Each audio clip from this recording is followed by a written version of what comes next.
This guy always keeps in mind that hard work makes up for intelligence. As long as he makes continuous effort, he will eventually defeat any genius. So, after countless defeats at the hands of the genius school beauty, Tran Mak, today, Tan Dung once again sought her out to challenge her. However, for some bizarre reason, just as the match was reaching its climax, the ground suddenly shook violently. Crisscrossing cracks suddenly appeared all over the training ground. In the blink of an eye, the ground split open, forming a deep abyss that swallowed everyone present. When Tan Dung woke up, he found himself stark naked, lying in the middle of an unfamiliar space. While he was still dazed, a voice came from out of nowhere, saying, "You're finally awake. I am the faceless god, acting as the administrator of this place. You might be feeling confused right now. Or to put it bluntly, you are already dead. A devastating earthquake occurred in your old world. Your classmates have all unfortunately lost their lives. However, your lives have not actually ended yet. I want to give you all a chance to be reborn, so go and reincarnate, young man. I will grant you a super ability when you arrive in the new world." Tan Dung suspiciously asked, "Is this transmigration? You aren't tricking me, are you?" The faceless god smiled and replied, "You're too suspicious. Your teachers and classmates have already arrived there. Don't you want to reunite with?" In Tan Dung's mind, the face of Tran Mak immediately appeared. So that means she is also in that world. Thinking of this, Tan Dung hurriedly grabbed the faceless god's shoulders. "Take me there quickly." "I want the strongest ability. As long as I can become the top person, nothing else matters." The faceless god thought for a moment and replied, "I have an ultimate fusion system that, in theory, can rule the world. However, there is a small catch." Without waiting to hear the rest, Tan Dung shook the faceless god's shoulders violently. "Just do it. Take me there and send me through immediately." "Alright, I agree. Stop shaking me. This is your own decision, so don't regret it later. As long as I reach the peak of power, I'll pay any price. I will absolutely never regret it." Tan Dung answered resolutely, inwardly rejoicing. "Tran Mak, this time I will definitely surpass you and everyone else. I will prove to everyone that hard work can defeat anyone. Then prepare yourself, your transformation journey officially begins." The faceless god wore a mysterious smile, casting a teleportation spell to send Tan Dung to where he belonged. "Let me remind you once more, this is your choice. Don't blame me later." As soon as the words were spoken, a blinding beam of light shot straight down from the sky to the ground. If that sound is still echoing around here, why would someone plunge down from such a towering height? That dazzling light plummeted to the ground, opening up a deep crater. Fortunately, I'm not dead yet. Could this also be a gift bestowed by the system? As the dust gradually cleared, only then could Tan Dung clearly see his own form. "Oh my, why did I turn into a moth like this?" Immediately, an information panel appeared. Tan Dung read the text and exclaimed in dissatisfaction, "Is this starting race actually a butterfly? Why didn't they tell me sooner? The fusion system has infinite growth potential. As long as I collect enough spirit beasts, I can evolve, and eventually even turn back into a human. Hearing that, I can somewhat accept it." Tan Dung told himself, "Even if I'm just a butterfly, as long as I try, it'll be fine. I will definitely become the strongest in this world."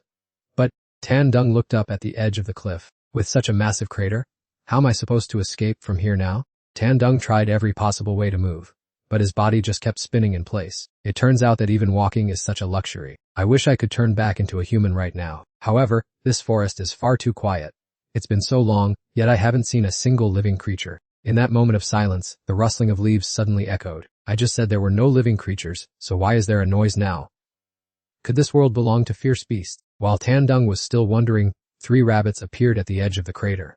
It turned out to be just some rabbits. This world is no different from Earth after all. Before Tan Dung could even breathe a sigh of relief, the 3 rabbits suddenly charged aggressively down into the crater. Everyone knew what they were planning to do. "Don't you dare come any closer."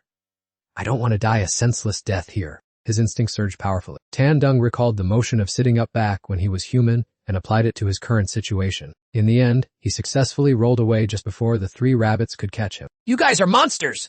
Don't think you can catch this young master so easily!" Tan Dung shouted and continued to roll away. However, at that moment, he realized a problem. "Wait a minute, it seems I don't even have limbs anymore. How am I supposed to stop now?" Before one wave could settle, another crashed in when Tan Dung spotted an extremely suspicious-looking bird in the sky. Sure enough, as soon as the bird swooped down, it locked onto Tan Dung as its target and charged. Tan Dung narrowly escaped death. However, the momentum from the toss sent him flying straight into the lake, almost landing him inside the stomach of a waiting crocodile. What on earth is this place? Why is this entire desolate forest filled with such terrifying creatures? Tumbling through the air, Tan Dung accidentally got stuck inside the hollow of an old tree. He watched the ferocious monsters gradually closing in on his position. Tan Dung whimpered and cried out, "Please spare me!" "I'm just a tiny caterpillar. Don't eat me. Please show some mercy and let me off the hook this time." Unexpectedly, 3 fierce rabbits lunged straight toward him all at once. Then, they slid right into Tan Dung's stomach, causing the remaining rabbits to turn around and run away in terror. A notification suddenly popped up. The host has finished digesting 3 gold rank jumping rabbit spirit beasts fusion complete. Congratulations to the host for obtaining the high jump skill from the jumping rabbit. It turned out this was the ultimate fusion system. He had just devoured the rabbits without his stomach feeling full, and he even gained the ability to leap. Truly miraculous. The system has the ability to collect souls from other dimensions as well. The spirit beasts he ate would be neatly stored in the storage space. Upon completing the digestion process, he would master all of their attributes and powers. So that's how it works. In that case, who should I choose as my next meal? Saying this, Tandung looked at the monsters spectating nearby with an affectionate gaze, making them run for their lives in sheer terror. For some time after that, Tandung became a troublemaker everywhere, pouncing on and biting any spirit beast he came across. System notifications kept appearing repeatedly. The host attempted to swallow the two-headed snake but failed. The host attempted to absorb the four-armed bear, but the result was still a failure. The host continued to try absorbing the sword-back boar, resulting in another miserable failure. After struggling for a while, an exhausted Tandung sighed, "How pathetic. Why can't I successfully absorb a single one despite trying so hard?" The system spoke, "Only spirit beasts that are weaker than the host or have completely lost their ability to fight can be successfully fused." Right at that moment, a thunderous roar from nearby startled Tandung. He only had time to take a quick glance before running away in panic. Hey you! Stop chasing me! Right behind him was the four-armed bear, furiously hunting him down. After running for a distance, Tandung suddenly spotted a cave entrance appearing right ahead. He decided to dive straight inside to escape the relentless pursuit of the ferocious bear. Seeing that the four-armed bear could only stand outside roaring and then turn to leave, Tandung laughed triumphantly. "Good luck trying to catch me now." Tandung suddenly couldn't bring himself to laugh anymore, because the cave was indeed incredibly deep. His small body plummeted downward, continuously crashing into the cave walls. Before long, Tandung finally hit the ground. Oh, it was agonizingly painful. Just as he let out a groan, Tandung suddenly heard strange sounds echoing. He looked up and was terrified to discover a giant spiritual beast not far in front of him. Its entire body was as red as fire, bound by thick iron chains. Oh my god, what kind of monster is this? I'm doomed. So this terrifying thing is the reason there are no spiritual beasts here. Screaming in terror, Tandung turned to run, but the giant spiritual beast roared, "Stop! Stay right there, kid." Tandung looked back and asked, "You were the one who spoke, right?" The giant spiritual beast countered, "Who else is here besides me?" Tandung's eyes widened in surprise. "Can spiritual beasts talk too?" The giant spiritual beast replied, "What's so strange about that? Don't lump me in with those weak spiritual beasts." Then, the giant spiritual beast said, "Little one, it must be fate that we met. Today, I will grant you a stroke of good fortune." Tandung asked suspiciously, "Good fortune? You're not trying to trick me, are you?" The giant spiritual beast spoke, "How could this divine beast deceive a junior like you? If it's meant to be, you'll know when you get there. Behind me is a secret chamber, and a treasure lies within." Hearing this, Tandung approached the direction the giant spiritual beast had pointed, half believing and half doubting. When he saw a glowing orb on a stone pedestal, he exclaimed in surprise, "Oh, it really exists?" The giant spiritual beast said, "Swallow it and you will undergo a complete transformation, reaching a whole new level." "In that case, I won't be shy." Saying this, Tandung lunged toward the glowing orb and opened his mouth. At that same moment, in a room at the Heavenly Spirit Sect, a similar orb was suddenly expelled. Simultaneously, the Empress, who was sitting in meditation, spat out a mouthful of fresh blood. Seeing this, several elders asked anxiously, "Your Majesty the Empress, are you all right?" The Empress coughed a few more times and then grit her teeth, saying, "An incident has occurred at the Imperial Beast Prison altar." Hearing the Empress's words, the two elders were startled and exchanged glances. What? Something happened at the Imperial Beast Prison altar? Has the sealing jade been broken? Could it be that the trapped beast Huathian has had an incident? How could that be possible? Then perhaps it is the divine beast Kulin. If they really escaped, this trouble is truly immense. The Empress's face hardened. What are divine beasts anyway? They are just servants who haven't had the chance to sign a divine contract yet. If they could be imprisoned once, catching them again won't be difficult. Elders, come with me to the altar to inspect the beast containment area. As soon as she finished speaking, the Empress strode away, leading the way very well. The group of elders responded in unison and quickly followed after her. Behind them, a purple-haired girl watched the Empress's group, sneering, "All your spirit beasts are gone, yet you still have the leisure to wander around. Oh well, forget it. In any case, they will never return." Not long after, as the Empress and the elders were dashing through the forest, a hidden weapon suddenly darted toward them from afar. It was aimed straight at the Empress. "Empress, watch out!" The second elder shouted, instantly appearing right beside her. He used his sword to deflect the hidden weapon and roared at the stranger. "Where did you little rats come from, daring to touch the spirit beast sect?" Suddenly, a tiger-shaped spirit beast lunged from the bushes to attack. With just one strike, it sent the second elder to his death. The remaining elders screamed in horror, "Second elder?" At that moment, a girl with long, graceful pink hair appeared and walked up beside the tiger. She sneered, "So this is the power of the spirit beast sect. It looks pathetically weak." The great elder gritted his teeth. "You shameless wretch!" "Empress, everyone go ahead, I will deal with her." The pink-haired girl laughed loudly, trying to escape. "Xiaobai, go get them." Instantly, the tiger let out a fierce roar, and lunged to pounce on the Empress's group. The Empress's group leaped backward, dodging Xiaobai's dangerous pounce. It seems this enchantress is no ordinary person. Frowning, the Great Elder stepped forward. Then let me see how much confidence you have to be so arrogant. Having said that, he began to cast a spell to summon a heaven-devouring silver wolf. As soon as the heaven-devouring silver wolf appeared, it immediately launched a heaven-devouring strike to engage in battle. The pink-haired girl sneered at the sight. Oh, a silver wolf. Xiaobai, tear it to pieces for me. Xiaobai immediately lunged forward, unleashing its powerful sovereign free claw technique. In the blink of an eye, the two beasts' attacks collided, creating a terrifying shockwave that sent dust and dirt swirling into the sky. Taking advantage of this moment, the older elder turned around and called out loudly to the Empress. Empress, we must go immediately. The Empress did not say much and quickly left with the remaining two elders. Before long, the three of them arrived in front of the shop where the divine beast Kulin was sealed. The Empress stood rooted to the spot, her eyes fixed on the shop with a contemplative expression. The third elder spoke up. As expected, the great formation has been broken. The fourth elder wondered, I suspect, has it already escaped? The third elder approached the cave entrance to sense the spiritual energy inside. A few seconds later, he urged loudly, the Kulin's spiritual energy is still in the cave. Set up the formation quickly to make it manifest. If only the Empress could sign a contract with the Kulin, she would have nothing left to fear. Hearing this, the fourth elder hurried to stand beside the third elder. Meanwhile, deep inside the cave, the Kulin still had its mouth open, tempting Tandung. Swallow me. After swallowing me, you will become the strongest. Initially, Tandung fully believed those words. He rushed forward and bit hard into the glowing orb on the stone pedestal, causing it to crack. But then, Tandung suddenly stopped and thought to himself, something isn't right. If that thing were truly a treasure, why would it be handed over to me so easily? Perhaps this is exactly what sealed it away. Why is this brat just standing still? Wait a minute. The seal. An idea flashed through Tandung's mind, and he hurriedly asked the system. Hey system, can I fuse with a spiritual beast that is trapped and unable to resist? The system replied yes. On the Kulin's side, seeing Tandung suddenly stop, it urged impatiently, what's wrong? Why don't you swallow me quickly? Tandung regained his composure, looked at the Kulin and said, I'm swallowing it right now. Only, the thing I'm actually swallowing is you. As soon as he finished speaking, Tandung broke into song, jumped toward the Kulin, and bit it hard. The Kulin was slightly startled by Tandung's actions and said contemptuously, swallow me. Just with a brat like you. Even if you can bite me, you won't be able to do anything else. Whether I can swallow you or not is not for you to decide. After speaking, Tandung shouted in his heart, fusion system activate. Very quickly, the Kulin sensed something unusual and cried out in panic, what? How is this possible? A few seconds later, with a roar of deep regret, the Kulin's body completely vanished inside the cave. Tandung landed on the ground with a joyful expression. This is truly the blessing bestowed upon me by heaven. Hey system, how much stronger have I become? The system replied, the Kulin is too powerful, it cannot be digested. Tandung recoiled and cried out, what?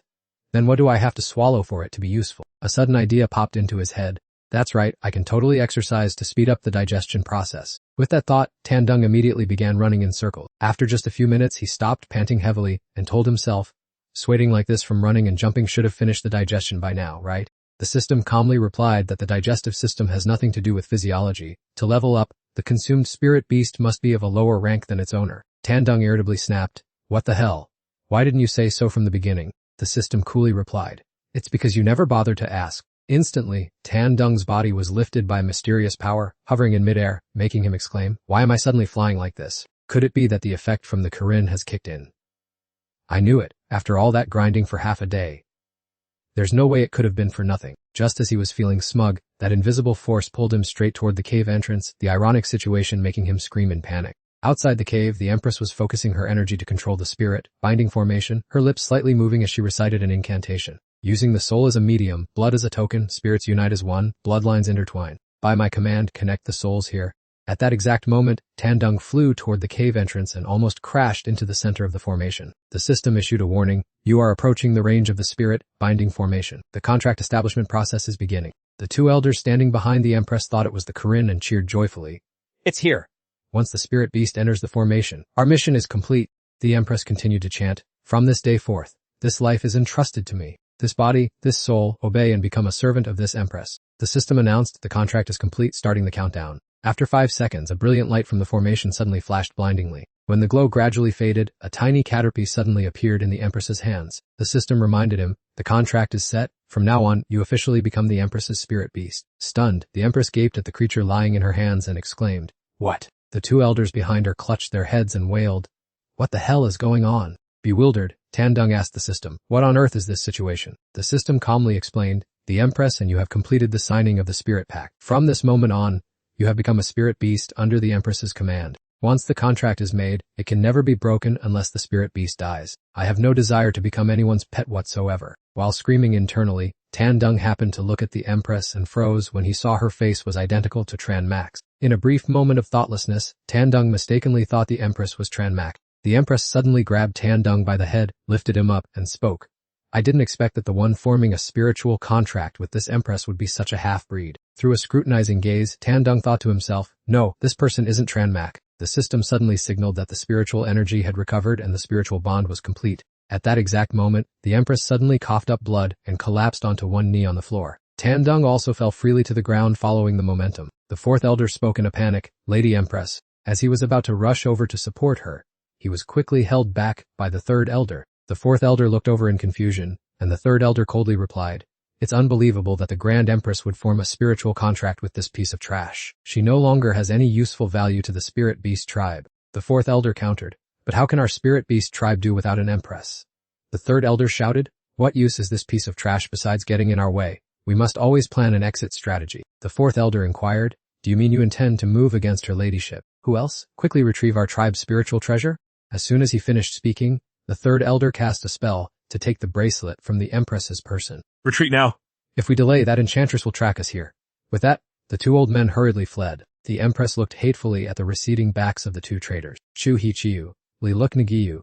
The two of you will surely not have a good end. Having said that, she coughed up another pool of fresh blood. Tan Dung looked at the Empress and calculated silently, it seems she has too many enemies, I'd better take this opportunity to escape. However, just as he had run a few steps, the system warned.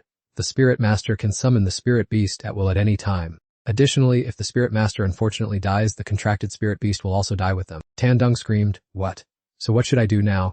Just as he finished his sentence, his eyes widened in shock. His whole body trembled as he saw the two elders from before had been struck down by a white tiger, which then dragged their corpses and dumped them in front of the shop. Immediately after, a pink-haired girl slowly appeared. She approached the shop and mocked, your Spirit Beast tribe has dominated for years, only to finally suffer a crushing defeat at the hands of a slave. As long as I eliminate you, the position of Alliance leader will be mine. Lady Empress, today is your end. The Empress glared at her angrily and let out a cold snort of disdain. Just then, the pink-haired girl heard a small voice coming from beneath her feet. Hey girl, you should watch where you're walking. She jumped in surprise, looked down, and discovered she was stepping on a caterpie. The girl suddenly snapped out of it with amusement. Looking closely and laughing, a talking caterpillar was indeed strange and fascinating. Tan Dung spoke up, what are you thinking about? Let me down quickly. Suddenly, the pink-haired girl discovered the spirit contract mark on Tan Dung. She gently wiggled a few strings, then laughed out loud, looking at the Empress. You signed a spirit contract with this thing. Didn't you say it was a Chulin? Yet you made a covenant with such a mediocre thing. No wonder your subordinates abandoned you. Tan Dung blurted out, you still dare to insult others. Right at that moment, the Empress stood up abruptly and shouted, no, I don't even need a spirit beast to defeat you. Hearing that, the pink-haired girl angrily threw Tan Dung to the ground and swung her whip. She continuously shouted harshly at the Empress, hurling insults and speaking shameless. You've already ended up in this state, yet you still have so much to say. Hey, piece of trash, like you dares to look down on me! Take your useless spirit beast with you. As for Tan Dung, when he was thrown to the ground, he looked towards the Empress who was being attacked. If the Spirit Master dies, the contracted spirit beast cannot survive either. This is bad, I must protect her. Thinking of that, Tan Dung jumped over without hesitation, shielding the Empress. To the pink-haired girl, adding one caterpie was just a matter of a few more strikes. Very quickly, both Tan Dung and the Empress were knocked to the ground. Tan Dung was just a caterpillar, so he only sustained a few injuries. But the Empress was specifically targeted by the pink-haired girl, so she was currently in extreme danger. Tan Dung could no longer seem to feel her breathing. He thought to himself, could she really be dead? The pink-haired girl spoke up, is that all the Empress is capable of? Xiao Bai, take her away. Who knows, maybe it will even increase our power a bit. Xiao Bai let out a soft cry in response and then ambled towards the Empress. Seeing this, Tan Dung sighed softly, how pitiful. Suddenly everything became bright before Tan Dung's eyes. He saw something descending from above into the Empress's body. Where's this light coming from? What is this? This silhouette? No, it looks exactly like my previous soul, Chen Mo. That mysterious god once said there was still another classmate who transmigrated to this world. Could this be Chen Mo's soul? Has his soul already fused into the Empress's body? Has this cycle of reincarnation come to an end? Thinking of this, Tan Dung could no longer remain calm. I saw little Xiao Bai open its mouth, intending to bite the Empress directly. You hurriedly jumped over and shouted loudly, wait a second. Right at the moment, when Xiao Bai's teeth were about to make contact. A snow-white hand suddenly struck hard beneath its jaw, forcing its mouth shut and sending it flying back out of the cave entrance. The girl with pink hair standing outside saw Xiaobai suddenly flying out. She froze for a few seconds before turning her head in a panic to look into the cave, thinking to herself, what the hell is going on? Inside the cave entrance, Chenmo's soul had completely merged with and taken over the Empress's body, so he immediately stood up.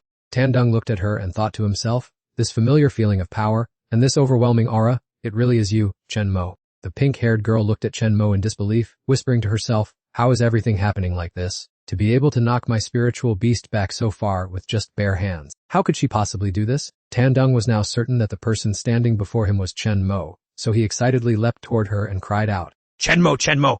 You're Chenmo. Right, it's me, Tandung! Chenmo caught Tandung and looked at him with suspicious eyes, thinking to himself, a large talking worm. Tandung. This worm is Tandung? Tandung continued to laugh and say, it's wonderful to encounter you here so soon. Chenmo turned his face away, thinking to himself, no, I must be dreaming, it's just a dream. Just as the two were recognizing each other, the pink-haired girl suddenly spoke up. I didn't expect a weakling like you would still be able to stand up. As she spoke, she lashed out with her whip toward Chenmo. Seeing this, Tandung cried out in a panic, Chenmo, watch out! In the next moment, he almost swore because Chenmo had grabbed his tail and used it as a weapon to parry the pink-haired girl's whip strike. The pink-haired girl thought in amazement, impossible, it can't be. This useless person, how did they suddenly become so powerful? Chenmo, remaining alert, asked Tandung, why is this person suddenly attacking? What is the meaning of this? Tandung, between tears and a grimace, thought this agility is truly worthy of Chenmo, but being used as a whip hurts so much! Seeing that Tandung didn't answer, Chenmo grabbed him and asked again, why did that person use a whip on us? Tandung replied, I don't really understand either, but they seem to be aiming for you. Right now, you appear to be an influential figure from some sect, and that person might have come for revenge. Overall, our current situation is extremely precarious. We need to figure out a way to escape this wicked woman. Looking at Tandung in his caterpie form talking incessantly, Chenmo thought, I really am dreaming right now. But even if it is a dream, I will not let myself be defeated by anyone. At this time, Xiaobai approached the pink-haired girl and gave a low growl. Xiaobai, you've arrived at the perfect time. Beast Control Art Spirit Tiger Legion Manifestation Merciful Lightning. Hearing her shout, Xiaobai's entire body was immediately enveloped in a layer of dazzling electrical radiance. Immediately afterward, it let out a thunderous roar. Instantly, several bolts of lightning shot directly toward Tranmak, forcing him to hold Tandung and dodge repeatedly to evade them. Tandung, his face pale with fear, uttered a curse and hurriedly asked the system since he saw the situation was looking grim. System. I am the Empress's spirit beast after all. Is it possible that I don't have even a bit of combat ability? The system replied, besides the ability to devour everything, the host still has the soul contract skill armament fusion. Tandung asked, a soul contract skill? What is this armament fusion? The system explained, when a spirit beast and a cultivator form a spirit bond, they receive certain specific unique abilities. The skill that the host and the Empress obtain from the contract is the ability to transform into armor for the master. Tandung cried out anxiously, then hurry up and activate the armament fusion. On the opposite side, the enchantress smiled wickedly and ordered, White Tiger Heavenly Thunder Blast. Xiaobai roared in obedience, spewing a horrifying stream of blue energy from its mouth. The force of the strike surged forward, shattering the ground. He cried out in terror. It's over? I can't dodge in time? She suddenly stared wide-eyed in amazement as she noticed a strange phenomenon occurring. Around Tranmak, a boom suddenly resounded and a brilliant blue-white light flared up radiantly. The enchantress was also pushed back by the pressure, causing her to hurriedly tilt aside to avoid it. She stood with hands on her hips, laughing triumphantly, certain that her opponent had been blown to ashes this time. Amidst the dense white smoke and crackling flashes of lightning, a strange arm slowly reached out. The system announced armament fusion status has reached 16% adaptation. Tranmak stared blankly at the object enveloping her right arm, and then tightly clenched her fist. She raised her hand to observe, thinking to herself, what is this strange object covering my hand? Yet miraculously my body suddenly feels unusually light. Tandung's voice echoed from the arms. Tranmak, we are in the armament fusion state. She jumped in shock. Ha! Is that the voice of the giant Maga? Seeing Tranmak still safe and sound, the enchantress raised her eyebrows in unease. I don't believe it. Then she continued to wave her hand forward, commanding her pet, Xiaobai. Xiaobai advanced step by step. Everywhere it passed, an intensely heavy pressure emanated. Tandung cried out in panic again, Tranmak, be careful!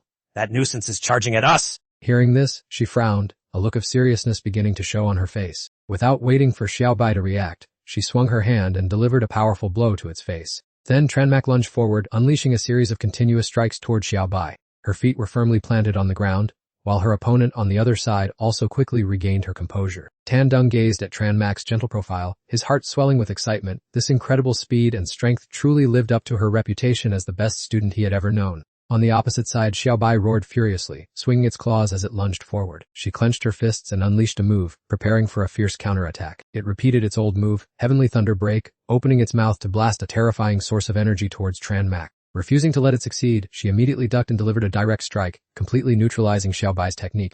That powerful counterattack not only severely damaged its internal organs but also shattered its bones. Tran Mak delivered a fatal blow to end the match, sending Xiaobai flying into the distance. Tan Dung's eyes widened in admiration. She truly lived up to her reputation as a black belt who had once dominated the National Karate Championship, maintaining her peak form even in this world. The demoness suffered a violent backlash, collapsing to the ground and spitting out a mouthful of fresh blood. Looking up at the blurry figure ahead, she coughed uncontrollably and asked in confusion, "What on earth is happening?" The demoness struggled to stand up, even as her complexion turned pale and gaunt. Tran Mak slowly approached, her cold voice echoing with each step. "Cunning woman, now it's your turn to pay the price." The demoness spat out blood and coughed repeatedly, her blood staining a corner of the ground crimson. She shouted indignantly at Tran Mak, then snorted coldly, "I never expected a common caterpillar and a useless piece of trash to be capable of this." Her eyes burning with hatred, the demoness growled, "Consider yourself lucky this time." She vanished in a blinding flash of light, forcing Tran Mak to shield her eyes from the glare. The demoness disappeared behind a veil of white smoke, leaving Tran Mak startled. She didn't forget to leave behind a threat that left Tran Mak staring after her in confusion. "This debt will surely be repaid." With those parting words, she vanished, leaving Tran Mak alone in the cave. The glove on Tran Mak's hand suddenly changed its shape, transforming back into a caterpillar. He became annoyed and frustrated that he had let that cunning woman escape. Tran Mak looked down at the caterpillar before her, still unable to believe her eyes. Full of doubt, she asked, "Is it really you, Tan Dung?" Hearing the question, Tan Dung looked at Tran Mak in a panic and insisted, "That's right! Don't look at me like that. I really am Tan Dung!" Then Tan Dung loudly tried to explain to Tran Mak, "This is another world. We've been transported here. I turned into this because of a goddess's power, and I'm sure you've met her too." Tran Mak fell into deep thought. Recalling her encounter with the mysterious woman, it seemed that was indeed the case. That woman had once asked if she wanted to be transported to Tan Dung's side. And of course, she had seen no problem with that at all. She remained silent, her eyes never leaving Tan Dung as he chattered on incessantly. That goddess hadn't lied to her. It turned out they really had all been transported to another world together. He looked at Tran Mak and added, "The only thing is, now I've become a caterpillar, and even have to be your spirit beast in a soul contract." Tan Dung's voice suddenly grew loud, making the girl feel as if his true self was in a fury, pointing its sharp edge directly at her. "But don't be too happy yet right now. I'm just a tiny worm, but as long as I swallow enough spirit beasts, I will surpass you one day." Tran Mak covered her mouth and burst out laughing at Tan Dung's naive words, while he began to sob softly. In a surge of overwhelming joy, she wrapped her arms around Tan Dung, feeling the warmth spread. It didn't matter even if he was just an insect. Making his cheeks flush red with embarrassment, he said, "Oh, why are you doing that? Hurry up and put me down." Suddenly, Tran Mak coughed up blood, cough, cough, and Tan Dung panicked at the sight of it. Then she collapsed to the ground, startling Tan Dung with worry. "Hey, Tran Mak!" He rushed to her side, looking at her anxiously.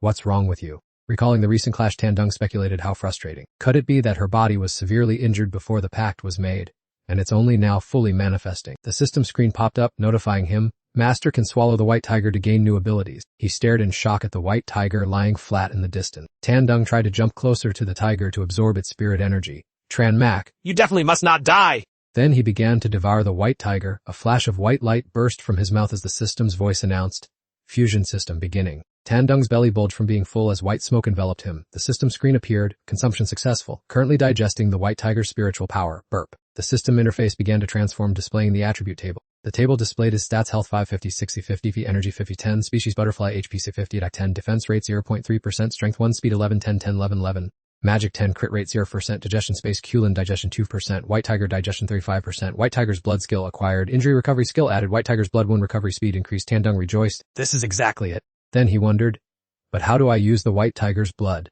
The system screen immediately replied, "This requires you to..."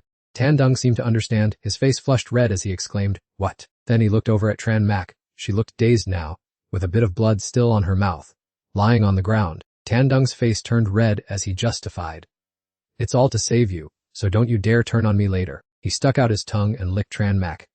"This is the only thing I can do." The system screen appeared again, "White tiger's blood, the master only needs to use it." Tran Mak gradually woke up. The system screen continued to guide him. However, the wound must come into contact with the master's saliva or blood for the recovery effect to work. She seemed to have gotten better, her face was glowing as she cried out, "Ah!" Walking out of the cave, Tran Mak spoke up to thank him for his help. About earlier, thank you. Tan Dung's face turned bright red, and he covered his face as he replied. Heh. It was the right thing to do. She looked at him and softly asked where they should go now. Tan Dung turned to look at her, his eyes brightening. There was no need to ask. They were definitely returning to his spirit beast clan. Before them was a beautiful scene with a deep blue sky, towering mountains reaching the clouds, and tiled roofs layered beneath lush green canopies. A man in tattered clothes was gasping for breath repeatedly in a hurry. As if he had reached his limit, he collapsed to the ground, causing everyone around to ask in panic, Great Elder, what happened? In extreme panic, he screamed that the Empress, Her Majesty the Empress, Vian Lac, was dead. Amidst the chaos, an elegant girl stepped forward and said, Why is everyone in such a frantic rush? She gave a haughty smile. Am I not still standing here? That beautiful girl was the newly appointed reigning empress. The brilliant morning sun shone down, filtering through the gaps between the leaves and making the entire space light up. Tan Dung lay snugly in Tran Mac's hands. He asked a local, Hello, may I ask if the Spirit Beast clan is nearby? Seeing him, the person cried out in fear. Oh my, a talking worm! A man standing nearby spoke up instead. That's right, go straight ahead and you'll find the Spirit Beast clan. Safe travels, beautiful lady. Tan Dung bowed his head in response. Thank you. Tran Mac marveled. Amazing. I didn't expect this to not only heal the wounds quickly but also perfectly restore the clothes. Tan Dung looked up. It wasn't in vain that he had swallowed quite a few types of fabric, weaving grass along the way. Although they were low-level creatures, they were sufficient. Soon they arrived at the Spirit Beast sect. Look, it's the Spirit Beast sect right ahead. Before them was a scene like a paradise with an ancient three-door gate, behind which buildings drifted in and out of the mist, creating a mysterious feeling. At the Spirit Beast sect, a procession of people was filing inside. A man who appeared to be the master stepped forward and said respectfully to the gatekeeper, I have prepared some humble gifts for the new empress. His attendant behind him was guarding a cart full of treasures. They were quickly allowed in by the gatekeepers of the Spirit Beast sect. Tan Dung wondered about this new empress, unsure what schemes the Spirit Beast sect was playing. He turned to remind Tran Mac, let's go inside and see, be careful. Her expression was extremely cautious as she softly replied, As they were entering the Spirit Beast sect, a hand holding a spear blocked their path. A member of the Spirit Beast sect asked with a serious face, Where are your gifts? Tan Dung didn't expect to be stopped at the gate and asked in confusion, We need to provide gifts just to enter. He coldly replied, The new empress has decreed that any guests coming here must have offering. Tan Dung frowned and thought to himself, New empress? Then he shouted straight at him with annoyance, The one before you is the true empress of the Spirit Beast clan. Hearing this, the Spirit Beast sect members pointed their spears at Tran Mac and Tan Dung, shouting loudly, Which lunatic is this, having the audacity to impersonate Her Majesty the Empress? Seeing the chaotic situation, an old man stepped out from inside the Spirit Beast sect. Frightening the guards, he asked, Who dares to behave recklessly at the gates of the Spirit Beast sect? Still pointing his spear at them, the gatekeeper replied, Great Elder, there are those plotting to impersonate Her Majesty the Empress and infiltrate the Spirit Beast clan. Upon seeing Tran Mac, the Great Elder was stunned, unable to believe his eyes, and gasped, You! He immediately dropped to his knees and said respectfully, Your Majesty, you have finally returned. Tan Dung sneered at the frozen guards who asked in utter shock, What? The Great Elder turned back angrily and shouted, You are truly blind! This is the real empress! The old man's words were like a bolt from the blue, making the guards tremble in absolute terror. The Great Elder urged, Why haven't you knelt down to pay your respects yet? The members of the Spirit Beast sect and the Great Elder knelt together, respectfully greeting the Empress. The Great Elder's voice echoed through the area, Lady Empress, the situation is dire. There are traitors within the sect plotting to harm you. Hearing this, Tran Mac and Tan Dung cried out in shock. What is going on? He recounted everything to her and Tan Dung. They were supporting a new empress and manipulating the entire Spirit Beast clan. Tran Mac narrowed her eyes at him suspiciously and asked, And what about you? He turned around and replied, Lady Empress, do not worry about this old man. I have my own ways of dealing with those people. This is not a good place to stay. Please follow me immediately. The Great Elder led the way, taking them both into a dense forest. He walked calmly ahead, while Tran Mac and Tan Dung followed quietly behind. She and the boy looked around suspiciously, completely unaware of their current destination. As they went deeper, Tan Dung looked around anxiously. Tran Mac asked, Hey, where is this? Why are we going so deep into the forest? The Great Elder remained silent with a mysterious look on his face. After a long while, he finally spoke. Although it's unclear how you escaped that enchantress, it seems you won't be able to form a contract with a divine beast. Tan Dung was bewildered, not understanding what the old man was babbling about, and asked, What do you mean by that? The Great Elder suddenly snapped his fingers. Snap. Blood, red eyes full of killing intent suddenly appeared behind the foliage, startling her and Tan Dung. Realizing his malicious intent, Tran Mac and Tan Dung shouted in unison, Oh no, it's a trap! She quickly grabbed Tan Dung and leaped up to avoid the attack. A terrifying force flattened a series of trees. Standing before the erupting sea of fire, the Great Elder turned his head coldly, determined to take Tran Mac's life. The black-footed red hare with its bizarre wolf-like appearance appeared and stomped its foot heavily, aiming directly at Tran Mac's position. The ground shook and cracked violently. She nimbly launched herself high into the air, narrowly dodging the fatal blow. It wasn't just the black-footed red hare.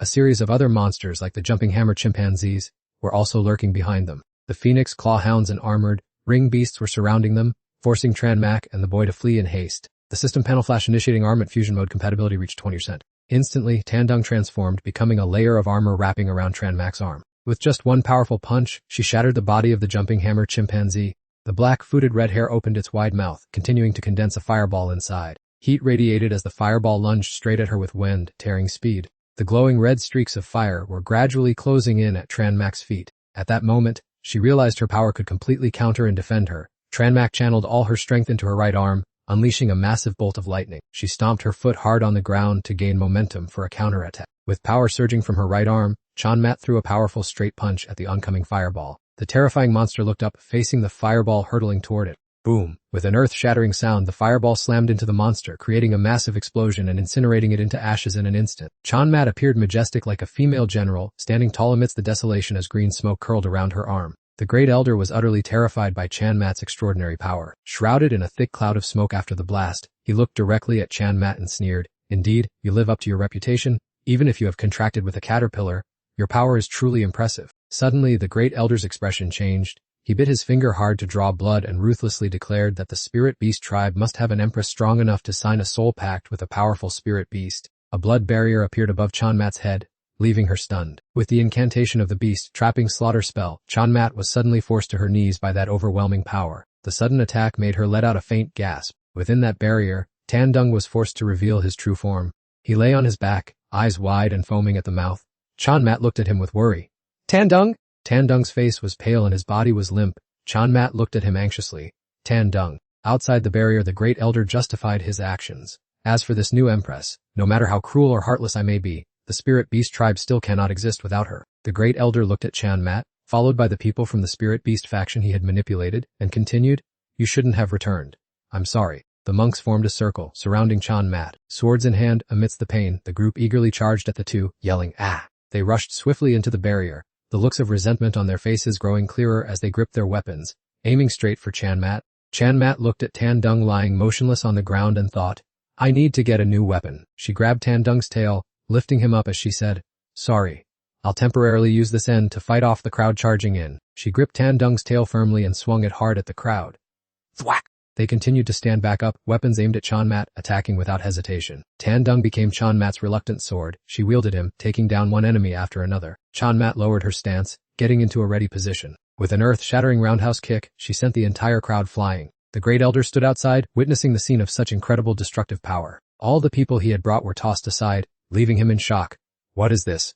Hasn't her Spirit Beast been sealed? Watching Chan Mat standing amidst the rubble, he exclaimed, "How is she still so strong?" Chan Mat stood there tall and proud. Around her, those who sought to kill her now lay scattered across the broken ground. Tandung was still sleeping soundly in her arms. A moment later, he woke up with a start, stammering. Tandung's entire body was aching from being used as a weapon, and there was a swollen lump on his head. He wondered what had happened, and why his head hurt so much. While Tran Mac avoided his gaze, bashfully replying that he had fallen into their trap, suspicious, Tandung pressed her on whether his splitting headache was really caused by a trap. Sensing something lurking behind them, Tran Mac quickly turned her head to look. Before them was an entity covered in vibrant reddish-orange, with sparks constantly flying in all directions. Tandung exclaimed in horror, "Oh my god, what on earth is this thing again?" Behind them, the Great Elder focused his energy, his veins bulging. "I never expected there would come a day when I'd have to take action personally. You truly have forced my hand." His face darkened as the red halo surrounding him grew denser. "Let my Imperial Master Kot Hai send you on your way." Tandung and Tran Mac looked up. Before them were powerful lightning bolts tearing through the sky. Imperial Master Kot Hai lunged down aggressively with an overwhelming aura. Tran Mac shouted, "Tandung!" Tandung quickly replied, "Understood." Even as the subordinates lay flat on the ground, they laughed triumphantly. "This must be the strongest spiritual beast the new Empress bestowed upon the Great Elder. You are truly finished this time." As Imperial Master Kot Hai charged forward, a system panel suddenly appeared before him. The weapon fusion feature began to initiate with compatibility reaching 20%. Tran Mac braced herself to withstand the attack of that giant monster. Tens of thousands of blue and yellow streaks of light collided violently, creating a terrifying shockwave that turned everything around into rubble. Despite the immense pressure from Imperial Master Kot Hai, Tran Mac did not flinch in the slightest. She even faced it as an equal. Witnessing the battle, the Great Elder gaped in shock. "What? How is this so illogical? She actually dares to face the Imperial Master head-on." In Tranmak's eyes shone an unshakable determination. She channeled all her strength into a powerful strike. Tranmak sent Imperial Master caught high flying. It had to quickly spread its wings to regain its balance. On the other side, the Great Elder, who was channeling energy to control the spiritual beast, was stunned by the sight. He shouted an order. Imperial Master caught high. Hurry up! The spiritual beast let out a roar, and a giant fireball shot out from its mouth. The fireball hurtled straight toward Tranmak. The flame surged forward ever faster. Without hesitation, Tranmak used all her might to strike away the fierce fire mass rushing at her. Suddenly, she felt a wave of dizziness hit her head. The Great Elder chuckled. This technique of Imperial Master caught high was inherently unblockable. Once hit, the opponent would lose consciousness for a moment. Taking advantage of Tranmak's momentary loss of focus, Imperial Master caught high seized the opportunity to lunge straight at her. Tandung was currently wearing her arm armor, and he frantically shouted, "Tranmak, what's wrong with you?" Quickly move aside! She focused her strength into her legs, stomping hard on the ground, which made the enemy stagger. The surrounding landscape was devastated, with numerous trees toppled to the ground. The ground split in two and Tranmak, exhausted, collapsed, leaning against a broken tree trunk. Tandung exhaled sharply. Whoosh. Tandung asked worriedly, "Tranmak, what happened to you just now? Why did you suddenly freeze in place?" Wiping the blood from her lip, she replied, "I abruptly lost control just now." Tandung irritably exclaimed, "That troublesome monstrosity's appeared again." Another orb was created by the Caught High Emperor Master. Tandung grumbled, "These moves are truly so irritating." The Caught High Emperor Master roared loudly, unleashing a skill with power no less than the previous time. The fireball hurtled rapidly towards them again. But by then, Tranmak no longer had enough strength to get up. She used her arm armor to block the attack, her face contorted from the piercing pain. Whoosh! Like lightning, the spirit beast lunged to grab her. Tandung frantically urged, Tranmak, dodge now! Tranmak! Tranmak jolted with a start. The Caught High Emperor Master struck a devastating blow to the ground, causing a terrifying explosion. Tranmak agilely leaped onto a treetop, narrowly escaping death. That was really dangerous, she thought. She looked down at the spirit beast accumulating a skill below. Tandung analyzed, its roar truly makes people lose consciousness. Confronting it head-on like this is indeed too dangerous. He told Tranmak that they needed to seize the opportunity to approach the beast. She hesitated, replying, "So." Just then, the Caught High Emperor Master roared, "Go," and launched a fireball into the air, aiming straight for Tranmak. From a distance, the Grand Elder, where he stood, could easily witness the massive explosion caused by that power. He stopped, gathering ki in his palm, and sighed in relief. Hemph, it's probably just some dry leaves being blown by the wind. Before he could relax for a few seconds, Tranmak swiftly charged forward from behind, raising thick clouds of dust beneath her feet. Feeling the killing intent surge from behind, the Grand Elder shivered in terror. Swift as a flash, Tranmak grabbed him. The Grand Elder was too surprised to utter a word. He was slammed to the ground from behind by Tranmak. Her strike was so powerful that it knocked out one of the Grand Elder's teeth. His mouth filled with blood, his eyes rolled back, and he passed out. Tandung gloated triumphantly. This troublesome enemy has been dealt with. Just as both of them were letting their guard down, the roars and footsteps of the Caught High Emperor Master echoed from behind. Tandung shouted, "Tranmak?" Only then did she turn back with a start, seeing the Caught High Emperor Master behind her, ready to launch another fireball. A stream of red and white light, carrying destructive power, was hurtling straight towards both of them. Tranmak quickly leaped to dodge the attack, and the ground beneath her feet was once again ravaged and destroyed. Without giving her a chance to rest, the Caught High Emperor Master continued to charge and attack. She dodged just in time, causing the Caught High Emperor Master to crash into the ground, making the ground crack into pieces. Tranmak maintained a stern expression, her eyes burning with rage. She spun around once and then lunged straight toward the Caught High Emperor Master. Her lithe body lunged forward, landing neatly right on the monster's back. The Caught High Emperor Master let out a loud, panicked roar. Tranmak gritted her teeth and unleashed a barrage of punches at its head. The Caught High Emperor Master howled miserably, "Let's go!" It charged frantically in an attempt to throw her off, yet its speed increased even further. Tranmak gripped its thick hide even tighter, refusing to let go. Tranmak struggled to hold on to her target while Tandung stood nearby and cautioned, "Tranmak, be careful." There was a steep cliff ahead,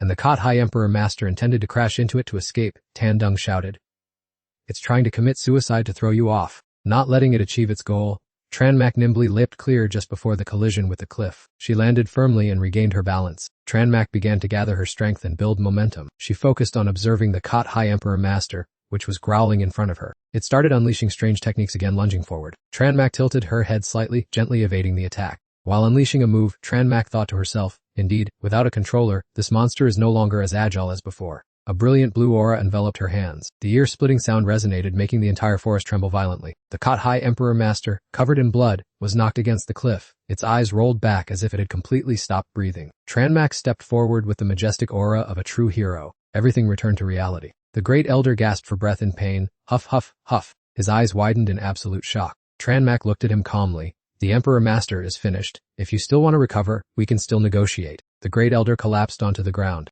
He exclaimed in despair. The succession of the Tan Emperor directly affects the sect. I only acted against you for the sect's benefit. Now that I die at your hands, I have no regrets. After reflecting for a while, he continued, I advise you to leave immediately and never return to the Spirit Beast tribe.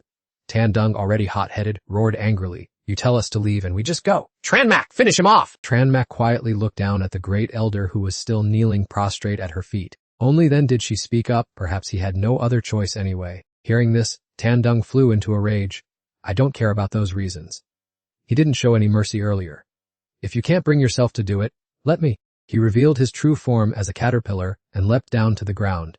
To the great elder's utter shock, Tan Dung glared fiercely and shouted, then let me take care of it. The scene shifts to a majestic ancient palace with curved tiled roofs and intricate carvings, its grand main hall radiating a solemn, sacred, and serene aura. A beautiful woman with high bun purple hair walked with an air of authority amidst the deep respect of those around her. She leisurely leaned back against the exquisitely carved wooden dragon throne. Wearing a smug smile, she watched the cheering crowd below celebrating the official coronation of the new empress. She was the new empress of the Spirit Beast sect. Tan Sonot smiling with immense satisfaction, she reflected that after years of patient endurance, this glorious day had finally arrived. Her sharp eyes glanced down, gleaming with calculation. Indeed, partnering with the beast tamers was an extremely wise move. Amidst the silence, whispers suddenly broke out. A man spoke about the change of the new empress, leaning toward the person next to him and whispering, I believe the former empress was definitely harmed by them.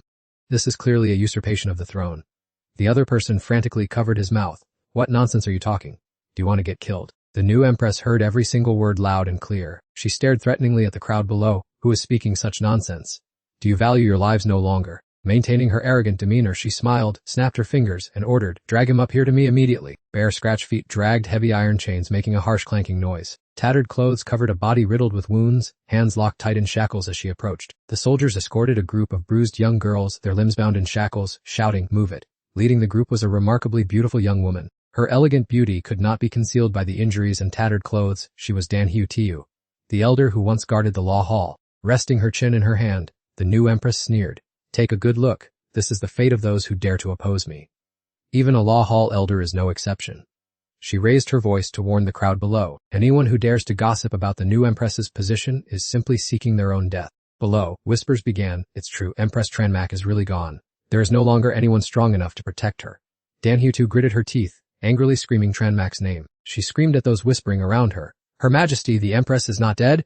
This is all just the vile conspiracy of this evil woman. Leaving her throne, the new Empress walked step by step toward Dan Hiu Tiu. Then, she delivered a resounding slap to her face. What a stubborn bitch! Caught off guard, Dan Hiu Tiu fell to the floor, as the girls behind her looked on with deep worry. The new Empress turned to scold the guard. You have been far too lenient with these rebels. He hurriedly explained. After all, she was once a law hall elder. A wire-thin thread sliced across his neck before he could finish. The new Empress lightly waved her hand. No one could clearly see the movement. Only a flash of light cutting through the air like an invisible blade, severing the unfortunate soldier's head. I already said she is a traitor. Have you all still not understood? She stepped closer to Dan Hiu Tiu and violently yanked the chain up from the floor. Dan Hiu Tiu stared back at her with eyes burning with hatred. Squeezing her chin tightly, the new Empress gave a sinister smile. It seems I must personally correct your mistakes.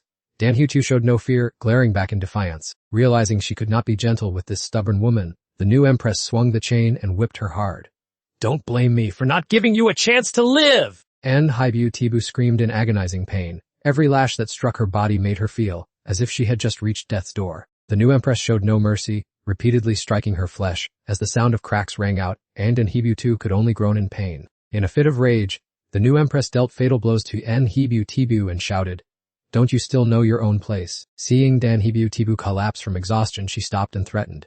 If you admit the previous Empress was merely a figurehead who lost to me, I will spare your life. The girls behind them rushed to Anne and Hibu Tibu in a panic, pleading, Elder Anne, don't be stubborn anymore. Listen to the Empress. We can't take this any longer. Covered in wounds, Anne Hibu Tibu let out a mocking sneer. Ha ha.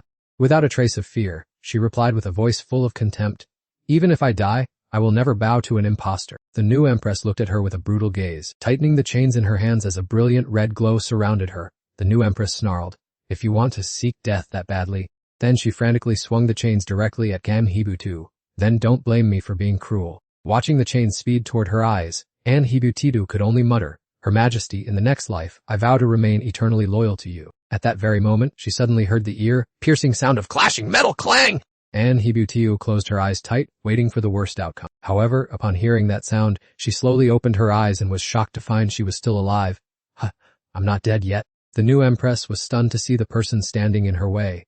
What is the meaning of this? The heavy collision created thick columns of black smoke. Trenmapc was now wearing the arm guards of Tien Dibieng, someone with terrifying strength who had given her quite a headache, standing in front of An Hibutiu and looking directly at the imposter, completely unharmed. An Hibutiu looked up at the person in front of her and gasped, Empress. Trenmapc, the former empress, calmly turned her head to look back at her, and An Hibutiu burst into happiness, tears streaming down her face.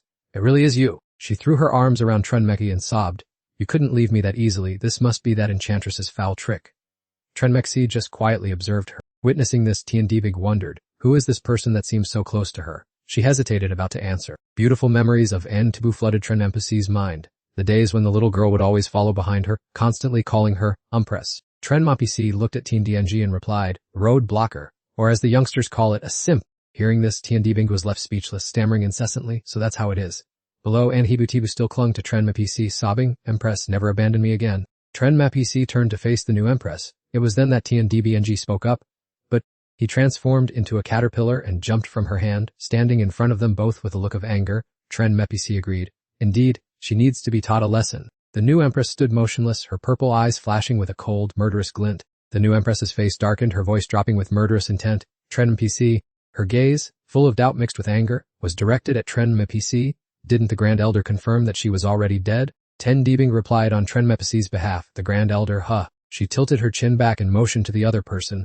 The Great Elder was tied up and lying sprawled on the floor, before the shocked crowd of disciples and the new empress, as he stammered an apology, begging the Great Empress for mercy. The new empress trembled with rage, roaring and scolding him for being useless. Dan Hiutiu, who was kneeling on the ground, suddenly became excited, clutching Trenmac's hem, and gushing that she was truly worthy of being called the Empress, as her way of defeating the Great Elder was so effortless. It made Trenmac feel uneasy, so he gently pushed her away and told her not to cling too tightly. The townspeople nearby began to whisper and gossip about how the former Empress had reportedly passed away but had now suddenly reappeared. Someone beside them replied that there was likely internal conflict within the Spirit Beast sect, as the crowd laughed gleefully, saying they should just relax and enjoy the show. The new Empress tilted her head slightly, her deep purple pupils gleaming with a cold sharpness, her lips tightly pursed in irritation. Her face darkened, and she curled her lips in contempt, thinking that defeating the Great Elder meant nothing. A surge of purplish, red light enveloped the new Empress. She took a fighting stance and arrogantly declared that she would now send her opponent to meet their maker once again. A hand reached from behind and rested on her shoulder to stop her.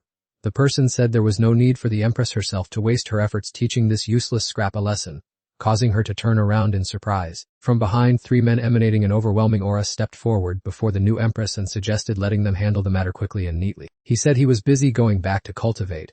Then they all burst into mocking laughter, saying that once this was over, that girl would belong to him. Those men strode arrogantly toward Trenmac, Tandung, and Dan Hiutiu. As they drew closer, the leader, a large, silver-haired man with a fierce appearance, stared intently at Trenmac. Dan Hiutiu still clung tightly to Trenmac's leg, exclaiming in shock at how this was possible and why they had all appeared there together. Hearing this, Tandung curiously asked her if she knew them. Her face clearly showed her anxiety as she explained that they were the 3 supreme elders of the beast sect, Luknan Jia, Luknan Agia, and Luknan Bin, who possessed extremely powerful spirit beasts with heavenly power. Upon hearing this, Tandung was stunned, tilting his head in confusion about the concept of heavenly power. Dan Hiutiu looked at him with disdain, saying that an ignorant person like him naturally wouldn't know, to which Tandung shouted angrily, asking if she was looking down on him. Dan Hiutiu explained sternly that the rank of beast tamer is divided into 9 realms: Thian Shu, Thian Tuan, Thian Thian Kai, Kaiyan Engok Han, Kai Dong, Jiaoquang, Dong Min, and Enengayan, with each rank further divided into 9 sublevel. She visualized the levels of spirit beasts in her mind and continued, saying that the higher the realm, the greater the ability to contract with powerful spirit beasts, thereby enabling the use of more formidable skills. After listening, Tandung looked at her with concern and asked about Trenmac's realm, still clutching her sleeve. Dan Hiutiu replied that when the Empress contracted with the divine beast, she must have reached rank 8 of the Thian Kai realm. Tandung laughed triumphantly as he looked at Trenmac, thinking that with such strength, he would surely be able to thrash them soundly. Dan Hiutiu sighed with a mix of anger and sorrow, lamenting that since the Empress was once sabotaged by villains causing her spirit beast to sacrifice itself, she now only had a contract with a low-level spirit beast, so her strength had likely plummeted. The Empress was truly pitiful. Tandung flew into a rage, warning her that if she said another word, he would bite her to death. The new Empress's henchman finally spoke up, interrupting the conversation to ask if they were done rambling. The leader in the center, Luk Nanjia, began to channel his energy, red flames enveloping his body and veins bulging on his arms, as he threatened that since they were done talking nonsense, they should prepare to die. Luk Nanjia, wearing a horned hat with his body radiating a bright golden flame, disdainfully thought that it was quite overkill for 3 heavenly power level beast tamers like them to deal with such a piece of trash. Luk Nanbin immediately took a fighting stance, surrounded by a shroud of purple smoke as he laughed scornfully, saying they were just low cultivation trash and told them to end it quickly. All 3 of them simultaneously performed their techniques, as Luk Nanjia let out a thunderous roar. 3 spirit beasts were called out one by one, immediately taking their battle position. Ancient armored deer, the 2-headed serpent had just awakened, wielding immense power. They shouted in unison and rushed forward. To the astonishment of Tranmak's group, the monsters soared into the air and lunged in that direction. The beasts unleashed a powerful strike, the ground shattered into pieces, and they were all blown away. The crowd below turned pale with fear and fled in panic. Tranmak and Tan Dung landed on the ground, facing the pack of spiritual beasts that were glaring at them, as if to devour them. Tranmak shouted loudly. Tan Dung quickly caught on, understood. Tan Dung transformed into armor, emitting a radiant blue and white spiritual aura on Tranmak's hands. Luk Nangia shouted the command, Kujiap Luk, unleash the fury kill attack. The reindeer-like beast with massive antlers launched a fierce strike, charging forward aggressively. Kujiap Luk used its giant antlers to pierce Tranmak. She braced herself, using her hands to push it away. The ground crumbled beneath Tranmak's heels due to the great pressure, making it extremely difficult for her to stand her ground. Her entire body trembled as she felt herself gradually weakening. Gah, what on earth is happening? Then Tranmak coughed up blood with a grunt. While firmly gripping the beast's horns, she glanced down and saw purple smoke had already surrounded her. What is this? Luk Nanbin looked at her triumphantly with a mocking sneer. The 2-headed serpent beside him was breathing out eerie purple smoke. Luk Nanbin's face showed clear satisfaction. Even a heaven-rank beast tamer would succumb to this venom. You had better prepare for your grave. He then turned to his accomplices. I have pinned her down. You guys finish her off quickly. Luk Nan approached aggressively. Leave it to me. He immediately ordered Lap Thuma to use the 10,000 iron bristles move. The white-maned warhorse soared into the air, brimming with murderous intent. Ha! Lap Thuma aimed at Tranmak, while she was trapped with Kujiap Luk. Tan Dung urged her on. Oh, Tranmak! Things have turned dire. Fresh blood spurted out violently everywhere. Blood stained Tranmak's face. She widened her eyes in shock.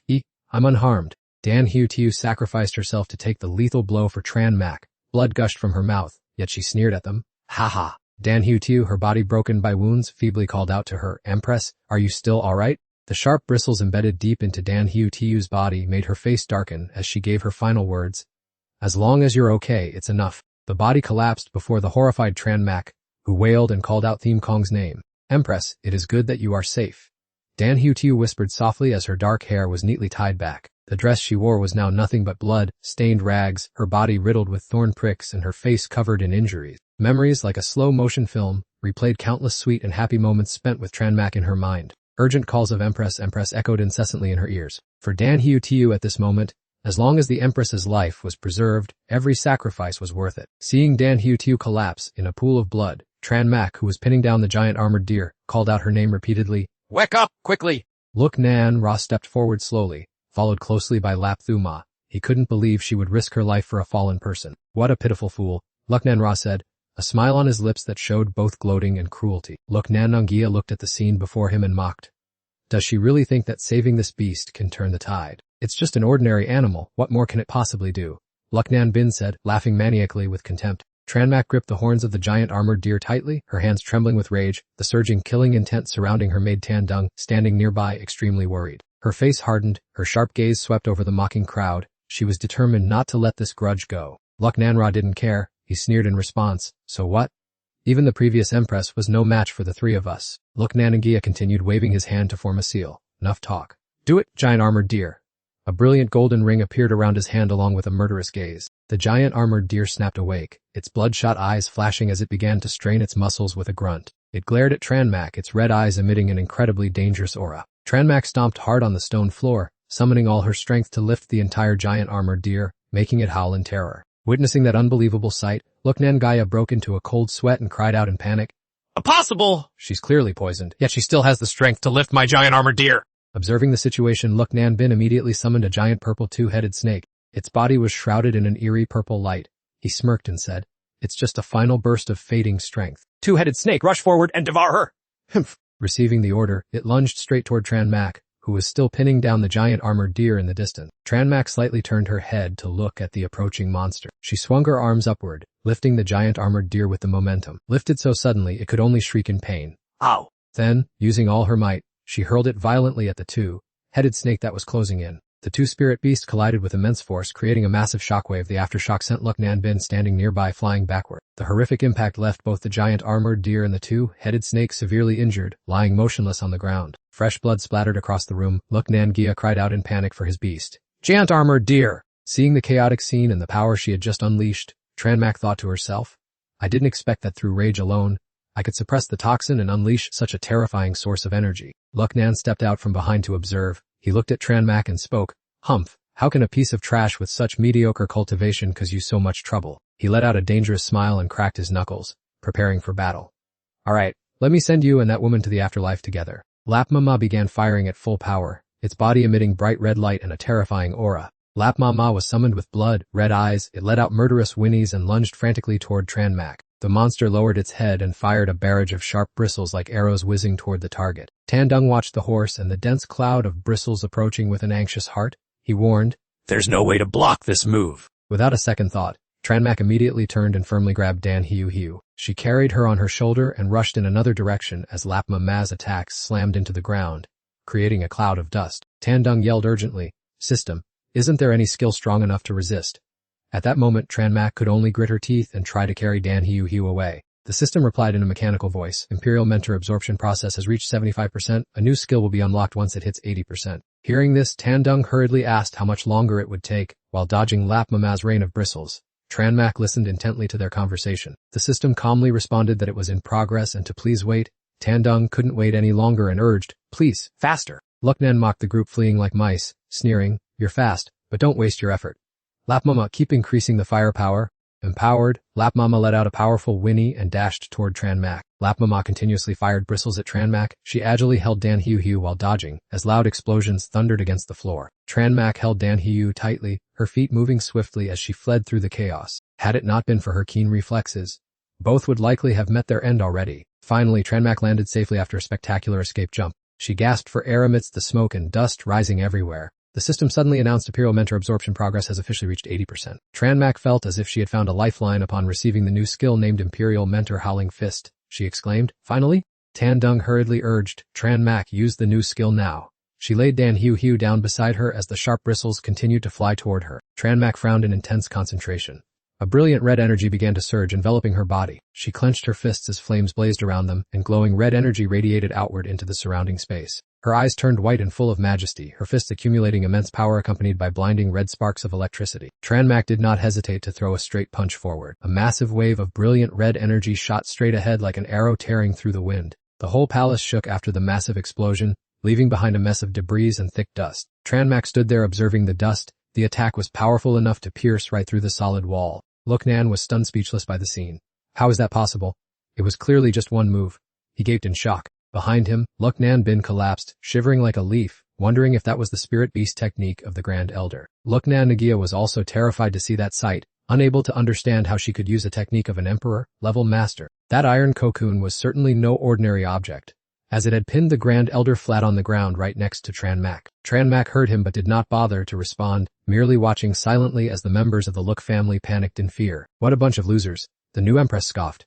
You were humiliatingly defeated by mere trash who had lost all his cultivation. She walked over slowly, the aura of pressure surrounding her body making everyone who saw it shiver in terror. All three members of the Luk family froze when they saw her, their faces stunned and blank. They all fell to their knees and kowtowed desperately, begging, My lady, please spare our pathetic lives, give us another chance, we will definitely deal with that girl properly. She let out a cold remark, That is quite enough. Then she hurled the heavy iron chain hard at the heads of the three unfortunate Luk family members, ending those useless lives and causing fresh blood to spray everywhere. The new empress kept a stony face, believing that trash would always be trash and needed to be thoroughly cleaned up. Such lowly people deserved a miserable end. Their three heads were severed and rolled on the ground, their expressions still frozen in terror. What a waste of my time, she grumbled, her face displaying pure indifference without a shred of compassion. Tranmak, Tandung called out, making Tranmak turn to look.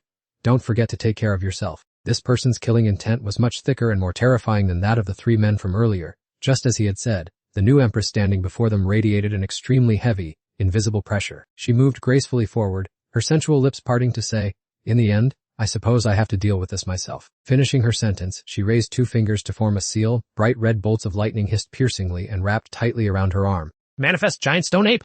Immediately following the summons came booming, ear-splitting crashes, and a blinding light erupted, forcing Tran Mak and Tan Dung to cover their eyes. The ground cracked violently as a colossal monster appeared, its every step crushing stone and rubble. That was her giant stone ape. It radiated intense heat and billows of white smoke, its massive size making Tran Mak look like an ant fighting an elephant. She looked up at the giant creature before her and exclaimed in shock, "Good heavens! How is this monkey so incredibly huge?" The giant stone ape's fiery eyes were locked intensely on Tran Mak. The members of the spirit beast sect stood watching, their faces drained of all color, panicking and asking themselves, "What on earth is this?" Never before had they seen such a bizarre spirit beast. Someone in the group who seemed knowledgeable pointed at the monster and muttered, "Could this be a spirit beast from the mysterious abyss?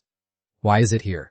A person next to him hurriedly asked, "Is that a secret realm spirit beast?" Rumor had it that with a spirit beast of this caliber, even a Heaven Spring master would stand no chance against it. The old man with white hair standing nearby with his cane looked clearly delighted, believing that with the help of this beast, the spirit beast sect would revive and grow stronger than ever. The new empress stood leisurely in front of the giant stone ape's massive frame, crossing her arms as she declared, "I will give you one final chance if you obediently kneel before me like a dog," she said, looking straight at Tran Mak. "Kneel down and kiss my shoes, confess that you are a useless person, and maybe I will consider granting you a way to live," the haughty new empress said, sticking her foot out in front of Tran Mak. Tran Mak didn't bother to pay any attention, delivering a decisive kick. "You keep these tricks for your dreams," while Tan Dung praised, "Well done." Seeing Tran Mak still stubbornly charging forward, the new empress was driven mad with rage. She pointed and ordered, "Giant stone ape, crush that woman and her swarm of insects for me." Hearing the command, the giant stone ape let out a violent roar, its eyes glowing brightly as it charged straight toward Tran Mak with intense killing intent. It swung its fist downward, causing the ground to shake and split into large chunks. At that moment, the giant stone ape suddenly felt that something was wrong. Tran Mak agilely dodged the punch as she focused spiritual energy in her hands. Tan Dung shouted, "Take it down with just one blow," and Tran Mak replied briefly before swiftly jumping onto the monster. The giant stone ape stared in shock at the human, who had just approached right in front of it. Surging energy enveloped Tran Mak's hands, emitting spine-chilling sounds that resembled the noise of meat being crushed. A brilliant stream of red fire shot straight at the giant stone ape, leaving it stunned and unable to react in time. After a resounding roar, the fire dispersed to reveal the towering figure of the giant stone ape, still completely unscathed. Its massive hands swatted Tran Mak away, sending her flying as she looked on in shock. With a loud smack, it violently slammed her onto the ground. Tran Mak's body hit hard, the ear-splitting crash sounded painful to the very marrow of her bones. Tran Mak lay amidst the rubble, gasping in pain. Tan Dung asked in a panic, "Tran Mak, are you okay?" He looked worriedly at the injured Tran Mak and asked if she could stand up. She braced herself with her hands to stand up and replied,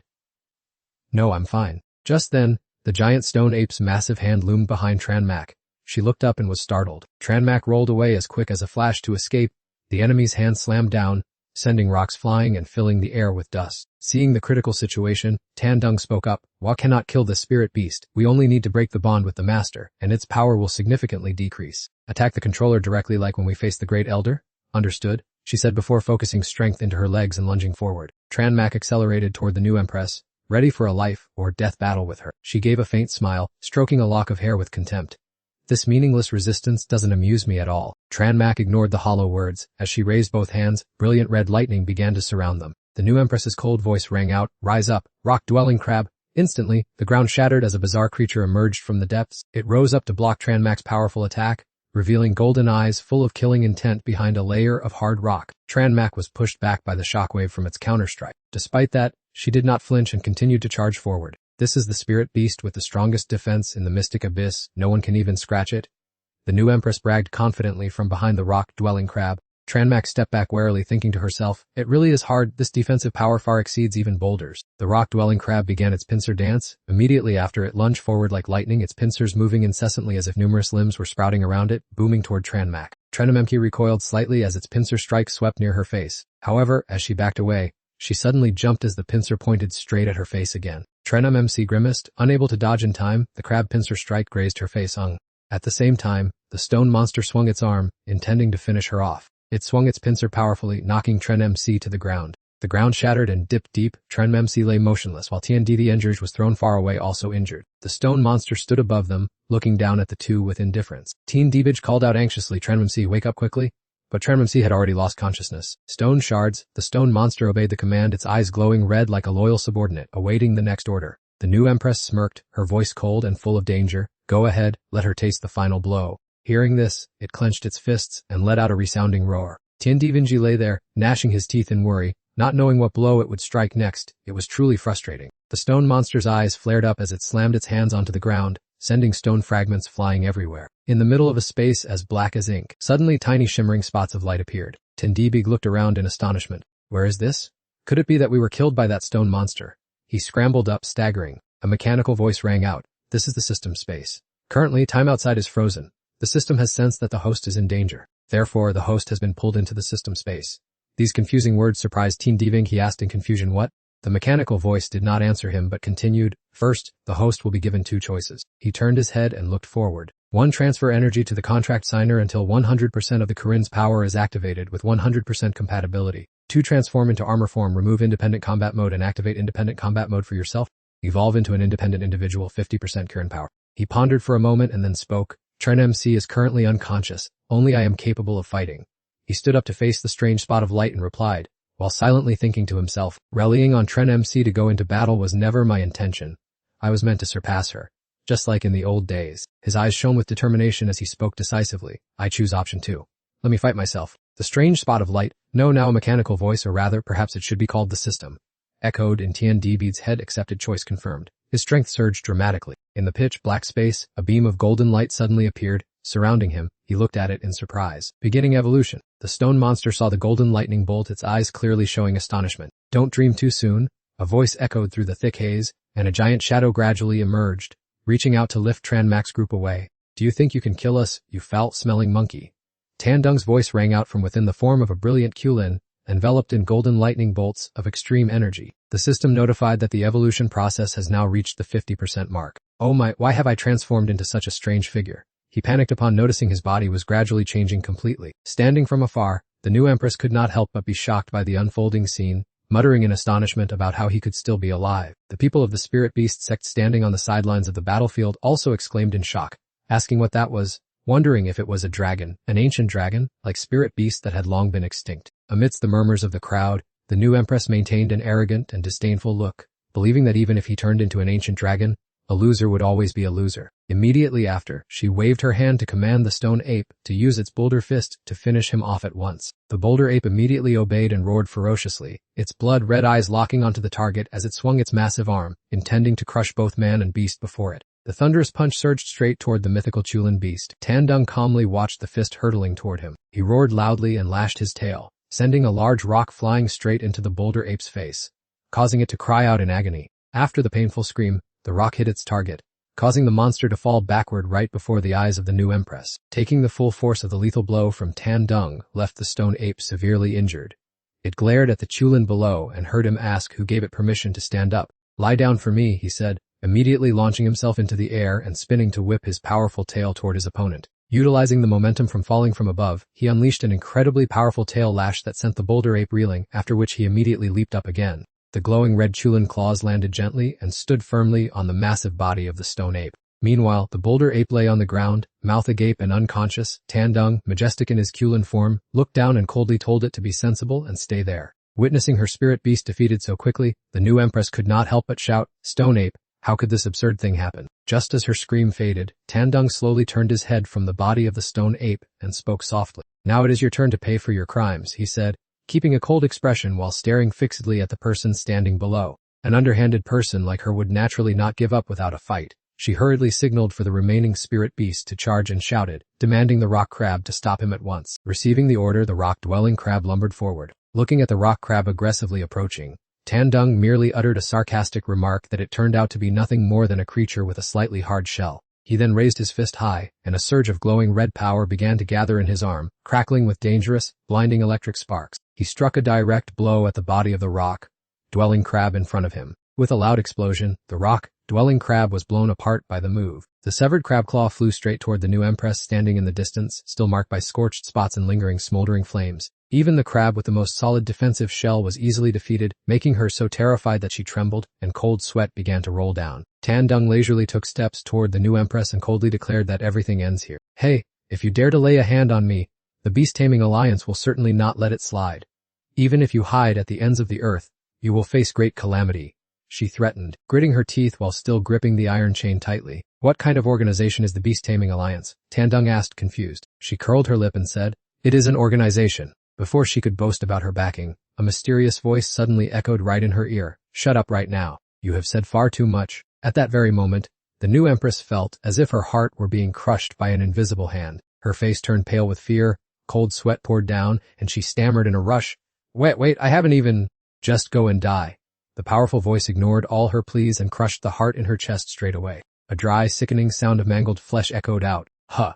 Tandung widened his eyes in shock at the horrifying scene that had just unfolded. "What happened to you?" He looked bewilderedly at the new empress, who had been arrogant just a moment ago, but was now lying motionless on the ground, bleeding profusely and looking as if she had stopped breathing. Tandung stepped closer to check and realized she had truly passed away. Dead? Is she really dead? The members of the spirit beast sect in the distance turned pale with fear at the sight. The empress was actually dead. What on earth was happening? Could this be related to her threat about the Beast Taming Alliance earlier? Could it be that organization which specializes in causing destruction everywhere under the pretext of liberating spirit beasts? One of the group members asked anxiously. "That's right, I heard their signatures forming contracts with countless exotic beasts," an experienced man explained. "So that means the empress was involved with the Beast Taming Alliance." The people around them began to whisper about the matter. Beast Taming Alliance. Tandung repeated the name upon hearing the commotion. Witnessing that tragic death, the Grand Elder, despite being tightly bound and covered in wounds, exclaimed, "It seems the situation is not simple at all." On the distant mountain range, flocks of birds were spreading their wings and soaring through the deep blue sky. So Lang, a member of the Beast Taming Alliance, turned away with a cynical smile. "I told you, how could things ever succeed if you rely on that kind of person?" He curled his lip with a cold expression.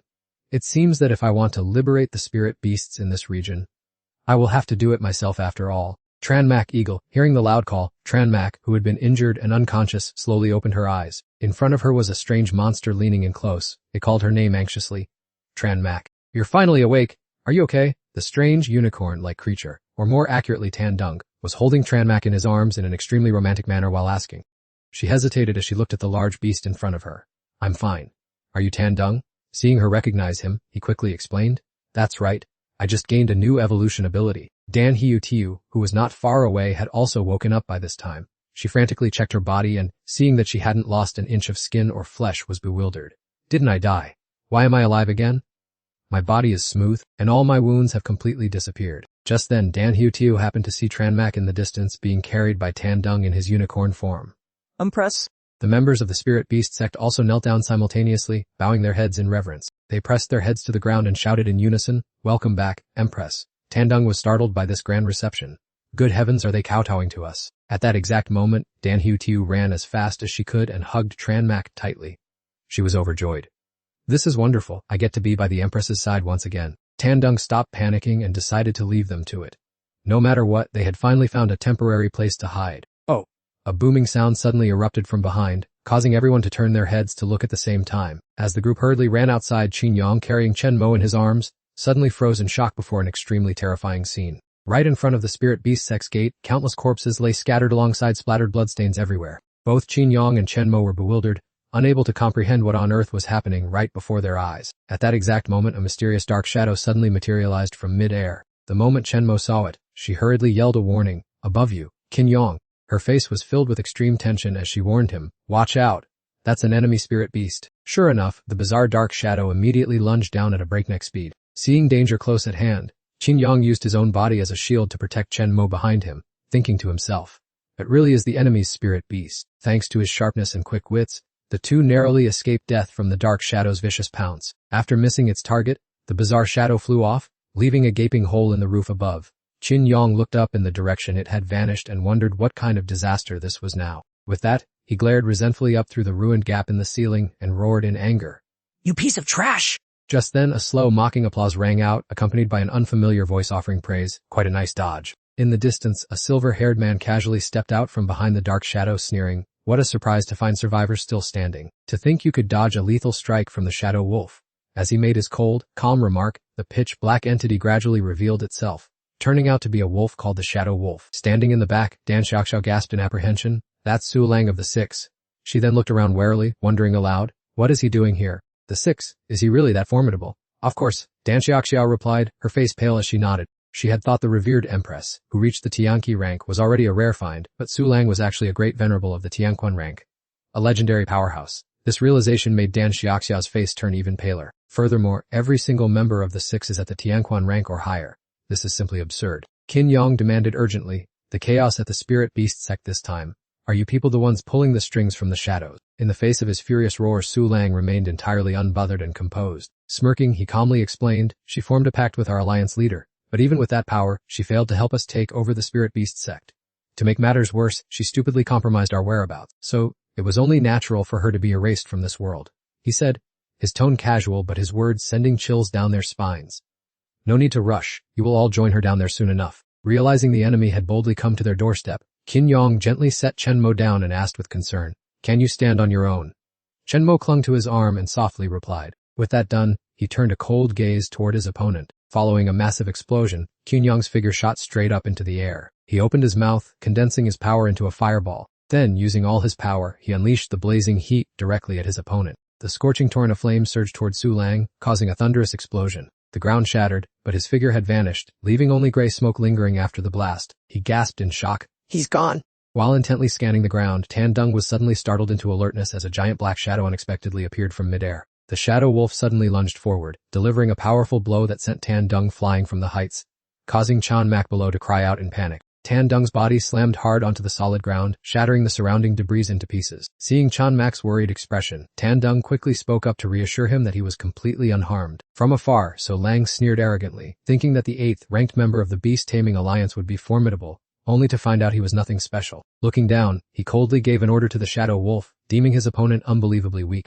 With a nonchalant expression, he snapped his fingers and ordered the shadow wolf to quickly finish him off. With a resounding roar, the shadow wolf obeyed the command and dashed like lightning toward Tan Dung. The shadow wolf closed in too quickly, leaving Tan Dung with no time to react and defend himself. The shadow wolf's powerful claw swipe knocked him off balance and sent him flying. Before he could regain his balance, its giant claw pinned him firmly to the ground. Wiping the blood from the corner of his mouth, Tan Dung silently cursed the terrifying strength and speed of this beast. Closely observing his opponent right in front of him, he realized its movement trajectory was incredibly difficult to predict. However, this extremely close proximity turned into a golden opportunity and Tan Dung's gaze grew cold and sharp. Without caring what kind of beast it was, he leaned back to gather momentum for a counterattack. Prepare to die, he shouted, releasing a blazing fireball directly at the shadow wolf. Caught off guard, the shadow wolf hesitated, but the distance was already too close for it to dodge. With no other choice, it was forced to take Tan Dung's frontal attack head-on. The blazing red flames pierced through the shadow wolf's body, turning it into wisps of black smoke that dissipated in the air. With the battle seemingly decided,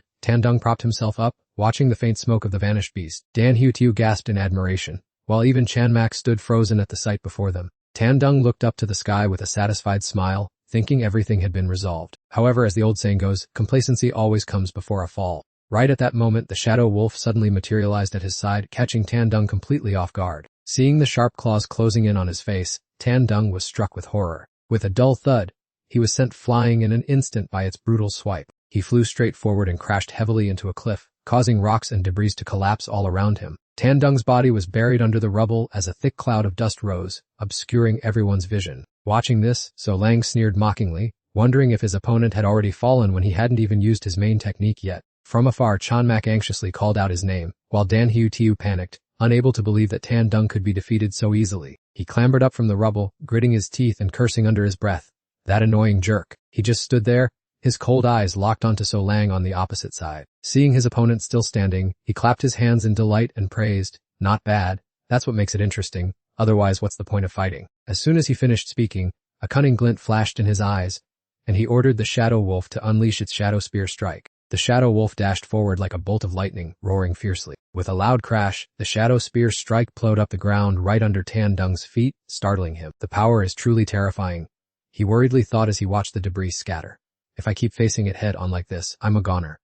I must quickly find its weakness. So Lang casually observed the match, sneering arrogantly, "Hey, do you think you can escape?" The shadow wolf pounced again, its tail delivering a devastating whip to Tan Dung. It grabbed him tightly and thrashed him mercilessly from left to right, leaving Tan Dung with no time to react and in agonizing pain. While being repeatedly thrown around, Tan Dung fortunately managed to grab a thick tuft of fur on the shadow wolf. "Got you," Tan Dung thought triumphantly. He realized that when both were in physical form, they only had to wait for the opponent to close in to grab them. Taking the opportunity to counterattack, he braced himself, holding tight to the fur, and unleashed a shockwave of fire directly into its face. The burst of energy shot high into the air, tearing through the shadow wolf's body, but only an afterimage flickered away. Watching the dark figure fade away, Tandung wondered in confusion.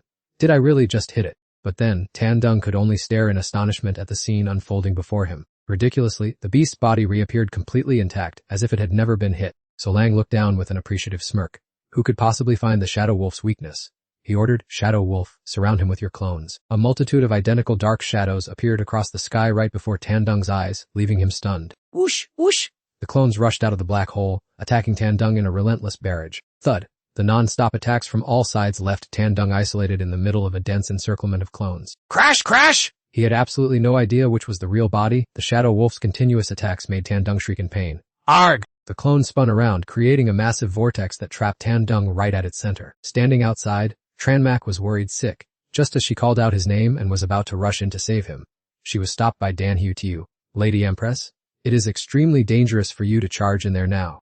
If we intervene at this moment, we will surely die! Tranmak frowned at her. Run away. No way. Dan Tiu could only try to dissuade her. Surrounded by the vortex, Tandung was in a desperate situation. He thought to himself, the drag force is too terrifying. I can't move at all. Suddenly, the system's notification rang out, warning the host's spiritual power is almost depleted.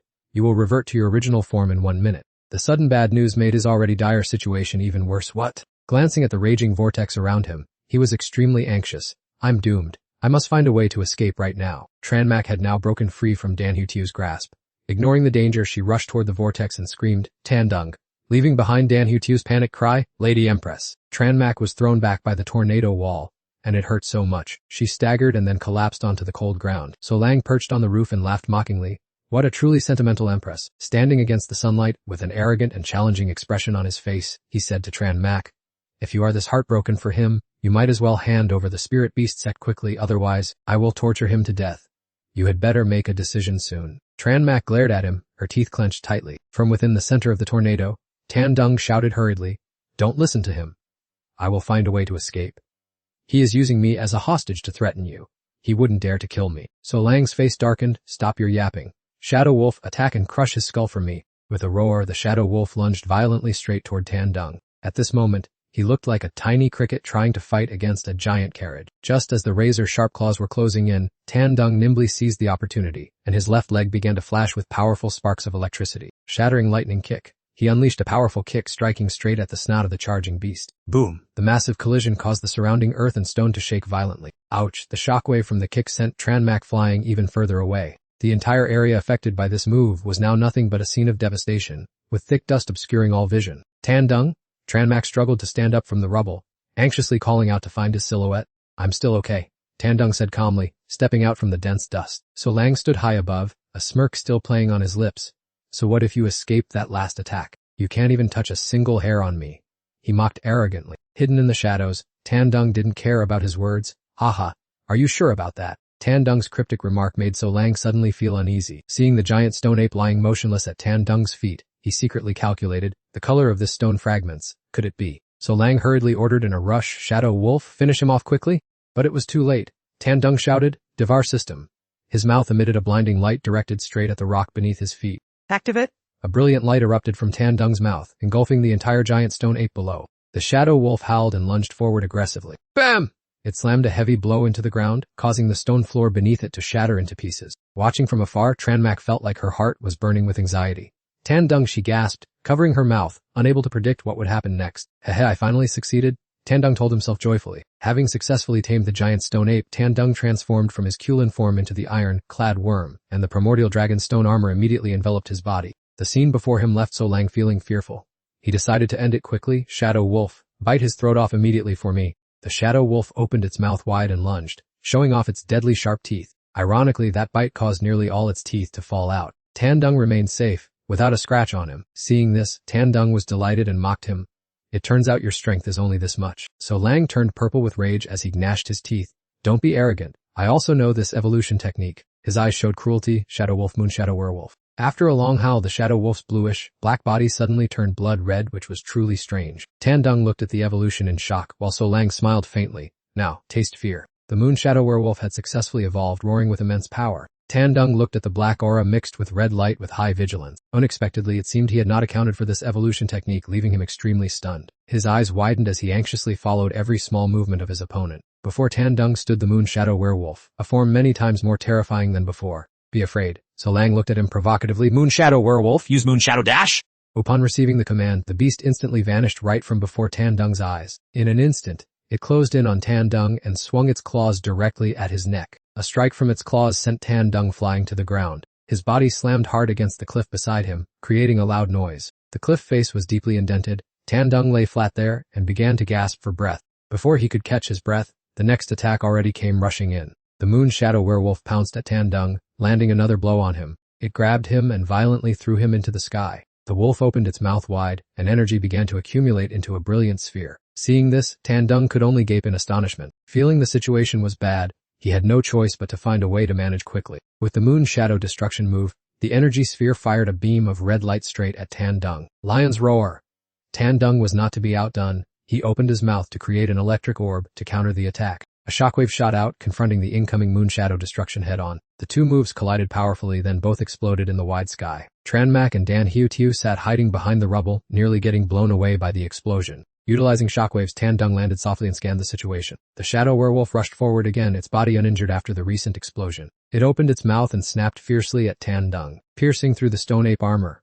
It caused him to bleed with a vicious bite. Tan Dung quickly channeled strength into his legs to activate his energy. Seizing the opportunity, he delivered a lightning-fast kick to the Shadow Werewolf, sending it backward before it could react. The Shadow Werewolf was knocked back quite a distance. It hurriedly braced itself with its legs to avoid being thrown too far. Since the attack hit and it did not turn into a shadow, Tan Dung secretly guessed that it had sacrificed its stealth for physical strength. Thinking, fortune favors the bold, he decided to try his luck. Full of fighting spirit, he pulled his hand back for momentum, determined to see who was stronger. The Shadow Werewolf looked at him warily and with great caution. Bursting with firepower, Tan Dung gave it no chance to react. He shattered the ground and leaped high, unleashing a powerful kick at it. An earth-shaking explosion rang out, and dense dust obscured his vision, leaving its fate unknown. At that same moment, Dan Hiu Tu, who was standing alone on the roof, also quickly devised a counterattack plan. This guy has no spirit beast by his side. It truly is a once-in-a-lifetime opportunity. She raised her hand to channel her spiritual power, summoning her spirit beast immediately. Come forth, green grass spirit, she cried as emerald vines slowly rose from the ground and spread everywhere. Chirp, chirp. A small cute creature peeked its head out. That was Dan Hiu Tu's green grass spirit. Dan Hiu Tu urgently ordered the use of plant enclosure. The green grass spirit obeyed, causing countless vines to sprout from its body and spread in all directions. So Lang looked at the scene before him and was startled in horror. The place where he stood had been surrounded by the green grass spirit's vines, and they began to constrict around his body. Green vine sword. Dan Hiu Tu called out to summon a sword from the vines. She crossed the path of vegetation created by the green grass spirit to storm onto the roof. With a swing of her sword, she sliced through half of So Lang's body, shouting for him to die. But if he died that easily, he would not be a villain. Dan Hiu Tu felt something was wrong and scanned the area. So Lang was still standing there unharmed. He tilted his head back disdainfully, mocking her as just a small fish of the Tianquan rank who dared to cause trouble. He casually unleashed his shadow dispersion technique as billows of black smoke surged straight toward Dan Hiu Tu. The green grass spirit immediately erected a vine wall as she shouted for her spirit beast to protect her. The emerald vines were tightly interwoven, forming a shield that successfully blocked the black projectiles. Pressing her advantage, Dan Hiu Tu, hidden behind the wall, continued to unleash her green vine heaven net. Chirp, chirp. The green grass spirit obediently followed the order and launched an all-out attack. Entwining vines rose up, weaving into a strange round net that enveloped So Lang, while the outer fibers extended like a solid fortress wall, ready to block any invading enemies. They wove together, forming a sharp-pointed conical cage around him, inside of which was a spherical network that locked So Lang firmly in the middle. Dan Hiu Tu focused all her mind on Tran Mak below. She spoke urgently. Please, Empress, pursue him quickly. Once the spirit beast escapes from my control, my strength will be significantly diminished, so while I am trying to hold him here, quickly destroy his spirit beast. Okay, I understand. Tran Mak replied, and without any hesitation, he immediately turned and ran forward quickly. Imprisoned inside, So Lang showed a contemptuous smile. Do you think I'll easily let you mount up and become the hegemon? In his hand, he summoned the shadow sword as swirling black mists coiled around it. Each small, sharp blade aimed directly at Dan Hiu Tu, giving her a sudden fright. A sword blow struck down, but Dan Hiu Tu would not easily succumb to death. She hurriedly swung her sword to block, the two blades clashing with a piercing metallic sound. Stay here quietly with me until they finish dealing with your spirit beast. Her eyes flashed with determination, locked in a life and death struggle inside this cage with the opponent before her. Seeing his attack neutralized, So Lang was unfazed. He smirked, Someone only at the heavenly power realm dares to sacrifice themselves to block my path. It seems I am being underestimated. His eyes flashed with a cold, murderous glint. Then let me show you. The power gap between the heavenly power and heavenly spring realms is one you can hardly overcome. Boom boom, a series of consecutive collision sounds echoed throughout the vast space. Nimble beams of light darted back and forth, colliding and emitting bursts of brilliant golden light. The moon, shadow werewolf, and Tandung charged at each other in a decisive battle, causing the surrounding earth to crumble and dust to fill the air. Boom! The moon, shadow werewolf raised its hand full of sharp claws. Streams of dark red power shot out from it, causing everything around to shake violently. Suddenly, it halted its attacks, turning its eyes toward the thick screen of white smoke in front of it. The moon shadow werewolf seemed slightly surprised. On the opposite side, Tandung opened its mouth wide, surrounded by lightning and a thick cloud of dust. From its fanged mouth, a massive surge of energy shot straight out, seemingly wanting to incinerate everything around it. It was the intimidating roar of a lion. That surge of power rushed directly toward the moon shadow werewolf. It did not have time to dodge and was sent flying backwards. The moon shadow werewolf struggled to get up. From a distance, Tandung charged forward. You can't hold out anymore, can you? It aimed straight at the moon shadow werewolf and roared, D! As the ground around them shattered. Boom. The moon shadow werewolf raised its leg, kicking toward the fiercely growling Tandung. It delivered a powerful kick, whoosh, sending Tandung stumbling backward. Oh! Following its fall, the surrounding rocks and earth collapsed with a thunderous rumble. Tandung propped itself up and stood, panting, phew, such terrifying power. Within its heart, it thought, how strange, why has my strength decreased so much? The system notification panel appeared. The spirit beast and its master are bound by a contract, and the further apart they are, the more their power will diminish. Hearing that, Tandung was annoyed. Such important information should have been said earlier. The system argued back. You didn't even ask a single question yourself. He scolded the system. System, you are truly useless and of no help at all. Tandung, can you hear me? An unexpected voice echoed in his mind, making him surprised. Chenmo. Telepathy. On the opposite side, Tandung was still communicating with Chenmo via telepathy. Wait a moment, Chenmo, don't rush over here. Chenmo's body was covered in mud. Huh.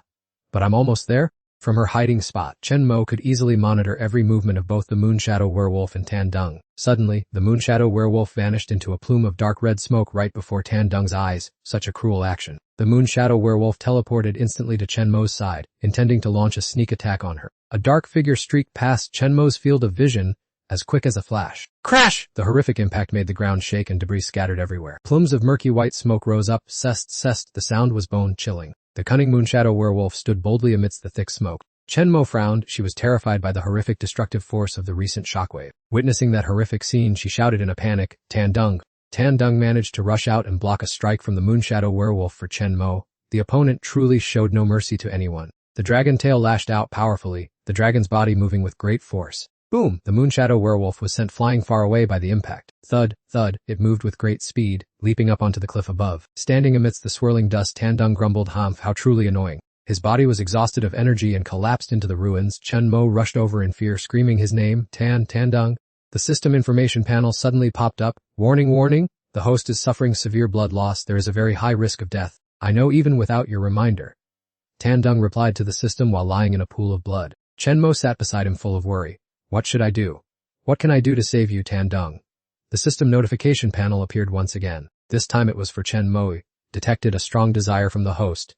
The system is beginning to activate a special skill. Before Chenmo's eyes, a control panel appeared with a single option, activate soul pact skill. Yes or no? The system repeated the question, activate soul pact. Accept or decline soul pact. Tranmak recalled the mysterious woman who had brought him here, thinking to himself that possessing some special abilities after traveling through time was indeed very useful. Regardless of everything, as long as she could save Tandung, she decisively made her choice. The system confirmed the order. The power from the Soul Amber Covenant was officially activated. A moment later, a brilliant glow enveloped Tranmak and Tandung right where they stood.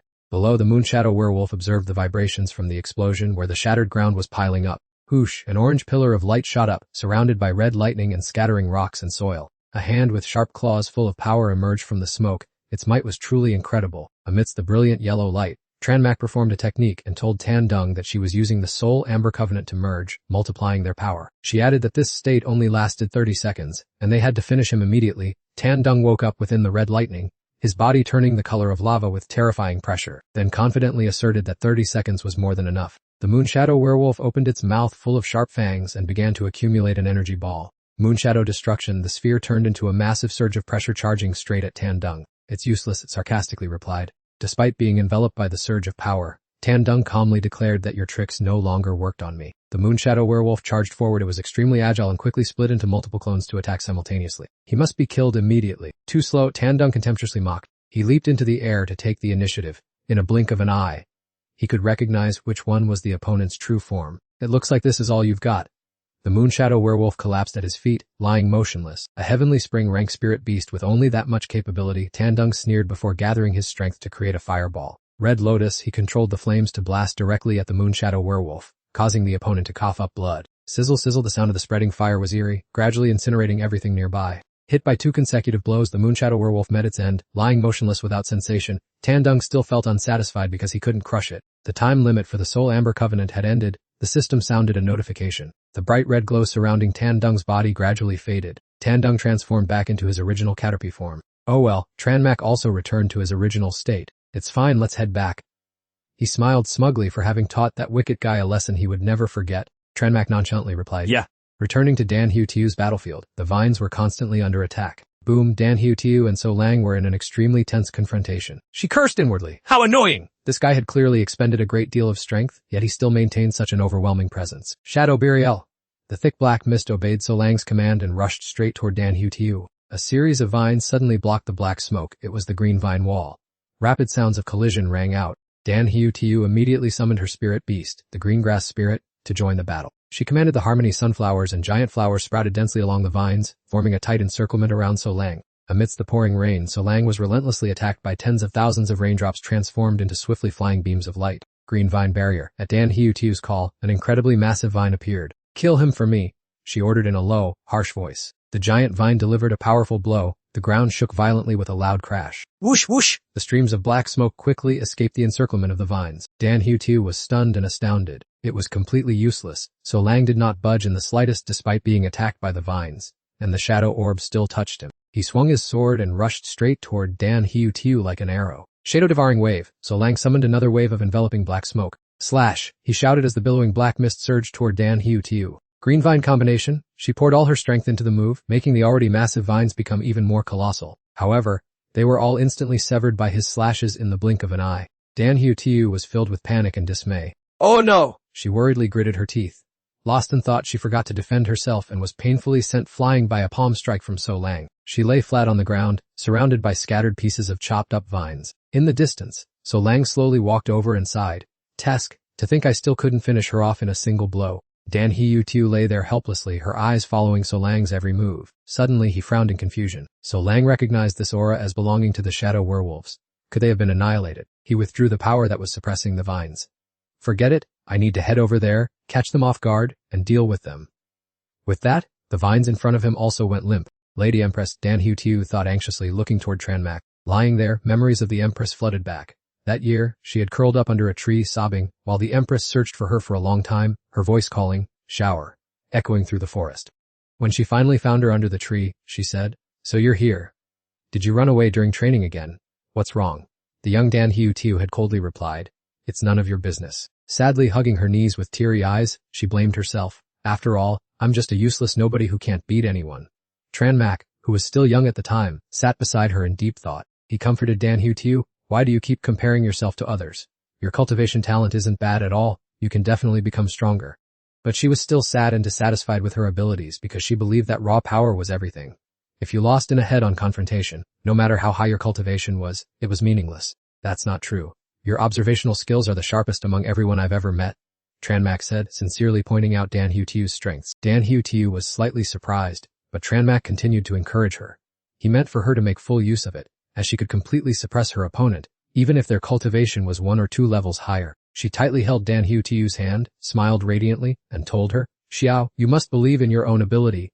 Don't give up too quickly. When her mind returned to reality, Dan Hu-Tiu was completely alert. She called out after that Tianquan rancor. Stop right there, she called out, stopping So Lang. He never expected that after taking the full force of his palm strike, Dan Hu-Tiu would still have enough willpower to stand firm and halt his steps. Just lie there quietly, So Lang ordered with a wave of his hand. The pitch black smoke rose again, surging straight toward Dan Hu-Tiu. While dodging the lethal blow, she focused her mind to think. It certainly couldn't be wrong.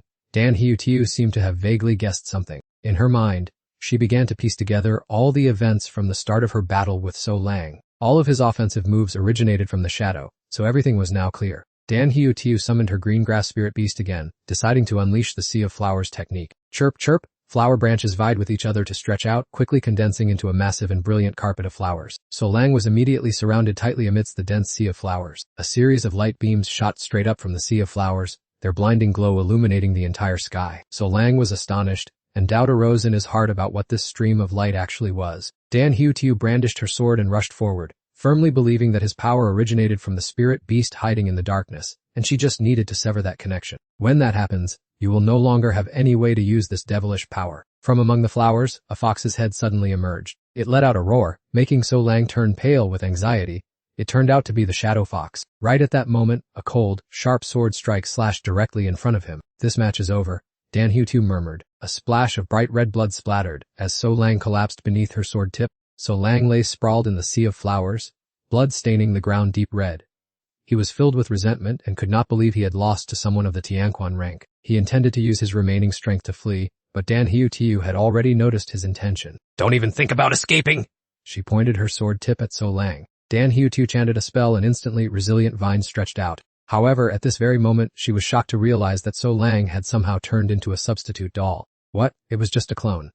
Dan Hiu's face immediately darkened due to sheer exhaustion. She was exhausted, her eyes dull and lacking any vitality. She sighed indeed. Tianquan rankers were not as simple as she had imagined. Just as he finished speaking, he collapsed in the middle of the flower field, and from afar, Lu Xiaoling frantically let out anxious chirping sound. Tan Deng and Tran Mak were standing right in front of Dan Hiu at this moment. Tran Mak carefully examined the wounds on her body.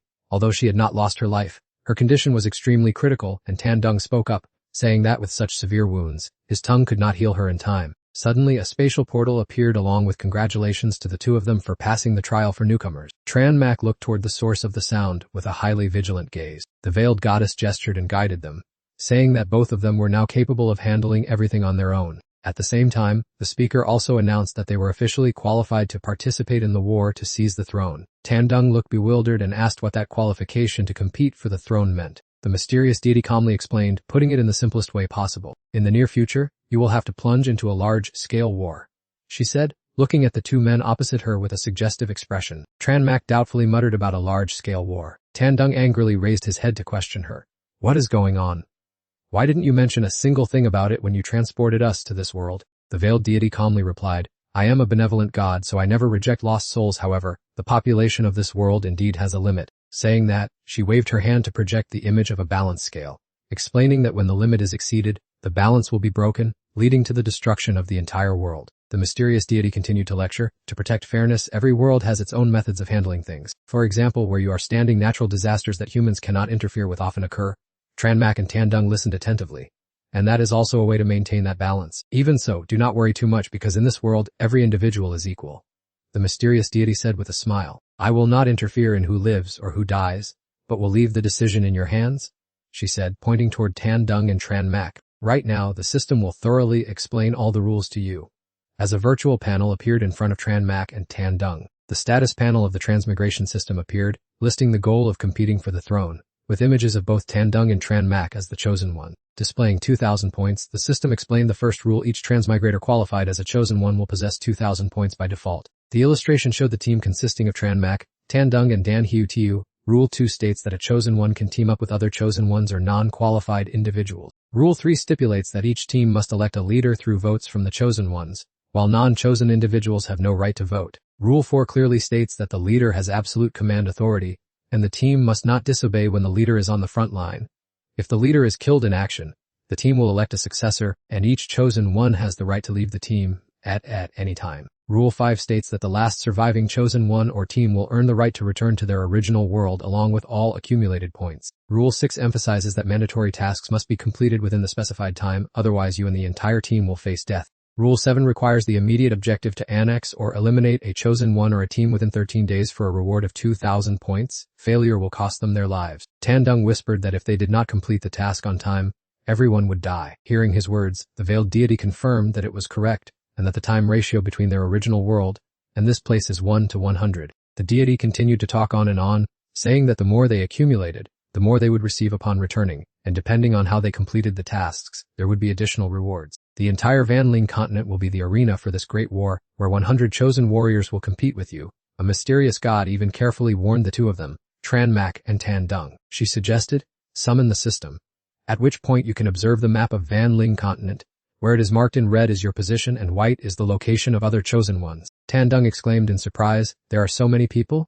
He wondered, if we can form teams, wouldn't it be better if everyone gathered together and worked together to earn enough 2,000 points to return? Anyone who thinks that is deeply mistaken. There are reasons why you became chosen ones, but regarding that reason, the nameless god had rejected Tan Dung's idea. Now experience it for yourself, the god said, snapping his fingers. Tan Dung suddenly appeared in front of an old house. This place is underneath my house, he realized. I have been sent back. A bag of items lay scattered on the floor. A middle-aged woman called out in surprise. She covered her mouth with her hand and called out, "Oh, Dung!" Tan Dung turned to look at the woman. Mum. She burst into tears, her eyes brimming with water and her face flushed with emotion. She rushed forward and hugged Tan Dung. You're finally home, Dung is finally back. Tan Dung hugged his mother back. Yes, I'm back. Son, I'm so happy, really happy, finally your mother is no longer alone. Hearing his mother's words, Tan Dung held her shoulders firmly in alarm and asked, alone? What are you saying? Where is my father? Tan Dung's mother recounted that when he went missing, his father had hurried everywhere looking for him every day, never giving up, that caused his old illness to flare up, leading to him losing consciousness. He still couldn't believe what he was hearing. How could that be? Tan Dung's mother continued, currently, your father can only survive on a respirator. The treatment requires a large sum of money. I've only saved up a little. I wanted to come back to get some clothes your father often wears to change into, she said.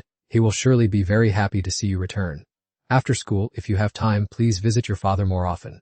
The mother and son stood beside Tan Dung's father's hospital bed and talked. Tan Dung's mother suddenly coughed uncontrollably. She said, although our family is in trouble right now and has to pay quite a lot in medical expenses, as long as we are of one mind, we will surely overcome it. Tan Dung supported her anxiously. Mom, are you okay? She comforted Tan Dung. It's all right, I'm fine, it's just my old illness, I'll be fine after a short rest. Warm rays of sunlight filtered through the window. Tan Dung hugged his mother emotionally. Son, why are you suddenly hugging me? Tan Dung pretended everything was normal. It's nothing, I just feel like I haven't hugged you for a long time. While hugging his mother, he silently made a determination. His mother had bronchitis and normally, taking medicine would help. Now that the coughing was this severe, she had likely stopped taking medication. Since this great war could bring in such a large amount of money, he had made his final decision. I must win at all costs, then bring the money home. A gentle female voice echoed in the empty hospital room. After that, although I couldn't make friends at school, I am trying to communicate with everyone. Just like Tan Dung, it wasn't impossible to communicate in that other world. And I could even make new friends, even though this new friend was a little bit eccentric. I believe we will surely pull through. Tran Mak sat close to the bed, trying to talk to her comatose mother. Mom, can you hear me? Today I've said a lot, so much, so very much. She continued to talk to her mother even though she lay motionless on the hospital bed. She said, after Dad left, I was terrified of seeing my loved ones leave me. That's why I didn't make friends. Why did things turn out like this? It's true that a person's happiness is limited. Have I rejected my own happiness? Why does this have to happen? Tran Mak reached out to wipe away 2 streams of flowing tears. Tran Mak recalled the conversation with his mother's doctor. After her daughter went missing, her mind had triggered a defense mechanism out of grief, and she fell into a coma. But her condition was not severe, only requiring frequent daily visits and conversations for her to gradually recover. Tran Mak calculated the expensive medical costs and realized they were a massive burden. If he stayed working here, he would never save enough money. The Great War was a golden opportunity to earn that sum. Tran Mak told himself he could not let money stand in his way, and determinedly decided to return. The two of them again sought out the location of the anonymous god. The faceless god laughed triumphantly and asked if they still held their original intention. Tran Mak and Tan Dung sat in silence beside Dam Hiu Tiu, who was still unconscious. Tran Mak spoke up, inviting Tan Dung to return together. Tan Dung replied confidently that they must stand side by side to grow stronger together. Both shouted in unison their goal to claim the throne. Located far from the Spirit Beast sect was the land of Cat Sect Valley. The girl reported seriously that the sect leader was fully aware of all the developments within the Spirit Beast sect. The enchantress Koangayat Nai of Cat Sect Valley confirmed that the chosen one had indeed appeared there. Resting his chin on his hand, the man flashed a mysterious smile and said it was within his calculations. Recent events gave him a premonition that another transmigrator had appeared. He pointed his finger and ordered Koangayat Nai to strike before the enemy and quickly take men to capture them all. Koangayat Nai obeyed the orders exactly. The sect leader of Cat Sect Valley, Huang Pham, with his fiery red hair, gave a cold and arrogant huff. Determined not to let anyone seize the throne, because only he was worthy of claiming it. Everything happened so fast today. Now facing a life and death battle, he thought it best to just survive the night. Tan Dung sat by the hospital bed watching the elders bandage Hiu Tiu, hoping she would wake up soon, while Tran Mak hummed softly in agreement. A sudden green light emanated from above their heads, making Tan-Dung exclaim in astonishment. Their floating hands were suddenly enveloped in beams of light. Tranmak and Tan-Dung were pulled into a strange void surrounded by countless floating, hazy white spots of light. Tan-Dung cried out in amazement because he had returned to this place again. While covering his bleeding nose, he pointed at Tranmak, who was naked, and shyly shouted, asking why he was there as well. The faceless god smiled in appreciation, saying that their spirit was not bad at all. He expressed excitement about their participation in this life and death battle, but added that there was some bad news to announce. The god held up a glittering golden ticket and said that due to their hesitation, only one spot remained. Tan-Dung's face paled as he asked in a low voice what this final ticket meant. The faceless god nonchalantly explained that it meant one of the two would have to remain in this other world forever. He chuckled coldly and told them to decide for themselves who would be the one to participate in this brutal struggle. Tranmak and Tan-Dung both pointed at each other. Did this even need an explanation? It was obviously him or her. Both of them froze. Tan-Dung shouted at Tranmak, "Why don't you participate yourself? If you return to the original world, wouldn't you become that perfect, invincible Tranmak again?" "It's not as simple as you think," she said sadly, starting to recount her situation. "Everyone in the original world despises me. Even my family members probably consider me a burden." Tan-Dung was full of doubt. How could that be? So many classmates see you as a goal to strive for. How could anyone hate you? They only act that way on the surface. Tranmak exposed those fake faces. "Do you remember when we first started high school? The whole class isolated me and no one even paid attention to me." She recalled the days of being pointed at and talked about behind her back. "Only you sincerely wanted to get close, even to defeat me." Tan-Dung lay there, arrogantly challenging her right on the school sports field. "Tranmak, rumor has it that you are good at everything from sports and academics to the arts. Why don't we have a match?" Seeing him doing something foolish, two male students quickly ran over to drag Tan-Dung away. "Are you crazy? How dare you strike up a conversation with the goddess Tranmak? Come with us quickly." He struggled. "Where are you guys dragging me?" The other two guys said resolutely, "Sorry, we're taking him away right now." One of them warned Tan-Dung while telling him some things about Tranmak. "Are you tired of living? Don't you know Tranmak has a very powerful foster father?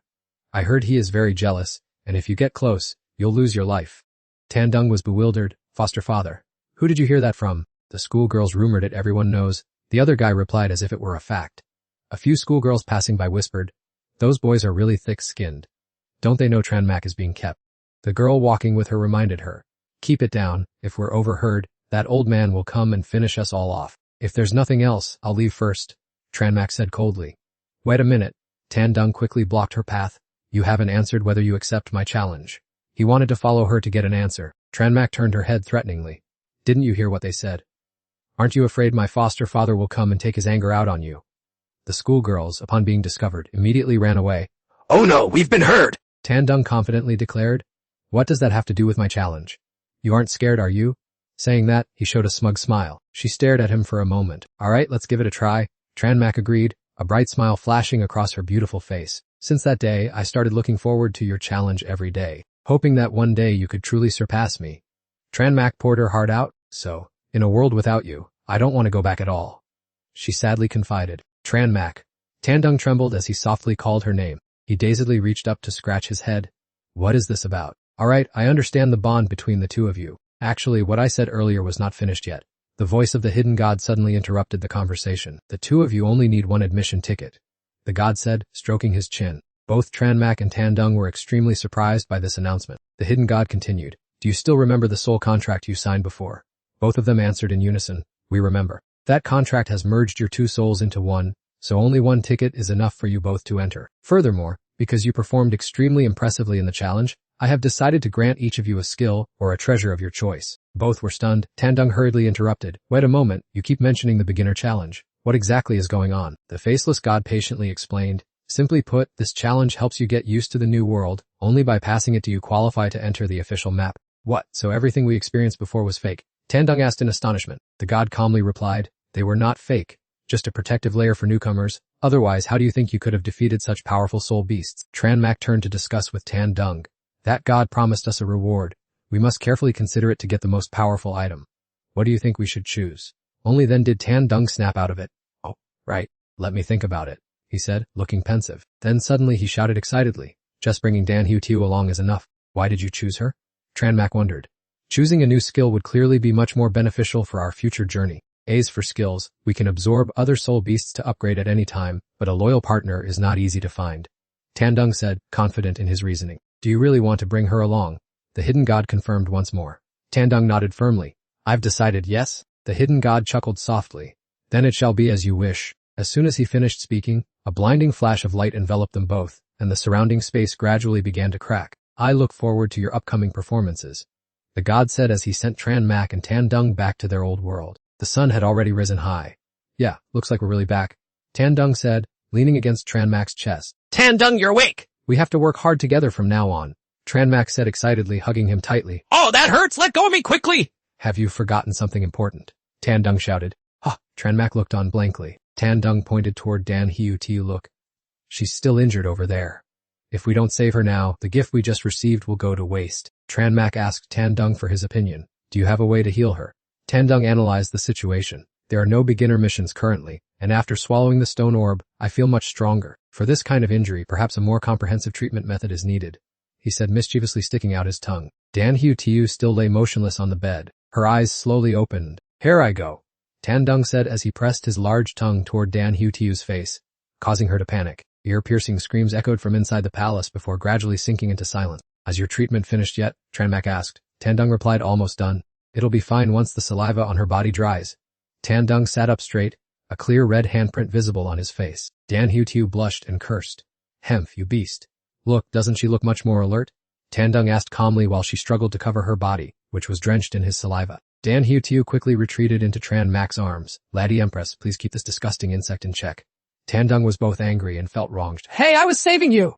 I don't believe your saliva has medicinal properties, Dan Hiu Tiu retorted. The narcissistic girl lifted her face toward the sky. This must be because the heavens were moved by my sincerity toward the Lady Empress. Tandung sighed. This person is truly beyond help. A blue spatial rift suddenly opened, and a dry voice rang out, telling the royal candidates to listen carefully. The preliminary challenge round is coming to an end. All the abilities you previously possessed will be completely erased. What is this? Are all abilities being reset? Tandung was still in shock. The throne contention system has begun updating data. The system setup process is complete and a notification appeared confirming that everything is ready. The hidden god appeared again. I will explain the rules of the game more thoroughly so you can understand them clearly. Tandung grumbled, Hemph, you again.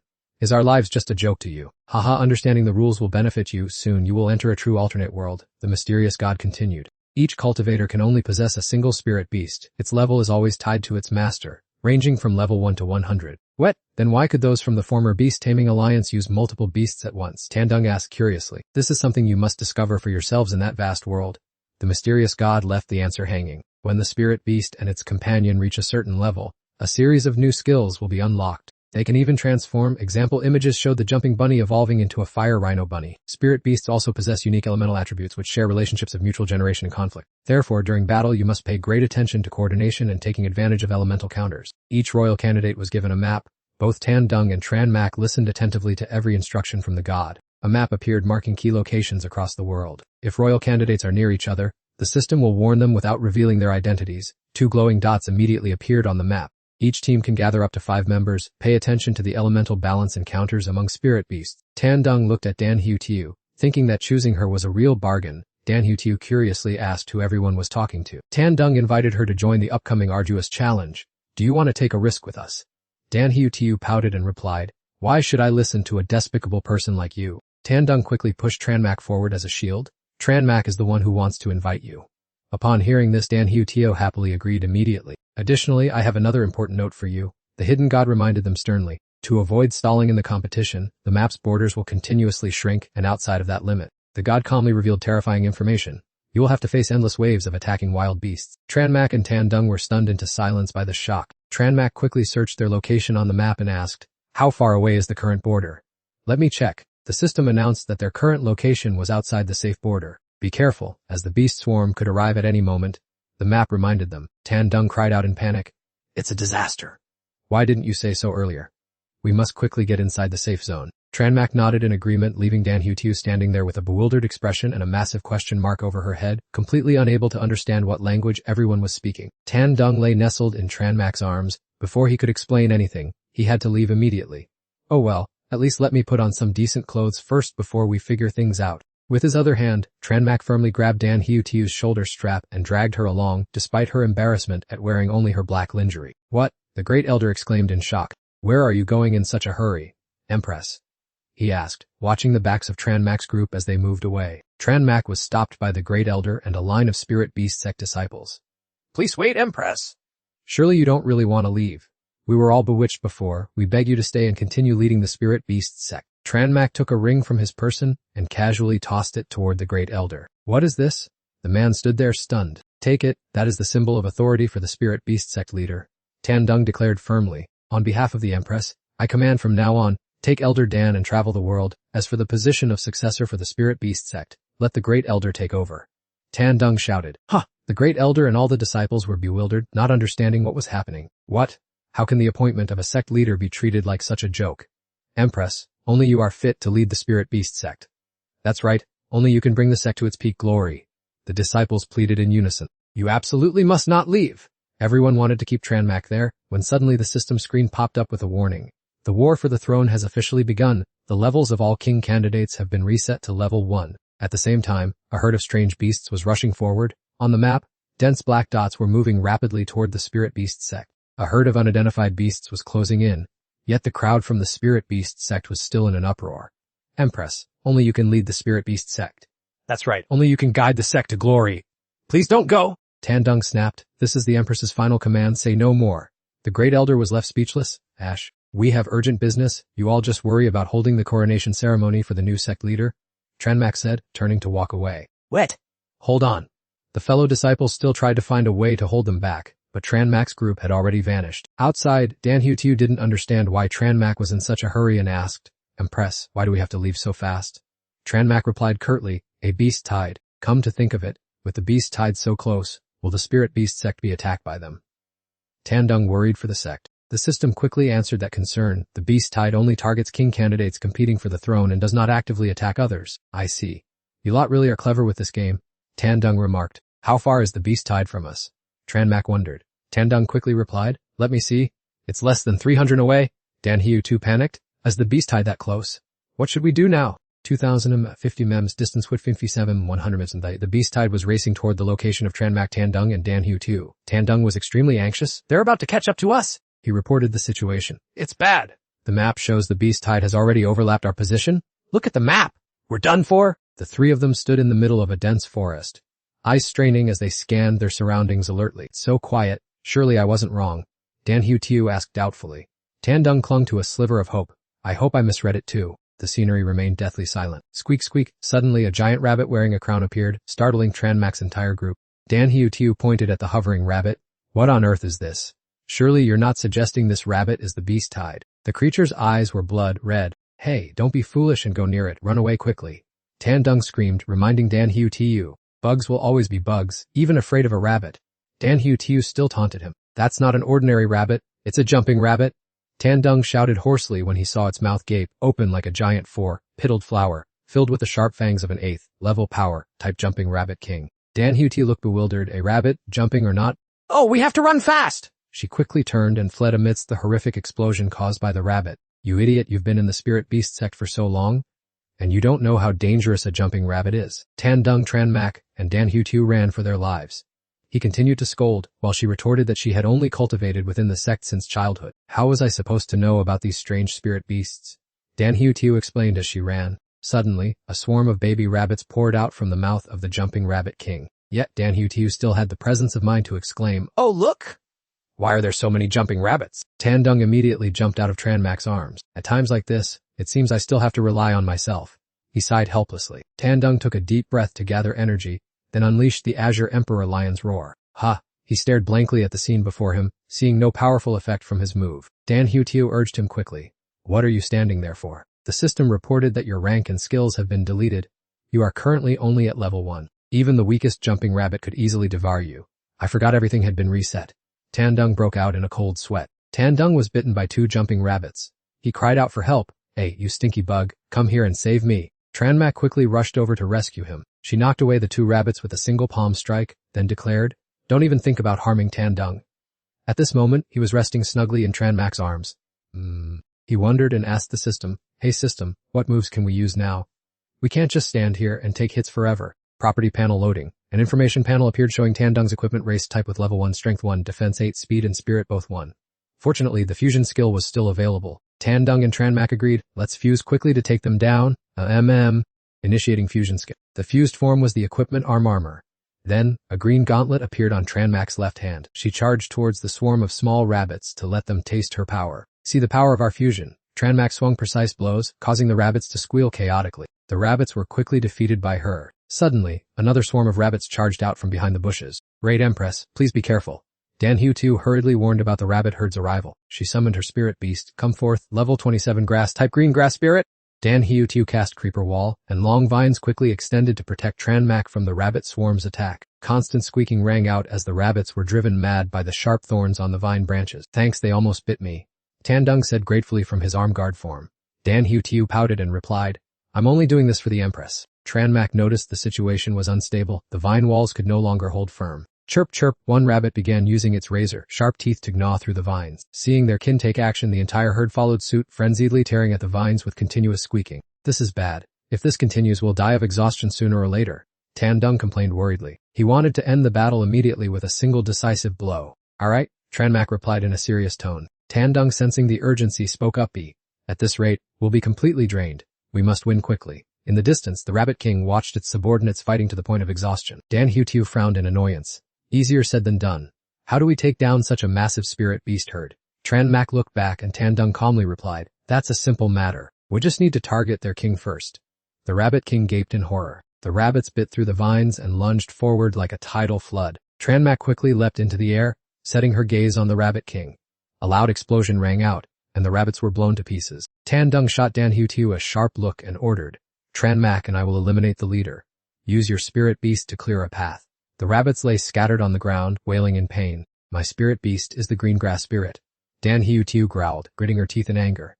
Don't you dare order me around, you bastard! She sullenly unleashed a path, clearing move threatening, you jerk, if anything happens to the Empress. I won't forgive you! Green grass spirit, piercing vine spike! She stomped, causing green energy to erupt like spears through the rabbits. Tranmak took a running start and jumped high into the trees to prepare her move. She performed a graceful somersault while the Rabbit King was still too dazed to regain its composure. Immediately after, it took a direct, powerful kick from the Empress's mighty foot. The Rabbit King's face turned red from pain. It roared in anger, its mouth agape as it prepared to counterattack. Tranmak clenched her fist as powerful blue energy and streaks of lightning swirled around her, her gaze incredibly sharp. They stared each other down coldly, neither willing to back down. Suddenly, the Empress delivered a devastating punch that sent it coughing up blood. It slammed into the ground, and the impact kicked up a cloud of dust that obscured their vision. Seeing their king fall, the rabbits below fell into a panic, squeaking incessantly. Tandung broke into a sinister smile. What would happen if you were sent back to level 1? The bloodied Rabbit King lay unconscious. Tandung stood over it gloatingly. I'll just devour it to increase my power. As he spoke, he opened his mouth. The devour system was activated, and a brilliant white light flared from his body. Does she still have the courage to want to spar again? Upon hearing these words, the group of rabbits was so scared that they broke out in a cold sweat. Without any hesitation, they turned and fled in all directions. A blue system panel appeared, announcing the defeat of the Jumping Rabbit King and promoting Trenme-PC from rank 1 to rank 3. Tian Dibing also ranked up. He happily said they had won and reached rank 3, while Trenme-PC only smiled in response. While she was still rejoicing, Gandin Hu-Tu's panicked scream rang out, my queen, now is not the time to celebrate. We are being completely surrounded by the beast tide. Trenme-PC's group is now trapped on all sides with no way to retreat. The monsters stared intently at them with blood-red eyes. Van Hebu-Tibu's face turned pale as she held her head in terror and wailed, we're doomed. While Trenme-PC calmly observed from behind, Tian Dibinji calmly spoke up, saying it wasn't certain yet, which made Engine Hebu-Tibu skeptically ask if he had any brilliant ideas. He confidently ordered them to hold on tight so he could use the new skill learned from the Rabbit King. Trenme-PC grabbed him without hesitation, while Andian Hebu-Tigu remained skeptical, asking if a bug like him could actually save them, to which he curtly replied, stop talking nonsense, you'll see.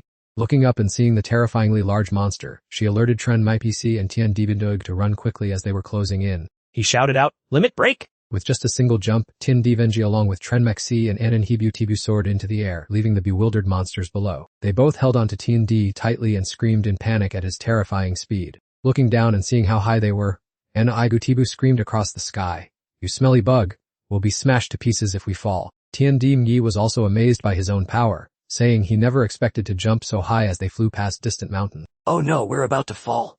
Anne Hebu-Tibu panicked, her mouth agape as she saw the ground fast approaching. She hurriedly ordered Eldnkitoling Elisitolin quickly release the sea of flowers. With a chirping sound, Elisitolin began to shower down flower petals. A loud boom echoed as they hit the ground, sending the sea of flowers flying in all directions. Thick white dust filled the sky. Tiandinji landed face first on the ground and cried out in sharp pain. He lay on his back, face full of scratches and mouth wide open, still optimistically telling himself that it was lucky just to be alive. At that moment, an angry shout came from the distance. "Smelly bug, save us."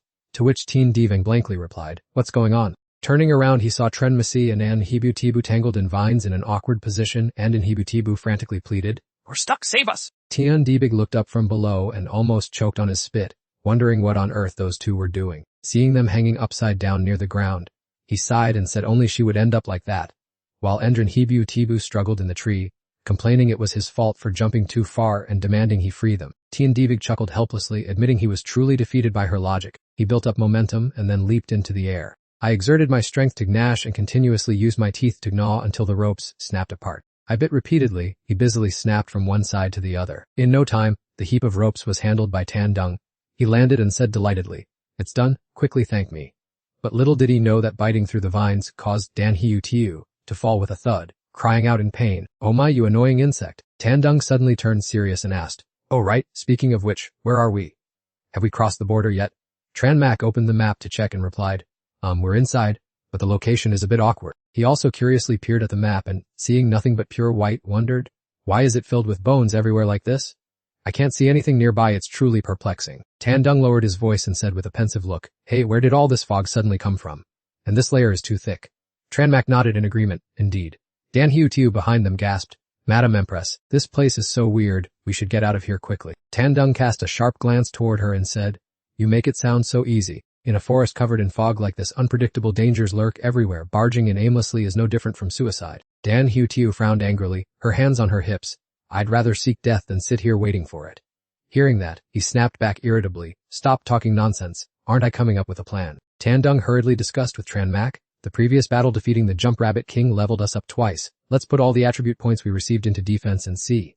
Stunned, she asked, "Tan Dung, haven't you always longed for greater strength?" Hearing this, he hastily explained, "Right now, the enemy is hidden while we are in the open. Increasing defense is the only way to protect you properly and attack at the same time." Hearing that he would protect her, Tran Mak shyly covered her mouth, her face turning red, thinking to herself, "Tan Dung is doing this for me again, even setting aside the goal he has pursued for so long." Tan Dung commanded the system add all current attribute points into defense, and the system replied immediately understood. An information panel appeared, detailed information, race brave equipment, level 3 strength 1. Defense 14, 814, speed 3, mental power 1, skills extreme jump, fusion available skills. The status panel has been updated. While the two were engrossed in their discussion, suddenly, a black monster with hideous, blood-red eyes charged at them from afar. Tran Mak and Tan Dung looked at each other in confusion, bewildered and not understanding what was happening. Suddenly there was a loud shout, "Watch out!" Seeing the danger approaching, Tan Dung used his body to forcefully shove Tran Mak aside. She was startled and cried out, "Ah!" The monster chased after Tan Dung frantically without letting up. He was struck by a painful blow and screamed out loud, "Eh!" His scream echoed, shaking the entire forest. Dan Hiu's face turned pale with fear as she looked at Tan Dung worriedly and asked, "You insect, you aren't dead yet, are you?" He scrambled to his feet to face the monster and replied, "I'm fine. My defense is tough enough now." Tan Dung immediately ordered, "System, show me the attribute panel of this monster." An information panel appeared stating clearly race death mantis insect type, rank level 15, strength unknown, defense unknown, speed unknown, mental power unknown, skills unknown. After obtaining the information, he looked at her and advised, "The rank of this soul beast is unusual. We must deal with it very carefully." Fortunately, after defeating the Jump Rabbit King earlier, he received 2 speed points, otherwise, he might not have pushed Tran Mak away in time. The death mantis suddenly lunged and jumped up. It used its razor-sharp tail, intending to swing it directly at Tan Dung. At the critical moment, a foot suddenly appeared right in front of the monster, taking it by surprise. Tran Mak delivered a thunderous kick that sent the aggressive mantis flying far away. Her voice was cold, "To dare injure Tan Dung, I will absolutely never forgive you." The death mantis was sent flying by a kick. It rolled around in the pit, the furious fire inside it burning even more intensely. Emitting a horrifying screech, it pushed itself up with its 4 limbs ready for battle. Tan Dung whipped around to warn Tran Mak to be careful, because it was about to pounce again. She signaled him to combine forces, and he immediately jumped onto her hand and replied, "Got it!" On Tran Mak's hand, the fusion armor began to appear, the arm gauntlet combining with the airflow and bright blue lightning to look extremely powerful. The death mantis shot up to attack Tran Mak. Astonished by its terrifying speed, she could only grit her teeth and defend with her arms. The monster rushed forward at a dizzying speed. Tran Mak stood ready to fight, taking a defensive stance the moment it got close. Seeing the opponent was lightning fast, Tan Dung quickly urged her to be careful, and Tran Mak gritted her teeth, replying that she understood. Before she could even collect herself, the mantis delivered a lethal blow, sending dirt and rocks beneath Tran Mac's feet flying. It lunged from afar at wind-splitting speed. Its front claws were raised high, ready to deliver the finishing blow. The death mantis circled Tran Mac at a terrifying speed, making it almost impossible for her to find an opening to strike back. With the situation hanging by a thread, she hastily asked Tan Dung if they could use Extreme Jump to keep up with it. But he resolutely refused. Extreme Jump lacked the necessary accuracy in direction and speed. Hearing this, Tran Mac fell into deep thought. Seeing Dan Hiu standing in the distance, Tan Dung shouted at her to stop just watching the show and quickly use the green grass spirit to restrain it.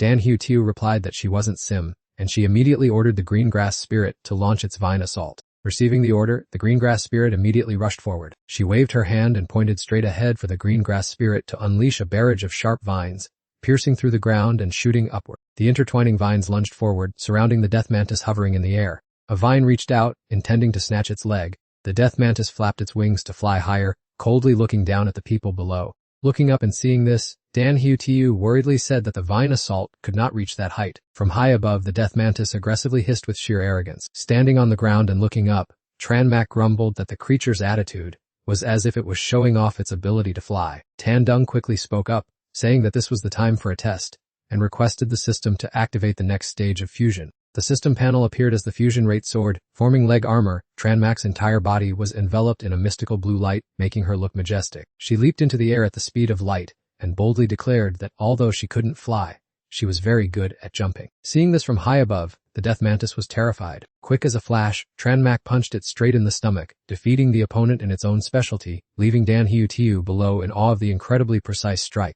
The death mantis crashed to the ground, fresh blood splattering everywhere, officially meeting its tragic end. As soon as Tran Mac landed, Dan Hiu cheered excitedly, jumping for joy and incessantly praising the Empress for being truly supreme and extraordinary. The system interface immediately displayed a notification that the death mantis had been defeated, allowing all group members to level up simultaneously. Tran Mac rose from level 3 to level 5. Tan Dung also jumped from level 3 to level 5, while Luk Thao Lin rose from level 27 to level 28. Standing nearby and witnessing this, Dan Hiu pointed in confusion, asking why a level up notification was appearing before her. Tan Dung let out a delighted laugh, noting that it seemed those on the King's Chosen team could also observe the system interface, just like they could. He suddenly frowned with an uneasy look, muttering that this was truly strange. As Tran Mac watched him anxiously, Tan Dung lowered his voice to share that he felt the mantis's reaction speed earlier had been significantly reduced. The carcass of the death mantis lay motionless on the ground, its entire body stained red with fresh blood. Tan Dung recalled the recent events, thinking to himself that although that risky jump was completely unplanned, he had actually just been taking a desperate gamble. Unexpectedly, it hit the target directly. It was truly miraculous. Dan Hiu's face turned pale as she staggered and groaned weakly. Empress, I suddenly feel so dizzy that everything is spinning. She let out a few dry coughs. But the most terrifying part was the bright red blood that kept gushing out with each cough. Witnessing the scene, Tran Mac and Tan Dung were terrified. Their eyes widened in panic as they asked, Hiu, why are you suddenly spitting blood? What happened to you? Dan Hiu collapsed to the ground, whispering that she was in extreme pain. Tan Dung suddenly froze, seemingly understanding the issue, and inwardly exclaimed that he finally knew what it was. This mist must certainly contain a lethal poison. Countless birds flying nearby accidentally inhaled the toxic gas and lost their balance, falling one after another onto the ground. Tan Dung appeared quite wary, commenting that the toxin hidden within this mist was indeed horrific. Tran Mac quickly covered her nose and mouth, warning everyone to be extremely careful. He pondered for a moment before analyzing that it was no wonder the death mantis's reflexes were so sluggish earlier. Even high-level beasts would find it hard to withstand this poisonous smoke. With a pale face, Dan Hiu grumbled that now was not the time for research. If they didn't neutralize the poison quickly, they would all die. Tan Dung let out a long sigh, glancing at Dan Hiu with a mocking expression, and saying that her mind was as slow as a turtle. Hearing this, she was infuriated, and asked what he was implying. He continued, Didn't you realize you gained a new skill after leveling up? Tan Dung asked while giving her a sidelong glance. Dan Hiu asked back in bewilderment, What? Immediately the system screen displayed her information: race green grass spirit, plant type level 28, skills vine entangle assault, and the newly learned skill purification. She stared intently at the system screen and then cheered in amazement when she saw purification, a brand new cleansing skill. He looked at her and said that with the purification skill, this bit of poisonous mist would surely be neutralized. Dan Hiu was overjoyed, exclaiming, Really? I didn't expect your mistress's spirit beast to be so sophisticated and powerful. She then sat up and ordered the green grass spirit to immediately activate the purification skill. Instantly, a green aura covered the entire forest to dispel the toxic mist, while vines grew to protect Tran Mac's group. A moment later, Tran Mac checked her own condition and exclaimed in surprise that the previous discomfort had completely vanished. She looked at Tan Dung with a smile and realized that team members could share information. He also quickly mentioned that he had just discovered it. Hearing Tandung say that, Tranmak looked at him and smiled shyly, thinking to herself that in such a dangerous situation, he still managed to notice such things. He truly lived up to being the person she liked. In the middle of the quiet forest, only the three of them remained. Dan Tiu, worried for Tranmak, eagerly asked how the Empress was feeling, to which she calmly replied that she was much better. Tandung, seeing himself being ignored, asked in a sulky tone, "Why don't you show some concern for me?" Just as they rested for a moment, another incident occurred. Something was stealthily slithering through the thick bushes. Detecting the strange movement, he was startled and instinctively let out a cry. A giant spirit beast suddenly loomed large, blocking the path right in front of Tandung. The group of Han Tri and Han Ma fled in panic, screaming in horror, "Oh no, there's another ferocious beast!" Its appearance looked extremely bizarre, emitting waves of terrifying pressure that made people tremble. Seeing Tandung crushed to the ground by its aura, Tranmak solicitously asked, "Are you okay?" He grimaced and replied, "I'm fine, luckily I dodged in time." Sensing danger, Dan Tiu spoke up, "This one is even stronger than the death mantis from before. It must be the final boss." The spirit beast standing opposite them kept emitting threatening hissing sounds. It was definitely a two-leg crate level 21 possessing extremely potent venom. Tranmak checked the system and exclaimed in shock, "At level 21, this is far beyond our ability to cope."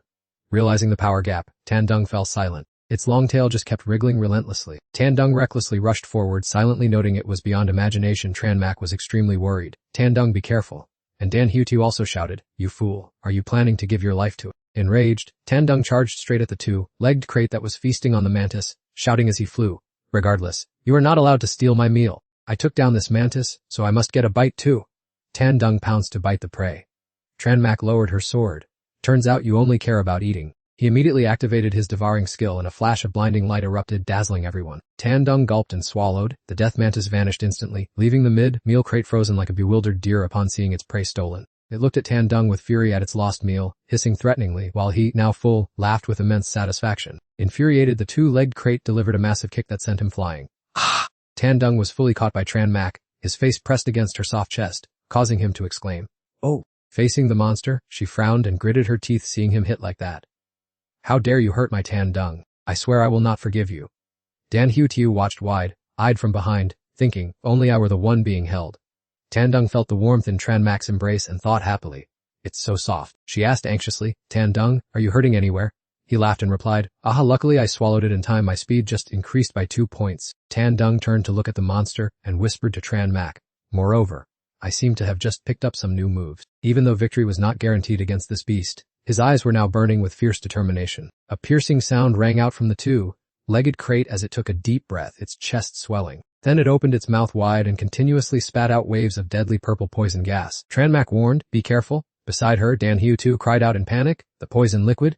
Both jumped to avoid the clouds of gas. She still held him tightly in her arms as she moved, saying to Tandung, "Let's combine." He replied simply, "Okay." Tranmak's arm was quickly encased in Tandung's armor. The crate in the distance continued to spit haunting clouds of poison. On this side, Tranmak concentrated her power to counter-attack as the gauntlet appeared. Tandung advised, "We have no ranged weapons. We must get close to it immediately." Full of spirit, Tranmak replied with a resolute face, and then charged straight toward the snake. Tranmak rushed off like lightning, closing the distance in an instant. Tandung shouted coldly, "Go to hell." Tranmak clenched her hand into a fist with determination. The two-headed crate watched the scene, unable to hide its surprise. When Tranmak launched a strike at its face, her wrist was suddenly blocked. The unexpected turn of events stunned her.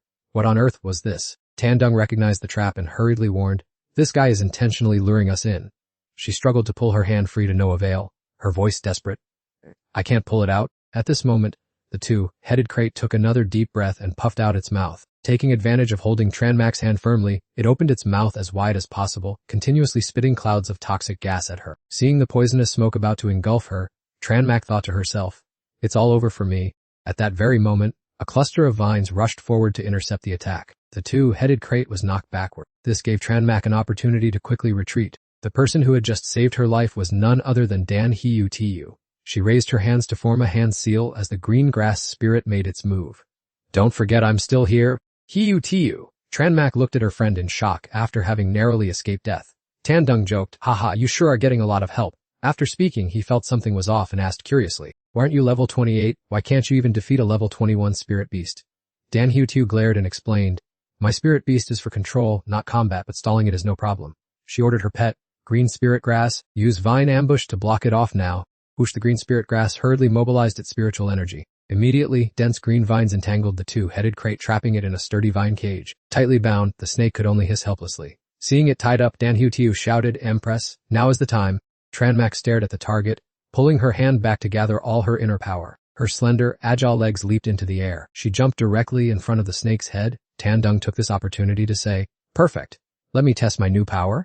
At that very moment, Tranmak's gloves suddenly flashed brilliantly. A long sword suddenly appeared in her hand, her gaze focused intensely on the enemy. Tranmak lunged down from above, channeling all her strength into the blade against the snake's body. The monster was split in half by the slash from Tranmak's sword. It crashed onto the ground with a loud thud. Its body was torn apart, blood splattered everywhere, and so it was officially dead. Tranmak landed extremely cleanly. Tranmak's eyes showed surprise at the power of the strike she just delivered. Seeing the victory from afar, Dan Hu ran over laughing with excitement. "Awesome, we finally finished it off." Once everything was settled, Dan Hu turned to Tranmak. "Empress, let's find a place to rest." She pointed at the snake's corpse and asked Tandung, "Hey Tandung, do you want to devour this?" He was currently observing the snake's carcass closely when he suddenly realized something was quite unusual. Not good at all, things are not over yet. Tranmak was extremely bewildered, while Dan Hu stood frozen for a few seconds in utter shock. Tandung quickly deduced that the two-legged crate was not dead. The thing lying messy on the ground was merely its pale skin. Dan Hu pointed at the debris scattered with fresh blood and asked in confusion, "Is the two-legged crate still alive?"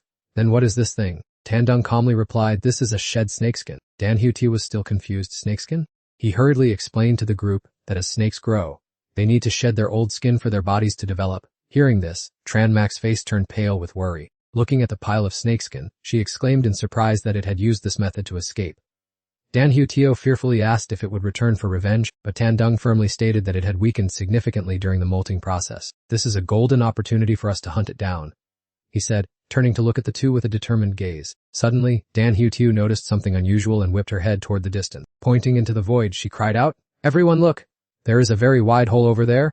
Tandung looked at the hole with excitement. The snake must have crawled down there to hide. He then exited his fusion state. Tandung licked his lips craftily, his tone as excited as if the prey were already in his grasp.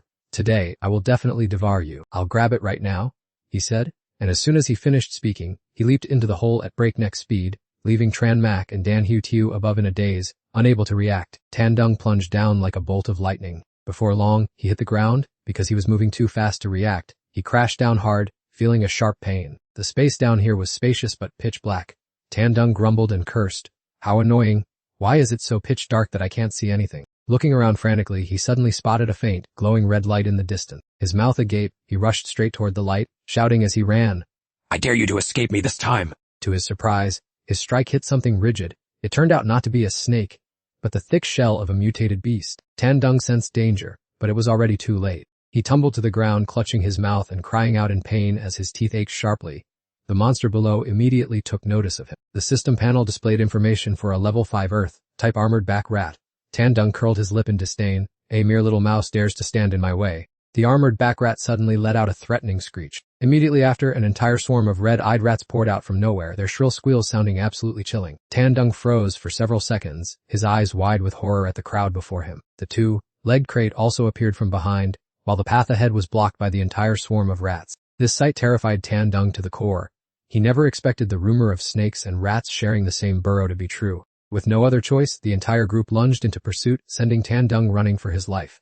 As he fled, he whimpered for mercy, claiming it was all a misunderstanding. The alpha rat pounced, but fortunately, Tandung managed to leap into the air just in time to save his life. Standing on the cliff edge and gasping for breath, he looked down to see the entire swarm of rats and the snake growling with murderous intent below. He smirked at them, decisively unleashed his move, pushing his power to the absolute limit. Tandung nimbly leaped, rushing like a flash of light toward the two-legged crate, and delivered a powerful punch straight to its head. A thunderous boom echoed, accompanied by a sudden burst of blinding light. The snake was knocked backward by the punch, sending the surrounding armored back rats and other two-legged crates flying in all directions. Tandung smiled triumphantly and asserted with confidence, "There is no way I'll ever be eaten by you guys." Not long after landing safely, another pack of armored back rats suddenly appeared from this side, causing him to cry out in terror.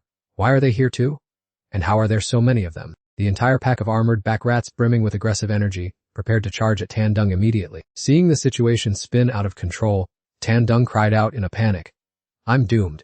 There's no way I'm getting out of this one." At the critical moment, a loud shout echoed from above, "Vine strike." A few vines instantly materialized, scaring the wits out of the rats. The vines immediately launched a fierce assault on the rats, sending them flying one after another in all directions. Clinging to a vine, Tanmak nimbly slid down the pit, then looked at him with concern and asked, "Tan Dung, are you okay?"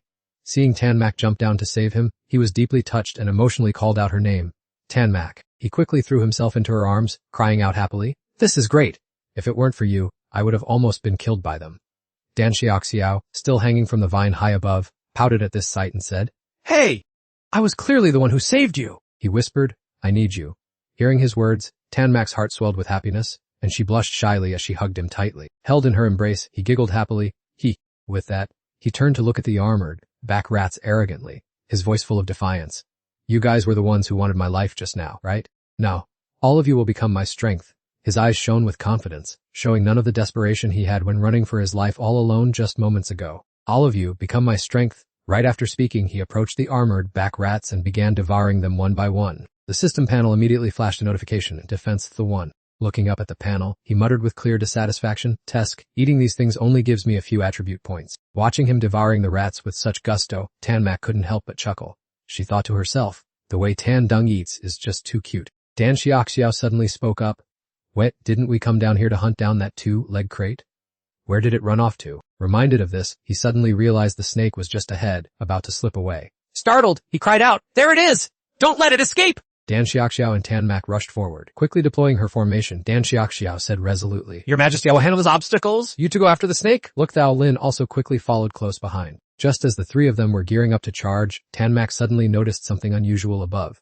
A swarm of bats appeared out of nowhere, their squeaks echoing everywhere. These were the fearsome pink-eared poison bats. Squeaking incessantly, they launched a ferocious attack toward the group. Dan Xiaoxiao decisively commanded, "Vines attack." Instantly the vines lashed out powerfully, repeatedly whipping the pink-eared poison bats and making them shriek in agony. The two-legged crate continued to flee headlong. Spotting it, he urged, "It's still very weak.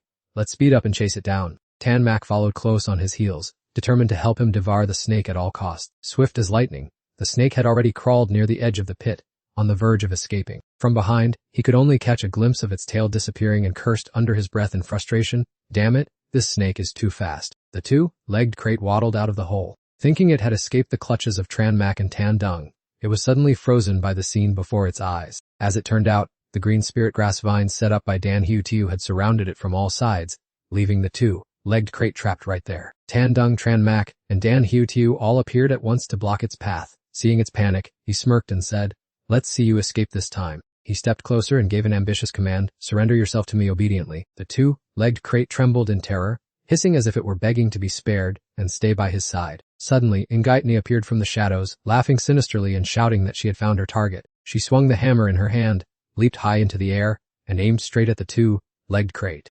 Ngaitni slammed her hammer into the ground with all her might, creating a cloud of dust that sent Tan Dung reeling from the shockwave, causing him to cry out in surprise. He was thrown toward Tanmak, groaning in pain, while she rushed forward to support Tan Dung with a worried expression. Tan Dung and Xiaoxiao squinted through the thick dust, confusedly asking what on earth was going on. Ngaitnu's hammer emitted a faint purple glow as she stood opposite them, remarking on how lucky she was. Having caught the two-legged crate as soon as she stepped out, Ngaitni stood nonchalantly on its body, resting her hammer on her shoulder and laughing with satisfaction. The system interface suddenly displayed an urgent notification, warning that a king candidate was lurking near the host's vicinity. Tanmak, who was supporting Tan Dung, gasped, "A king candidate?"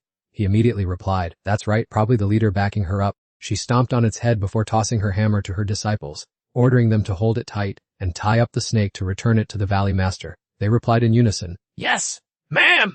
Ngaitnu turned around, her gaze becoming incredibly sharp. Oh. Tan Dung witnessed the scene with a heart full of confusion. At that precise moment, a chain lunged from nowhere and wrapped tightly around him. Before Tan Dung could react, he cried out, "Hey!" while Tanmak stood frozen in shock. In the blink of an eye, the chain yanked Tan Dung into the air. He gaped in terror and screamed, "Good heavens!" She pulled the chain forcefully, catching Tan Dung in her arms with a delighted laugh. Tan Dung yelled in panic, "What are you doing?" "Let me go right now."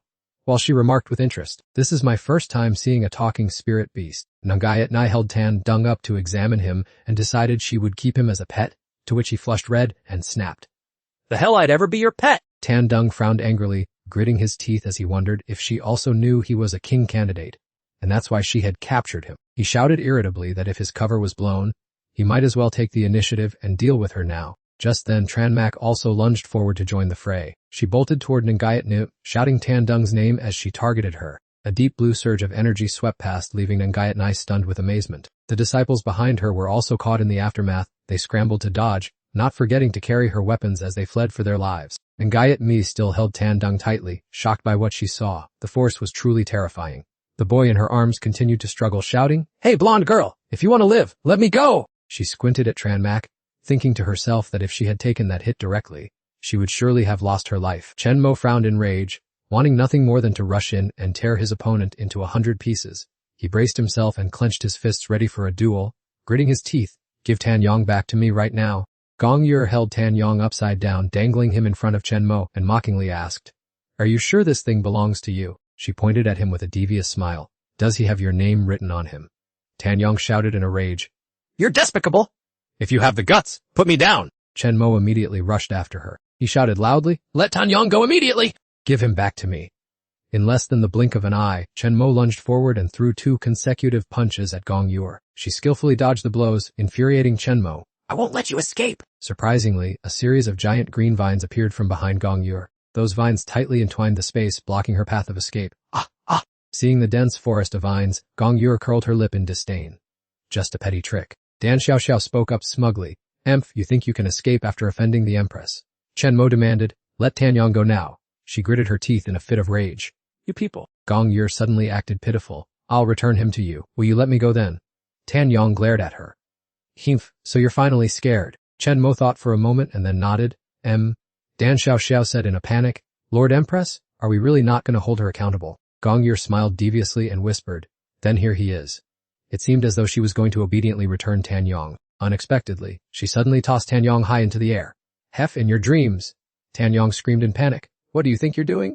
The situation changed so rapidly that neither Chenmo nor Dan Xiaoxiao could react in time. Before they could strike, Gong Yu had already leaped into the air. "This is bad." She used the momentum to spring off Dan Xiaoxiao's pile of vines and shot straight into the sky. Dan Xiaoxiao said angrily, "She's getting away." Before the words were even out, Chenmo anxiously called out, "Tan Yong?" Dan Xiaoxiao looked at the scene before her and added, "It's not over yet."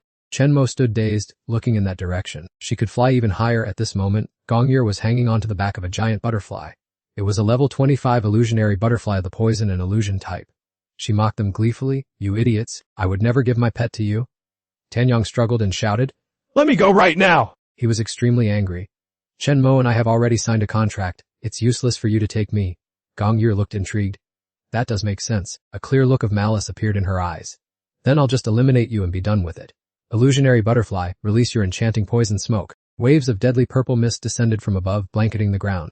Ook! Dan Xiaoxiao and Chenmo hurriedly covered their noses. Cough! What on earth is this? It's poisonous! Gong Yu looked down from above and was extremely pleased to see them poisoned. "Wouldn't it have been better to just obediently hand over this little Wong to me?" Tan Yong rolled his eyes. Don't you dare use that nickname! "Let me go." Ah! As quick as a flash, Gong Yu didn't even have time to realize what was happening. A hand suddenly gripped her leg tightly in mid-air. It was Chenmo. Caught you! Gong Yu was shocked and infuriated. Impossible? Why aren't you poisoned? Seeing her fall into the trap, Dan Xiaoxiao smiled. "Sorry, but my green grass spirit happens to perfectly counter your illusionary poison smoke." Gong Yu was even more stunned. What? The green grass spirit chirped happily. View. Konung Gayatnai shouted at her subordinates. "What are you all standing there for?" She screamed for help. "Quickly charge forward and support me now." The group of subordinates below turned pale at the sight. "Yes, at your command." They quickly summoned their spirit beasts, Manifest Now, Iron Drill, and Giant Armored Worm. The pair of spirit beasts roared frantically, charging straight ahead to attack. Konung Gayatnu kicked Tranmak's hand hard. Let go. She fell and then shouted, Tandung fusion! Tandung, who was in Konung Gayatnu's hand, suddenly changed. "Alright." He immediately merged into Tranmak's arm. The combination of the two emitted a powerful energy, helping Tranmak land very firmly, catching a glimpse of the two fierce spirit beasts about to hit the group. She swung her hand and struck out with a force that knocked them far away. The subordinates' eyes widened, their mouths agape in horror as they saw the iron drill and giant armored worm lying motionless on the ground. Tranmak still stood there, showing a majestic aura after the blow she just delivered. She looked directly at the subordinates, and Tandung, attached to her arm, also issued a warning. "If you dare come closer, don't blame me for being heartless." Konung Gayatnai silently watched the battle taking place below. Her eyes shone with excitement as she thought delightedly, "Can transform. Interesting. This time I must definitely take Xiao Hong Huang." From the air, Konung Gayatnai hurriedly ordered, "Summon all spirit beasts here. Capture them alive for me." The subordinates accepted the order in unison. Immediately a multitude of spirit beasts appeared and swarmed forward in an overwhelming attack. Seeing the aggressive herd of spirit beasts, Tandung reminded Tranmak, They are many, but their ranks are insignificant.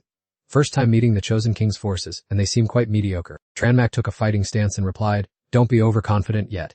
Tandung also narrowed his eyes to observe, they are coming. After a spirited battle cry, the spirit beast charged forward, creating thick clouds of dust. Right at the critical moment, a majestic voice echoed, stop. The subordinates halted in surprise and looked towards the person who had just appeared. The silhouette of a man standing against the light made them recognize him instantly as they bowed respectfully. Greetings, Valley Master. Jiang Fan stood with hands behind his back in the distance, walking forward with an indifferent face. What are you people doing here? The subordinates knelt down in unison. We pay our respects to the Valley Master. He asked. Who are those people, and why is there an altercation? Tranmak was briefly suspicious upon seeing the stranger Valley Master. Tandung was also half doubting, could this be the real chosen king? Kuan Gayat Nai delved down from above and knelt low. Valley Master, it was they who stole our prey and pets. He only hummed, oh, his face showing little concern. Tandung angrily retorted, it is clear that we defeated them, yet you dare say they are yours. Kuan Gayat Nai screeched arrogantly, Valley Master, don't believe them, just kill them. Tandung was not to be outdone. Come at us if you want. Who's afraid of whom? He remained silent, listening to both sides argue, his face dark without uttering a word. At this time, the pressure emanating from Jiang Fan was heavy enough to be suffocating. Tandung recognized a formidable pressure from Jiang Fan and warned Chen Mo that this Valley Master was indeed a king candidate. Chen Mo also felt the anomaly and agreed to observe. Suddenly, he raised his hand into the air. No one anticipated it. He struck the kneeling Yuer on the head, making her cry out in pain. Chen Mo, Tandung, and Dan Xiaoxiao stared wide-eyed, their hearts filled with question. While rubbing her head, Yuer complained it was too painful and asked why he had hit her. He angrily replied it was because she was a fool. The tense atmosphere from before suddenly relaxed as his voice sounded apologetic, noting that Yuer was naturally too mischievous. Jiang Fan approached and clasped his hands to show kindness, saying they had troubled everyone while Yuer remained behind, still glaring irritably. Tandung looked at Chen Mo, noting that this king candidate seemed quite polite. Yuer, still unwilling to give up, pointed toward the crate in the distance. But he immediately cut her off, saying he knew her well and that she was certainly trying to steal someone else's prey again. He smiled toward Chen Mo's group and bargained gently, saying that while they were the ones who had taken down the crate, he truly needed this spiritual beast. He even asked if they could sell it to him, leaving Chen Mo and Tandung bewildered. Turning his gaze toward the loot, Tandung considered that this prey was not easy to hunt and asked how the man planned to buy it. He ordered the item to be brought over, and a subordinate behind him respectfully presented a small box with both hands. He opened the lid and the inside shone brightly with green-colored spiritual beast stones. There are 100 low-grade spiritual beast stones here. That should be worth the snake, right? Chen Mo's eyes widened in complete surprise. He looked at her, box still in hand, and asked what they thought. Dan Xiaoxiao was also so stunned she couldn't help exclaiming, a whole 100 stones. And Tandung looked over to ask if she knew what spiritual beast stones were. Dan Xiaoxiao explained that they were stones accumulated from spiritual energy years after a spiritual beast dies. The stronger the beast, the higher the quality of the stones produced. Watching the box of stones sparkling in his hand as if beckoning, Tandung wondered how many things 100 low-grade spiritual beast stones could buy. Dan Xiaoxiao rested her chin on her hand and calculated, saying it was roughly enough for a normal family to cover expenses for 5 years. Tandung cheered excitedly. Great, it's a deal. He handed over the items and leisurely left after receiving the snake. At this moment, no one cared about him anymore as Tandung happily looked at the stone box that would last a long time. Chen Mo hugged him with a smile, and Dan Xiaoxiao was left speechless by Tandung's greed. At that moment, Chen Mo suddenly noticed something was wrong with the surrounding air. Dan Xiaoxiao keenly detected it was toxic smoke, and the whole group hurriedly covered their noses to stop it. As the toxic smoke surged in again, Tandung urged them to use purification immediately, but Dan Xiaoxiao gritted her teeth, saying that purification could not be used anytime. Jiang Fan stood far away with his arms crossed and a smile, listening to Chen Mo's group struggle to cope. He heard their complaints about not being able to use purification casually. He turned back to look at them, feigning surprise as he asked if they were passing through the toxic smoke forest for the first time. Dan Xiaoxiao looked on in confusion. He enthusiastically explained that the plants here release toxic smoke periodically and that it was currently at its lowest concentration. If they didn't mind, he could lead them out of there. That sudden offer was beyond the expectations of Chen Mo, Tandung, and Dan Xiaoxiao. Guyer spoke up indignantly, asking if the Valley Master was being too kind to them, to which he calmly replied that since the two-legged crates brought him great benefits, lending them a helping hand was no big deal. Having said that, he smiled and waved them over, asking if they would like to leave with him. He also carefully reminded them that if they stayed in this toxic mist any longer, their lives would be forfeit. Qin Yang glanced at Chen Mo, wondering what this king candidate was plotting by proactively helping them escape this place, and she replied that it might be a trap. Dan Xiaoxiao, looking anxious, advised the Empress that this place was too dangerous and they might as well follow them. But Chen Mo was still hesitant, so she turned to ask for Qin Yong's opinion. Although still a bit suspicious, Qin Yong understood that staying or leaving both carried risks. It was better to proactively seek a chance of survival than to sit and wait for death. Resolving to enter the tiger's den to see what the other party was ultimately up to, Chen Mo cautiously observed the man standing in front of her and thanked him, as they also wanted to escape this barren land, to which he simply nodded and told them to follow him. Before they could walk very far, Zhang Fan suddenly turned around and said he had forgotten to introduce himself. Pointing at Gu Yue walking nonchalantly ahead, he said, "I am Zhang Fan, the Valley Master of Muzong Valley, and this is the holy maiden Gu Yue."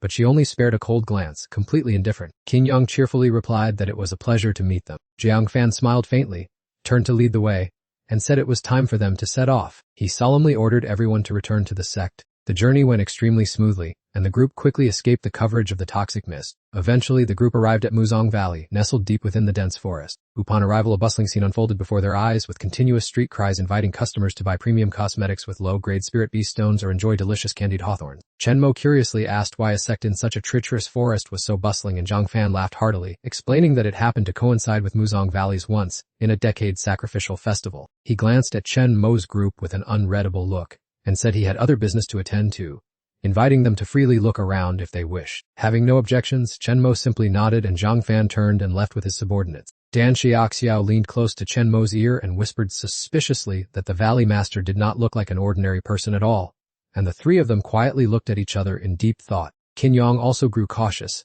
wondering why the enemy had not made a move even though they had entered their lair, and what this king candidate was ultimately scheming. Just when they thought he would be tensely discussing tactics, Qin Yong brushed it all aside to shop to his heart's content. Dan Xiaoxiao was left speechless by his nonchalant attitude, while Chen Mo smiled faintly at the cheerful Qin Yong, finding him adorable. Looking at the bustling streets, Qin Yong explained that since they were already here, they had to enjoy it to the fullest, otherwise it would be a waste. Meanwhile, at the main hall of Muzong Valley, inside a dark tunnel with faint beams of light in the distance, a rumbling sound echoed as if something was constantly shaking. The two guards at the door quickly bowed when they saw the two arrive, and the Valley Master gestured toward the cargo being dragged behind them, which was the two-legged crate. Zhang Fan ordered his subordinates to dismiss themselves and received a respectful acknowledgement in response. Gu Yue contemptuously remarked that those people were incredibly naive to dare follow them, but Zhang Fan reminded her not to let her guard down, as they might very well be counter-scheming. He ordered the crate to be thrown down, and the cart carrying it was pushed to the edge of the pit. Gu Yue gave a soft reply and pushed the creature hard, sending it falling straight to the bottom of the deep pit. Zhang Fan stared intently downward, as crunching and grinding sounds echoed from the bottom of the pit, proving that the snake just thrown down was being devoured by another beast. His gaze became sharp and dangerous, making me curious what would happen if I used the king candidate as bait for my baby. Both looked down at the mouth of the pit, Quang Pam's voice sounding deep and low. Will the result be any different? Deep down in the endless pit, nothing could be clearly seen, except for a pair of hideous, blood-red eyes faintly appearing. From that dark abyss came the haunting sounds of bones being crushed, crack, crack. A bizarre sound echoed. Oh, and a glowing red eye stared up from the bottom of the pit, looking truly terrifying. Quang Pam noticed this. He turned to ask her affectionately, "Is that still not enough?" He turned his head to question. "Right, how is the Naigi high-end butterfly you raised?" She stammered in response. "It has reached level 25 and is ready to evolve." Quang Pam cast a cold look and ordered, "Don't hesitate any longer, bring it out and sacrifice it immediately." Conan Gayatnai showed her reluctance, saying regretfully, "Didn't you promise that if we lured the king candidate here, you would spare it?" Suddenly, a brutal hand tightly gripped her throat. Quang Pam easily lifted her up with just one hand and snapped, "Is it your turn to question my orders?" Koan Gayatnai panicked. Cough! Valley Master, I was wrong. Trembling, she performed the hand seal. "Come forth, Hawaiian butterfly!" A giant purple butterfly appeared in midair, its magnificent wings adorned with extremely eye-catching patterns. In an instant, a bizarre creature shot up from the deep pit. Opening its wide maw, it clamped down on the poor Nunga Hawaiian butterfly. With just a few brutal bites, the butterfly was completely torn to pieces, bright red blood splashing onto the edge of the pit. Koan Gayatni looked in shock at her pet's blood splattered on her face. She held her breath, her eyes wide with sheer terror. She even forgot that she was being choked by Quang Pham, her body trembling with grief for the butterfly she had painstakingly raised. After demonstrating his power, Quang Pham released her. Having been choked for so long that it was hard to breathe, she kept coughing violently. Quang Pham ordered, "Next, keep a close eye on that group. If this fails, you can forget about ever gaining your freedom for the rest of your life." Konan Gayatnai hit her resentful gaze. She remained silent for a long time, then gritted her teeth and replied, "Understood." Quang Pham looked pleased with her attitude, nodding, "It's good that you know your place." He turned around and stared down into the deep pit. "Once I have raised the ultimate spiritual beast, the entire world will kneel at my feet." Having said that, He laughed triumphantly and strode out of the tunnel. Scene changed. Tan Dung's group was strolling through a crowded market, completely unaware of the looming danger. He suddenly felt uneasy, his face turning pale, which made Tran Mak ask anxiously, "What's wrong with you?" Trying to keep his composure, he looked at Tran Mak and reassured him, "I'm fine, it's just my intuition telling me that danger is coming." Tran Mak began to look around, while Tan Dung added, "Even though the market is so lively, I still feel a chill down my spine." Just as both were on high alert, Dan Hu suddenly spoke up, "You two are overthinking things," her carefree voice making them turn their heads to look. Behind them, Dan Hu was happily enjoying her food, her hands full of snacks, her mouth still full as she mumbled, "With such a crowd, how could anything happen? Besides, the food is so delicious!" Tan Dung helplessly reminded her, "Finish chewing before you speak." Dan Hu held out an eye-catching portion of food and offered, "My Lady Empress, please try some, it's delicious." "Sure," Tan Dung replied, "I want to taste some too." Just after taking a bite, Tran Mak immediately praised it. "So crunchy, right?" Tan Dung was also captivated by the flavor and showered the young girl with compliments. "This is amazing. What is this fried from?" Dan Hu replied naively, "It's fried caterpie." As soon as those words were uttered, Tran Mak and Tan Dung's faces turned pale. They were so shocked they choked and hurriedly spat out the food still in their mouths. This was only natural, as Tan Dung was currently in the form of a caterpie. How could Goddess Tran Mak, or even he himself, stomach it? After all, it was practically a distant relative of Tan Dung. Tran Mak's face darkened as she lamented, "Caterpie is so cute. How could you have the heart to eat it?" Dan Hu countered, "I don't find this type of worm cute at all." Standing nearby, Tan Dung, who didn't mind having just eaten his own kind, only regretted, "What a pity, once cooked, it no longer provides any additional attribute." Just as the atmosphere began to grow awkward, the three of them suddenly heard a clear, ringing cry. Dart throwing game here? Great prizes are waiting. Come and play quickly. Tran Mak looked toward the sound with curiosity. Dart throwing. Meanwhile, Caterpie Tan Dung only focused on the great prizes. Seeing that Tran Mak seemed interested, Dan Hu eagerly invited her. "Would Empress like to try?" The stall owner saw customers approaching and warmly beckoned, his voice as sweet as honey. "Would you two young ladies like to test your skills?" Tran Mak just nodded slightly, staying brief with her words. "Yes." The owner seized the golden opportunity and quickly advertised his prizes. Welcome, welcome, valued guests. Each person can throw up to 100 darts. Prizes will be awarded based on the score achieved. Reach the maximum score and you'll take home the grand prize. A Caterpie stuffed animal dangling from the rack caught the eyes of both Tran Mak and Tan Dung. Tran Mak exclaimed in surprise, "A Caterpie plushie?" Tan Dung, however, remained silent, thinking to himself, "It really looks exactly like me right now." Dan Hu urged quickly, "Empress, please start. This crossbow is for you." Tan Dung also spoke up, "I want to play too," causing the owner to stutter in shock. "Oh, a Caterpie that can talk." The three were engrossed in throwing darts, unaware that from afar, someone was carefully watching their every move. The stalker hiding secretly behind that wall turned out to be Koan Gayet Nai. The stall owner shouted excitedly, "A hit! You've reached the maximum score!" Dan Hu was incredibly excited, as expected of the Empress, easily winning first prize. Watching the customers leave with the grand prize, the stall owner, despite his internal tears, had to fulfill his duty with a smile. "Welcome back again next time, valued guests." Tan Dung pouted, still not resigned. "I hate this. Once I return to human form, I'll definitely beat you at this. Just wait." Tran Mak smiled and happily replied, "All right, I'll be waiting." She looked at him lying snugly in her arms and continued gently, "Tan Dung, until you can return to human form, let me take care of you." He was so moved he couldn't find the words, only hesitantly whispering, "Tran Mak." Dan Hu exclaimed in worry, "Empress, be careful." Right in front of the three, a large flame suddenly erupted, accompanied by the howling sound of wind in their ears. The scene gradually became clear before Tran Mak's eyes, and she exclaimed in surprise, "So many spirit beasts! What is going on here?" Whoosh, whoosh! A giant red-haired earth flame beast suddenly appeared in the middle of the street. Seeing the group of Tran Mak still standing there blankly, a man asked in surprise, "You don't even know what this is?" Tran Mak replied in confusion. He pointed forward and enthusiastically introduced, "These people are members of the Spirit Beast Performance Troupe. They specialize in performing variety acts with spirit beasts, and they also handle the buying and selling of various species." At this moment, one could clearly see a person controlling that giant red-haired earth flame beast. The strange young man continued, "Coming to Mutong Valley this time, I'm sure you have heard about the upcoming ceremony, especially the Spirit Beast auction taking place here, right?" Tan Dung exclaimed in surprise, "A Spirit Beast auction." He suddenly remembered the earlier event, where the Valley Masters group had generously gifted them a large amount of Spirit Beast stones, so many that even Dan Hu was astonished. That quantity of low-grade Spirit stones was enough for an average family to live comfortably for 5 whole years. He glanced slyly at Tran Mak with a mischievous smile. I suddenly have a brilliant idea." Dan Hu couldn't help but criticize. "I wonder what kind of scheme this stinky worm is planning now." In front of a large gate, the words, "Myriad Beast Plaza," were clearly inscribed above it. Carriages were busy entering and leaving without end. Holding the Caterpie, Tran Mak and Dan Hu hadn't even entered before they heard all sorts of invitations. "Spirit Beast eggs for sale! Random Spirit Beast eggs! Wild rabbits running about, only one spirit stone is enough! Tranmac marveled, so lively. In her ears, the calls continued. Ferocious tigers to escort customers, transport goods, service fee only 10%. Dan Hu looked around and realized that all trading activities related to spirit beasts were concentrated in this place. Trenma PC hugged her Caterpie plushie, staring at the giant TNDBNG in astonishment. She wondered why he was there, while TNDBNG smirked deviously and asked if that even required any thought. TNDB licked his lips and chuckled. His eyes sparkled with greed as he looked at the cute A, G, and S rank beasts in the herd. They all possessed special attributes, and his hungry gaze terrified them. Suddenly, a small hand gently tugged at Trenmepisi's skirt. She looked down, surprised by what she saw.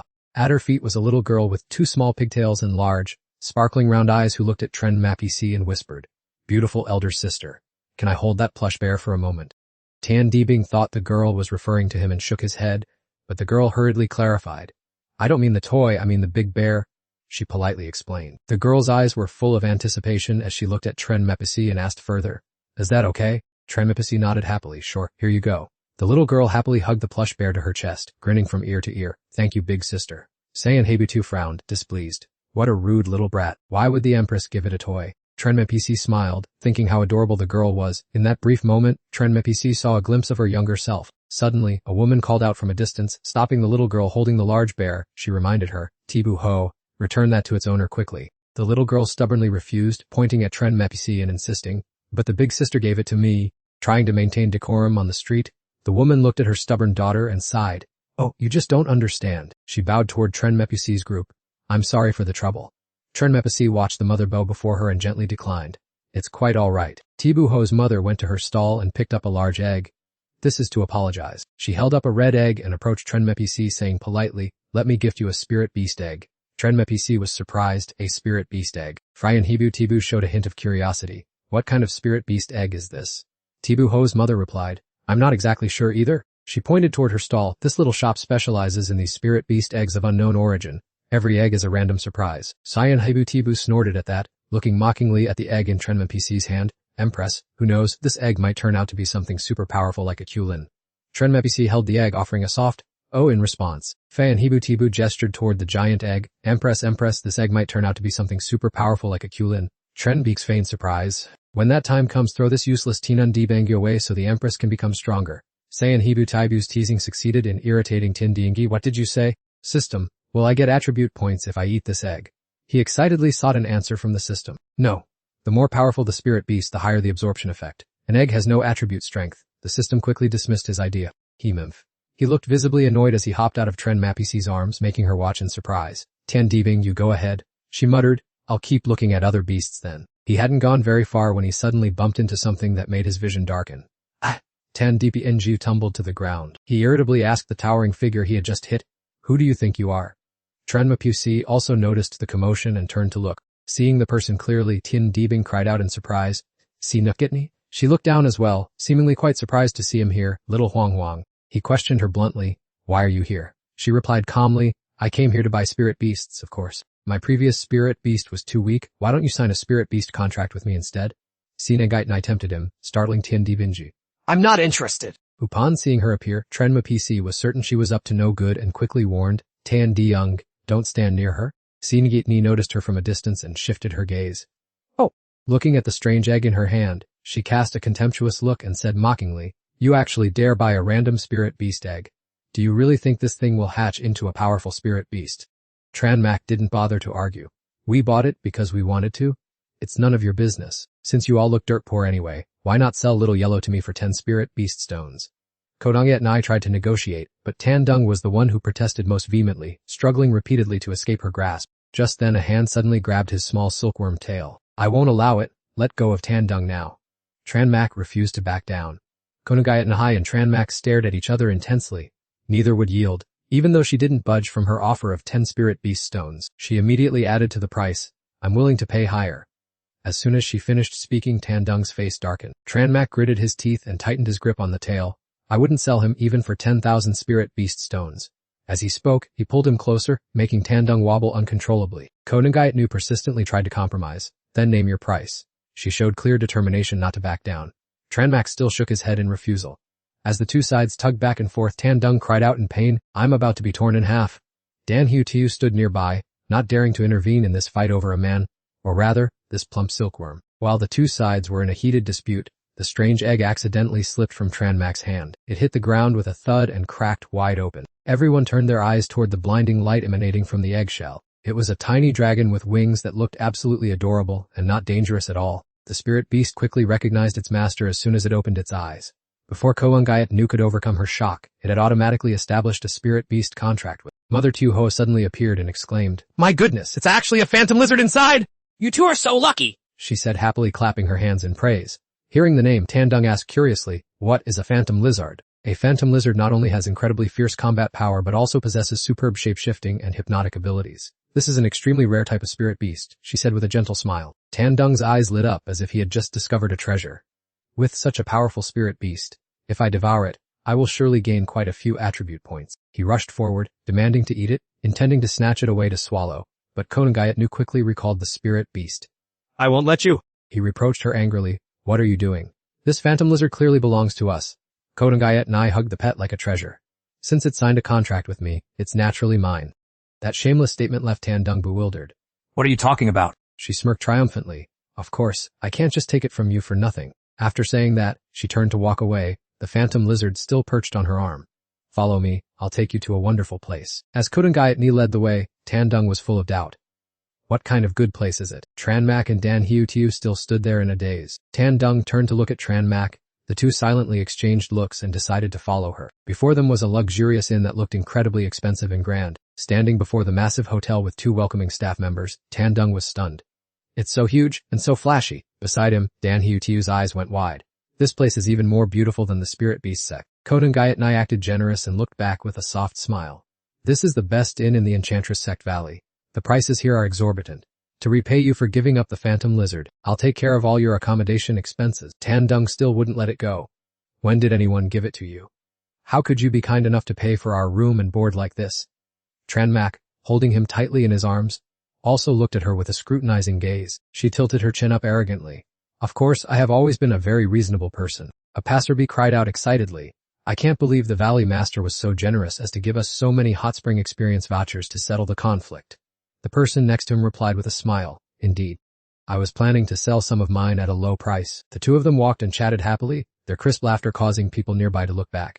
Tandung frowned slightly and immediately understood. It turns out these are just surplus internal sect vouchers, which is why they are giving them to us. Koungayat Nu cast her eyes around, looking confused, and tried to deny everything, claiming there were no internal vouchers and that she knew nothing at all, while the blood-shaped mark in the palm of her hand twitched obediently. He did not bother to inquire further, deciding to let it slide since it would be a waste not to use something free. Dan Hiu's eyes lit up, full of excitement.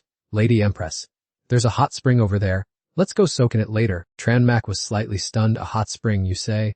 No one paid any mind, but on the other side, Koungayat Nu curled her lips, a sinister and calculated smile flickering across her face. Her eyes were full of malice and cunning. The plan had clearly succeeded. In the luxury room where the polished wooden walls reflected the afternoon sun, Dan Hiu's eyes sparkled in surprise. It's truly dazzling, Lady Empress. This place is absolutely wonderful. She ran around nimbly to explore. The lighting was harmonious. The scenery outside was breathtaking. And it was truly an ideal place for a getaway. Tranmak, sparing with words, replied softly, agreeing that this was quite a bargain. Tandung climbed onto the plush bed and jumped up and down with delight. What a soft bed. Dan Hiu frowned and scolded him. You filthy pest. You are not allowed to soil the mattress. Just then, a knock sounded at the door, and Tranmak said calmly, Please, come in. The innkeeper entered and bowed respectfully. Dear distinguished guests, sorry to bother you. Dan Hiu raised her head, furrowed her brow slightly, and asked in a soft voice, What is the matter, sir? He smiled and explained, Since you chose our finest room, the inn provides complimentary bath items and many delicacies. Followed by staff members carrying various supplies. Steaming hot dishes fresh from the kitchen were placed on the table, their golden brown crust still billowing with aromatic smoke. Beside them, several sets of brand new, clean clothes, neatly folded, were also brought in. Dan Hiu clapped her hands in applause, her face beaming like a child's. I didn't expect such attentive service here. Tranmak felt more relaxed now. We were just looking to change. Tandung's eyes brightened at the sight of food. Yum, delicious food, I want to eat! Dan Hiu pulled out an outfit and held it up to Tranmak to gauge it. Lady Empress, do you think this style is all right? Tranmak began to hesitate. Let's see. Only Tandung ran straight to the food display, muttering as he ate. This stuff is way better than the food at the roadside stalls. The pale afternoon sun slipped through the window, bathing everything in a gentle orange glow. Koungayat Nu saw the innkeeper step out and approached him to ask how things went. The innkeeper wore a knowing smile and replied, Yes, Miss Koungayat Mahai. He pointed toward the room where Tranmak was staying, signaling that he had secretly hidden that among the clothes. Kunangayatnai tilted her head, her gaze icy. Very good. Now the time has come. Her beautiful lips curled into a devilish smile. Prepare for the final showdown. Dan Hiu turned around and saw that Tan Dung had already fallen fast asleep. This guy just knows how to eat and sleep. He's impossibly filthy. She pouted, her tone full of unconcealed contempt. Suddenly, she heard the sound of splashing water nearby and froze for a moment. Dan Hiu hurriedly approached and threw the window open. It turned out to be a hot spring. The clear water rippled slightly, and mist rose in ethereal plumes, covering the entire surface of the pool. Dan Hiu immediately informed Tranmak, Lady Empress, it turns out there's a hot spring right below us.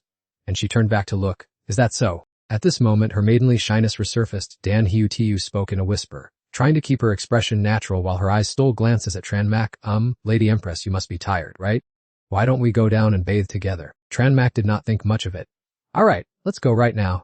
Dan Hiu felt as if she were floating on cloud 9, extremely excited. Yes, I really get to bathe with the Lady Empress. She clutched her head and cheered inwardly. I am so lucky. The request to film together left Tranmak stunned. She could not understand why that would make her so happy. The hot spring scenery appeared poetic. The bubbling water wound its way through the crevices of the rocks, steam rose thickly, and in the distance, majestic mountain ranges stretched endlessly. Tranmak gently placed her feet into the water to feel the temperature. She let out a sigh of relief, feeling truly relaxed. The water was perfectly warm, and she looked at Dan Hiu bow, saying, Empress, please wait for me a moment. She hurriedly changed her clothes and lifted Tan Dung up, calling out, Hey, where do you think you're going stripping like that? She didn't bother explaining much, simply annoyed by his disheveled appearance. After saying that, she tossed him away with the command, Hurry down there and bathe with me. Tan Dung, having no idea what was going on, fell straight into the hot spring, the splashing water echoing across the area. Seeing Tan Dung bobbing up and down as if he were about to pass out, Tranmak cried out in a panic. Tan Dung. Tranmak hurriedly lifted him up to stop him from choking, shaking him frantically. Tan Dung, wake up. Are you okay? His head was spinning and the world around him was turning upside down. With bleary eyes, he looked at her and wheezed. Oog, Tranmak. Just as he regained a little consciousness, his gaze landed right on Tranmak's exposed beauty, and his cheeks turned bright red instantly. In his delirium, Tan Dung vaguely heard his name being called, Tan Dung, and the dark void began to be pierced by the first rays of light. Tan Dung heard the voice clearly. Tan Dung, you stinky brat, wake up. He blinked a few times, then snapped his eyes open. Where am I? Dan Hiu began questioning him. The stinky brat is finally awake. You were passed out for a long time. You saw the Empress's body and had a nosebleed. You aren't daydreaming about weird things, are you? Tan Dung remembered the scene and felt incredibly embarrassed. The thing is, I think I really did see it just now. Before he could regain his composure, his imagination caused his nose to bleed again, seeing something he shouldn't have. Dan Hiu exclaimed in horror. You stinky brat, why are you having a nosebleed again? Night fell, and brilliant fireworks began to shoot into the sky. Amidst the vast night sky, the fireworks blossomed like fiery flowers, shimmering and magical. Dan Hiu cheered with delight. Impressed. Look, the fireworks are so beautiful. Tranmak also looked out the window and saw the flowers blooming brightly. I see them. Dan Hiu invited Tranmak to watch the fireworks together. Empress, come here by the window to watch. Her eyes sparkling with anticipation. All right. The two stood by the window watching the fireworks. Dan Hiu cheered joyfully. The fireworks are wonderful. Tranmak also smiled, feeling deeply content. The scene made Tranmak suddenly recall old memories. Tan Dung, do you remember this? Tan Dung asked curiously. Remember what? Tranmak smiled, her tone gentle as she stirred old memories. There was one New Year's Eve when we also watched fireworks like this together. Images of Tranmak and Tan Dung from that year appeared in their memories, both of them playing happily beneath the falling, brilliant fireworks. Tan Dung suddenly remembered. Are you talking about that time? She felt secret joy, her gaze expectant. I knew you would remember clearly. Unexpectedly, Tan Dung replied curtly. I remember that was the time I lost the winter swimming competition. Next time, I will definitely beat you. Such foolishness left Tranmak speechless. You idiot. A knock at the door rang out just as everyone was enjoying a moment of rest. Is someone knocking? Tan Dung asked, looking suspicious. As soon as Tranmak cracked open the room door, he ran into the innkeeper. Is there something I can help you with, sir? He smiled politely and suggested that a fireworks festival was being held in Mu Tong Valley today, asking if they would be interested in going there to enjoy it. Seeing both girls nod in agreement, Tan Dung chimed in as well. Then let's set off together. The eager crowd mingled with bursts of cheerful laughter while high above, brilliant bursts of fireworks began to bloom. Everyone excitedly headed outside, looking up together to admire the brilliant sparks of fireworks bursting in the night sky. Looking at the bustling scene, Tranmak remarked, It's so crowded here. Dan Hiu looked around and replied, It really is crowded. Tranmak thought for a moment and added, Perhaps all the people of Mu Tong Valley are gathered here. Suddenly, Dan Hiu spotted a rather quiet spot, peaceful space perfect for fully enjoying the show. Lady Empress, that spot looks good. Why don't we head over there? Tandung looked up in that direction and hurriedly shook his head in refusal. That place is too low. I won't be able to see anything. Tranmak didn't mind at all. He picked him up and sat him on his shoulders. Can you see clearly now? He laughed with delight and said. Awesome. This is perfect. Dan Hutiu's eyes seemed to shoot sparks at Tandung. That annoying pest? How dare he sit on top of the Lady Empress's head? Suddenly he sniffed slightly as a faint scent drifted past. Tandung asked, do you smell something strange? Tranmak didn't notice anything unusual. Nothing at all. Tandung looked doubtful of himself.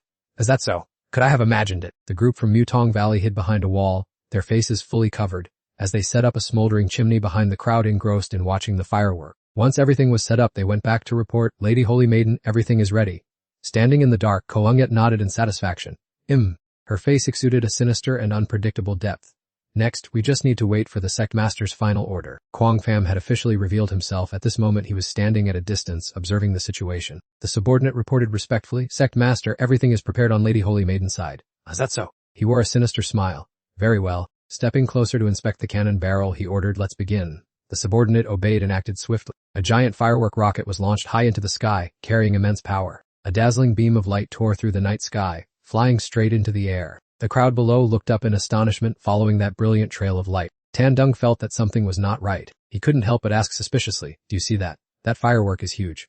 Tranmak also found it strange indeed. Dan Hutiu thought deeply, could this be a specially staged performance? Observing everything from afar, Kwang Pham sneered, splendid, it has begun. The projectile rocketed into the sky, getting ready to launch its attack. A blinding flash of light suddenly erupted without warning. An orange-red hue spread across the sky like hellfire pouring down, dyeing the ground in a tragic, burning color. The people around began to panic. Oh my god, the light is so blinding!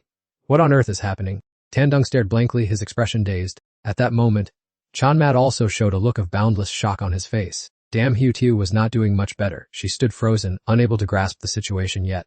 Before the two could react, they suddenly felt a searing energy burning their eyeballs. Ork! Chanmat immediately felt dizzy, his head spinning, and his hand dropped, causing the other guy to panic. He fearfully watched both of them faint on the spot and blurted out, Chanmat, Hutiu. What's wrong with you? Chanmat's face turned pale, and highly suspicious red streaks appeared around him. Chanmat's appearance at this moment left Tandung stunned, unable to understand what was going on. Right then, Luk Thao Lin suddenly appeared right beside him, making Tandung jump. The scene before them was dyed a deep crimson like an incredibly strange formation. Everyone within that red veil had collapsed unconscious. Meanwhile, the spirit beasts were frantically fleeing in all directions. Tandung furrowed his brows tightly, his anxiety clear. Everyone seemed to have been hypnotized, and the spirit beasts were becoming out of control. The henchmen of Myo Sect Valley were currently mumbling incantations, controlling people's minds, and causing them to fall deep into an illusory dream. The subordinates took turns chanting incessantly while Guyur leisurely observed from behind. Seeing that the time was ripe, Guyur immediately cast a spell. She used the blood of living beings to channel divine power. She wore a sinister smile and coldly commanded, manifest, Great Blood Gu formation. The formation instantly blazed with a brilliant red color as she exerted all her strength to infuse it with more spiritual power. The formation appeared in the deep night sky, spreading and seeping into every corner, devouring the entire space. The spirit beasts were changing color, their bodies glowing bright red as they began to roar repeatedly. The formation was like an invisible vortex, sweeping away all the essence from the spirit beasts and swallowing their lives bit by bit. Tandung was furious. He watched helplessly as the formation robbed each spirit beast of its spiritual power, unable to do anything. He looked up and blurted out a curse. What the hell is this? Suddenly, he saw a flickering figure on the other side and wondered who it could be. Tandung quickly flew toward her, wanting to demand answers. Before him were indeed Guyur and her servants. Tandung growled, Guyur, what on earth are you all doing? As soon as she saw him rush over, she spoke with contempt. You fool. Do you still not understand anything by now? Her words made his blood boil. It was all because of that blessing point. Nonsense. Her beautiful lips smirked slightly, but her words were as cruel as a demon's. Because the plan was about to be a complete success, the whole thing had been a setup to trick people into coming to Myo Sect Valley. Her expression was both gloating and triumphant. Her veil helped her avoid inhaling the smoke from her own formation, the main purpose of which was to control all the spirit beasts there. Amidst the glowing red sky, Guyur stood tall and proud, declaring loudly that from that blessing point onwards everything was a setup to lure people to Myo Sect Valley, with the primary goal of manipulating every spirit beast there. She flashed a sinister smile and began to refine and absorb. Tandung never expected that he would one day fall into such a damn trap. He had no idea what the hell was going on. He was so furious his lungs could burst, gritting his teeth and wondering if this was truly the demeanor of those called the Chosen Kings. As he thought, he secretly blamed himself for being too careless, while before his eyes, a demonic formation was draining the bright red energy from the spirit beasts. His agile caterpillar body swiftly dodged the newly deployed formations, and Tandung secretly cursed those people for being incredibly despicable. The magic formation high above frantically drained Tandung's spiritual energy. Seeing the red energy suck clean made him extremely anxious, as his physical strength was also gradually depleting. Looking over at Chanmat, who had fainted, Tandung bitterly gritted his teeth. She must have also fallen victim to the hypnosis, and with his current strength, there was no way he could cope with this. He looked up at the sky where the center of the formation was swirling violently, swallowing the beast's essence. Would he just sit here and wait for death?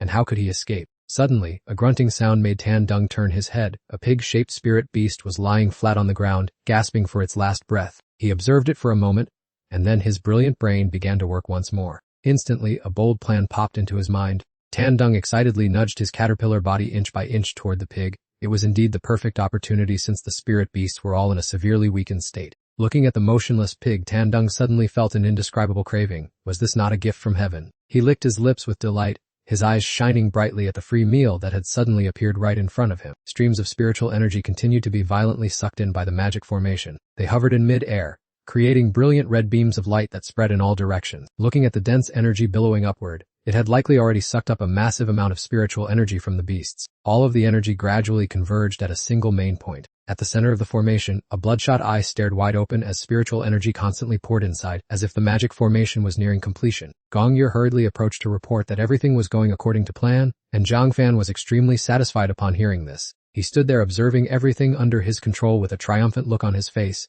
In just a little while, this world would surely belong to him, Zhang Fan. Seeing this, the subordinates immediately knelt down to cheer. Congratulations, Sectmaster! Congratulations, Sectmaster! After gloating, he turned to look at Gong Yu in confusion. The great formation had been active for an hour, yet his treasure had not yet awakened its power, and she had no idea why this was the case either. He scratched his head in embarrassment and looked in another direction. Theoretically, this amount of time should have been more than enough. Gong Yu cast her gaze downward to observe. She gasped in horror when she saw that Tandung was still nonchalantly devouring the spirit beasts with relish. The status panel popped up to announce, congratulations to the host on reaching level 9, receiving 15 race points, 9 strength, 18 defense, 40 speed, 12 spirit, 5 skill points along with the leap fusion and inherent skill traits. Reading the notification, Tandung could not hide his smug expression. Haha, leveling up just by eating like this is absolutely awesome. Seeing him moving around completely unharmed, Zhang Fan suspiciously asked why that guy was still able to move, to which Gong Yu uncertainly replied that it might be due to the special ability of the chosen king. She immediately ordered her subordinates, "What are you guys still standing there frozen for? Hurry up and kill that freakish pupa." The subordinates bowed their heads in obedience. Tandung was still enthusiastically devouring the meal, as if he had been starved for a lifetime. While absorbed in eating, he suddenly heard a strange noise approaching and turned his head suspiciously to look. The Mutong Kok henchmen were shouting aggressively, "Kill him! Kill him!" making Tandung jump in surprise. A leading subordinate brandished a sharp sword and charged straight toward his position. He flipped his body to dodge the lethal blow by a hair's breadth, his small worm-like body rolling several times. Oh my goodness! Seeing the situation turn unfavorable, Tandung immediately shouted, "System, quickly allocate all attribute points into agility for me." The system announced that the points were successfully distributed. The agility stat was now 27. Tandung felt an abundance of energy. It was wonderful. The enemy seized the opportunity to launch a sneak attack. Very well. Tandung smirked, seeing right through him. As a sword slashed down forcefully, he disappeared from the spot as quick as a flash. The subordinate slashed at thin air and stood dazed in shock. What on earth is this? Tandung channeled his spiritual power into his legs, moving like lightning among the enemies, laughing arrogantly as he saw them fall into chaos. He turned his head to look at the slow group standing in a daze. "You guys are truly as slow as turtles." They were furious but could do nothing. How annoying! Why is this brat so nimble? Witnessing the eyesore of a scene, Konangayatno became extremely angry. She hissed, "What on earth are you doing?" She ordered them to summon spirit beasts to finish him off. Her subordinates obeyed instantly, hurriedly chanting spells to call the beasts. Fierce spirit beasts rushed out, led by a giant bee. Go deadly venom bee! Following closely was an eerie black spider. Black-legged orangutan spider, tear him apart for me. Tandung watched the pair of spirit beasts closing in on him, his heart pounding in his chest. Konangayatni also joined the battle, calling the phantom lizard she had contracted. "Come here quickly!" It let out 2 cries in response. The phantom lizard rushed forward, using its illusion ability to turn its body transparent for a sneak attack. The black-legged orangutan spider launched an attack, but he remained as calm as ever. "It's useless, they won't be able to catch me." Recalling the spirit beasts he had just consumed, Tandung gnashed his teeth, twisting and turning to dodge attacks while feeling immense regret. "It's a pity I swallowed too few earlier. Otherwise, I would have enough power to attack them now." Suddenly, he was ambushed from behind without any time to react. The invisible phantom lizard landed a kick on Tandung's head, sending him tumbling to the ground. "Arg!" She looked at him being seriously injured and was about to hurriedly give more orders. But at that moment, A series of spirit beasts went wild, racing to pounce and tear at his body. Tan Dung grew extremely anxious as the situation turned against him. Damn it, I can't die now while Chan Mak and the others are still unconscious. He summoned all his strength, pushing his internal energy to its absolute limit. With a boom, Tan Dung shouted jump, and his small worm-like body shot up like a lightning bolt, escaping the encirclement of the spirit beasts. He rushed forward like a lightning bolt, leaving the subordinates frozen in shock, their eyes wide and mouths agape. He lunged into the center of the enemy formation, creating a shockwave that sent everyone flying. Tan Dung stood amidst the scattered loot, tilting his head back triumphantly with a loud laugh. Ha ha ha ha! You want to catch me? Fat chance? Just as Tan Dung thought everything was settled, a figure suddenly darted behind him. Be a good boy now, won't you? Tan Dung was bewildered. Huh. Before he could regain his composure, Konungayat Nai swung her sledgehammer straight at him. Take this. That slender figure swung the giant hammer, sending Tan Dung flying far into the distance. Tan Dung let out a blood-curdling scream as his body hurtled straight toward the distant wall. A piercing crash rang out as he slammed into the wall, sending rock fragments flying everywhere. Covered in burn marks, Tan Dung's vision blurred, and he coughed violently from the dust and smoke. Seeing him seriously injured, Konungayat Nai stood at a distance with her hammer on her shoulder and reported calmly, Lord Valley Master, this guy definitely won't be able to escape now. Person above only gave a cold, indifferent grunt. Kwang Pam crossed his arms with an indifferent look. Hurry up and clear these obstacles away. Tan Dung had taken a hard blow to the head, and a wave of dizziness hit him. Damn it, my head feels so heavy. Just then, he noticed a large ancient incense burner, the smoke drifting from it seemed strangely eerie. Watching the smoke swirling around him, Tan Dung became suspicious. Why is this scent so familiar? Could it be that? Konungayat Nai approached with her hammer. Little Huang Huang, be a good pet for me. Otherwise, I'll just have to send you on your way. Facing his ferocious enemy, Tan Dung's eyes were full of resolute resentment. I already told you I don't want to. With those words, he lunged straight at the incense burner, knocking it over and roaring, Ha! Take this. Konungayat Nai was horrified by the sight. What on earth are you doing? Tan Dung turned his head and laughed triumphantly with the overturned incense burner behind him as the hallucinogenic smoke began to dissipate. Without this drug, you won't be able to control anyone anymore. Konungayat Nai trembled with rage. You damn brat. She lunged at him with all her might, her sinewy arms raising the sledgehammer high. I won't be satisfied until I've crushed you to pieces. Her strike cracked the ground, but fortunately, Tan Dung managed to dodge it just in time. In his mind, he prayed silently, True demon, wake up quickly. Seeing her prey flee, she chased after him frantically.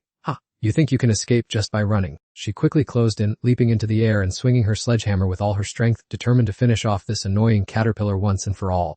He looked up and saw his retreat was blocked, only managing to cry out in panic. Oh no! The blow falling from above left Tan Dung with nowhere to hide. It seemed as though the sledgehammer had crushed Tan Dung, but amidst the thick cloud of dust, the hammer was suddenly stopped by a hand. Konungayat Nai was too stunned for words. What? Tan Dung narrowly escaped death in astonishment and turned his head to look back. Amidst the thick dust and smoke, a girl appeared. She was holding up a heavy hammer with one hand, her voice cold as ice, forbidding anyone from standing in her way. When the smoke cleared, the person who appeared was none other than Empress Tran Mak. She frowned as she blocked the attack, saving Tan Dung. Seeing her arrive, he was overjoyed. It was Tran Mak. Konungayat Nai's blood boiled with rage. She looked up at Kwang Pham high above. Valley Master, please act now. I have no other choice. Standing high above, Kwang Pham took everything in his face darkened, making his emotions unreadable. Gritting his teeth as he looked at her, he realized he would ultimately have to handle it himself.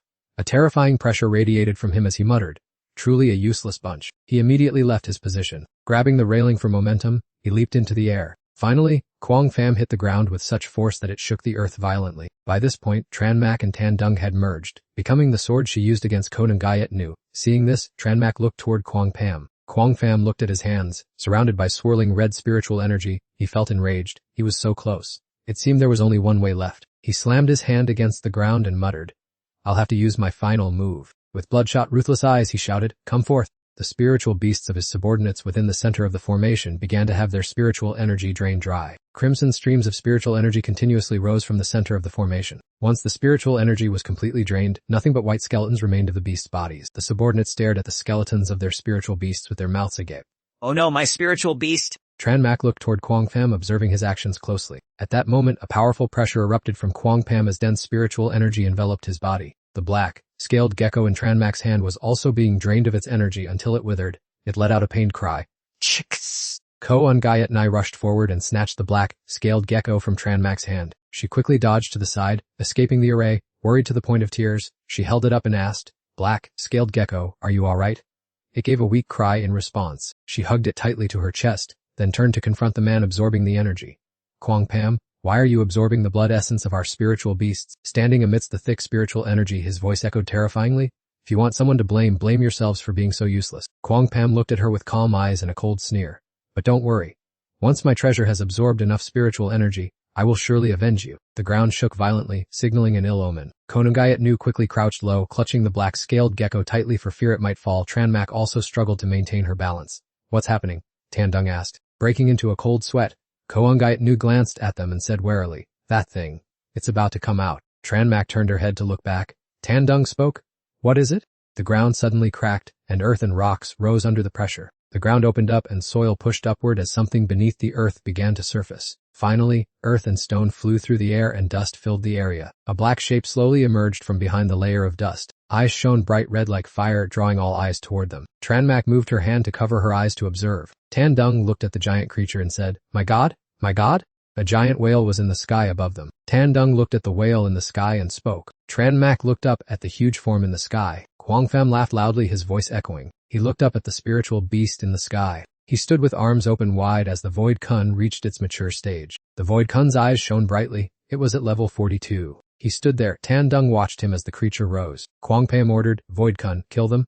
In an instant, the giant figure moved into the sky. It emitted a roar that echoed through the surroundings. The ground shook, pebbles flew into the air, and those on the ground were moving and shouting. Konungayat Nu jumped to avoid the flying rocks. Chanmak placed her sword into the ground to stay steady. Tandung spoke while Chanmak observed the area and Hiu Tiu remained on the ground. The Void Kun emitted sound as waves moved forward. Dan Hiu Tiu remained stationary on the ground. A blue wave moved toward her. The ground around where she lay began to show cracks. Chanmak moved toward her. Her eyes were turned toward the incoming waves. Her sword parried the beast's attack. She immediately shielded Dan Xiaoxiao, determined not to let that attack injure her companion. Zhang Fan sat leisurely on top of the high wall, appearing appreciative. Impressive to think you could block the sonic wave from the Void Whale. He smiled arrogantly and waved his hand slightly. Too bad it's only once. The Void Whale is unleashing another Mount Tai smash. The Void Whale's eyes lit up as if responding to its master's command. It streaked down toward the ground like a firing missile. The subordinates scrambled to run for their lives, Screaming, it's coming, run fast! Oh mother, I'm gonna die! It brushed past Chen Mo's face, threatening to deliver a finishing blow to her. Qin Yong witnessed the scene and was scared out of his wits. Hey, you're not kidding, right? What was meant to be happened? The Void Whale dived down, making the ground shake violently, with earth, rocks, and dust flying everywhere. The thick cloud of fog obscured Zhang Fan's vision. He propped his chin up and let out a sinister smile. Haha, it's all over for you. At this moment, an ominous sign appeared. The spot where the Void Whale had dived was strangely silent. Zhang Fan voiced his suspicion in confusion. The ground where the Void Whale had struck was dented deep into a crater, but the enemy's silhouette had vanished. At the bottom of the deep pit, Qin Yong silently thanked heaven and earth, luckily having captured the armored, back rats just in time. It turned out Qin Yong had used his tunneling ability for the group to hide. He added, thanks to the rats' digging skills, that attack wasn't scary at all. Chen Mo and Dan Xiaoxiao jumped into the pit and smiled. Luckily you helped. The Void Whale flapped its wings and flew high into the sky again, its glowing red eyes instilling terror. Qin Yong finally let go of his heavy burden. Phew. He emerged from the fusion state and crawled out from underground. Chen Mo and Dan Xiaoxiao jumped up after him. Qin Yong looked up at the Void Whale. Escape this time. But this deadlock can't go on forever. He observed it while strategizing. That massive body combined with its terrifying source of power. It continuously consumed vital essence, causing its strength to keep growing relentlessly. Having exhausted his mind without finding a strategy, Qin Yong was so frustrated he wanted to go crazy. Man, what should I do to settle this situation? Dan Xiaoxiao gradually woke up on Chen Mo's shoulder. What's happening? The first thing that caught her eye was the spirit beast Void Whale, making her dazed. Oh! Until she saw it clearly. Dan Xiaoxiao panicked and almost burst into tears. Oh mother, what is that huge thing circling in the sky? Her face turned pale. Lord Empress, this situation is too dangerous, we have to run. Qin Yong was still there scratching his head for a plan. Ultimately, how should I deal with this? His mind was a mess and he couldn't think of anything. Chen Mo stood behind him, her face dark because of the dilemma. Finally, she set Dan Xiaoxiao on the ground and approached him, while Qin Yong remained completely oblivious. Chen Mo delivered a resounding slap to his face. The heavy slap made Qin Yong wince in pain. He was stunned and had no idea what was going on. The grub-like body remained firmly in Chen Mo's hand as he blankly called out her name. She angrily shouted, "Didn't you once declare you wanted to surpass me? I still remember how you used to train day and night to defeat me.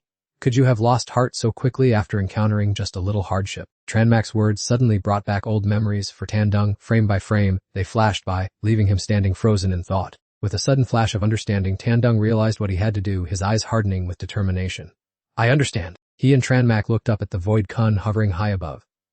Now was not the time for self-pity. They had to quickly find a way to defeat it. However, the situation was not very promising. Tandung frowned. The opponent was too strong and could fly, so even his highest jump wouldn't reach it. The giant void kun continued to ignore them. Tandung clicked his tongue in regret. If only I could transform into something that big, that would be great. Tranmak couldn't help but look thoughtful either. This is going to be tough. While both were stuck and unable to find a solution, he happened to spot the pack of little Hu in the distance. Tandung laughed heartily. Ha ha! I've thought of a brilliant plan. The pack of little Hu was bewildered, not understanding what was happening. Ha! Standing high above, Kwangfam pointed his finger directly toward Tranmak's group and commanded the void kun. With a cold face, caring nothing for life or death, he ordered, crush those people wearing rat armor with another Mount Tai press. The void kun obeyed, roaring fiercely as it charged straight down. Seeing the giant fish about to crush them all, Tandung frantically flattered the pack of little Hu. Hurry up! The little Hu got goosebumps, thinking, this mere insect, how could he come up with such a bizarre plan? She quickly summoned her spiritual beast, the green grass spirit. As soon as the green grass spirit appeared, it rushed out and blocked the path of the void kun. The void kun smashed hard onto the ground again, right where Tranmak's group was standing. Kwangfam stood majestically, watching the thick dust rise, completely confident of his victory without a single worry. Right at that moment, a giant, strange object suddenly rose from the ground. Kwangfam was shocked by the scene before his eyes. What is that? Tandung's voice suddenly rang out, giving him a startle. In front of him now was a bizarre, shapeless monster as large as the void kun. Tandung warned, don't think you can do whatever you want just because you have a spiritual beast. Tranmak's group and the pack of little Hu were standing firmly on the head of that strange monster. Tranmak tightly held a pair of branches to control the entity, staring intently at him. Tandung shouted confidently, now we can have a fair fight. As the silhouette of a giant made of vines emerged, Tandung laughed proudly as he looked down at the void kun lying flat on the ground. Ha ha ha! Standing on top of the giant formed by the joint efforts of the little Hu and the green grass spirit, he said, now we are strong enough to fight on equal terms with you. Kwangfam was momentarily stunned. What is going on? He wondered in his heart. How can this be? Why do they possess such terrifying power? Dan Xiaoxiao strained to control the vine giant while forcing out the words, Lady Empress. She clenched her hands tightly to keep the giant vine figure steady. Dan Xiaoxiao's face was deathly pale and drenched in sweat as she gasped for breath, saying she couldn't hold on much longer. Lu Calling also seemed to have reached the limit of her endurance, whining and complaining constantly. Panicking as he saw the vines shaking violently, Tan Yang asked if she could handle it since the treeman was wobbling, to which Dan Xiaoxiao snapped that if he was so capable, he should do it himself. Just then, Chen Mo spotted the void kun in the distance and cried out in surprise. Tan Yang hurriedly warned his teammates that it was coming and they were about to crash, telling them to dodge, while Dan Xiaoxiao snapped in annoyance for him to shut up. The void kun rushed forward like a wind-cleaving arrow, slamming hard into the treeman wall, but fortunately, Dan Xiaoxiao managed to jump out of the way just in time. Seeing it crash to the ground, Tan Yang urged that this was a golden opportunity to capture it, but Dan Xiaoxiao snapped that she didn't need him lecturing her. Like lightning, the vine giant used its massive hands to grab the void kun fish. Having depleted her spiritual energy in an instant, Dan Xiaoxiao's nose began to bleed profusely. She gritted her teeth, ignoring the blood, focusing only on the Lady Empress, while a worried Chen Mo beside her said she couldn't carry this burden any longer. Struggling to her last breath, she collapsed and foamed at the mouth, falling unconscious. Deprived of the energy that sustained it, the vine guardian collapsed instantly. The intertwined vines also quickly fell apart and unraveled. Chen Mo's group fell freely from high above, while Tan Yang lamented that the effect had lasted for such a short time. Quick, wittedly trying to turn the tide, he urged Chen Mo to take this opportunity to attack immediately, and she bit her lip and nodded in agreement. Lying exhausted in the distance, Dan Xiaoxiao prayed in her heart that the Lady Empress would surely emerge victorious. Chen Mo raised her sword high, its steel blade enveloped in currents of brilliant spiritual energy. Fearing the void kun would wake up, Tan Yang urged her to act quickly, and Chen Mo replied before swooping down. Putting all her strength into it, she closed in on the void kun's body. The tip of her sword flashed like lightning, tearing through the surrounding space. A fatal thrust was delivered straight into the body of the void kun. Chen Mo landed on its back, but to her astonishment, no matter how she stabbed with her sword, the creature didn't budge at all. She was stunned to realize that its skin was as hard as a boulder. Gritting her teeth, she once again focused all her spiritual energy into the tip of her sword and stabbed down hard, yet it remained completely unharmed. Seeing Chen Mo struggling and unable to wound the void kun, Yang Fan laughed triumphantly, mocking them for being conceited and overestimating themselves. He ordered the void kun to swallow them whole, making them pay a heavy price for their recent arrogance. The monster's eyes glowed crimson as its body began to stir, regaining consciousness. It suddenly reared up, its massive body violently flinging Chen Mo off its back. The void leviathan opened its mouth wide, revealing sharp teeth that made people freeze in shock for a moment. Instantly, it bit down on Tranmak, swallowing her into its mouth. Dan Tiu watched the scene unfold before her eyes in utter shock. Supporting herself on the rubble, she cried out in panic, calling the queen's name. Right in her line of sight, the giant void leviathan with glowing red eyes was besieging the queen. Kwang Pham looked at the girl sprawling on the ground and said with contempt that it was useless to scream.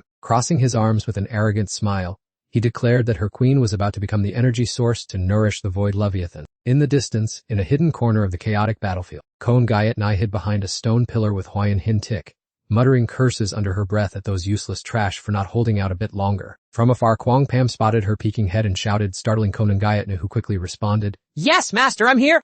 He glared at her with intense killing intent.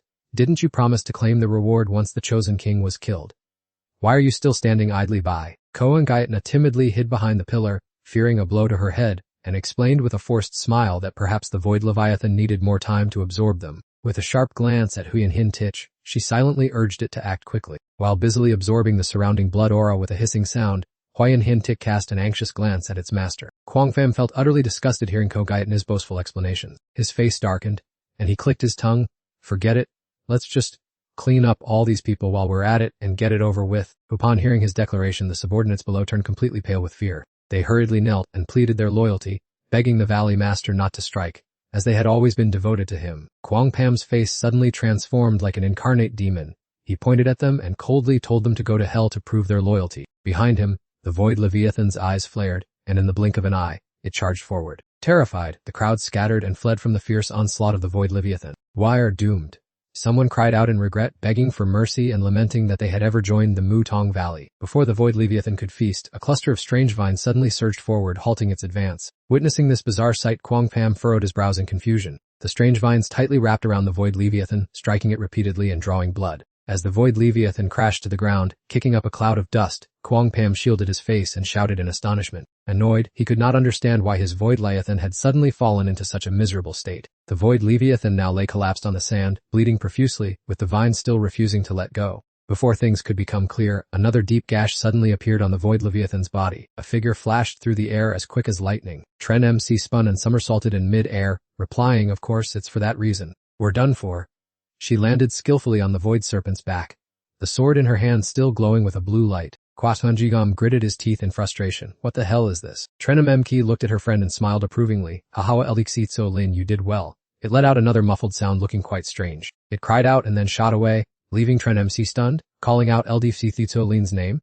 Hanen Hibu Tibu below looked up and shouted, "Impress, be careful, Elisitho Lin has reached her limit." She anxiously watched Tren MC's battle, reminding, "We can't keep holding this beast back any longer." Tren MC nimbly leaped off the void serpent's back. She landed with Elixithuoline in her arms, and Hibutu rushed over calling out, "Empress." Tian Dibing, standing beside the Empress, heard An Hibutibu excitedly ask, "Is it over? We've shattered this beast from the inside, it can't even twitch anymore." And Hibutibu was astonished, "Really?"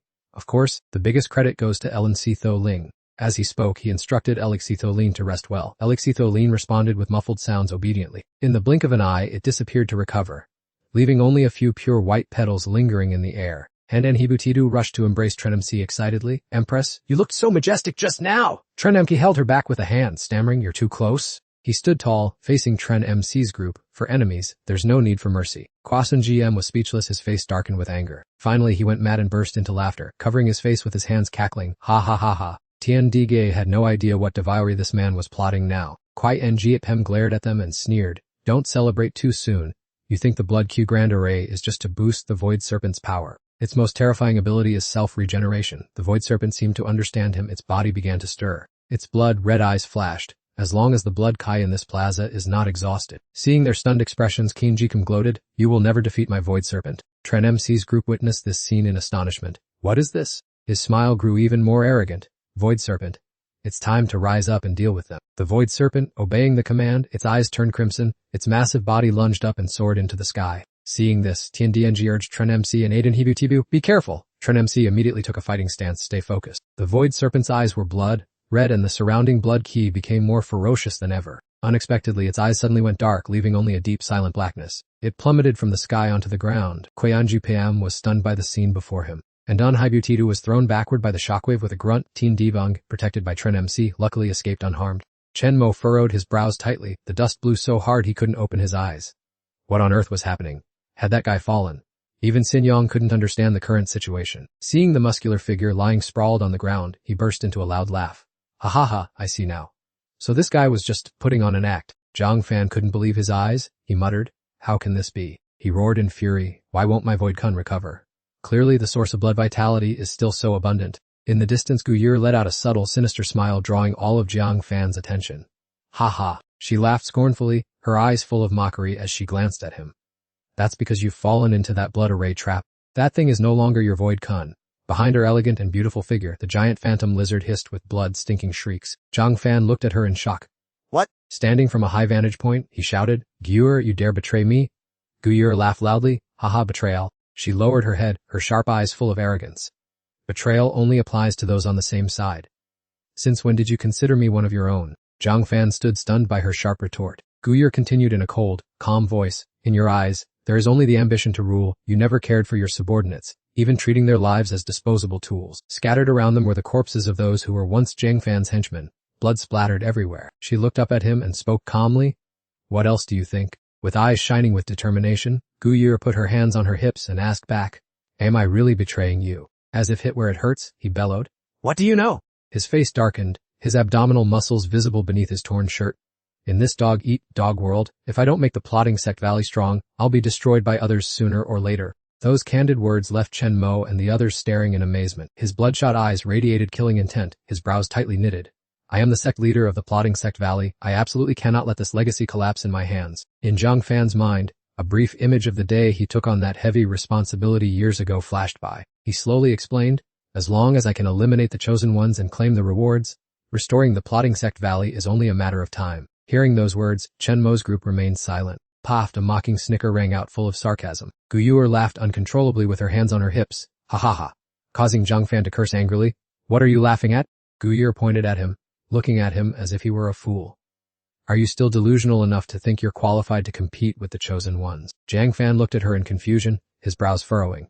What do you mean? Guyur broke into an enchanting smile and replied leisurely, only the selected talents are qualified to take part in this battle. She flicked her hand confidently. And the chosen one is me. She spoke while taking authoritative steps forward. Seeing her like that, Zhang Fan was completely stunned and in disbelief. Guyur gave a gentle command, a smile still on her lips. Let's go, Phantom Lizard. In a blink of an eye, a cold draft reached Zhang Fan's ear. The enemy's silhouette had appeared behind him at some unknown point. Whoa, a powerful kick sent Zhang Fan flying away. He fell freely from the top of the city wall, the terrifying impact shattering the ground below. Zhang Fan's back slammed hard onto the rigid stone ground, and fresh blood began to seep from the wound. He coughed, his vision suddenly darkened, and his entire body went limp as if he had completely lost consciousness. In the endless pitch-black space, Zhang Fan vaguely heard someone urgently calling his name. Then the sound echoed and grew louder. Zhang Fan! Beneath the clear sky, Zhang Fan started awake from his daze with a bewildered expression. Before him was his father, Zhang Wu, frowning and shouting, I told you to practice your horse stance, not to lie around lazily.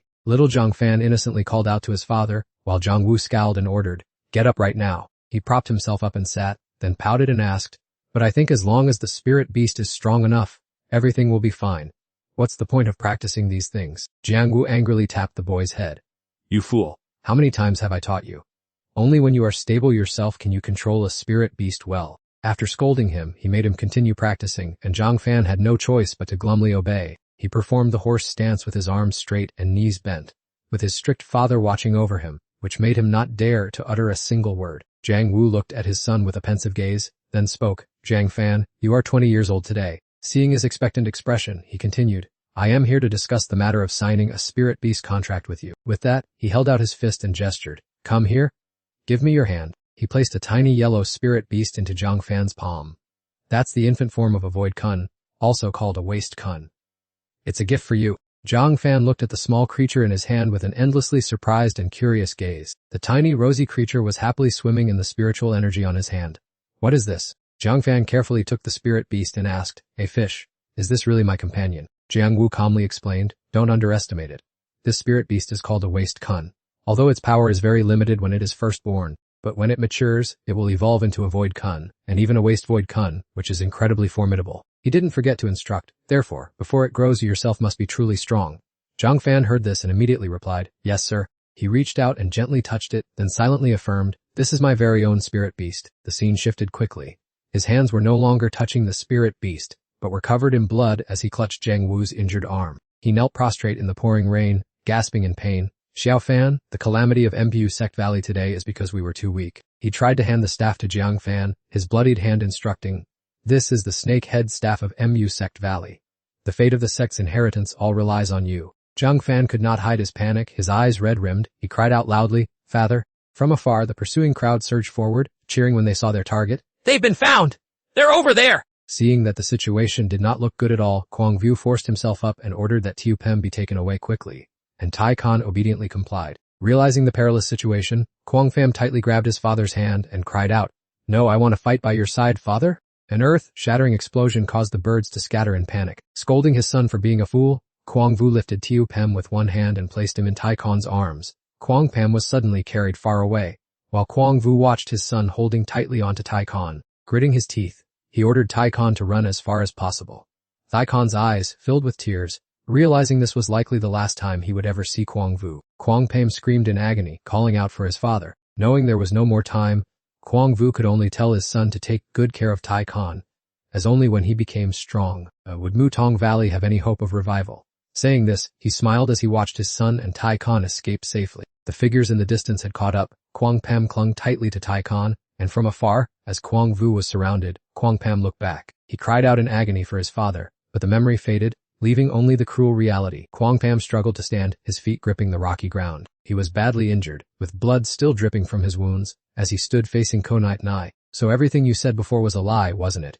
Kwang Pem asked her, no longer possessing the arrogant air he had while standing on the city wall. Konungayat Nu laughed and mockingly replied, What if it is? Kwang Pem flew into a rage, fury burning in his eyes. Grasping his sword, he charged forward. "Even if we die together, I will kill you." Konungayat did not even attack. She simply smiled and called out, "Hyen Hintik." Hearing the command, the Huyen Hintich let out a soft hiss, its bristles standing on end. It lunged forward to attack, its powerful tail whipping Kwang Pem and sending him flying. His battered body crashed straight down onto the rocky ground. He was sent rolling backward several times. Weak from blood loss, Kwang Pem's vision went dark, leaving him unable to resist. Feather, the scene before him grew increasingly blurry, leaving only a sea of blood. Kwang Pem collapsed onto the shattered ground. Cold raindrops fell on the ground, seeping a deep chill into his flesh. He lowered his head as 2 streams of hot tears flowed in utter despair. "Father, I'm sorry." His eyes no longer held any trace of arrogance or cruelty, resembling a dying ember fading into despair. Sitting miserably on the ground, his wounded body slumped against the wall, he grieved for his late father and his ultimate failure to protect Mutong Valley. Seeing his pathetic state, Koengaina laughed out loud. Waving her hand, she ordered, Huyen Hintik absorb all the remaining blood essence of the Grand Array. The blood-shaped lizard opened its mouth wide, greedily inhaling the surging blood energy that spread across the battlefield. Tandung quickly detected that unusual movement. He hurriedly shouted a warning to everyone that the creature intended to swallow the entire stream of blood energy here by itself. In the distance, the blood-shaped lizard continued to emit horrifying shrieks while absorbing the massive amount of blood energy flowing toward it. The crimson energy swirled violently, creating a powerful suction that sent debris flying and made it impossible for Tranmak's group to stand firm. Kwang Pham lay slumped in a distant corner like a soulless corpse leaning against the wall. The crimson hue of the blood energy enveloped him, soaking the entire surrounding space. After absorbing enough energy, the blood-shaped lizard and Comb Gayat Nai formed a haunting blood-colored shroud. It opened its mouth, revealing rows of razor-sharp teeth, its pitch-black eyes, and a fully evolved third eye on its forehead. Koen Gayat Nai smiled smugly, offering a word of praise before continuing her action. She glared with a demonic smile and declared that it was now the turn of the remaining survivors. Facing that sinister appearance, Tranmak's group could not help but feel a chill down their spines. Tandung suddenly realized something and asked loudly if she was truly a student from high school. No. One, as she had claimed. Koen Gayat Nai sneered dismissively, saying that no one would remember the face or name of an unknown person like her. Her gaze began to reveal killing intent. She did not bother arguing further since those people would soon be corpses anyway. After saying that, she ordered her spirit beast to charge forward and attack. Tranmak watched the monster rush toward them like an arrow and quickly called for Tandung to coordinate their defense. The blood-shaped lizard lunged forward and delivered a powerful blow onto the rugged ground. The massive shockwave from the impact sent the pack of small beasts flying into the distance. Tranmak and Tandung nimbly dodged the danger strike. The young woman's face hardened as she lowered her center of gravity to gain momentum and calmly shouted the fusion command. The blood-shaped lizard glanced at its opponents, its throat still emitting terrifying screeching sounds. It lunged again like an arrow, tearing through the air toward Tranmak. She alertly screamed a warning that the enemy was approaching. The blood-shaped lizard's 3 eyes emitted an eerie, bright red light accompanied by a long shriek. Tandung turned to remind Tranmak to be extremely careful at this moment. The blood-shaped lizard charged like a whirlwind, tossing up all the dirt and rocks around it. Through the thick haze of dust and smoke,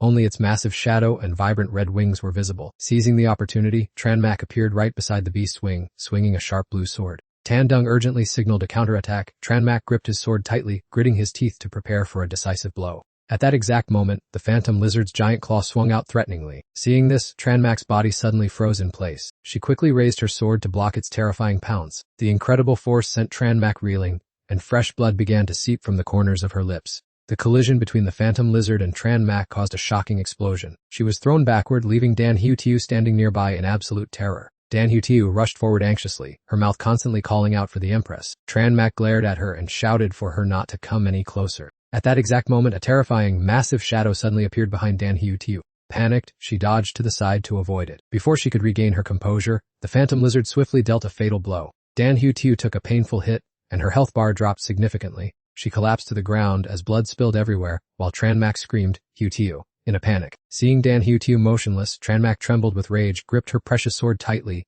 and growled that she would not forgive this. The sword light flashed as her graceful figure darted toward her opponent. Tranmak closed in on the giant beast, her sword swinging horizontally with immense power. She used all her strength to deliver a powerful downward slash. However, the technique missed its mark, and she exclaimed in shock, "What was that?" Tandung calmly reassured Tranmak, telling her not to worry as it had just managed to dodge to another side. He urged her to continue attacking. Tranmak gripped her sword firmly, let out a loud shout, and charged once more. Triple strike. She swung her blade with great agility to execute the skill. Continuous thrust. The tip of her sword aimed accurately toward the phantom lizard. And yet, not a single blow touched it. The phantom lizard continued to glide and dodge repeatedly. It even circled behind Tranmak. She turned around in frustration, cursing the hateful creature for dodging too fast. The phantom lizard extended its claws and sighed, looking as if it were getting bored. Guyir stood at a distance watching the cat and mouse game, ordering her spirit beast not to dawdle any longer. Her eyes revealed a cold arrogance as she demanded the battle be ended quickly. Hearing the command, the phantom lizard roared, its blood-red eyes flashing with a sinister glow.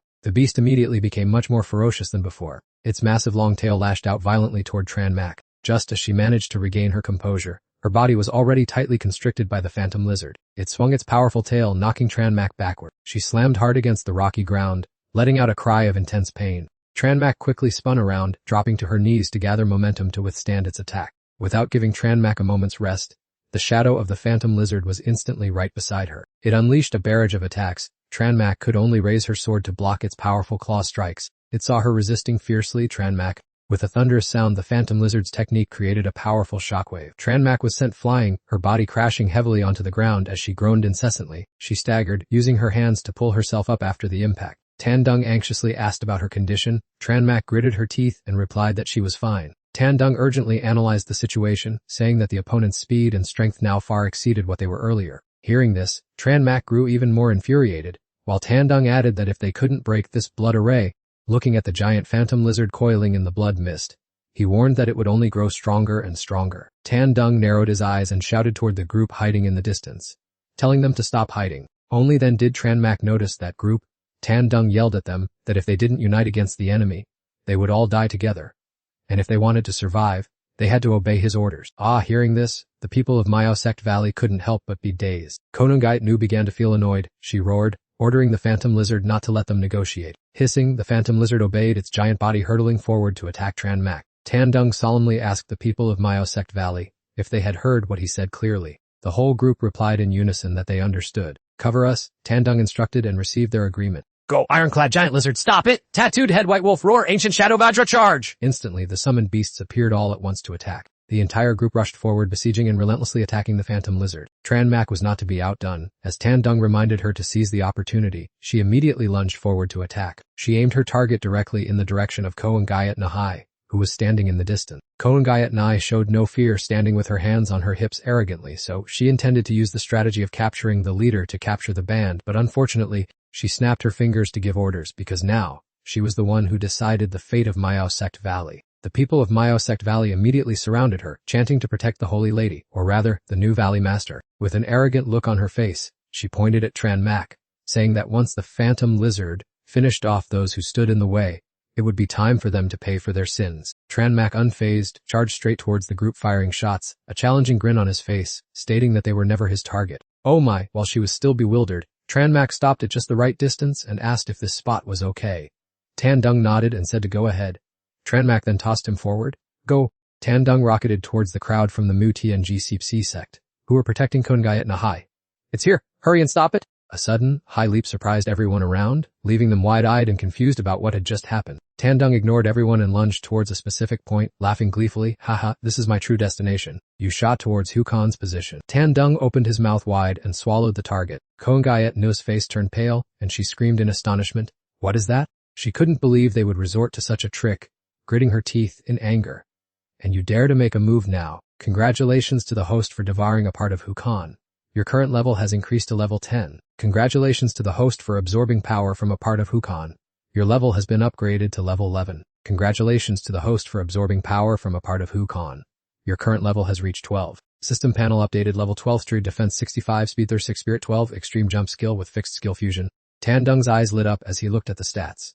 Just devouring a few things and increasing this much. Hukon energy is indeed top-notch. Kogayat Nai trembled with rage, ordering to kill that insignificant bug immediately. The crowd surged forward, shouting in unison, yes. Earth Spider, go! Deal with it for me! And the Mud Turtle too! The two spirit beasts simultaneously attacked Tan Dung. Seeing the two ferocious spirit beasts charging, Tan Dung became extremely wary and prepared to react. Jumping, you executed a spectacular dodge, causing the two spirit beasts to miss their attack badly. Your agile body darted towards Tranmak. She anxiously caught you, Tan Dung. Tan Dung smiled and reassured her. I'm fine. The host has 9 unallocated attribute points. Do you wish to use them now? Hearing the announcement, Tan Dung simply grunted, not surprised at all. You smiled and commanded, put all these points into speed. There. System panel updated. Tan Dung's status level 12, strength 42, defense 65, speed 45, spirit 12, extreme jump skill, fixed skill fusion. Tranmak held Tan Dung tightly. A brilliant blue light enveloped them both. She smiled and hugged him. The final decisive battle is next. Let's fuse. A blinding light radiated. A new armor began to appear around Tranmak's body. Her strength increased dramatically. Blue lightning bolts appeared impressively around her. Fusing with the new power source, Tranmak appeared with a completely different look, clad in sturdy, gray-blue armor. Witnessing this novel transformation, Komagayat couldn't help but become more cautious. The mud turtle's red eyes were fixed intently on the opponent. Tranmak faced it, exuding a strong killing intent. How dare you injure my Tan Dung? She calmly tightened her grip on the sword hilt, her murderous gaze fixed intently on the giant mudloach with deep hatred. A roar rang out, and the giant mudloach charged forward like a violent storm. Chenmo quickly leaped away to evade that dangerous position. She threw herself into the air, nimbly circling behind the enemy. She spun around and delivered a powerful kick straight toward Gu Yur. Qin Yong shouted for her to die. At that moment, Chenmo also unexpectedly closed in above her head and swung the sword. A deafening explosion rang out as the sword blade slashed down, causing the ground to crack open. A strong gust of wind swept past, and Chenmo quickly glanced around to observe. Amidst the dense dust and smoke, Gu Yur kicked out to close in on the target.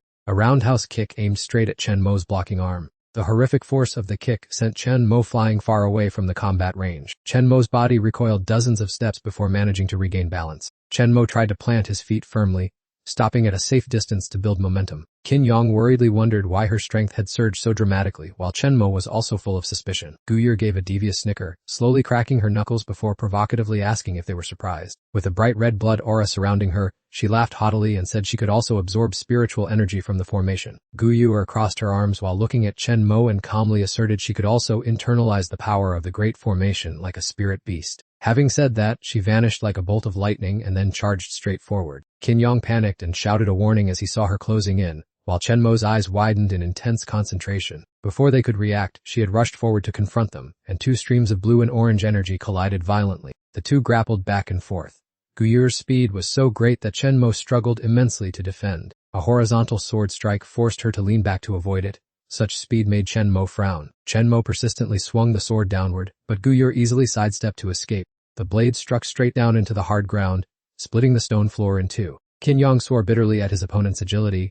Gu Yur laughed triumphantly and then charged forward once again. With a gleeful look, she said this drama should come to an end right here. A lizard shape appeared from the air. Qin Yong shouted in fear, warning them to look out from above. But it was already too late. The lizard form, enveloped in red flames, dove toward Chenmo from high above with terrifying momentum. Chenmo leaped backward to evade the strike, causing debris to fly in all directions. Protective armor appeared on her arm to help reduce the damage, as beads of sweat began to pour down Chenmo's face. She gritted her teeth in frustration. That hateful Tan Dung inside her kept muttering and scolding, but it couldn't stop her rising anger. A tragic scene stretched out before her eyes with countless mutilated corpses scattered everywhere looking absolutely horrific. In the distance, Kwang Pam sat leaning against the rubble, motionless. Have we really reached a dead end? He bowed his head, Tranmak's blood-soaked body standing silently under the light drizzle. Ko and Gayatni observed Tranmak struggling to hold on, then coldly gave an order to the illusion beast. "Let's join forces to finish her off," she said, wearing a gleeful smile as she dashed toward Tranmak. Hearing the order, the massive illusion beast immediately lunged forward with a resounding shriek. Tranmak lowered her center of gravity and braced herself, tensing up to meet the attack from Gayatni and the beast. With a loud crash, the violent collision sent rocks and debris flying in every direction. Whoosh! The giant claws of the illusion beast suddenly swiped right in front of Tranmak's eyes. As it struck the ground with a powerful blow, Tranmak nimbly dodged just in time. She furrowed her brow, faced her enemy squarely, and swung her sword in a straight line. As the brilliant flash of the blade appeared, the illusion beast dodged with lightning speed. The sword strike hit nothing but air, and now only the monster's afterimage remained before Tranmak's eyes. Tandung, hidden inside Tranmak, saw this situation and panicked. It has completely disappeared. While she was still suspicious, Ko and Gayatni darted through the dust, approaching with an arrogant smile. Looking for something, oops. She threw a punch directly at Tranmak, sending her tumbling backward. Tranmak took the full force of the surprise attack, causing her body to be thrown far back. Just then, the illusion beast also pounced, swinging its claws to strike Tranmak hard. Oh no. Tranmak was flung straight into the jagged pile of rubble by the terrifying force. She rolled a few times on the ground, her body slamming into the scattered debris. Blood trickled from the corner of Tranmak's mouth as she shakily tried to push herself up. Tandung anxiously shook her. "Wake up, Tranmak is exhausted." Ko and Gayatni stood there with her hands on her hips, the illusion beast looming beside her with its wings spread. Who would have thought that this was the once famous beauty? Her lips curled into a mocking smile. "And yet, you dare to act stubborn in front of me." She kicked the hilt of the sword, sending it flipping into the air. Her hand grabbed the sword, and her face showed confident assertion. "The king's challenger reward belongs to me." Hey. She strode toward Tranmak, who lay limp on the ground.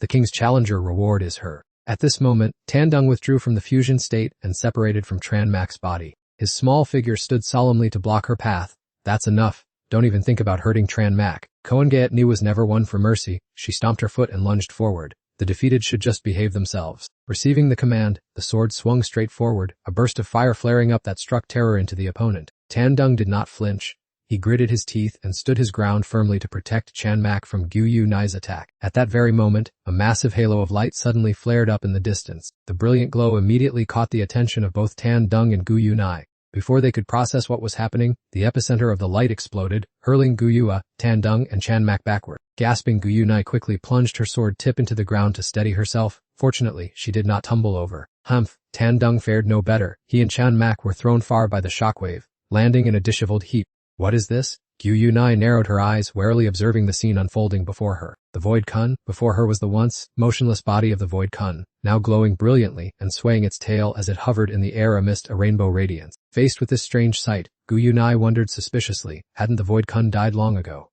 Why was it suddenly rising up to cause a commotion? The Void Kun's entire body glowed with a mystical light as its form began to gradually transform. The people of Miaozong Valley watched in shock. It was impossible. This was no longer the Void Kun they once knew. The chromatic Void Kun had evolved, its body continued to swell, and its dull white color had transformed into 7 brilliant hues. What? Guyunai watched the creature's transformation in stunned silence. "I will never allow this," a figure in the distance said, slowly approaching her. Hearing the noise, Guyunai turned to see who it was. "Fine, even if you don't allow it, Miaozong Valley is about to fall into someone else's hands." Zhang Fan muttered as he approached wretchedly, one eye swollen shut and his body covered in wounds. Watching the confrontation between Guyunai and Jingfan, Chanmak remarked gratefully, "He actually saved us." Tandung disagreed, scoffing, "It's just a case of dog eat dog." Seeing him struggling to stay upright, Guyuna roared in anger, "Are you insane? You dared to use blood Q devouring to force the Void Kun's evolution. Do you have any idea how catastrophic the consequences will be?" Zhang Fan didn't care. He smiled calmly and replied, "Of course I know. At worst, it's just death." With that, he pointed directly at Guyunai and shouted in a rage, "You took everything from me, so don't you dare think you'll live in peace! Chromatic Void Kun, kill her!" Obeying the command, the 7-colored chromatic Void Kun lunged forward with a resounding roar. It was freakishly large, its fins having transformed into small wings as it zipped through the air toward Guyunai. Seeing the chromatic Void Kun charging, Guyunu barked at her stunned subordinates. "What are you standing there for? Get in there now!" But at this moment, who would dare face such a monster? The group fled in panic, crying out, "I don't want to die yet!" "How can we possibly defeat the chromatic Void Kun? Run!" Guyunai trembled with rage, hissing through gritted teeth, "Useless fools! You are all nothing but trash!" Left with no choice, she summoned her spirit beast, the blood-form lizard, which immediately charged forward upon her command. It lunged to intercept, its entire body latching tightly onto the chromatic Void Kun's massive head. Sizzle, a blinding surge of power radiated outward, and it seemed the blood-formed lizard could not hold its ground. Finally, it was slammed violently into the ground, creating a massive shockwave. A horrifying collision caused the ground to shake violently then shatter. Chen Mo, standing nearby, was thrown far by the shockwave Alice miserably. Gu Yuni was no better, having to brace herself against that tremendous pressure, truly pitiful. Her slender body was pushed backward. She struggled just to stand firm. The illusionary beast took the full brunt of the fierce attack and collapsed, heavily wounded, rolling on the ground before becoming completely motionless. Illusionary beast, wake up, she cried out in extreme anxiety upon hearing the faint groans of the spirit beast. Kushuenchplamem laughed maniacally, so much so that blood spurted from the corners of his mouth. Ha ha ha ha. He gave an order to the void condor high above. That's right. Quickly finish them all off, for me. The void condor immediately obeyed. It held a sphere of energy with terrifying destructive power in its beak. The energy sphere grew larger, poised to descend and obliterate the group struggling below. Hey, illusionary beast, hurry and get up, Gu Yuni said, nudging the spirit beast with a heartbroken tone. I've already given you all my remaining lifeblood. Watching the energy sphere expand further and further, she couldn't help but panic at the prospect of everyone in the plaza perishing. Quash Gunjukipum punched and kicked the void condor furiously like a helpless child, yelling, "You useless thing, if you could have just held on a little longer, those people would have been buried with me." Venting his rage, his eyes sank back into a sinister, murderous darkness. He glared at Gu Yuni, who stood stunned in the distance. His blood-stained hands were engulfed in murderous intent. The snake-headed staff in his hand seemed poised to crush everyone. He tightened his grip on the snake staff, his silver hair fluttering as he stepped forward. But he only targeted one person. Only you. Katyan Jitem gritted his teeth, then split open the head of the staff to reveal a cold, sharp sword. You must die, he shouted, then lunged forward with the sword directly at Gu Yuni, who was holding the motionless illusionary beast. Kakanprem lunged forward with a vicious expression. Only you absolutely must die. Gu Yuni, facing that horrifying sight, was so scared she froze. Just as a bloody battle was expected, unexpectedly, as he was running, he tripped and fell headlong. Finally, he collapsed to the ground right beside where Gu Yuni was holding the spirit beast. The snake staff in his hand also flew off with the momentum, disappearing into the distance. Gu Yuni narrowly escaped, but was still in shock. Chenmo and Tan Yong, standing nearby, could only stare blankly speechless. Kanji Pem, covered in wounds, gritted his teeth. Truly hateful people. His gaze turned towards the void condor, lying smashed and drained of its life force in the distance. Memories of receiving the small staff, the day it and he escaped from enemy encirclement flooded back. The day his father sacrificed himself to protect his son, his trembling hand tightly gripped the weapon, filled with choked resentment. Veiny hands clenched tightly until they bled under the freezing torrential rain. Finally, Kwang Pam let go of everything. Amidst the rain, he quietly departed, as solitary as a tragic end to a human life. Gu Yu observed from a distance, muttering about the inherited secret technique of the Miao sect valley. She gripped her weapon, the corners of her mouth curling up arrogantly. I will take it over on your behalf. Qin Yong and Chen Mo, standing nearby, calmly replied, I'm afraid you won't have the chance to receive the inheritance anymore. He stood in front of Chen Mo, frowning and shouting at his opponent. We should settle our old debt first. Gu Yu glanced at them for a moment, and then suddenly burst into laughter. Just when an earth-shattering battle was expected, Gu Yu unexpectedly threw the newly seized staff to the ground and gave up, walking away without fighting further. Qin Yong watched her warily, without a moment's relaxation. What kind of scheme are you plotting now? Gu Yu glanced at the motionless figure and responded coldly, You're overthinking it. My vital energy is depleted, and this thing can't fight anymore. I'd rather surrender than be beaten to death. After speaking, she gently rubbed her aching neck from the long battle and sighed in the rain. How boring. I've come all this way and still can't defeat you all. Chen Mo's group asked in surprise. If that's the case, you really are a student of high school no. 1, aren't you? Gu Yu replied with disdain. What a redundant question. Chen Mo tried to search his memory but couldn't recall this girl at all. Qin Yong also shook his head. I don't have any impression of her either. Gu Yu looked at them and slowly explained. Of course, how could you possibly remember? Her eyes, once haughty, now turned hollow. Because my real name is Hu Kik. Memories of her school days flooded back to Gu Yu. Back then, at high school no. 1. Gu Yu, who was still Hu Kik back then, was trudging to class when a sharp scolding rang out. Hey, you country bumpkin! Hu Kik was wearing thick glasses, and in front of her was a spiteful pink-haired girl pointing and cursing. You see us and don't even know how to say hello. She hurriedly bowed her head to apologize to the group before her. I'm so sorry, I didn't see you. The pink-haired girl grabbed her collar and cursed. Do you mean we're not good enough for you to notice? Kik turned pale with fear. No, I didn't mean that. Silently lamenting her bad luck, the lackeys following the pink-haired girl chimed in, their eyes caked with hideous red eyeshadow. Stop stalling and hand over the money. The pink-haired girl tightened her grip on Kik's collar and threatened. Listen carefully, you haven't paid your protection money for this week yet. Her words made Kik break into a cold sweat. She stammered in response, but I really don't have any money left. Hearing that, the pink-haired girl violently threw her to the ground, causing Kik sharp pain. It seems you want to learn the hard way, don't you?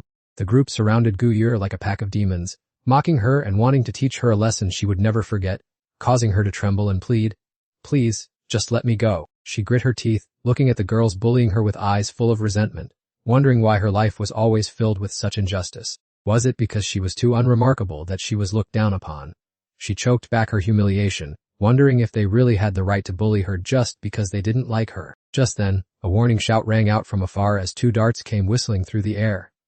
Everyone, get out of the way! Hearing the call, the pink-haired girl spun around in confusion, wondering who was making such a scene. Unexpectedly, as she turned her head, both she and her brown-haired subordinate were struck squarely in the forehead by darts, and blood began to pour. Dazed by the pain, she clutched her forehead and shrieked, demanding to know which bastard had just thrown the darts. TND Venji strolled over with several darts in hand, scratching his head and apologetically claiming it was a mistake. She was fuming, cursing the boy and asking if he wanted to be beaten to a pulp. Before she could regain her composure to settle the score, another dart struck her shoulder, causing blood to stream down as she screamed in agony. Ten Devon flashed a smile as bright as the sun, casually offering a blatantly insincere apology for another slip-up. Seeing him throw darts incessantly like a madman, the pink-haired girl cursed him bitterly. Her subordinate advised her not to bother with this psycho, so she stomped off indignantly, threatening to return and deal with him later. Only then did TNDB approach Si Nagitnai to ask if she was injured. She stared at her classmate in shock, unable to believe he had stepped in to help her. She scrambled to her feet and bowed awkwardly,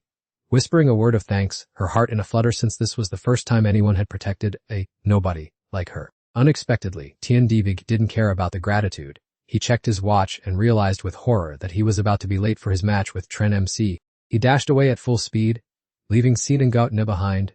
She tried to stop him but was too late, only able to call out for him to wait. She stood there frozen, her mind still reeling from the shock. Recalling Tren MC's dazzling presence, Sinangautne thought to herself that, as expected, he only had eyes for those who stood out. Since that day, Si Naguyu began striving to change herself so that she could shine more brightly. Her sole purpose was to attract Teen DB Engi's attention. However, the result was always a big fat zero, because that person was always there by his side, Trem MC. Her repeated failures caused Teen Devendru to gradually become a lingering obsession in her heart. She kept wondering why he never spared her a longer glance. Returning to the present, Sinangautne sighed as she looked at Tren MC and Teen Ding, saying that after learning she was a king candidate, she thought she could find him.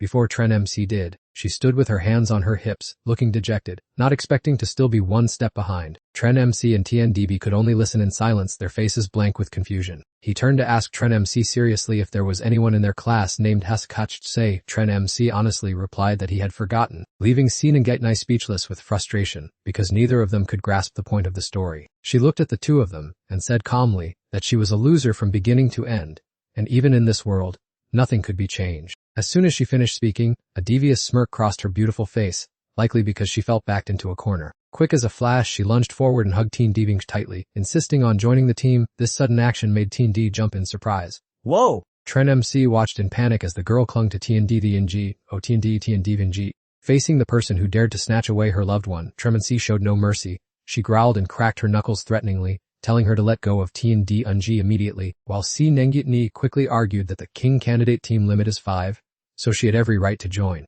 As she spoke, she buried her face in Tan Dung's chest, giggling as she asked, "You wouldn't have the heart to refuse me, would you?" Tan Dung was struggling under the pressure of 2 soft mounds, round and full like early ripening peaches. It was truly indescribable, and only those who have experienced it could understand this ecstatic feeling. Oh, what a feeling. Tran Mak reached out, grabbed him, and gritted her teeth, saying, "Give Tan Dung back." She quickly pulled Tan Dung toward her, glared at Konungayat, and warned, "Stay away right now." Konungayat held onto his arm tightly and grumbled, "You're so petty and stingy." She raised her hands high and asked calmly beneath the rain, "So, how exactly do you intend to deal with me? In any case, I have already admitted defeat." Tran Mak kept holding onto Tan Dung, not daring to let go, and asked anxiously, "Tan Dung, the decision is yours." Leaving Tan Dung momentarily at a loss for what to do, he thought to himself that if he didn't accept her into the team, her fate would be unpredictable. After all, they were classmates. Could he really just stand by and watch her perish? Looking at Konungayat's resigned expression right before him, a sense of guilt welled up in his heart. He truly wasn't ruthless enough. Finally, Tan Dung turned to look at Tran Mak and said, "How about we let her join us?" This statement left Konungayat stunned. She immediately rushed over and hugged Tan Dung right in front of Tran Mak in excitement, saying, "This is great, I really didn't misjudge you." While Tran Mak guardedly reminded her, "Don't you go clinging to him too closely." Just then, a golden light as brilliant as the sun burst through the night, followed by an announcement. "Congratulations to players Tan Dung and Tran Mak. The mysterious deity appeared in the dazzling glow, smiling and stating that they had won and captured a royal candidate, deserving of the treasure reward. Upon hearing the word, treasure, Tandung couldn't contain his joy and instinctively blurted out, a treasure. No sooner had he finished speaking than 3 chests dropped from the sky with a thud, making Kodungayat Nahai jump back, wondering if this was a reward or an assassination attempt. The mysterious deity smiled and instructed, "What are you standing there for? Go ahead and open them." Facing the 3 strange chests, Tranmak and Tandung stood there in a daze. She looked at him and asked softly, now what? After some hesitation, Tandung rushed forward and said, "Alright, let me open them and see what's inside." He jumped toward the 3 chests, impatient to discover what was inside. As soon as the lids popped open, a brilliant golden light radiated out. 3 golden orbs of light rose slowly from the chests and hovered in the air. Tandung wondered, is this the reward? With that, he lunged forward, opened his mouth, and swallowed one, thinking, just try it and you'll know. Perhaps that was Tandung's life motto. As soon as he swallowed the orb, the system notification appeared. Congratulations to the host for receiving the treasure reward from the royal candidate. Level increased to 19. There are currently 21 attribute points waiting to be distributed. Feeling the surging energy, Tandung laughed joyfully. Ahaha, I didn't expect to receive such a huge amount of experience. Meanwhile, Tranmak reached out and gently touched a golden energy orb floating in front of her. The system voice rang out, a soft light enveloped her body, and it announced, "Congratulations to host Tranmak for achieving physical strength." Seeing this, Tandung marveled. I didn't realize Tranmak's stamina still needed further training. Looking at the single golden orb remaining in mid-air, this must surely be the final reward. No sooner had he spoken than he leaped up, clicked his tongue, and snatched it up. Congratulations, host Tandung, on obtaining the god-level skill, Spirit Splitting Technique. He looked at the notification appearing before him with curiosity. Spirit Splitting Technique. The system provided more information. The Spirit Splitting Technique allows for the creation of clones based on the host's power, and the main body can control those clones. The number and strength of clones depend on the host. Feeling the new power, his eyes shone brightly. It's wonderful. I never expected to acquire such a domineering ability. Tranmak stood there pondering for a moment and then exclaimed, this skill is truly powerful. It's just, he asked back in confusion, just what? Visualizing the way to utilize the move, Tranmak could not help but wonder, creating a bunch of clones that don't seem useful at all, is that right? He thought it was no big deal. Looking at the rewards he obtained, he was quite satisfied. Although he had faced life and death this time, the harvest was worth it. Tranmak also nodded in agreement. While both were feeling happy, Tandung suddenly felt slightly confused. How strange, I feel as if something is missing. He turned to Tranmak inquiringly. Could it be that we forgot someone? Making her look back in bewilderment. It took quite a long time before Tranmak suddenly realized it. She exclaimed in astonishment, "Oh no! I forgot about Tiu, who is lying injured far away over there." The two of them scrambled to Dan Tiu's location, calling her name anxiously as they ran. Tiu. Poor Dan Tiu looked toward them with tears streaming down her face. Sob, the Empress still remembers me. She still has me in her heart. Elsewhere, a hoard of gold and silver piled high as a mountain was enough to dazzle anyone who saw it. All the nearby villagers were amazed by the sight of that brilliant, shining pile of gold, and Gayatnu generously announced to them, "This is the treasure of Mutong Valley. Please everyone help yourselves." Hearing this, the villagers silently looked at one another in confusion for a brief moment. Immediately afterward, they rushed into a chaotic struggle. Quick, grab it. Don't pile on top of me. Get out of the way for me. Seeing the scene, the disciples in the sect turned to look at Ngayat Nahai. Ngayat Nai then urged them, "What are you still standing there for? Hurry up and join the crowd to loot it too." With arms crossed, she asserted, "Everything before was forced by Kwang Pham. We are all victims. After years of dedication to Mutong Valley, we certainly deserve some compensation." Hearing that, they also joined the fray, pushing and shoving. Hurry up. Don't let the outsiders take everything. They merged with the crowd of villagers in the fight for the treasures. Tandung witnessed the chaos and was utterly astonished. He looked up at Ngayat Nai and exclaimed, "I never thought you'd be willing to give the treasure to them." Ngayat Nai calmly replied, Obtaining this treasure might not necessarily be a blessing for them." Tandung asked, "What do you mean?" Her expression darkened as she opened a map. "Look at this." When the map appeared, he asked, "This map, why did you open it?" Ngayat Nu pointed at the map and said, "It seems you really have forgotten. Look closely at this place again." She motioned for Tandung to look at the red spots on the map, signaling an approaching beast tide. Realizing the situation was grim, he hurriedly urged the other two, "The beast tide is almost here, we must slip away immediately." At the same time, from behind, wild beasts were stampeding toward their position. The animals charged frantically like a deluge with overwhelming numbers and incredible speed. Ngayat Nai stood up high and called out to the group arguing below, "Excuse me, everyone." Hearing her, they looked up and acknowledged her. Ngayat Na flashed a mischievous smile. "Please be our shield for a moment, okay?" With those words, she immediately took to her heels and vanished from sight. At that exact moment, the ferocious beasts smashed through the barricades and rushed in like moths to a flame. The beasts swarmed into the area where the crowd was fighting over gold. Seeing the horrific scene, they could only abandon the treasure and flee for their lives. They yelled out in fury, "The beast tide is here! We've been set up. That brat dared to trap us. On this side, Tandung's group was also running with all their might. Hurry up.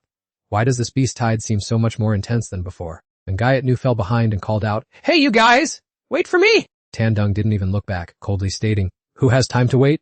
Run faster. Soon they reached a wooded area, the sound of their ragged breathing echoing continuously. They were exhausted, struggling to drag themselves along the trail as they gasped for air. Tandung panted heavily in exhaustion and managed to ask, Is it safe here? He turned to look and replied, I think I still hear noises. Hearing that, he said, Then we have to keep running. Suddenly Nangayatnai tripped and fell forward screaming, Oh, that hurts! She lay flat on the ground, whimpering self-pityingly, It hurts so much. I've had a terrible fall. Seeing this, Tandung spoke up, Hey you. Without the slightest concern for her injury, he urged, Stop whining, the beast tide hasn't stopped yet.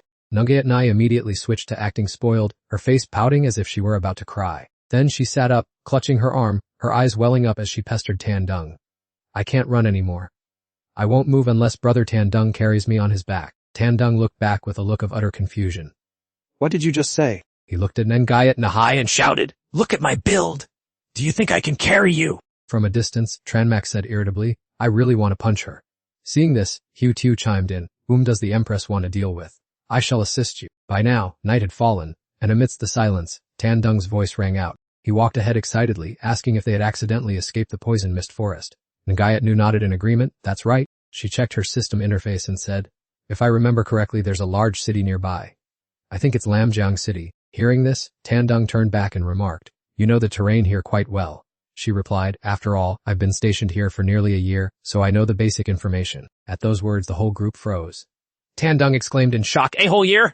Nangayatnai innocently scratched her head and replied, Yes, is that really so surprising? Tandung quietly observed her and reflected, Based on that, it seems the time each person arrived in this world is truly different. Recalling others, he calculated silently, If some arrived much earlier, wouldn't we have fallen far behind already? Immediately after, Tandung's attitude turned irritable, and he stated loudly, We can't afford to hesitate any longer. Tandung immediately urged the group to speed up their training, and Gayatni, gasping for breath as she ran after him, tried to stop him.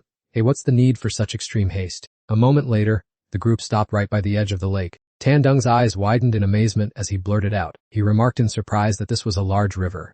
And then several of them stood together looking down at the water. Tandung gazed out at the vast river and asked, With the river being this wide, the city you mentioned, Lamjiang City, is on the other side, right?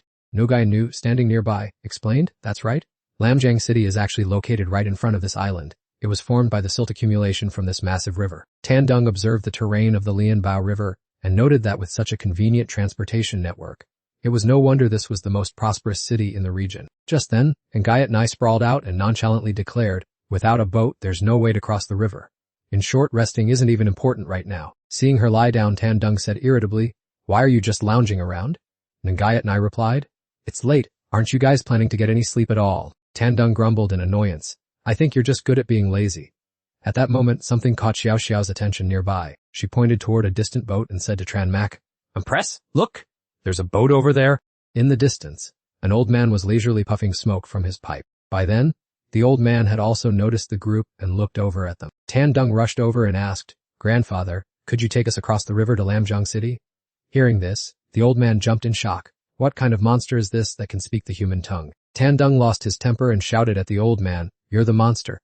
Tranmak quickly pulled him back and spoke gently to the man. Excuse me, grandfather, we need to get to Lamjiang City. Could you please give us a ride? The old man finally understood and replied, You've come at the wrong time. The ferry just left not long ago, you'll have to wait 3 days for the next one. Tandung cried out in shock, 3 whole days. Nangayatnai then spoke up cleverly, Grandfather, don't you still have that small boat? Why not take us for a trip? Hearing her sweet words, the old man smiled and said, This girl certainly has a silver tongue. He glanced at the boat in the distance and set a price. I can take you across, but you must pay me 300 spirit stones for the fare. Once again Tandung gasped in shock, as many as 300 spirit stones. Tranmak quickly turned to him and said, We don't have many spirit stones left right now. Tandung replied, Then we'll just have to wait after all. It's only 3 days, isn't it? Suddenly, a strange sound erupted from the edge of the forest, drawing everyone's attention. Tandung spoke up, inquiring, What is that sound? Seeing a pack of rabbits with blood, red eyes rushing toward them, a loud scream rang out. It's a beast tide.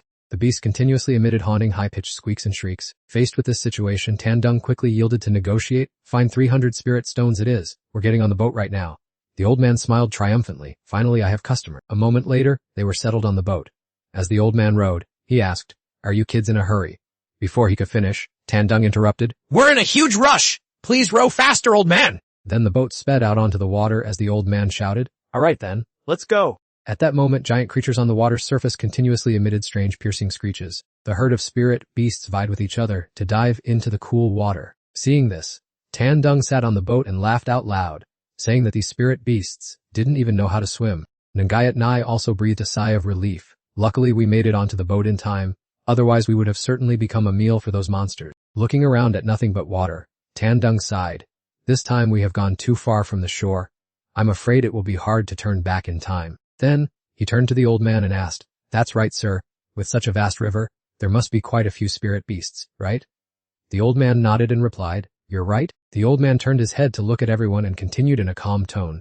This Thianjiang River hides countless aquatic spirit beasts. Not only are they numerous, but they are also incredibly diverse in species, which is why water-type beast masters often come here to hunt spirit beasts. Then he looked into the far distance and said, "There is a legend that has been told. In his story, a giant flood dragon suddenly appeared. It is said that beneath the Thianjiang River, a water dragon king lies hidden, and many beastmasters aim to hunt it. That legendary water dragon king." Hearing this, Tandung burst out laughing and said, "I suddenly have a great idea." Then he was curiously asked back, "What kind of idea is it?" He rushed to the bow of the boat and shouted, "The expensive spirit stones spent to ride this boat cannot be wasted." Then Tandung turned his head and called out loudly, "Hu Tiu, quickly prepare a fishing rod for me." Tranmak, who was nearby, spoke up, "Hu Tiu, you go." Hearing that, she hesitantly replied, If the Lady Empress has given the order." Then, she conjured a tree trunk and performed the grass lantern technique. She handed the crude fishing rod to him. Hu Tiu grumbled irritably, "Are you satisfied now? It is too dangerous." Tandung, with his body swaying on the fishing line, replied nonchalantly, "It's nothing, just treat me as the bait." He licked his lips hungrily and said, "This Thianjiang River truly is a grand feast for me." Tandung shouted to Hu Tiu, "I'm ready. Let's get started." And she replied, Well, if you say so. Following the resounding words, Tandung was cast far out by her with the fishing rod. "On your way." He plunged forcefully into the water, sending a high splash into the air. Hu Tiu turned to the other two and said, "If this unpleasant guy wants to play this kind of fishing game, then the Lady Empress should just let him have his way." Nangayat Nai then asked, "It seems like you are venting some personal frustration on this, aren't you?" At that moment, Tandung was already deep underwater. He looked at his small tail and said irritably, "This is so annoying. It's really difficult to swim in this body." Just then, a series of giant black shadows in the distance caught his attention. A massive flood dragon charged forward at high speed. Tandung frantically thrashed his tail and stuttered, "This is..." On the boat, the old man spoke up and asked, "You kids certainly know how to entertain yourselves, don't you?" He turned to the girls and said, "Even so, you want to catch spirit beasts in this Thianjiang River.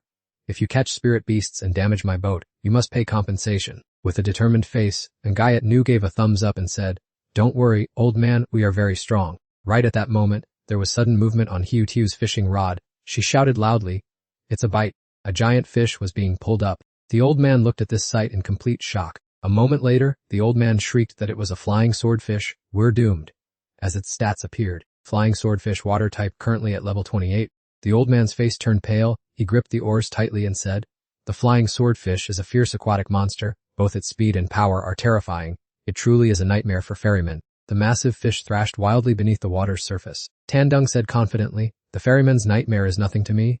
Looking at the blue water with excitement, he thought of it as a delicacy and immediately used his clone technique. Then, he dove down into the water like a hurricane. Tandung's face was full of anticipation, and he laughed with delight. Tandung and his clones splashed into the water, laughing out loud as they surrounded the flying swordfish. Suddenly, the fish screeched and lunged straight at him. Tandung also excitedly charged forward, aiming at the sharp sword on its head. Instantly, it plunged its long sword tip deep into Tandung's stomach. However, Tandung suddenly vanished. It turned out to be just a clone. Next, Tandung's greedy clones scrambled to pounce on the fish's body, shouting, "Take this bite," and causing it to writhe in pain. Showing a look of enjoyment, he said, "Then I won't hold back." Right at that moment, the fish's entire body glowed with a dazzling golden light. With a loud roar, he swallowed it whole. At this moment, the system displayed a notification asking if he wanted to use his attribute points, and he nodded in confirmation. He poured all the attribute points he had accumulated over time into defense. The system screen announced that all attribute points had been used up. The status board updated: Insect Clan Iron Armored Pupa Level 20, Strength 45, Defense 90, Speed 46, Spirit 12, Skills Clone, Ultimate Leap Fusion. Tandung calculated in his head, "My defense is about to reach 100.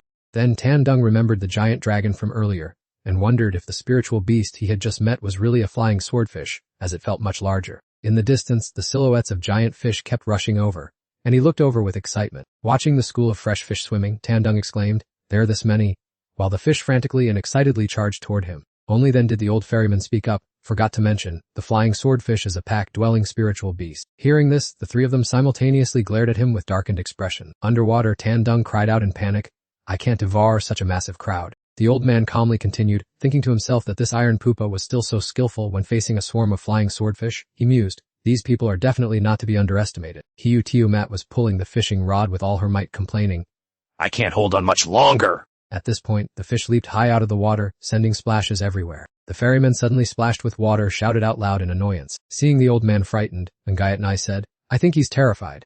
When we get off the boat, we should slip away immediately." Chanmak replied hesitantly, "That doesn't sound very right." The old man's face flushed red with anger, and he shouted, "Don't think this old man Is hard of hearing. No matter how capable you are." You still have to pay the ferry fare. Ngayatnai smiled awkwardly, waving her hand and saying, We'll pay right away." Under the river surface, giant fish raced to leap and dance, creating surging waves. Suddenly, the entire school of fish turned and swam in another direction, leaving the boat behind. At this moment, Tandung poked his head above the water and wondered, what is wrong with these fish that they are scattering in panic? Don't they want to eat us anymore? On the boat, Hiu-Tiu had managed to notice a few abnormalities. She pointed toward the distant whirlpool and told everyone to look, and the whole group asked what was going on. Right nearby, a giant water vortex was gradually forming. Then Ngayatnu leaned out to look and exclaimed in amazement, The waterspout is too huge. The old man stammered in a trembling voice, "How could this be?" His eyes were filled with shock. Could it be that thing? A giant dragon appeared, just as he said, "The Water Dragon King! It is indeed the Water Dragon King!" The old man knelt on the boat, trembling with fear, and said, "Isn't the Water Dragon King just a legend? Why does it actually exist?" Seeing this, Ngayatnai urged, Now is not the time to be afraid. Row the boat quickly. The Water Dragon King continuously spat out water balls, attacking fiercely. Her face pale, and Ngayatnai screamed for them to run, plunging the entire group into extreme chaos. Under the relentless pursuit of the Water Dragon King, everyone on the boat screamed in panic to run quickly. The fragile boat could not withstand the pressure and shattered to pieces. Looking at the scene, the old man lamented sadly, "My boat is completely ruined. What am I supposed to do now?" Ngayatni resolutely reassured him, "Don't be afraid, old grandpa, I have a way." She quickly summoned her spirit beast and ordered, "Go out there, Phantom Lizard. Shape-shift into the damaged part of the boat to fill the gap." The Phantom Lizard rushed out and hissed loudly. It used its shape-shifting ability to patch the broken part of the boat's hull. Instantly, the boat was restored, looking as good as new. The old man joyfully praised, "It's fixed. I didn't expect you to be so capable," Ngayatnai urged while rowing. "The Phantom Lizard can only hold it temporarily. We still must escape quickly." At that very moment, the Water Dragon King lunged straight toward their position. Hiu-Tiu's face turned pale at the sight. Oh no, it has caught up to us. The spirit beast tossed the boat into the air amidst desperate cries for help. Tandung fell into the water with a splash and screamed, his face pale and bewildered. Tranmak screamed in panic upon witnessing him being thrown away. Tandung. She immediately lunged toward the boat's net with the intention of chasing after him right away. Seeing her rush off, Hiu-Tiu called out anxiously from behind, "Lady Empress." Catching Tandung, he told Tranmak to merge quickly, and she did not hesitate to agree. He looked at her with excitement and cheered, Got it. Both shouted, "Merge," together, and a dazzling light suddenly flared up in midair. Instantly, their fused body was completely formed. At that moment, that ferocious dragon was coiling its body into a spiral. Their fused entity soared high and unleashed the skill, giant strength, divine body. Next was a heavy punch, a powerful blow from Tranmak striking directly down on the top of its head. Hit by the blow, the dragon plunged into the river, creating a massive wave. Hiu-Tiu poked his head out of the boat cabin and cheered, "Lady Empress is truly amazing." Suddenly, Tranmak's gaze became extremely tense. She observed the strange whirlpools beneath the water and exclaimed, "It's not over yet." Just then, the Water Dragon King fiercely whipped its giant tail against the water's surface. A towering wave was crashing down, and the panicked people on the boat cried, "The wave is too big, run." Hiu-Tiu pointed toward the distant streak of light and urged, "Hurry up. We're almost at the shore." Under the water, Tranmak strained to push the boat as Tandung urged, "Hurry up, keep pushing." Pale with fear, Ngayatni looked at the fierce wave and said, "This is bad, we can hardly escape." Immediately after, the wave crashed straight into the boat, sending white foam flying. The tiny boat gradually sank and completely disappeared from the river's surface. The Water Dragon King emerged triumphantly from the water amidst the roaring thunder and lightning. A moment later, only the drifting planks of the shattered boat remained on the river's surface. Ngayatnai used all her strength to swim to the surface. As soon as she popped her head up, she hurriedly opened her mouth to gasp for fresh air. The old man hugged the broken wood and wailed, "My boat! while Ngayat Nai snapped, "How can you still worry about that now?"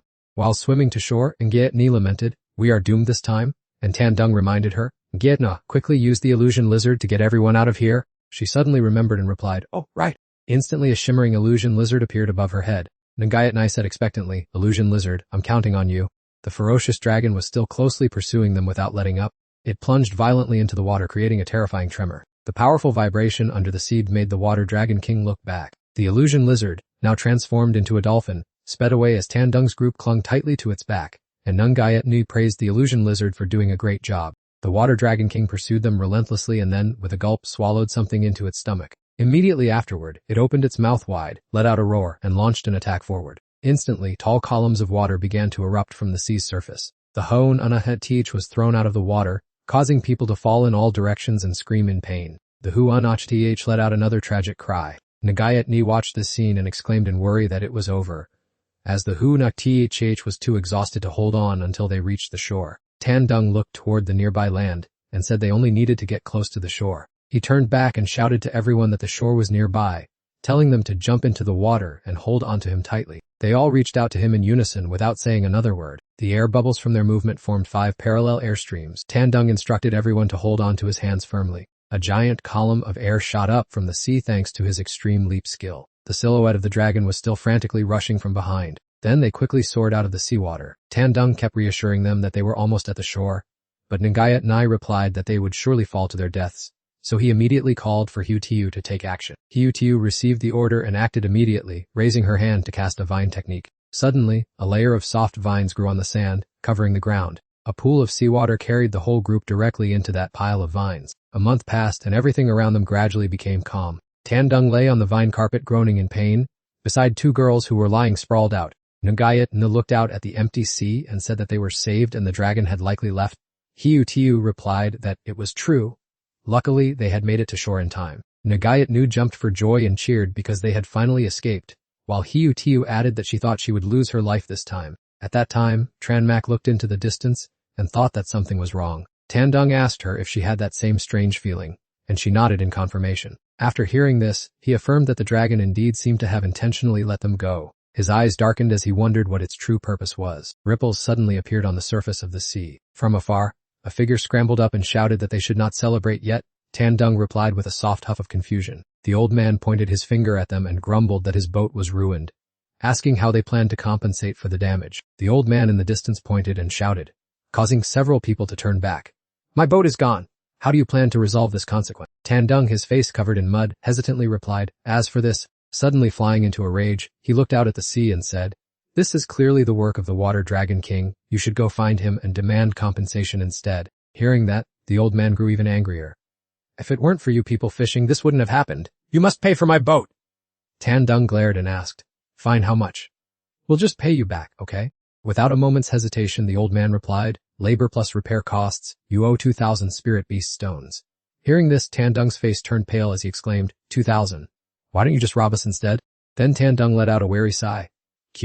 We really don't have 2,000 spirit beast stones right now. The old man finally softened his tone.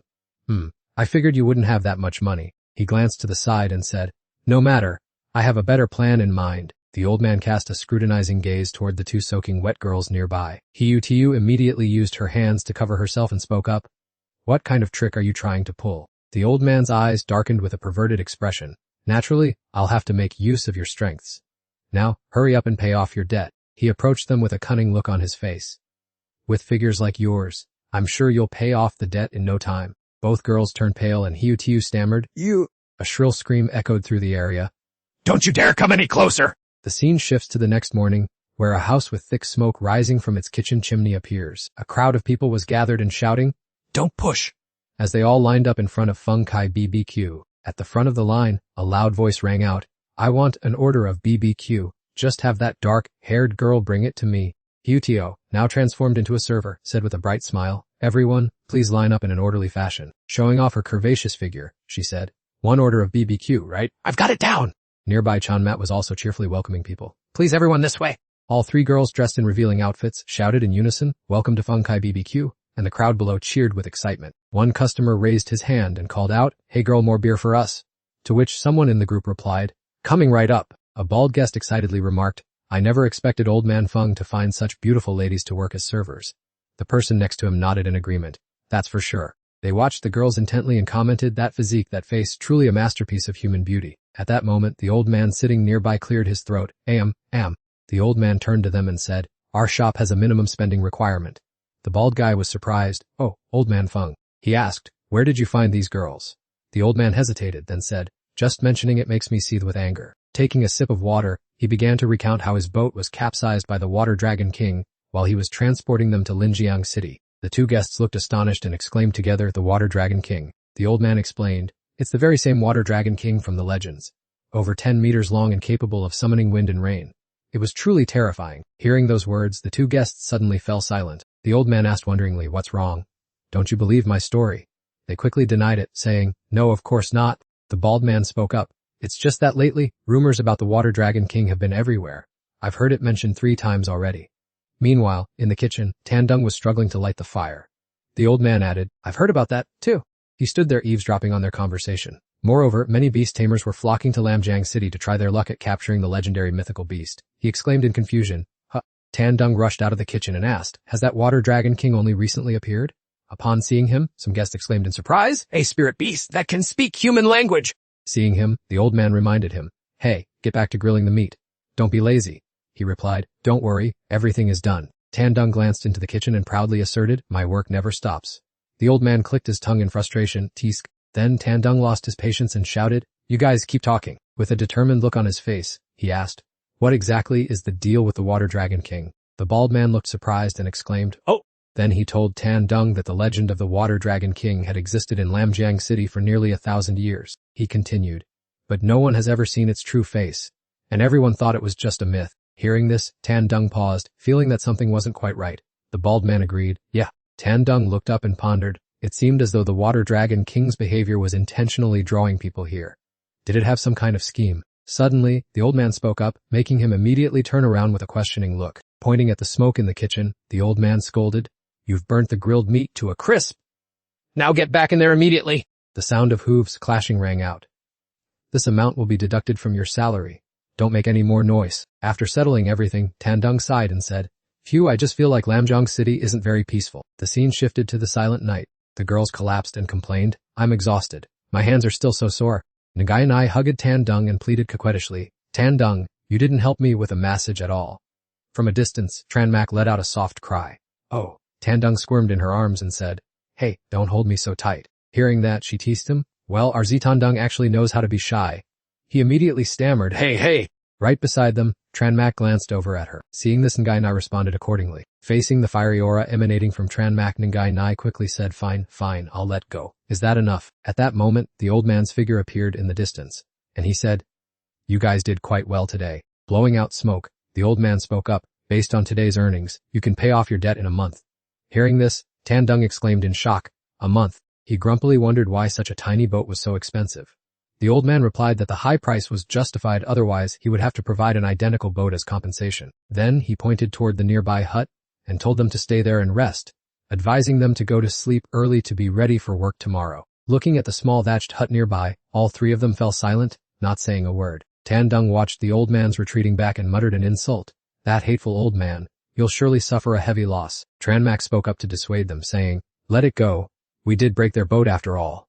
Tiu nodded in agreement. That's right, and working here isn't so bad either. Nagayat Nai stretched and said radiantly, although the work is a bit busy, it's been a long time since I've felt this relaxed. She hesitated for a moment, then turned to look at him with a meaningful gaze. Nagayat Nu gently adjusted her straps and whispered, isn't it true that you like watching people wear swimsuits? Hearing this, Tandung was taken by surprise and choked, spitting out his water. Blood involuntarily gushed from his nose. Tandung turned his face away in embarrassment and replied flusteredly, I mean, I do like it, it's just... Suddenly, a pair of hands scooped him up, causing Tandung to jump in shock. Tranmak said to him calmly, if you like looking, just looking at me is enough. Tandung immediately blushed as he felt her chest pressed firmly against his face. His nose began to bleed profusely again. Everyone panicked. Tandung is done for? He's having a nosebleed. Tiu, hurry up and stop the bleeding for him. The scene shifts to the barbecue shop the next morning. A voice as sweet as rock sugar rang out, welcoming the honored guests. Tranmak smiled, greeting them and inviting the guests to their seats. A few customers saw her and exclaimed in admiration, the girl here is so pretty. Another replied, If she wasn't beautiful, why would we go through the trouble of queuing up to buy barbecue? A booming, gravelly voice echoed loudly. Why is it still not my turn? An old man standing nearby laughed with delight. Managed to earn a little extra today. Just then, Tan Dung appeared with his nose completely bandaged. The old man looked at him and teased. What's the matter, kid? Are you exhausted? Don't tell me you want to be lazy. Tan Dung irritably replied that he was not. His eyes darkened as Tan Dung muttered to himself, I just lost a lot of blood yesterday, so I'm still feeling tired. The old man turned and walked away, telling him not to be lazy, adding, I'm going to rest. Tan Dung grumbled indignantly. He only knows how to make people work for money. What a stingy old man. The old man curled his lip upon hearing this. Tan Dung stood frozen with a blank expression on his face. He looked up at the deep blue sky and thought, life like this is going to drag on for a whole month? I can't waste my time like this. For nothing. Suddenly dark, thick clouds began to roll in rapidly. In just a moment, black clouds obscured the sky, and flickering lightning began to appear. Gradually, bolts of lightning struck down more and more frequently and violently. Seeing this, Tan Dung exclaimed, It's over, this is dangerous. The old man walked over to the people nearby and asked what they were panicking about. The other person cried out in fear. It's outside, in the river. The crowd of ordinary people suddenly hesitated. Look, that's it. A massive dragon's silhouette appeared. The Water Dragon King had revealed itself. Tan Dung looked up and blurted out, What on earth is that? A giant dragon suddenly rose from the middle of the vast sea. Several people standing near the shore panicked and screamed loudly, It's the Water Dragon King, run! The enormous dragon thrashed about incessantly, causing huge waves to crash against the shore. It roared and lunged at the crowd, spewing water ferociously. They hurriedly fled, screaming, Save me. A man from the shore rushed past Old Feng, shouting, Run quickly, the Water Dragon King is killing people. The old man saw this and grumbled irritably, Damn it, all my customers have been scared away. Old Feng turned to Tan Dung and shouted, Hey, what are you doing? He calmly replied, Just relax. Tan Dung didn't forget to look back and instruct, My clones will help with the barbecue. The old man scolded, In such a dire situation, who has the mind to eat and drink? He dashed towards the giant dragon, thinking to himself, Something felt off about the Water Dragon King yesterday. Tan Dung observed the dragon before him intently and pondered, Today, I must clarify what trick it is up to. In the distance, the Water Dragon King was still busy driving people away from the beach. Countless people were submerged by the Water Dragon King, crying out pathetically. Several people lay motionless, scattered on the white sand. Witnessing this scene, Tan Dung was stunned speechless. He told himself, The pressure from this water doesn't hurt anyone. It's just showing off. Just then, a loud laugh echoed from behind. Finally caught you. Tan Dung turned back in surprise. A group of bizarre people with excited expressions appeared. The leader shouted, This year we must hunt down this divine beast. The purple-haired person beside him added, This is a once-in-a-millennium opportunity. The man next to them chimed in, Exactly, we absolutely cannot miss this. Old Feng muttered upon seeing the three people, Sigh, more bounty hunters have shown up. Xiao Yu asked, What do you mean bounty hunters? The old man replied, That's right, they are a guild that specializes in capturing high-value spirit beasts for profit. Old Feng further explained, Wherever there are rare spirit beasts, you'll find them. It seems this Water Dragon King is their target this time. The man in the group of spirit beast hunters smiled excitedly. He called out to his spirit beast, Come out, Armored Crab Kai, use your pincers to attack the Water Dragon King. Armored Crab Kai, level 45 crustacean type. The purple-haired girl in the group also summoned her spirit beast, Go. Venomous Water Mother, use your clones and toxins to block its escape route. Venomous Water Mother, level 50. The remaining old man also chimed in, Your turn, Cannonball Fish, bombard the Water Dragon King with water bombs. Cannonball Fish, level 52. They appeared one after another and, without hesitation, charged straight at the Water Dragon King to engage in battle, unleashing a barrage of attacks. The Water Dragon King roared, having been struck by the venomous Water Mother's poison. Seeing the Water Dragon King falter, the girl seized the opportunity as it had been poisoned. But unfortunately, hearing the command, the leader of the youths charged forward, shouting, Seize this chance and have Crab Kai attack with increased power to finish it off.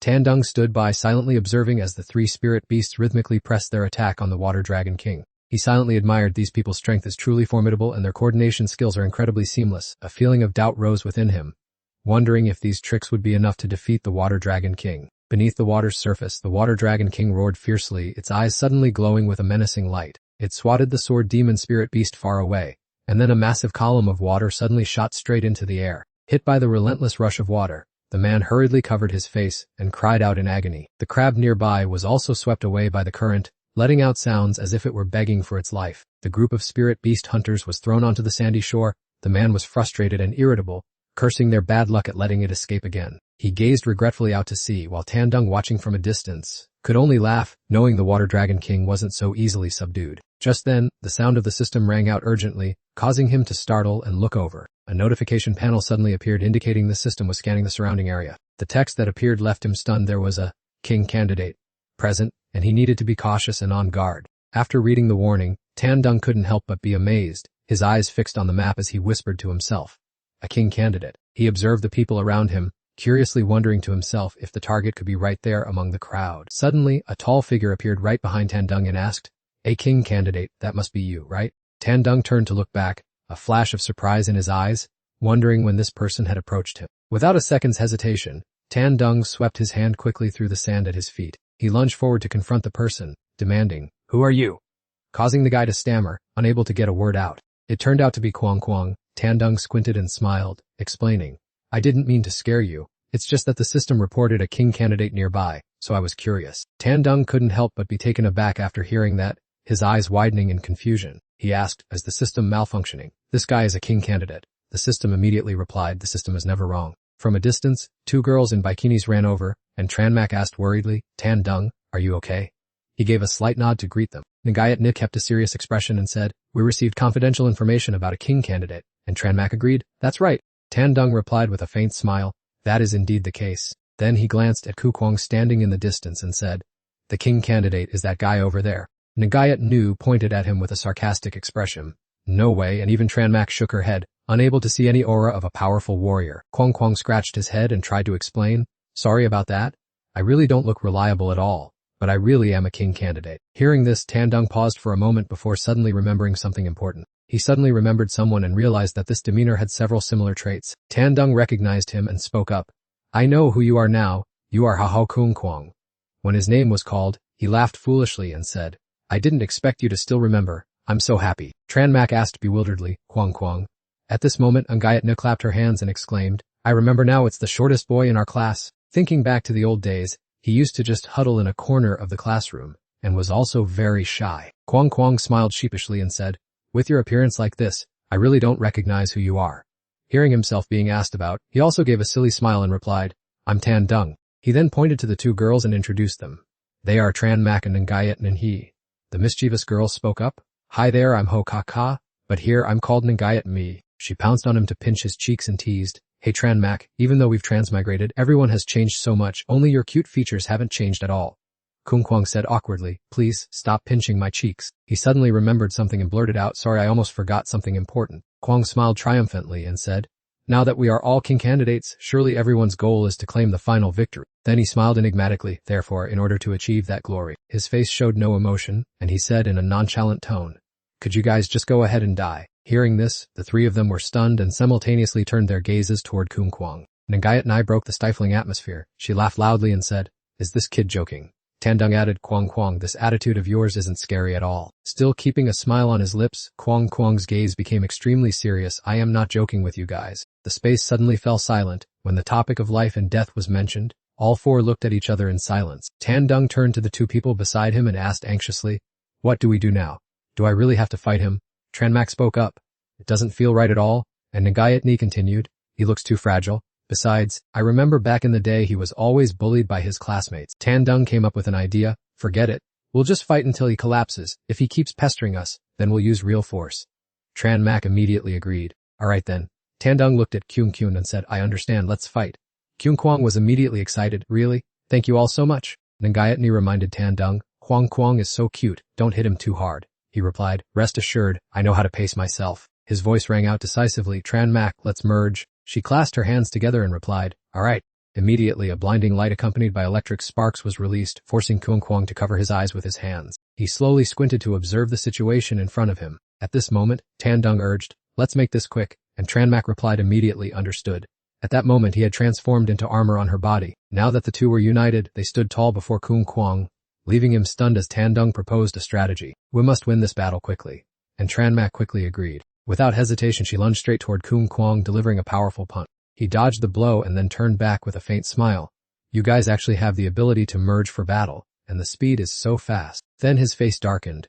"It's just a pity that attacks like that aren't enough to take me down." Just then, a large hand suddenly grabbed Tranmak's arm. She stood stunned, eyes wide, staring at the object in front of her. A spirit beast with the appearance of a steel giant was standing tall in front of her. Kwang tilted his head from behind it and nonchalantly asked, "Isn't it, armored insect?" He decisively ordered it to unleash the liquid iron fist attack immediately. Instantly, it made several strange sounds and swung its steel fist high. A powerful jet stream from its elbow began to blast out violently. This propulsion skill helped drive the punch forward with terrifying power. The explosion ended, leaving behind a thick cloud of dust that completely obscured the view. Nagai hurriedly raised her hands to shield her face. She anxiously rushed forward and loudly called out the names of Teen DBNG and Tren MC. Witnessing this scene, Haigutibu also cried out in panic, "Lady Empress." Amidst the thick dust, Tren MC slowly forced herself up, her body covered in wounds. She gripped the shield tightly in front of her and replied that she was still fine, even though it was smoking heavily from the recent punch. Tern Xianji stood with his arms crossed behind his back, mocking whether she was truly alright. The system reported a formidable level 60 insect-type beetle armor.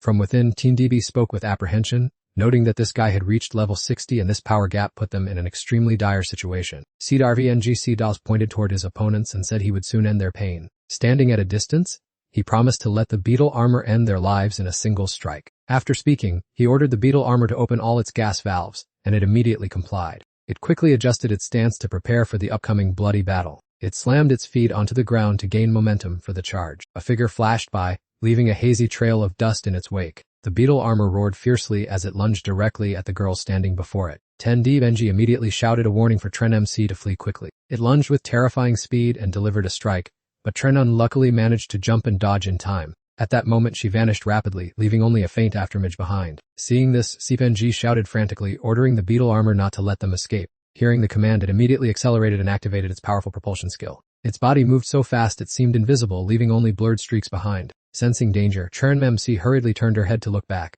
Running anxiously while being pursued by the beetle armor, Tren MC cried out that things were bad, while Tien Dibeng tremblingly said it was right on their heels. The monster's iron armor emitted bone-chilling screeches and roars. Tren MC glanced at Tien DBNG with a steely gaze. He reminded her that the opponent was too strong and they must give their all, to which she could only respond with a firm, "Yeah." She watched the armored beetle charging toward her like a whirlwind. A sharp, glowing blade quickly appeared in Tren MC's hand. She lunged forward, plunging her sharp sword into its sturdy body. At that very moment, rocks and debris scattered, and a thick cloud of dust obscured the view. Tranmak and the armored beetle traded blows, attacking and counterattacking in rapid succession. Kwang Kwang stood watching the tense clash between Tranmak and the monster. He smiled approvingly, thinking that Tranmak truly lived up to her reputation, as she was still holding her own against the armored beetle, despite the significant level difference. The corner of Kwang Kwang's mouth curled into a sinister smile.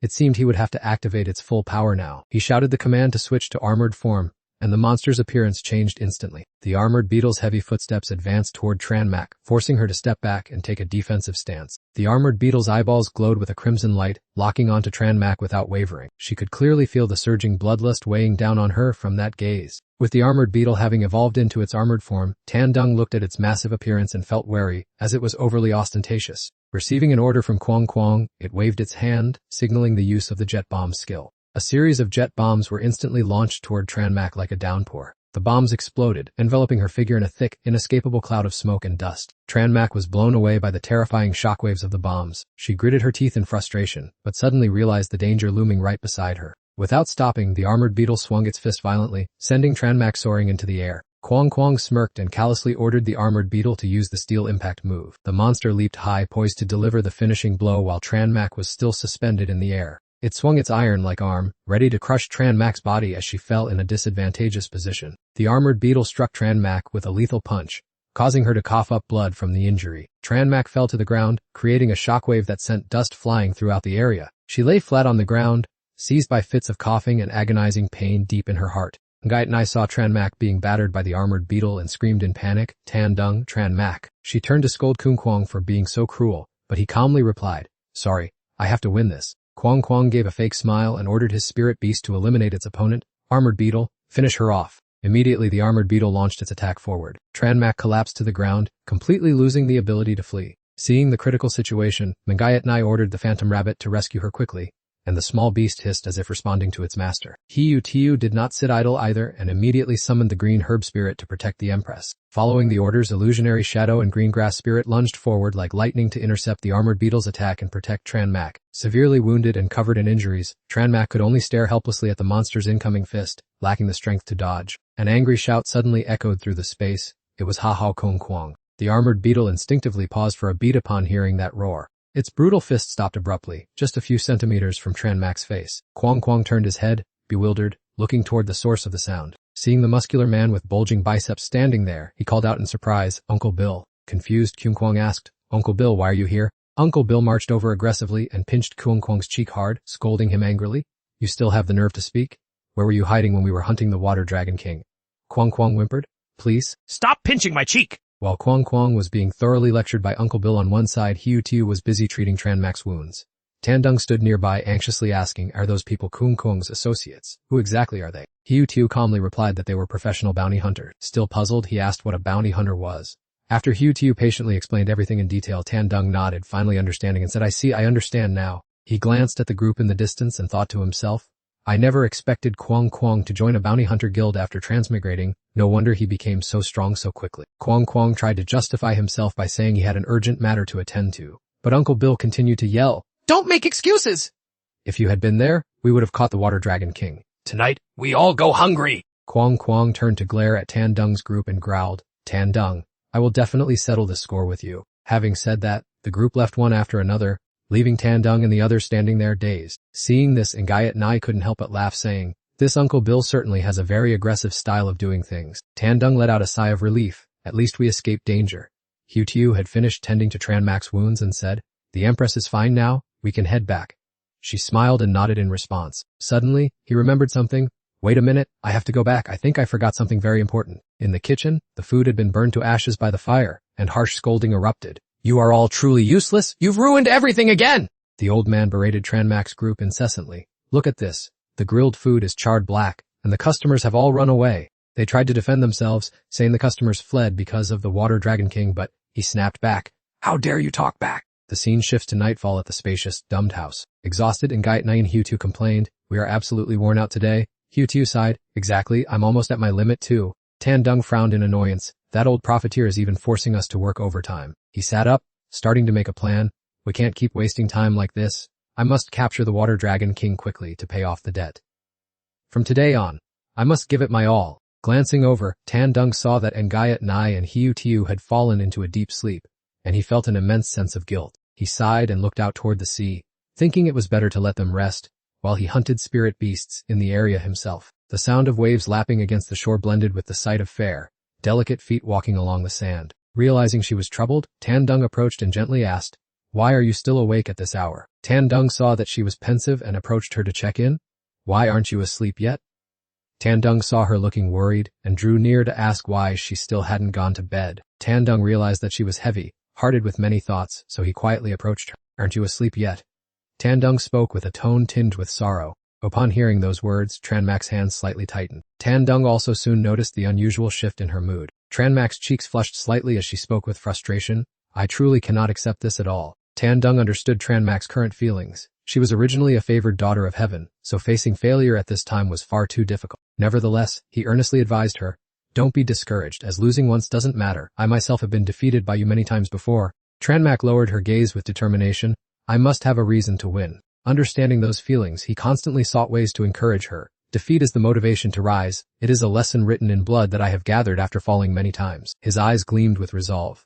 If you want to give up just because of one slip-up, how can you be strong enough to be the milestone for me, Tandung, to overcome? Tran Mac was momentarily stunned after hearing his words. Tandung. Afterward, both sides fell silent, gazing out at the vast sea, when they suddenly saw a fish thrashing and leaping out of the water. Tandung seized the opportunity and lunged forward. I caught it! Without a hint of hesitation, he promptly snapped the fish into his mouth. Tandung caught the prey and fell into the water with a splash, leaving Tran Mac standing on the shore in a daze. He swam back to shore with the fish in his mouth, prompting Tran Mac to ask in amazement, are you that hungry? Even if you're starving, you don't need to risk your life to hunt like that. While chewing the fish, Tandung shared enthusiastically, I want to prove to you that as long as you persevere and don't give up, success will surely come. As he swam to shore, frolicking about, he said, at the moment, you and I are no match for our powerful enemies, but that doesn't mean it will always be so. Tran Mac felt an awakening after hearing this, and the light in her eyes began to shine brightly again. She stood up and declared loudly, I understand now. Tran Mac clenched her fists, her gaze showing steely determination. We will definitely become even stronger. Tandung corrected her. It would be more accurate to say we will become the strongest. From then on, they entered a period of arduous training. They worked as usual during the day, while Caterpie took charge of blowing the fire. Tran Mac worked enthusiastically as a server, carrying food to customers with a spirited attitude. At night, they trained diligently, staying up all night to absorb spirit beasts to enhance their power. Their experience points kept rising continuously, until that fateful day arrived, while the kitchen smoke from the roof still regularly drifted out. On the lower floor, a series of dark shadows appeared, and the system sound repeatedly alerted Tandung. Danger warning, several chosen ones have recently appeared nearby. And then they came face to face with the strong once again. The owner hurriedly ran out to welcome them, warmly greeting the visiting guests. Seeing the group of people, Tan Dung grumbled, "Huang Kuang, why is it you?" Kuang Kung also did not hesitate to call out Tan Dung's name. Before he could say anything more, the owner delivered a painful blow to his head. "How dare you speak so rudely to the guests?" Uncle Bill watched Tan Dung in his caterpie form with delight. Catching and selling a talking soul beast like this would bring in a fortune. Tan Dung glared at him with rage. "What kind of trick are you planning?" Kuang Kuang pointed at Tan Dung and told Uncle Bill, "Actually, this creature is my friend and already has a master." Upon hearing this, his face fell in disappointment. He looked at Tan Dung and explained, "Don't misunderstand. I have no ill intentions toward you at all." Kuang Kuang smiled kindly. "I made quite a few mistakes because I left the team. I won't bother you until I complete the mission." Nevertheless, his eyes still flashed with a hint of murderous intent. "Once I'm finished, I'll return to finish you off." Tan Dung just quietly watched him without saying a single word in response. Uncle Bill slammed the table hard and called for a waiter. He immediately shouted, "Bring me a few jars of wine, and some roasted venison as well." The waiter hurriedly replied, "Yes, coming right away." Tan Dung observed closely, then turned to tell Tan Mak, "Perhaps their mission is the Water Dragon King." Normally he wouldn't make a move. He looked at her meaningfully. "We must capture the Water Dragon King before they do. It's enough to pay off our debt and rank up quickly." Tan Mak also agreed with Tan Dung's plan. She simply gave a nod. Suddenly, the rustling sound of footsteps on the sand echoed. The newcomer was wearing a black cloak, completely covered up. The strong wind made the hem of his cloak flutter continuously. Kuang Kuang glanced over and spotted this character as well. Seeing him arrive, Uncle Bill called out a greeting. "So you've arrived?" he asked Uncle Bill in surprise. "Could this be the person you mentioned?" But he didn't bother to answer, only signaling for him to be quiet. Uncle Bill subtly reminded Kuang Kuang not to say too much. Meanwhile, the cloaked figure was already looming behind him. The hooded man spoke coldly. "It looks like you want to get involved in this matter as well." Uncle Bill became annoyed upon hearing that. "Enough with the long-windedness, otherwise. Why would I go to the trouble of coming here to meet you?" The man in the cloak went straight to the point. So he didn't want to beat around the bush anymore. According to him, he already knew exactly where the Water Dragon King's hiding place was. His eyes flashed with a dangerous coldness, but he wouldn't easily join forces with those who were incompetent. Uncle Bill's teammates were furious upon hearing this. What does this kid mean? Does he look down on us that much? He gripped the medallion firmly, his voice determined. "My clan wants to turn the Water Dragon King into a spirit beast. We must win this hunt, so our partners must also be among the strongest." Uncle Bill's teammates looked at the object in his hand with curiosity, wondering what exactly it was. The cloaked man explained that there would be an arena tournament, and this medallion was the pass to participate in the competition. He held out the medallion toward Uncle Bill, setting a condition. "Only the one who stays until the end is qualified to accompany me to hunt the Water Dragon King." Uncle Bill's teammates slammed the table in protest. "What kind of demand is this? To hunt beasts, we have to fight others.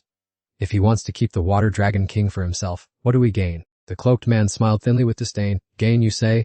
He held up his hand wearing a ring, as if showing the price for this cooperation. The sparkling stone on his hand stunned everyone, as 10,000 high-grade spirit beast stones enough weight yet. Uncle Bill was stunned with astonishment. 10,000 high-grade spirit beast stones. This price was even higher than the value of the Water Dragon King itself. Qin Yang glanced at the brilliant stone on his hand with curiosity, wondering who this person was to be so unbelievably wealthy. He replied coldly, "As I said, my elder has innate talent and desperately needs the Water Dragon King as a spirit beast." He narrowed his eyes slightly, his voice firmly. "To achieve the goal, spending a little bit isn't much." Uncle Bill's group was left speechless and silent after hearing that. Unable to resist the allure of the reward, Uncle Bill nodded. "All right, we accept the tournament." He placed the medallion on the table and declared, "The competition will officially take place in 3 days." Before leaving, the cloaked man did not forget to add, "I look forward to your performance." Qiang Xiang looked at his back and told Uncle Bill, "This guy looks suspicious and untrustworthy." To which he replied, "I understand that well enough." Uncle Bill squeezed the medallion in his hand, his voice firm. "He has gathered many masters like this.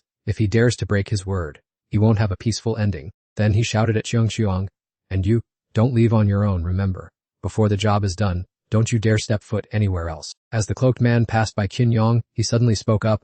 "Wait a moment." Hearing the call, he stopped in his tracks. Then he turned his head, glancing at him with surprise. Qin Yang stepped forward and asked him, "That participation medallion, can you give me one?" The cloaked man looked disdainful. "A mere low-level warrior, and yet you dream of hunting the Water Dragon King." Qin Yang angrily retorted, "Don't look down on others so quickly. A low-level warrior can also possess formidable strength." He chuckled. "Oh, is that so?" Then he took a medallion out of his bag. "Well, let me see what skill you have then." He gripped the medallion in his palm and infused spiritual energy into it, making it glow brilliantly. Then he hurled the object toward Qin Yang like an arrow. Qin Yang looked in astonishment at the fiery medallion rushing toward him. Qin Yang gritted his teeth, pooling all his strength to block that unexpected attack. He was knocked far back by the impact, and the command token fell to the ground with a thud. Tranmak rushed forward like lightning, catching Tandung's body just in time. He looked at Tranmak, gritting his teeth in extreme determination. The throw by the cloaked man was so powerful that even though she held Tandung, she was still pushed far back. He still stood in the distance with his hands behind his back, closely watching their every move. Seeing that he was unharmed, he smiled faintly. Not bad at all. Your defensive power is indeed quite formidable. Tandung and Tranmak stared intensely at him with watchful eyes. He turned and walked away, not forgetting to look back and say, the more the merrier. Welcome to the game. Tranmak frowned and said, he is really strange. You know very well that I realized that too. Only then did Tandung jump down from Tranmak's arms and walk over to pick up the token. This is the shortest path for us to both pay off our debt and increase our strength. Tranmak nodded slightly as if understanding that makes sense. Kwang Kwang, who had been watching everything, put his hands in his pockets and approached Tandung. So you guys are participating in the contest too. Seeing Tandung hurriedly run toward Tranmak while she put up her guard, Kwang Kwang said, don't be so worked up. He smiled warmly and harmlessly. I promise not to make things difficult before the mission is completed, but since you volunteered to join, it will be easy to handle. Holding the token, Tandung looked at him with an unfriendly attitude. What tricks are you trying to play anyway? He drew a finger across his neck, laughed, and said, I will send you to your graves right during the tournament. Before disappearing, Kwang Kwang added, don't get yourself eliminated too early. Hearing this, Tandung boiled with anger and shouted, who's afraid of whom? Just you wait. Afterward, Uncle Bill's group and Kwang Kwang left the scene together. Tranmak stared at their retreating figures with eyes full of murderous intent. Taking in her expression, Tandung frowned slightly. Tranmak, it seems you still haven't overcome the trauma of defeat. He jumped up and called out, hey, are you still afraid of that Kwang Kwang guy? She pulled him into her arms, her voice heavy with worry. He really is formidable. Tandung looked at her confidently. I know, but don't forget that we've managed to master that move. Tranmak was stunned. That move. She regained her spirit. I understand. I will resolve to master that move over the next 3 days. Seeing that she had regained her confidence, Tandung was pleased. That's more like you. Once you master that move, Kwang Kwang is nothing. Tranmak and Tandung continued to chat carefree, completely unaware that the cloakman was hiding behind a boulder, eavesdropping on every word. He curled his lips into an enigmatic smile. Then, he quickly vanished into thin air, leaving no trace behind. A bird's wings swept past a rocky outcrop protruding from the sea. Right in front of a shop tucked deep inside a dark alley, the cloaked figure quietly walked inside.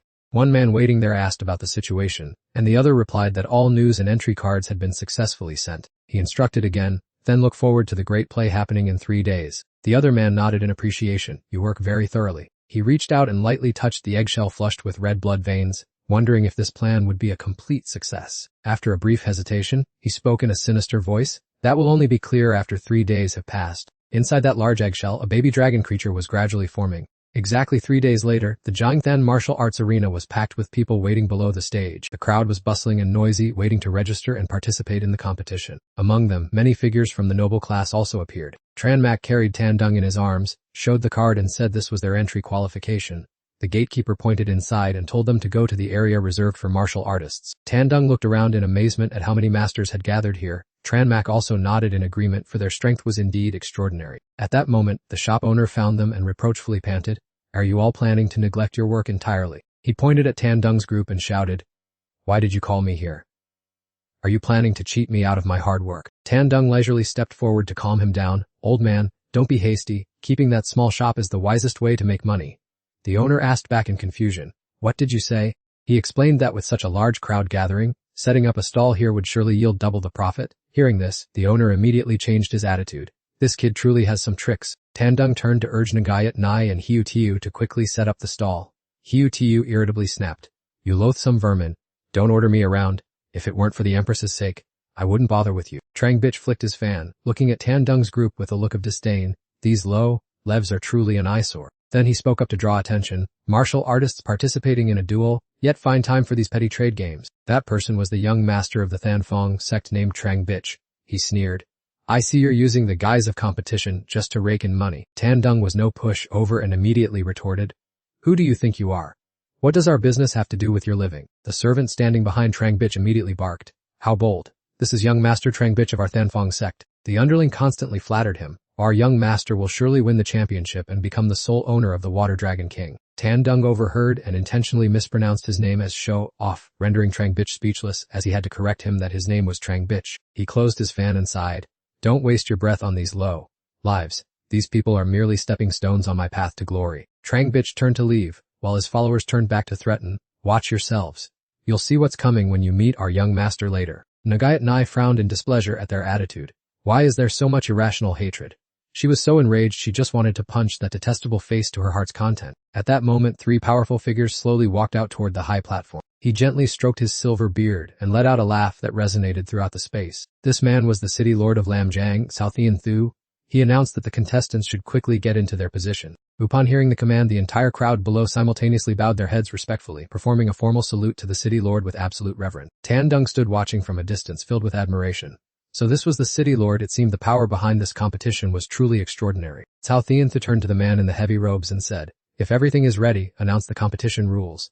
The man replied politely, "As you command." He gently stepped down from the high platform. Then he spoke in a resonant voice, "Here are the detailed regulations for the contest." Just then, a loud shout rang out from the crowded throng. Hold on a minute! Diluc stepped forward and demanded loudly, "Bring out the rewards. What grounds do you have to make us trade our lives away?" The henchman behind him joined in. "That's right." Cao Thianthu glanced at him and asked, Who are you? Diluc introduced himself confidently. "I am the hall master of the Ferocious Tiger Hall, personally attending this martial arts assembly." He spoke harshly, "We cannot dive into a slaughter based solely on your words. At the very least, you must display the rewards first." Hearing that, all the subordinates of the Ferocious Tiger Hall also chimed in noisily. "Exactly. Bring out the Spirit Beast Stones. We are not pawns for you to manipulate." Hearing the crowd's sharp reaction, the man in the heavy robes looked displeased. He turned slightly to request instructions from the person behind him. After receiving an affirmative nod, he accepted Diluc's request. He raised the ring on his hand. The jewel set in it immediately sparkled brilliantly. Immediately after, images of countless Spirit Beast Stones appeared from a 4-pointed star. The man in the heavy robes said, "The rewards you need are right here." His gaze was sharp and cold. "We are people of our word. The final champion will receive all of these Spirit Beast Stones." Upon seeing the pile of Spirit Beast Stones, Diluc's eyes immediately lit up. He shouted an order to his men. Now is the time! Seize them for me! His subordinates simultaneously cupped their hands and replied, "Yes, big brother." Instantly, the group from the Ferocious Tiger Hall charged forward to attack the man in the heavy robes and seize the treasures. He agilely jumped up to avoid the impact, and the ground beneath his feet instantly shattered to pieces. He glided through the air, easily dodging the attacks from the Ferocious Tiger Hall members. His eyes flashed with a cruel look. What a bunch of people who don't know their own limits. Then he waved his hand to signal, "Appear now, my illusory rams." A powerful red beam of light from the man in the heavy robes erupted fiercely. The members of the Ferocious Tiger Hall began to feel terrified before that aura. The illusory ram appeared with a bleating sound. It was a giant spirit beast goat, standing upright on its hind legs like a human. At this moment, Diluc remained carefree, laughing out loud as if the other party's spirit beast was about to kick the bucket. He stepped back behind his men from the Ferocious Tiger Hall and ordered his own spirit beast. "Do you want to make me die laughing? Tiger Spirit Beast, Finish it off! The illusory ram stood silently, directly facing the Tiger Spirit Beast. The Tiger Spirit Beast let out a resounding roar and lunged straight toward the illusory ram. The cloaked man coldly ordered, Mi Hui and Duong, use the demonic eye immediately! At that very moment, a bright red light flared up around Mi Hai and Duong's body. Its eyes slowly opened, and the dark red third eye also revealed strange patterns on its pupil. That bright red eyeball had the shape of an enchanting flower. The Tiger Spirit Beast was hit instantly, and its eyes also transformed to look exactly like Mi Hai and Duong's pupil. The Tiger Spirit Beast suddenly stopped dead in front of Mi Hui and Duong, their limbs hanging limp with no intention of attacking anymore. Seeing this, Diluc panicked and shouted, "Hey, why are you suddenly frozen like that? Hurry up and defeat it to seize the Spirit Beast Stone for me." Just as he was about to step closer to his Spirit Beast, Diluc was slashed and sent flying by the Tiger Spirit Beast, tearing his body apart. Diluc was sliced in two, still utterly clueless as to what was happening even at the moment of his death. Next, the Tiger Spirit Beasts turned around and attacked the people of the Fierce Tiger Hall. The contestants below turned pale and fled upon seeing this scene, crying, "The Spirit Beasts are completely out of control! Run fast! What the hell is going on?" Hiu Tiu frowned in confusion. What is going on? Why did the Spirit Beasts turn to bite their owners?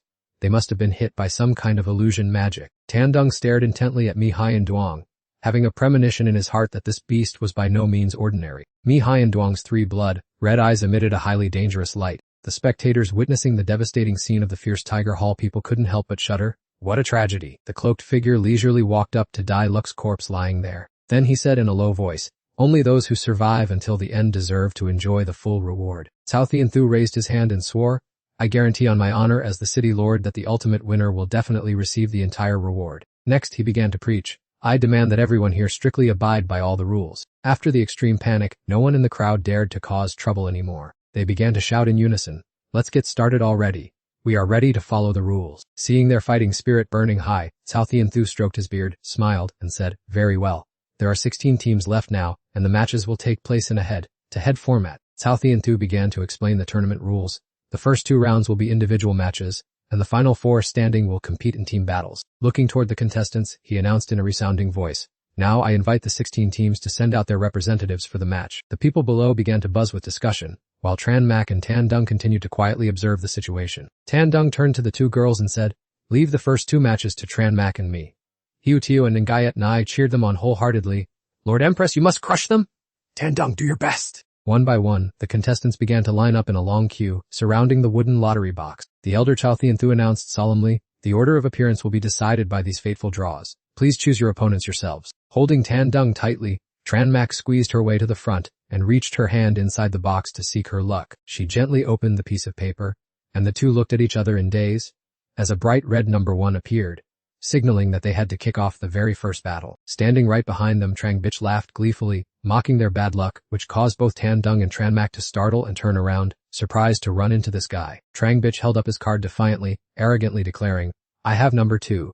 You country bumpkins had better get ready to pack your bags and go home to herd ducks." Insulted to his face, Tan Dung immediately flew into a rage, challenging him, "Don't you dare come crying and begging for mercy once we're on the stage." Not bothered in the least by his opponent's threats, he leisurely folded his paper fan and replied disdainfully, "Just wait and see who will be the one crying in regret." Cao Tianthu gestured grandly, directing the first and second contestants to step onto the stage to compete. Seeing this, Trang Bich, along with the pair Tran Mak and Tan Dung, stepped onto the fighting arena. The referee, Cao Tianthu, once again emphasized the rules. This battle had no limits and would only end when one side collapsed or voluntarily surrendered. Trang Bich nodded slightly, acting as if he had everything under control. On the other side, Tran Mak also gave a slight nod in agreement. Seeing that both fighters were fully prepared, the referee swung his hand down and shouted, "The competition officially begins." Tan Dung immediately stood in front of Tran Mak and shouted, Tran Mak, merge with me now! Immediately after, both of them were enveloped in a brilliant blue glow. Battle armor gradually manifested clearly on Tran Mak's body. The beam of blue light suddenly shifted and lunged straight toward Trang Bich. Tran Mak gathered his strength, launched himself into the air, and unleashed an attack on him. But Trang Bich still wore a calm, confident smile as he prepared to engage. The blue light struck down with great force. It caused the ground to crack open instantly. Dust swirled, obscuring the view so that the spectators below could not see what was happening, only whispering and murmuring in constant amazement. Nungiat Nai smiled mockingly and teased the opponent's servants. "Your young master is about to get a sound beating?" But the old man replied, "We'll see about that." The old man shot Nungiat Nai a sharp glare and boasted proudly, "Young Master Trang Bich is the once-in-a-century masterpiece of the Thanfong sect branch. How could commoners like you possibly comprehend his true strength?" Being called crude country bumpkins, Nungiat Nai instantly lost her temper and loudly demanded to know who he was referring to. The dust gradually cleared. It turned out that Trang Bich had nimbly dodged the ultimate move, and the spot where Tran Mak's strike had been aimed was now completely empty. Trang Bich calmly fanned himself, saying, "Don't even think about defeating this young master with such cheap tricks." Tan Dung was shocked to see his opponent dodge so easily, wondering how he could do that without even summoning his guardian beast, while Tran Mak could only bite his lip helplessly due to the opponent's incredible speed. Trang Bich half covered his face with his bamboo fan and sneered, "So, your skills only amount to this much after all." He snapped his fan shut, pointed it directly at Tan Dung and Tran Mak, and coldly said, "If that's all the tricks you have, surrender now to save yourselves the shame." Worried she would be shaken, Tan Dung quickly reassured her, "Tran Mak, don't be foolish enough to listen to his provocation." Immediately, Tran Mak swung his sword and rushed forward to attack. She swung her sword forcefully and shouted, "Take this." But Trang Bich didn't bother to dodge, instead scoffing, slow as a snail. Witnessing that scene, Teen Digi's blood boiled. "What an arrogant bastard." He fanned himself with the fan, a sinister smile on his face. "It seems this young master will have to personally teach you two a lesson." As soon as he finished speaking, Trang Bich raised his fan, and a terrifying surge of power surged towards him. TNDB Unji shouted, "Tram and C, quickly dodge!" Trang Bich forcefully swung his fan, and a furious whirlwind erupted as if to swallow everything. Even standing below the grandstand, Hebu Taibu was swept by the wind, unable to stand steady. She uttered fearfully, "The wind is terrifyingly strong. I wonder if the Empress can withstand it." Fortunately, Tran MC had timely created a protective shield around herself. Seeing this, Trang Bich sneered, "Not bad. Your reaction speed is quite good." TNDB retorted, "We're much faster than that." As soon as he finished speaking, Tran MNC's figure darted away, appearing and disappearing in flashes. Trang Bich had already perceptively noticed Tran MC's direction of movement from behind. He swung his sword, but Tran MC's figure had already vanished from that spot. Trang Bich's terrifying speed of movement made Tran MP freeze. He suddenly appeared behind Tran MC and scoffed, "Is this what you call agility?" Tren MC's blood boiled with rage. She gritted her teeth and replied, "The battle is far from over." At the same time, her hand tightened its grip on the sword hilt. After that, she rushed towards her opponent with all her might. The sword blade swung so close to his throat that Trang Beach was momentarily stunned. However, he managed to use his fan to block the vicious slash. Tren MC continuously launched a barrage of attacks, but Trang Beach calmly and leisurely parried them. Standing below the stage, Uncle Bill noticed the true power surging, remarking both their strengths still seem lacking. CNG Sigan nodded in agreement, then casually proposed, "How about 10 minutes sitting on my shoulders for a spirit stone?" Trang Beach, without any hurry, calmly used his fan to deflect all of Tren MC's sword strikes. His eyes sharpened. "My hand is starting to tingle now. Let me show you what true speed is." As soon as he finished speaking, Trang Beach's figure vanished like a ghost. Tan DB and Tren MK looked around. What trick is this bastard playing now? Tren MC's reflexes were extremely quick. She swiftly turned around. She couldn't help but be astonished by the scene unfolding before her eyes. Trang Beach unleashed his wind manipulation art, creating countless illusions that tightly surrounded Tren MC. Even Uncle Bill, observing from this angle, had to nod in appreciation. This view is quite good. Teen DG noticed Tren MC gradually being overwhelmed. He's too fast. Tren MC, bewildered, wondered if she could discern his true form, then shook her head helplessly. Suddenly he scoffed, "You're revealing vulnerabilities all over." Trang Beach unexpectedly swung his fan from behind, lunging to attack Tren MC. She only had time to turn and block the blow, but the aftershock still caused her body to stagger backward. Seeing her fly far away, Tan Dung cried out in alarm, "Tran Mac, be careful not to fall off the stage." However, Tran Mac managed to use her sword, thrust into the floor, to regain her balance. Suddenly, Trang Bitch had already appeared behind them. He sneered, "Is this what you country bumpkins are like?" He swung a blow towards her, growling, "Have you understood the vast difference in strength between me and you?" A fierce gust of wind swirled up again, throwing Tran Mac a long distance. Hiuthu, witnessing Tran Mac being tormented, became anxious and exclaimed, "Your Majesty the Empress." Trang Bitch watched her struggle to fend off the blows, smirking, "If you surrender now, it's not too late." He unleashed the phantom clone technique from before, also to spare her more punishment. Truly, the wind control technique is formidable. Tan Dung found it confusing. Why is this guy's speed so terrifying? Clearly, he's not even summoning his spirit beast. Trang Bitch swung his fan again, attacking Tran Mac while she was still airborne. He shouted, "Taste the violent wind." She tried to dodge the blade, like gusts of wind that were rushing towards her. Tran Mac spun around, and she began to regain her balance. After a moment, she finally landed safely, her feet planted firmly. Tran Mac gasped for breath. Trang Bitch looked at her arrogantly. "Did you just ask why I'm so agile without summoning my spirit beast?" He laughed conceitedly. "That's because my physique and abilities are already incredibly powerful. I can defeat you easily even without a spirit beast." Tan Dung asked doubtfully if he was telling the truth. Tran Mac immediately warned him not to believe him. Trang Bitch smiled calmly, pointing his fan at Tran Mac. "Pay close attention. I'm about to attack from the left." With that, he turned into a gust of wind and disappeared without a trace. Tran Mac's eyes darted to the left, on high alert, but she had fallen into his trap. Trang Bitch struck her head and mocked, "I meant my left." Tran Mac was sent flying, collapsing onto the arena floor. Hiuthu below the stage was indignant. "That despicable villain! How dare he deceive Her Majesty the Empress! I want to fight him!" Nangayat Nai hastily intervened. "Calm down. This is still a one-on-one fight. "If you charge and we lose!" Trang Bitch fanned himself, responding nonchalantly, "Deception is an art of war. If you want to blame someone, blame your own incompetence." Seeing Tran Mac still able to get up, Trang Bitch appeared surprised. "Oh, you can still stand." He fanned himself again. "If that's the case, then you're finished." Then he swept his hand down forcefully. "If so, don't blame me for being ruthless and cruel." Tan Dung recognized the attack as too dangerous and urgently warned, "Tran Mac, danger is coming, hurry and dodge." No matter how agile she was, she couldn't overcome the speed of the wind. Instantly, Tran Mac's shoulder was deeply gashed by the wind. Trang Bitch didn't give her a second to rest, immediately lunging directly in front of her. He repeatedly swung his fan down at Tran Mac's head without mercy. As a result, she was knocked away in extreme agony. Witnessing the scene, Hiuthu was utterly panicked. "Oh, great Empress!" Trang Bitch subordinate spoke up arrogantly. "This is the difference in class between you country bumpkins and our young master." Young master Trang Bitch's wind speaking technique is unrivaled. Trang Bitch still stood calmly on the stage, without a single hair out of place. Meanwhile, Tran Mac no longer had the strength to even pull herself up. He nonchalantly declared, "This play ends here. Wind speaking technique." Tan Dung was extremely alarmed by this attack and hurriedly urged, "Tran Mac, can you still move? You must dodge this move at all costs." Trang Bitch granted Tran Mac one last mercy. "Are you still stubbornly refusing to surrender even at this point?" Seeing her persistence, he took action. Trang Bitch lashed his fan hard toward her and yelled, "Then die!" Even though the attack was closing in, Tran Mac still didn't make a move. Tan Dung was restless with worry and urged, "Tran Mac, quickly use my technique to dodge." Tran Mac replied painfully and with difficulty, "Understood." She braced her feet against the ground and shouted, "Limit!" Then she leaped into the air, immediately performing the high leap technique. Tran Mac very nimbly used the high leap ultimate skill to escape successfully. Trang Bitch looked up and clicked his tongue. "I didn't expect you to escape, and even jump that high." Tandung observed from above. How exactly does his wind-speaking technique work? I must find his blind spot. Tranmak was also helpless. His speed is too fast, I can't see anything clearly. Tandung was concerned. With that speed, he's more than capable of jumping up to give chase. Why is he standing still? Tranmak focused intensely on him and replied through gritted teeth. I don't know. Tandung decided, then I'll send my clones to investigate. Clone art.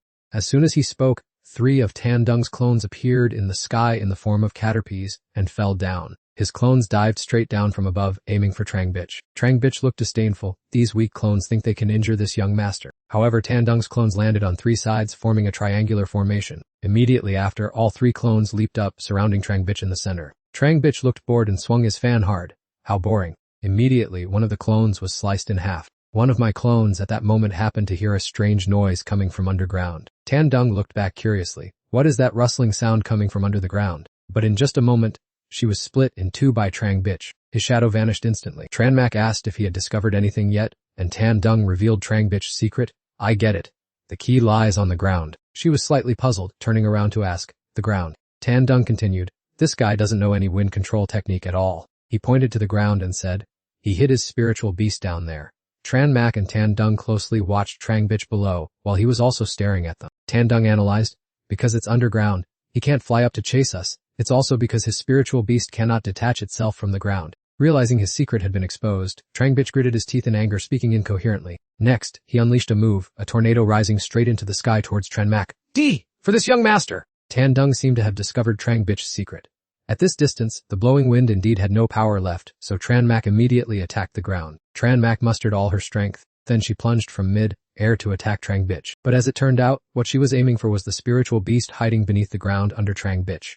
Instantly, the ground shattered, with stone dust flying everywhere. Hiyu Tiu and Ngayat Nai watched the scene with a slight tremor of fear. The 2 cloaked people and Thean Thu were also slightly surprised. Hiyu Tiu anxiously called out, Lady Empress. But at this moment, even she realized, oh, that is... After Tranmak fiercely attacked the ground, Tandung cheered, just as expected. Trangbich gritted his teeth in anger. Damn it, I originally planned to keep this trump card hidden for the next round. Standing on top of a giant shrew, he roared in anger. If I don't kill you this time, this young master swears we cannot live under the same sky. And this spiritual beast was a level 42 Earth-type Earth tunneling beast. Hiyu Tiu angrily pointed directly at him and scolded. You fraud. You clearly rely on a spiritual beast, yet you claim to know some wind control technique. Trangbich showed no sign of shame upon being exposed. I already said, all is fair in war. Standing on the back of the Earth tunneling beast, he said arrogantly, even if you have discovered my spiritual beast, you still won't be able to keep up with our speed. Fanning himself, Trangbich smiled smugly. All your efforts are in vain. Sensing that Tranmak was nearly exhausted, he shouted, I don't believe you can keep jumping around like this forever. Earth tunneling beast, attack. The Earth tunneling beast swung its hand down hard, shattering the ground, but fortunately Tranmak managed to dodge in time. But Trangbich continued to unleash consecutive attacks.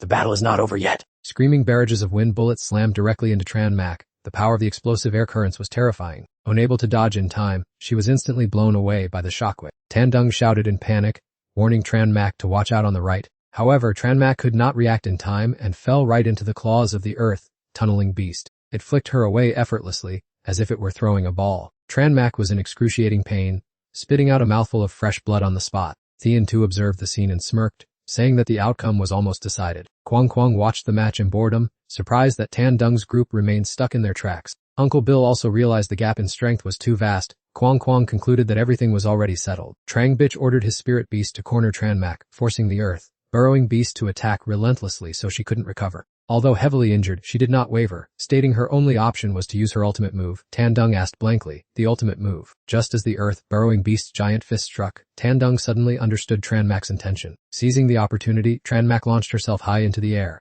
Tranmak hovered high above, glowing brilliantly like a star, making Trangbich wonder in surprise what trick she was playing. The light enveloping Tranmak's body became increasingly blinding and intense. The man in white observed Tranmak and whispered that her state was strange. Thean Thu agreed, sensing the energy erupting violently. Hiyu Tiu appeared curious about the girl the Lord desired. Ngayat Nai excitedly guessed that she was about to unleash a unique technique no one had seen. Tranmak gritted her teeth and tried to endure, her breathing heavy as her armor began to shift in color. The audience below whispered among themselves, pointing in surprise at the changing armor on her body. Trangbich stood watching, a momentary feeling of shock welling up within him. Tandung let out a disappointed sigh, saying he originally intended to save this move for the finals. Tranmak shouted to activate her feathering form, and her blue armor instantly turned bright red as angelic wings appeared behind her. Trang Bitch looked at the radiant red power in the air and sneered, dismissing it as mere showmanship. He acted disdainfully, wondering if such flashy color changes were enough to defeat him. Tan Dung was filled with rage upon hearing this, asserting that this third fusion form would teach him a lesson in respect. As soon as the words were spoken, Tran Mac's figure vanished into thin air without leaving a trace. Trang Bitch panicked when the target disappeared, wondering if her speed was great enough to exceed his visual perception. The blade in Tran Mac's hand was swift as a whirlwind, whistling straight toward Trang Bitch. In an instant, a deep gash appeared on his shoulder. The earth-burrowing beast shared the same fate, with a lethal wound across its body. Trang Bitch and the earth-burrowing monster screamed in agony together. The earth-cleaving beast hurriedly soared upward to avoid the next attack from Tran Mac. However, the bone-shattering pain seemed to have drained all its strength, causing it to thud onto the ground instantly. Trang Bitch clutched his shoulder, groaning in pain. He gritted his teeth and glared helplessly, muttering curses. What the hell is this? It's like two completely different people. Trang Bitch's gaze was fixed on Tran Mac.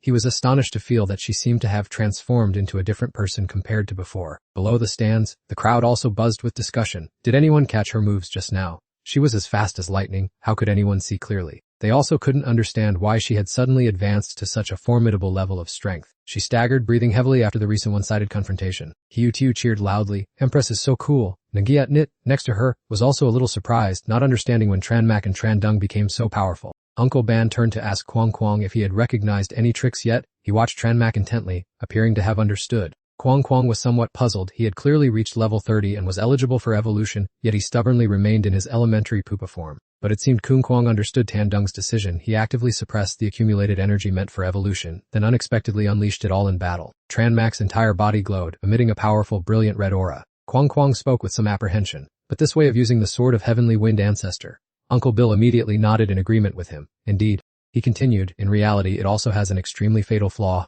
Trang Bitch muttered, deep in thought. How could she suddenly become so powerful? He gnashed his teeth in anger. This elevated state of hers certainly can't last long. Trang Bitch sat imposingly on the head of the earth-burrowing beast, giving a command. Earth-burrowing beast, quickly cast earth-burrowing art. Immediately, both Trang Bitch and the earth-burrowing beast vanished without a trace. They had vanished without leaving any trace. Hiu Tiu exclaimed blankly. Oh, they're gone. Trang Bitch burst into delighted laughter, his laughter echoing throughout the space. He challenged, let's see how you hit me now. Tan Dung grumbled impatiently, this bastard. Tran Mac focused her mind, closing her eyes slightly to sense. Her whole body trembled slightly from the tremor of energy. She utilized her ability to sense vibrations to detect Trang Bitch's hidden position. Thanks to this unique technique, Tran Mac quickly detected small vibrations beneath the ground. Tran Mac immediately pinpointed Trang Bitch's exact location. Found you. She leaped high into the air, gripped her sword, and thrust it powerfully into the ground. You're hiding right here? Aren't you? The gleaming blade plunged into the ground with immense power. Trang Bitch and the earth-burrowing beast fortunately dodged in time, otherwise the consequences would have been unimaginable. He roared a reckless command, urging the earth-burrowing beast to quickly turn the tide. Tan Dung also sensed the danger, gnashing his teeth furiously. That guy has burrowed too deep. I need to end this fight now. Tran Mac clearly showed a determined look.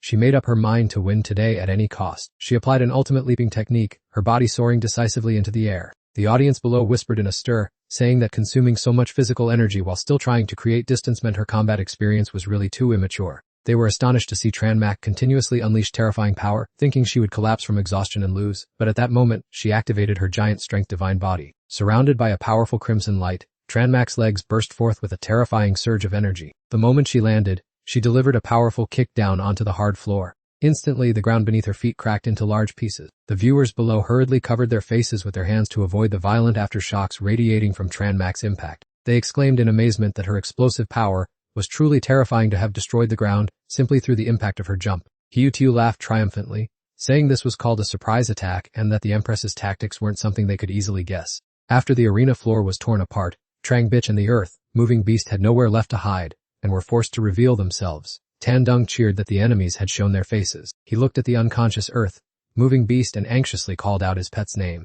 Tran Mac recognized her opponent's weakness, saying that being confined to the ring meant Trang Bitch would face immense pressure, even if he hid underground. She reached her hand forward. Her hand grabbed Trang Bitch's collar, making him jump in alarm. She gripped his collar tightly with a murderous gaze. Having finally caught him, Tran Mac watched Trang Bitch struggle in vain, which was truly irritating. He glanced at the unconscious earth-moving beast and gritted his teeth in fury. Because his pet had collapsed, he couldn't control his power, so he shouted for it to stop pretending and use frenzied claw strike. Hearing its master's voice, the earth-moving beast immediately woke up. The monster reached out to attack in Tran Mac's direction. Its massive arms swung up, knocking her far away. However, Tran Mac had excellent reflexes, so she was completely unharmed. She stood at a safe distance from Trang Bitch, as he praised his pet for doing a good job. Suddenly, the earth-moving beast groans of pain caught Trang Bich's attention. Seeing its hand with 5 severed fingers, he wondered in horror when this had happened. Tandung urged Tranmak not to show mercy, and she agreed with him before charging straight ahead to attack Trang Bich. He gritted his teeth spitefully and exclaimed bitterly that it was time to play his final trump card.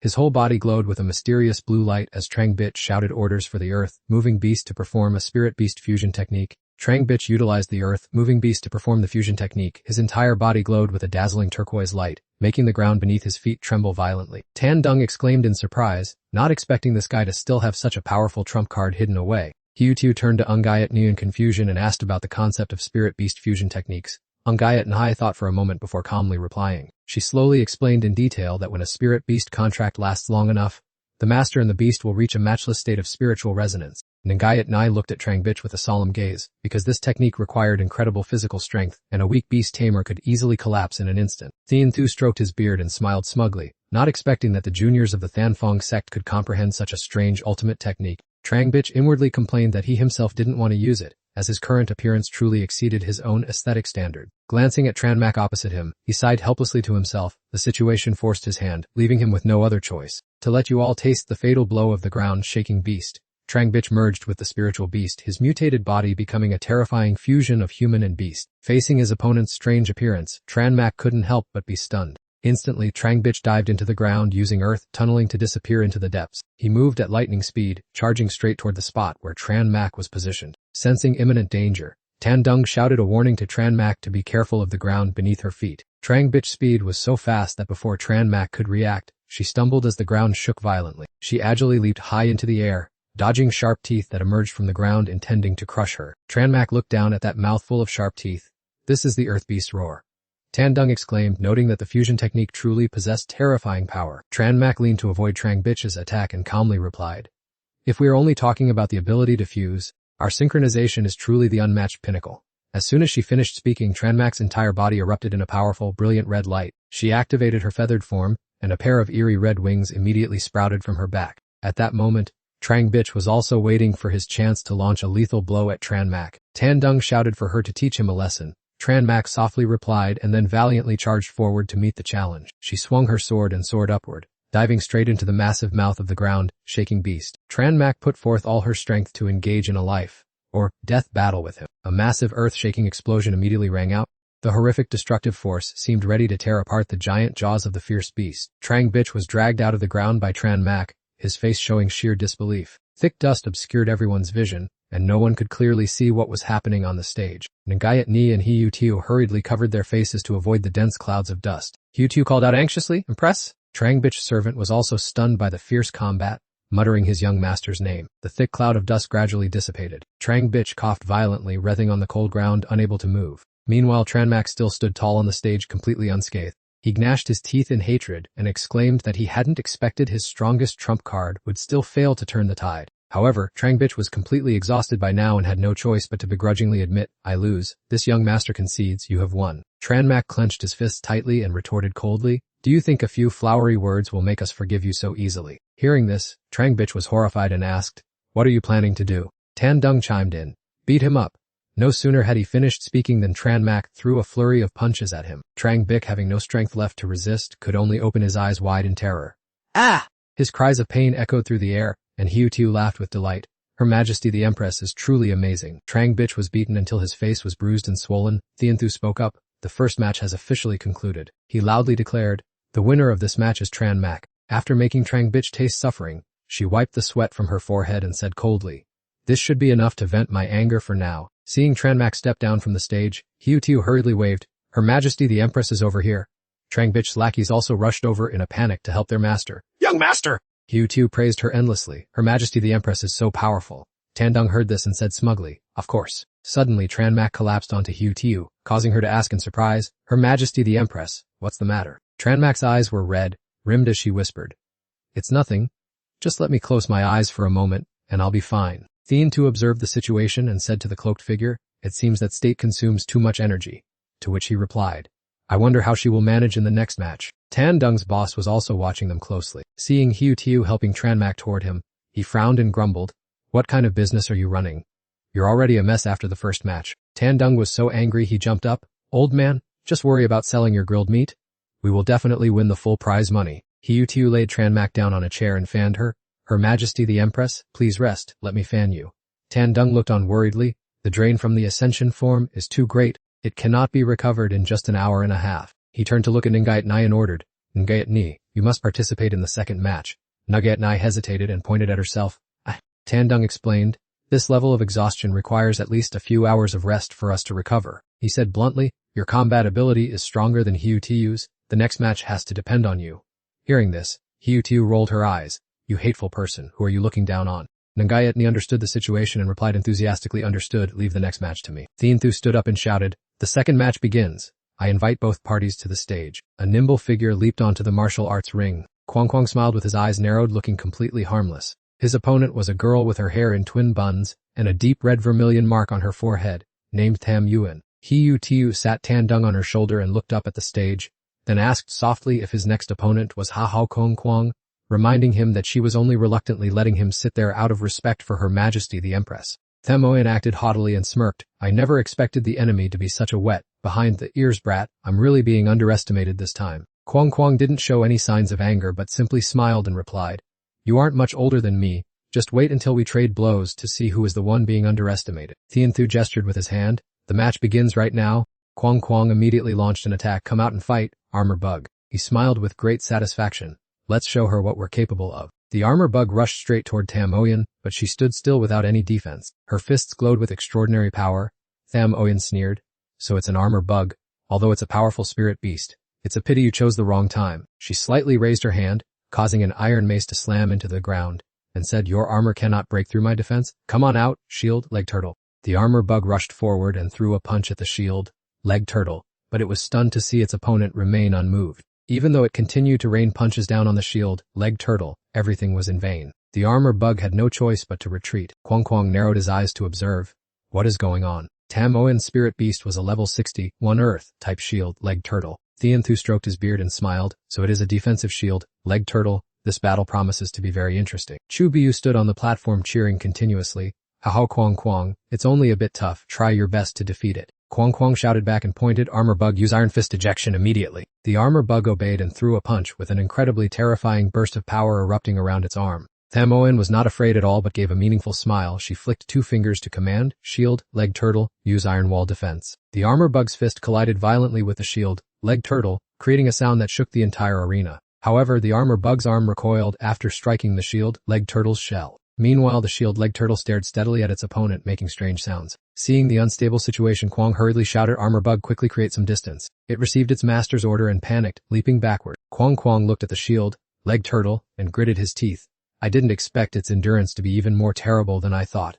I can't fight head on anymore. He shouted loudly, Armor Bug, use arm form to attack from a distance. Immediately, a series of light bombs appeared on the Armor Bug's body. The light bombs flew toward the shield leg turtle. An explosion shook the entire competition area. Tham Oyen remained calm after Kwang attack. She laughed arrogantly. Everything is just useless. Tham Oyen sarcastically remarked that the previous attack was like scratching an itch for that solid defensive wall. She paused for a moment and added, indeed, this shield, leg turtle is too tough. There isn't a single scratch on its body. Kwang still smiled calmly and replied, even though the Armor Bug cannot break through that defense. However, Tham Oyen was caught off guard, realizing something was happening. The shadow of the beetle flickered and loomed behind her. It suddenly lunged to launch a surprise attack, forcing Tham Oyen to quickly leap aside. Standing on the back of the shell-footed turtle, she mocked her opponent as being too naive. Tham Oyen raised her hand and laughed mockingly. Do you think you can touch me like that? Shell-footed turtle, gigantify right now!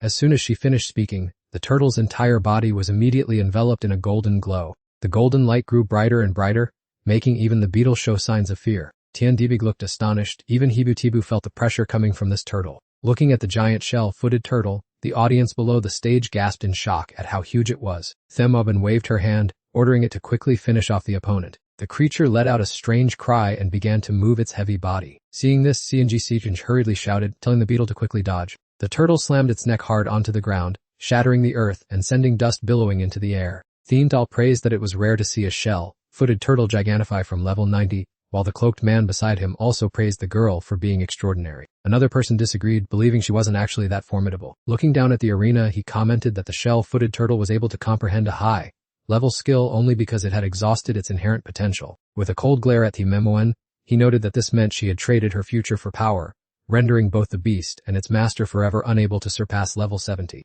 Watching the fierce battle, Tindigi was amazed by this unique beast, taming style, and Hibu-Tibu also admitted it was her first time seeing it. He was secretly worried upon realizing there were too many experts in this world, and that he needed to increase his strength as soon as possible. The massive silhouette of the shell-footed turtle loomed through the hazy smoke. The beetle collapsed, its body cracked after the extremely powerful collision just now. CDNG seeking frantically ran toward his pet, calling out its name in fear. Watching the scene, Hibu-Tibu commented, as the one who was so arrogant just now about to be eliminated early.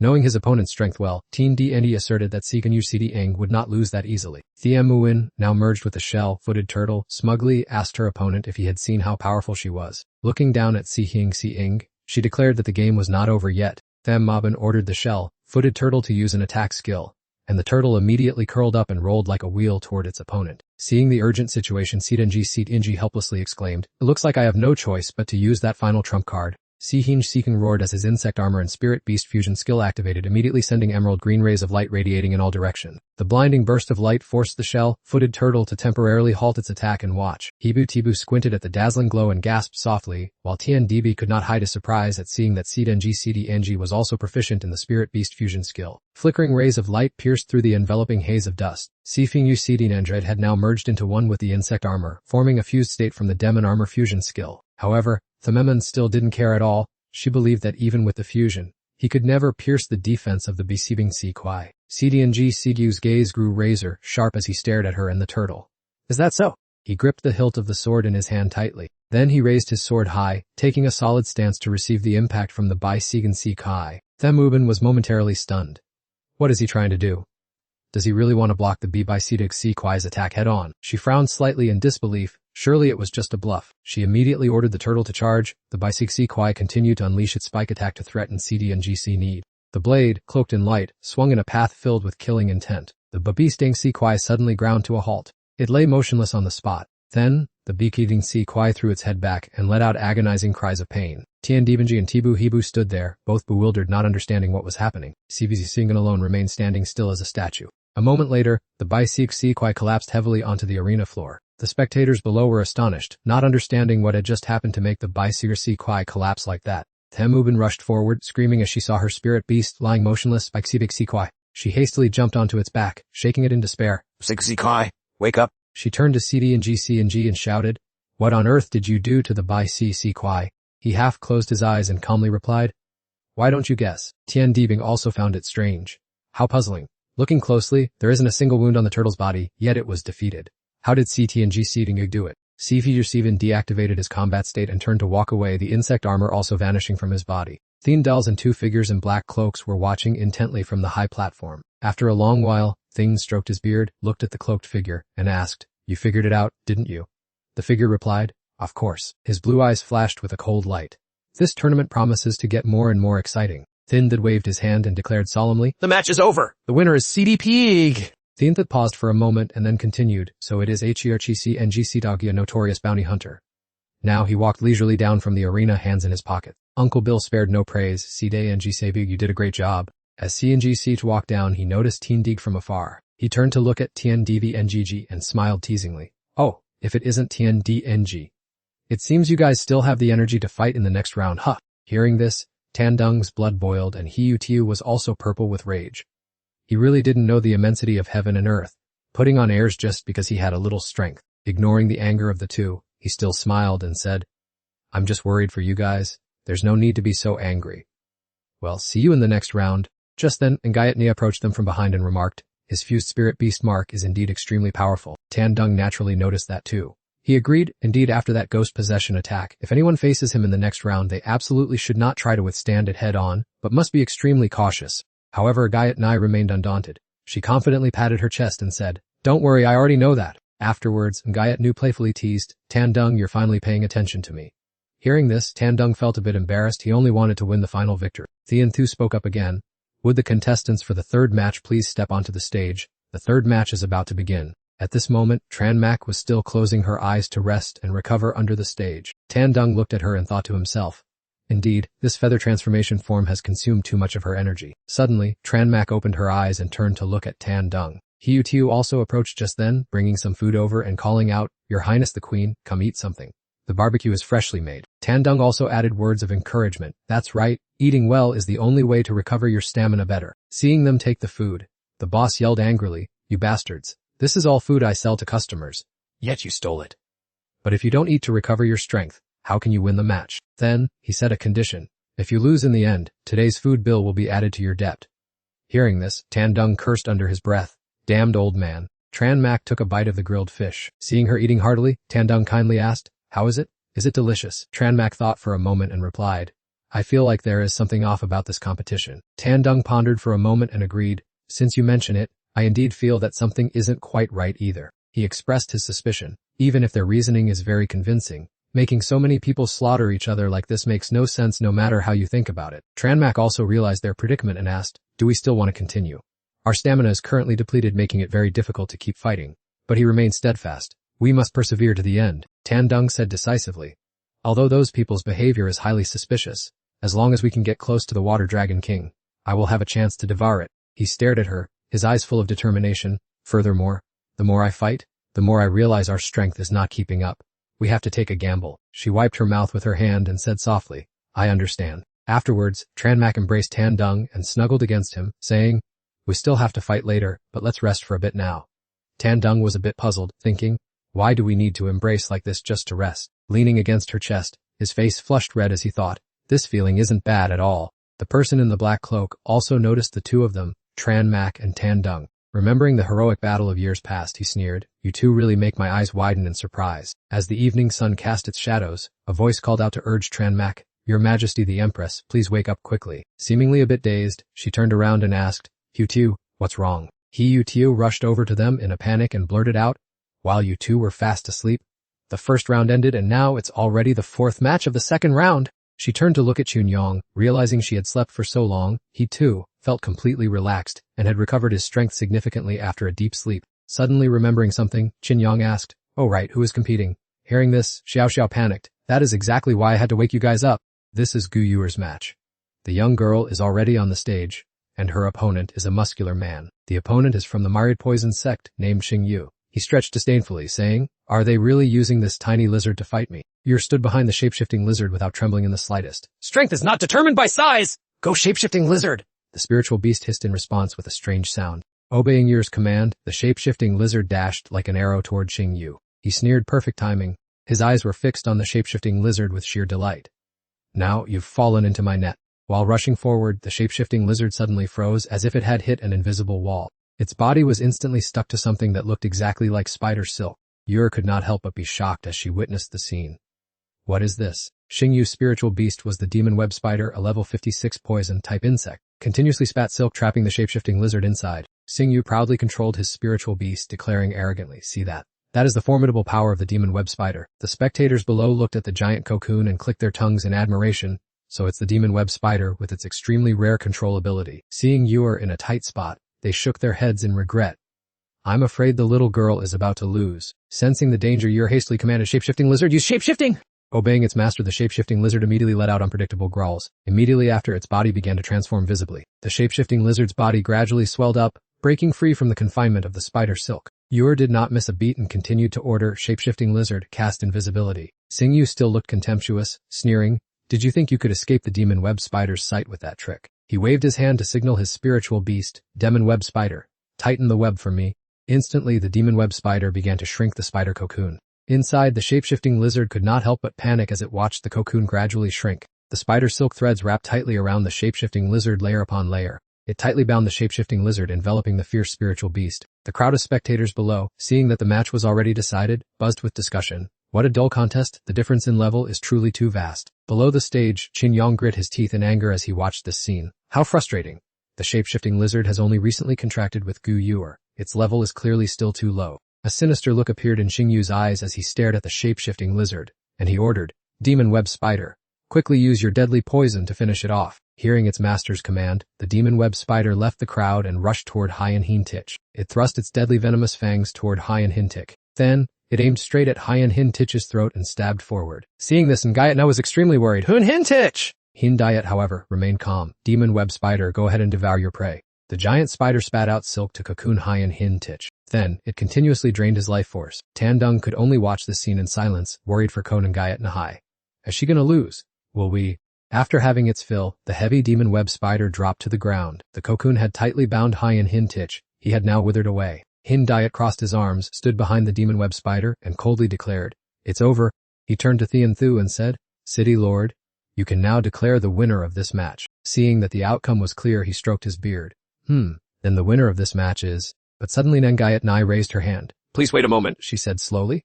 The match Is not over yet. As she finished speaking, the cocoon wrapping Hyen Hin Tich suddenly glowed with a fiery red light. Everyone was surprised as a powerful aura emanated from the spider's silk in front of Ngayat Nahui. She raised her hand and declared with a smile, "This battle has not yet reached its end." Just as Nayat Nai finished speaking, whirring sounds echoed all around the cocoon. Then came a loud explosion, and the blinding light forced Hin Diet to shield his eyes with his hand. The surrounding people looked over in confusion, completely unsure of what was happening. Huyan Hin Tich reappeared with bulging muscles, hovering in the air as he let out a roar. Hin Diet looked up in panic and asked in surprise, "What is going on?"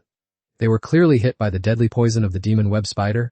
Nangayat Nai sneered, "Deadly poison? Did you think people from Mutong Valley would fear your poison?" His eyes widened in shock as he asked, "Mutong Valley?" Hin Diet gritted his teeth and said, "Even without the poison, the sheer power of the demon web spider can absolutely crush you." Then, he pointed at Nangayat Nai and ordered, "Demon web spider, kill her!" Receiving the command, the demon web spider kicked off the ground with force and dashed toward Huyan Hin Tich. The two clashed fiercely, but Huyan Hin Tich was no ordinary foe. He deftly dodged every dangerous strike. While busy dodging, his wings suddenly became tangled in the spider's silk, causing him to falter in distress. Hin Diet smiled triumphantly and ordered, "The time has come. Demon web spider, deliver the finishing blow." So the demon web spider pressed its advantage while the mirage lizard's agility was still being restrained. The demon web spider closed in and launched its attack, causing blood to flow from the wounds on its opponent's body. It shrieked in agonizing pain, its face contorted with visible purple bruises from the injuries. Hin Diet looked at the scene and sneered, "Now you have felt the gap between us, haven't you?" Nangayat Nai replied with a grim expression, "Of course, I am well aware of that." Then she flashed a calculating smile, "That's exactly why I intentionally let the mirage lizard lure it into a trap." As soon as the command was given, the mirage lizard immediately used its 4 powerful legs to pin down the demon web spider. Right then, the magic array beneath their feet suddenly burst with a brilliant and dense crimson glow. Hin Diet was utterly terrified, unable to believe her eyes, and exclaimed, What is that? Hu Tu's eyes widened. "Is this not the power of the Blood Q Great Array?"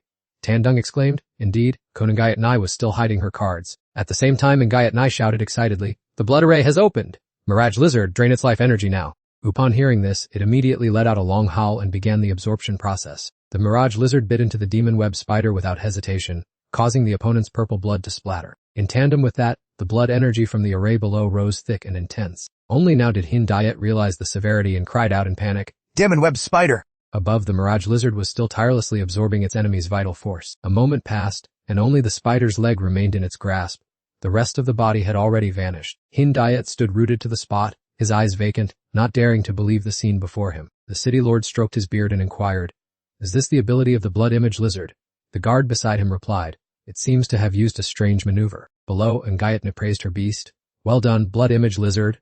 It gave a roar and threw the spider leg to the floor. The remaining remains of the demon web spider thudded onto the ground and then gradually faded into nothingness. A moment later, it held the remaining spider leg in its hand, the demon web spider's body having long since vanished. Hin Doyet was dazed, his gaze blank because he could not believe what he had just seen. He was petrified, staring fixedly, unable to accept the truth. She disregarded everything, looking over with a cold face without a change in expression. Ngayat Ni coldly turned around and walked away, leaving him to scream in despair. She smirked disdainfully. The tournament rules don't forbid using such tactic. Then she looked up and asked loudly, "Isn't that right, Lord City Lord?" He stroked his beard and said with a smile, "Yes, indeed there is no such clause." Then he coldly announced, "The victory in this duel belongs to Ko Ngayat Mai." She walked away unhurriedly, stretching her neck triumphantly. Meanwhile, Hindoyet's face was still twisted in disbelief at the defeat as he blurted out, "What kind of cruel joke is this?" As she was leaving, the city lord's voice called out for Ko Ngayat Nai to stop, making her turn around with a start and a look of confusion. From above, the thousand-hand city lord looked down and said, "If I remember correctly, activating the Great Blood Key Array requires a massive amount of essence blood." He immediately questioned what on earth she had done before the match took place to be able to absorb so much essence blood. While the city lord's eyes narrowed with gravity, the audience below also began to whisper in a stir. Indeed, this great array sounded so evil. Could she have slaughtered spiritual beasts for refinement? Nungi Nai stood there, in deep thought as doubts were poured onto her, and some even asserted that she was a murderer. Hibutigu looked around anxiously and asked, "These people won't suddenly attack us, will they? This situation is not good at all." He wondered to himself whether Si Ngiat Ni had actually done those terrible things behind their backs. However, standing on the opposite side, Ngiat sneered and replied, "I didn't expect everyone to find out so quickly." Then she clenched her fists, her blood kai erupting along with a firm tone. "Then there's no need for me to hide it anymore." Ngiat summoned the illusion beast, crossing her arms with a cunning smile. The city lord exclaimed in shock, "What on earth are you trying to do?" Ngiat casually replied, "Why be so tense?" She cast a sharp look in his direction and said, "I'm only reminding you that this place is, after all, a combat arena." Ngiat explained that she had accumulated a large amount of blood Q before the match began. She sneered, "I am only reusing that blood Klai, so don't label me as evil, this is just recycling waste." The city lord then turned to his guard and pondered, it seems there's nothing wrong with that. While the guard beside him nodded in agreement. This girl is indeed very capable. Ngiat puffed out her chest and turned to ask her teammates, "So how was my performance?" Tandibig hesitantly replied, "Very impressive, it's just..." He frowned and questioned, "Why didn't you inform us beforehand about using the great blood QRA?" Ngiat playfully replied, "Oh that. Every girl has her own secrets," leaving him speechless. Suddenly, someone in the distance called Si Ngiat's name, and she immediately turned around. Sifin Spinji stood there, smiling in admiration. "I really didn't expect you to be this strong." Ngiat pointed her finger and said, "HCNUCD, whether I am strong or weak is none of your business to judge." He smiled and replied, "After all, we were once classmates, why be so cold?" Seeing this, Teen DBNG interjected, "If you truly valued our friendship, why did you utter words that threatened our lives?" He scratched his head and replied, "I had no other choice. It's just the rules of the king candidate game." An announcement echoed from the arena, "The next match is about to begin. Player HQCDNGC Hinyu will face Elk Eye from the Marriott Thunder sect. Please step up to the stage." Hearing his name called, CNGC Eden looked towards his opponent with a thoughtful gaze. He raised his hand to wave to everyone and said it was his turn to take the stage, hoping they would face each other soon. Tian Dibing watched his friend walk away with hesitation in his heart, thinking, it really is him. Hibutu clenched her fists in frustration. That behavior truly makes one's blood boil. Afterwards, she turned to Tren MC and said, "Lady Empress, we must definitely teach that guy a lesson he will never forget." In the ring, the two named opponents quickly stepped out and stood facing each other. Kwang stood there with a calm expression, his hands in his pockets, and a confident smile clearly showing on his face. On this side, Li Loi of the Van Loi Tan was no less competitive as he looked over challenging him. "Little brother too, I will extinguish your arrogance right now." From above, the city lord announced, "The contestants are in position and ready, so let the match begin." As soon as the match started, non-stop cheers from the stands below rang out for Kwang. Kwang gave a polite yet provocative smile. "I hope you will go easy on me and give me some guidance." Right after he finished speaking, Kwang immediately summoned his spirit beast. "Come forth, armored beetle."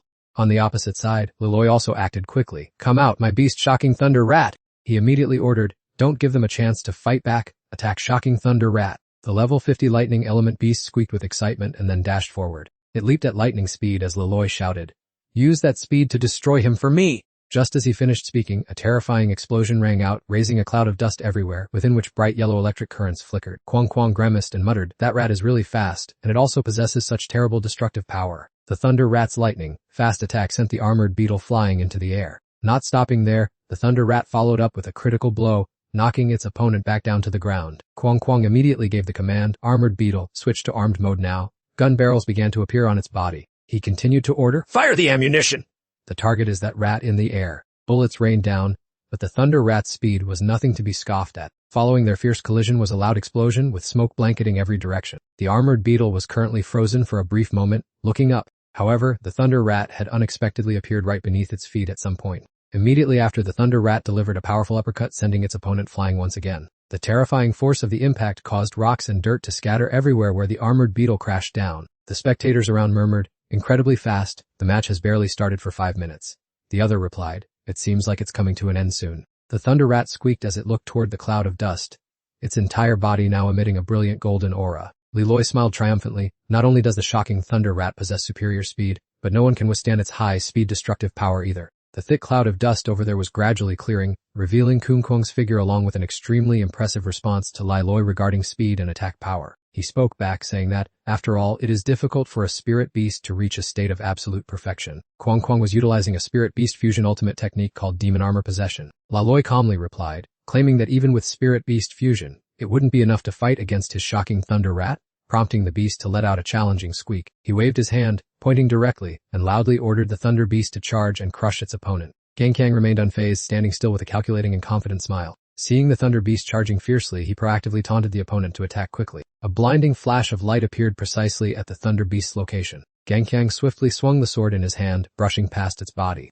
Lilai, standing opposite, was still bewildered, not understanding what had just happened. Suddenly, behind Gang Kang, the Thunder Beast collapsed onto the ground. It lay motionless, no longer surrounded by any electrical currents. Lilai's eyes widened in horror, his mouth stammering in surprise. In contrast, Gang Kang merely gave a slight triumphant smile. The Thunder Beast was completely defeated, its eyes rolled back white, with drool running down. Lilai's anxious voice echoed, "Thunder Beast, what happened to you?" He frowned, puzzled, as the Thunder Beast clearly had no scratches, so why was it defeated so quickly? The city lord stroked his beard, contemplating the unexpected turn of events, and the guard beside him nodded in agreement. Afterward, he announced the outcome of the match in a loud voice. The victory in this match is awarded to Xiahou Gangqiang.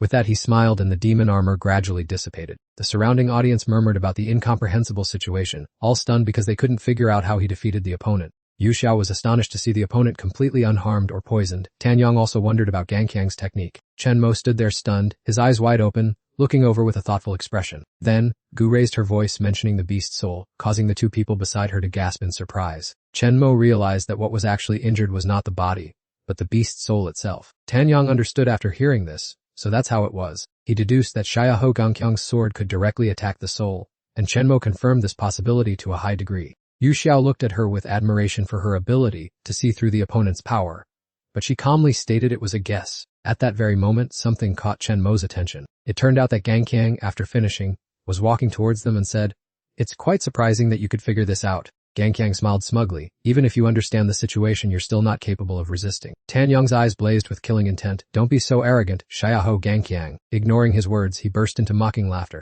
Yu angrily rolled up her sleeves and looked at Gangqiang. "How hateful. Back in school, why didn't I realize his terrible nature?" Tan Dung hesitated. Things had already come to this point. He discussed it with everyone. "We need to find a way to deal with that soul torturer." Nungyat Nu agreed. "Exactly, otherwise there is no way to teach him a lesson." Near the city lord's location, a figure draped in a white cloak was approaching. The bodyguard beside the city lord turned his head and asked, "Are you confident you will take down that kid?" The man turned and replied with a smirk, "That trivial matter is as easy as the back of my hand." The loudspeaker system broadcasted an announcement. "This is the third match of the second round. Will the two contestants please proceed to the arena?" Nagayat Nai smiled slightly. "This tournament is moving quite fast."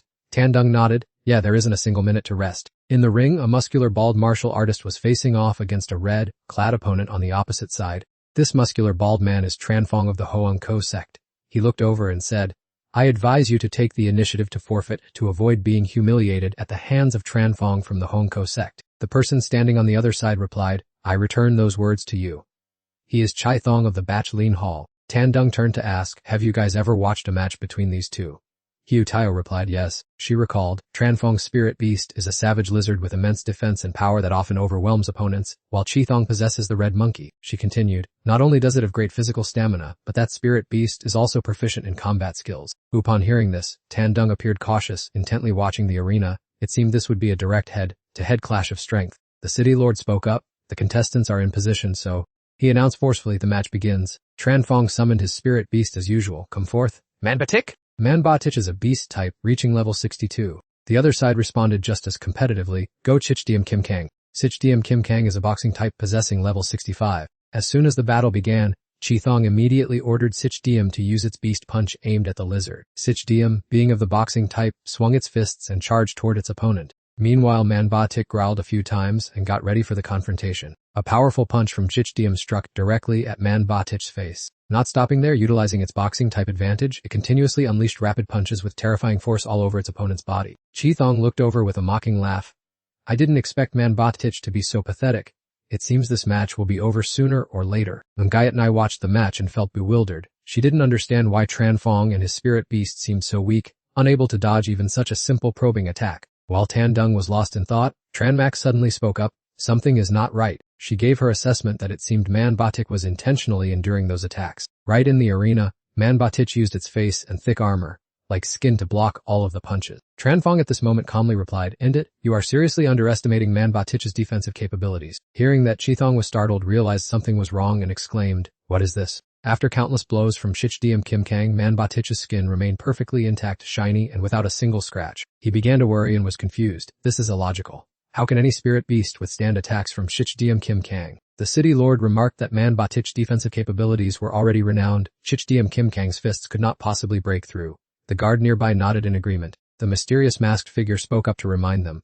But Chichdm Kim Kang is no novice either. Man Ba-tich's eyes now glowed brightly, full of menace. It opened its mouth wide, and its entire body began to glow, preparing for a counterattack. Man Ba-tich roared powerfully, and the terrifying sound pressure forced Chichdm to raise its hands to shield itself. Immediately after, it squinted its fiery red eyes and looked towards its opponent. Man Ba-tich lunged forward and bit firmly onto its opponent's arm. Blood gushed out, causing it to shriek in pain. Tranfong smiled smugly and replied, "Well, what do you say? There's still plenty of time to surrender now." Chithong sneered in response, "Give up.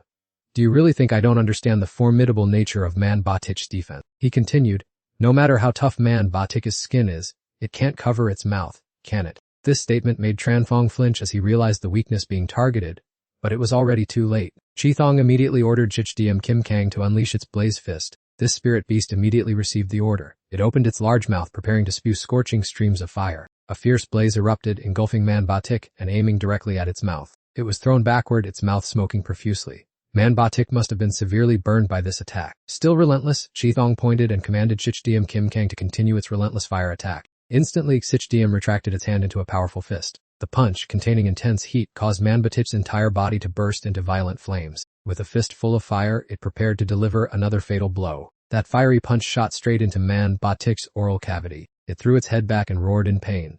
This grilled divine beast seemed to be thoroughly cooked. This time, Man Ba-tich was truly knocked flat on its back and lay sprawled on the arena floor. The sight of the creature made the city lord quite astonished. Man Ba-tich remained motionless on the hard ground. Chichdm Kim Kang roared furiously. Tranfong anxiously reached out his hand, calling out Man Ba-tich's name with worry. Chithong laughed triumphantly, seizing the opportunity. Chichdm Kim Kang unleashed its ultimate technique, Blazing Star Explosion, aimed directly at the target.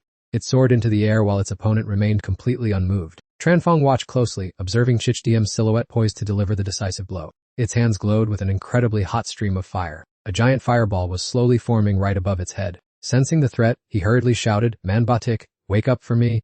The star explosion sphere from Chichdm's hands was launched down, leveling the entire arena. The distance was already extremely close, yet Man Ba-tich did not move in the slightest. Nagayat Nai looked up and commented, "It's almost over. How could that Man Ba-tich still have the strength to resist?" Conversely, Tan Dung expressed doubt. "I don't see it as being that simple. My intuition tells me Man Ba-tich is hiding a trump card." But she countered, "You're overthinking it. That monster is about to be blown to smithereens." As for Tranfong, he continued to scream frantically, "Man Ba-tich, Wake up already? Chithong sneered mockingly. "If you had surrendered earlier, your Man Ba-tich wouldn't have to suffer this tragic fate." From beneath the stage, the voice of someone from the Hong Ko sect rang out, "Tranfong, now that it's come to this, stop holding back." Hearing that, his eyes suddenly brightened as if he had just remembered something. At the same time, the fireball was only a very short distance from the ground. Chithong laughed gleefully. "It's time to put an end to the game?" Tranfong stared blankly at the rolling flames before him. He was stunned silent, unable to utter a single word. Then he opened his eyes, looked forward, and shouted, "Man Ba-tich, No. Noticing his hesitation, Chichdm stopped in its tracks, stunned. From within the sea of fire, a familiar figure appeared, accompanied by Tranfong's firm declaration, "Man Belong, show them our true power." Man Ba-tich appeared with a glowing red body, a remarkable evolution, sharp cold eyes, and jagged teeth. Chithong's voice was trembling now. "Man Belong." He looked over in horror. What on earth is happening? How can a spirit beast possibly mutation species like that? The audience was also shocked and murmured, "Man Belong. Hasn't Man Ba-tich already reached its final level? I once heard rumors that it could transform into Man Belong, but what kind of spirit beast is Man Belong that no one has ever seen before?" An attendant nearby inquired Lord City Master. The master stroked his beard and nodded. "Very well, this match is truly becoming captivating." The city master continued, "According to ancient records, a prehistoric, extremely ferocious beast known as Man Belong once existed. It possessed a massive frame, impenetrable skin, and terrifying combat prowess. Also, because of those extraordinary abilities, its food consumption was so immense it terrified people. In the end, they devoured an entire continent, leading to them having to turn to cannibalism to survive." The city lord leisurely continued his story so that other tribes could avoid the disaster of extinction. The Man Belong gradually transformed into a smaller shape, and with it, its heaven-shaking power slowly faded over time. He looked down at the arena and analyzed that this Man Ba-tich seemed to still retain a significant amount of its ancestors' bloodline. It was now utilizing the power of its awakening blood. Down in the arena, the Man Ba-tich roared across heaven and earth, flaunting its might. The Chichdm Kim Kang stood there trembling in terror. Tandung exclaimed in amazement, "An ancient bloodline." Chithong replied irritably, "So what if it has an ancient bloodline? Hasn't it already been heavily wounded?" Shichdium Kim Kang, just one more critical strike is enough to finish it off. Standing before the massive maw of the Manhwa Tich, Chithong coldly ordered, continuously use silver flame fists to pressure it. Upon hearing the command, the Shichdium Kim Kang thumped its chest and let out a powerful roar. Right at this moment, a stream of scorching fire swept across the Manhwa Tich's body. Tranfong stood there with a smug smirk. The Manhwa Tich is a spirit beast that lives near volcanic craters. Did you really think you could destroy it with fire? He shouted an order to his spirit beast, Manhwa Tich. Now is the time to counterattack. It spun around and lashed its massive long tail toward the Shichdium Kim Kang. The tyrant dragon swung its tail with immense power. The powerful impact caused the Shichdium Kim Kang to cough up blood and be thrown far away. It collapsed under the terrifying weight of the Manhwa Tich's tail. Witnessing the scene, Tranfong acted delighted. Well, is it clear now who is superior? Suddenly, Chithong flashed an implicit smile. Heh, this is exactly the moment I have been waiting for. He shouted an order to his spirit beast. Shichdium Kim Kang, grab it now. The Shichdium Kim Kang immediately surged up and roared. Following its master's order, the Shichdium Kim Kang sprang up and tightly grabbed the Manhwa Tich's tail. It planted its feet firmly on the floor to stabilize its stance. The Manhwa Tich suddenly appeared flustered at this moment. The Shichdium Kim Kang summoned all its strength to lift its massive opponent off the ground and spin it in the air. It let out a loud shout and activated its explosive flame move. It then continued to unleash a bombardment, using intense flames to incinerate the opponent's body. Chithong ordered the Shichdium Kim Kang to pursue relentlessly, aiming straight for the mouth, which was its weakest point of defense. The Shichdium Kim Kang aggressively swung its fists repeatedly at the Manhwa Tich and let out a resounding roar. The tide of the battle completely reversed. The Shichdium Kim Kang landed a heavy blow on the Manhwa Tich, causing red flames to erupt violently. Chithong spoke with an air of self-importance. Well, do you understand the difference in class between us now? Tranfong was not at all angry at those words. He calmly replied, your beast taming ability is indeed impressive, it's just... Then he pointed forward proudly. In the face of terrifying power, all tricks are meaningless. Manhwa Tich, show him just how wrong he is! In the distance, the Manhwa Tich immediately let out roars full of majesty and rage. It nimbly swung its giant tail, as if preparing to launch a strike. Immediately after, it slammed hard into the scarlet flame golden pincer, sending soil and rocks flying in all directions. Chithong was shocked by such power. He could not believe it. How could even its mouth, supposedly its weak point, withstand an attack from the flames? Manhwa Tich swatted the scarlet flame golden pincer high into the air, then tilted its head back and let out a roar that shook the heavens. Tranfong seized the moment to signal, Manhwa Tich, unleash your primordial earth breath. It accumulated a massive amount of energy, causing its maw to gradually swell. With a resounding roar, a torrent of glowing red lava erupted violently from its mouth. The scarlet flame golden pincer was suspended high above, stunned and bewildered as it watched the rushing stream of lava. An instant later, a sea of molten lava completely swallowed the entire view. The flames blazed so fiercely that Chithong stood paralyzed with terror. As the fire began to fade, Chithong still forced himself to speak. So what if your Manhwa Tich can breathe fire?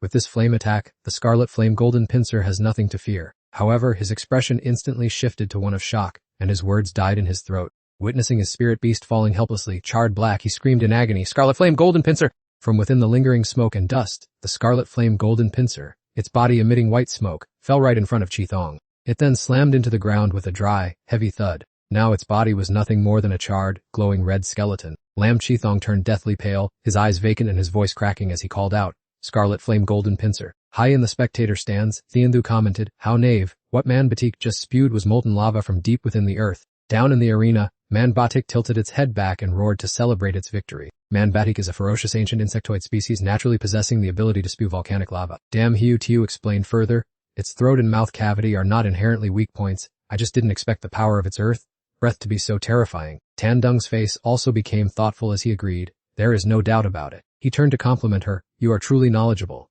to which Hiu Tiu replied smugly, of course I am someone who frequently visits the Empress's library. In the middle of the arena, Chithong staggered, unable to stand steady, and muttered in confusion, lava. Then he suddenly shrieked with resentment, that is impossible. Chithong pointed at Manhwa Tich and said, I have never heard of any spirit beast that could withstand the temperature of lava. Even ancient species couldn't do such a thing. Upon hearing that, Tranfong burst into laughter and scoffed. You are all so shallow, daring to assume that the Hongko sect is just a collection of senile old men obsessed with restoring ancient bloodlines year-round. He pointed toward his spirit beast with a triumphant and arrogant expression, asserting that combining the essence of ancient and modern beasts is the very principle of their Hongko sect. Chithong's eyes revealed his utter shock as he gasped. How could this be? Ngayat and I also chimed in, they actually dared to use direct intervention methods to modify the bodies of spirit beasts, while Tandung exclaimed in astonishment, I never expected the people here to have such daring ideas. From the highest position, Cao Thianthu fixed his gaze on the batik screen with an expression full of longing and curiosity. Blending with the majestic and imposing stature of the spiritual beast, the referee's resounding voice announced that the victory of this round belonged to Tranfong from the Hongko sect. He smirked with self-satisfaction. Tan Dung anxiously said that the upcoming matches would be even more brutal, and Tranmak also nodded in agreement. Under the bright sunshine in front of the colossal building, the judge announced that it was time to begin the final match of the second round, inviting the fighters to step onto the arena. Cao Thianthu hesitantly said, "This battle is truly..." Right then, a well-built man appeared as introduced by him. It was Hong Koi from the Kuling Guild. The voice rang out again to introduce his opponent, who was Voden Gan from the Thanan sect. He observed carefully and remarked, "Both contestants are ready, so..." Next he loudly declared, "The duel officially begins." On the arena, the two figures stood facing each other with blazing momentum. The man began to summon his own spiritual beast. His gaze turned sharp and cold as he shouted, "Show yourself, six-legged elephant!" Immediately an extraordinarily massive elephant abruptly appeared. It stood imposing and oppressive in front of Vongen, indeed the six-legged elephant, a giant beast type, reaching level 64. Witnessing that sight, Ningayat Nu gasped in astonishment at how massive it was, while Tan Dung also looked up with equal shock. He said loudly, "This power is no less than the Tai Hukong earlier." Standing next to it, humans are truly as tiny as ants and grass. Hong Koi, now crossing his arms proudly, asked, "Have you seen my spiritual beast? Facing such overwhelming power, do you still have any courage left to continue?"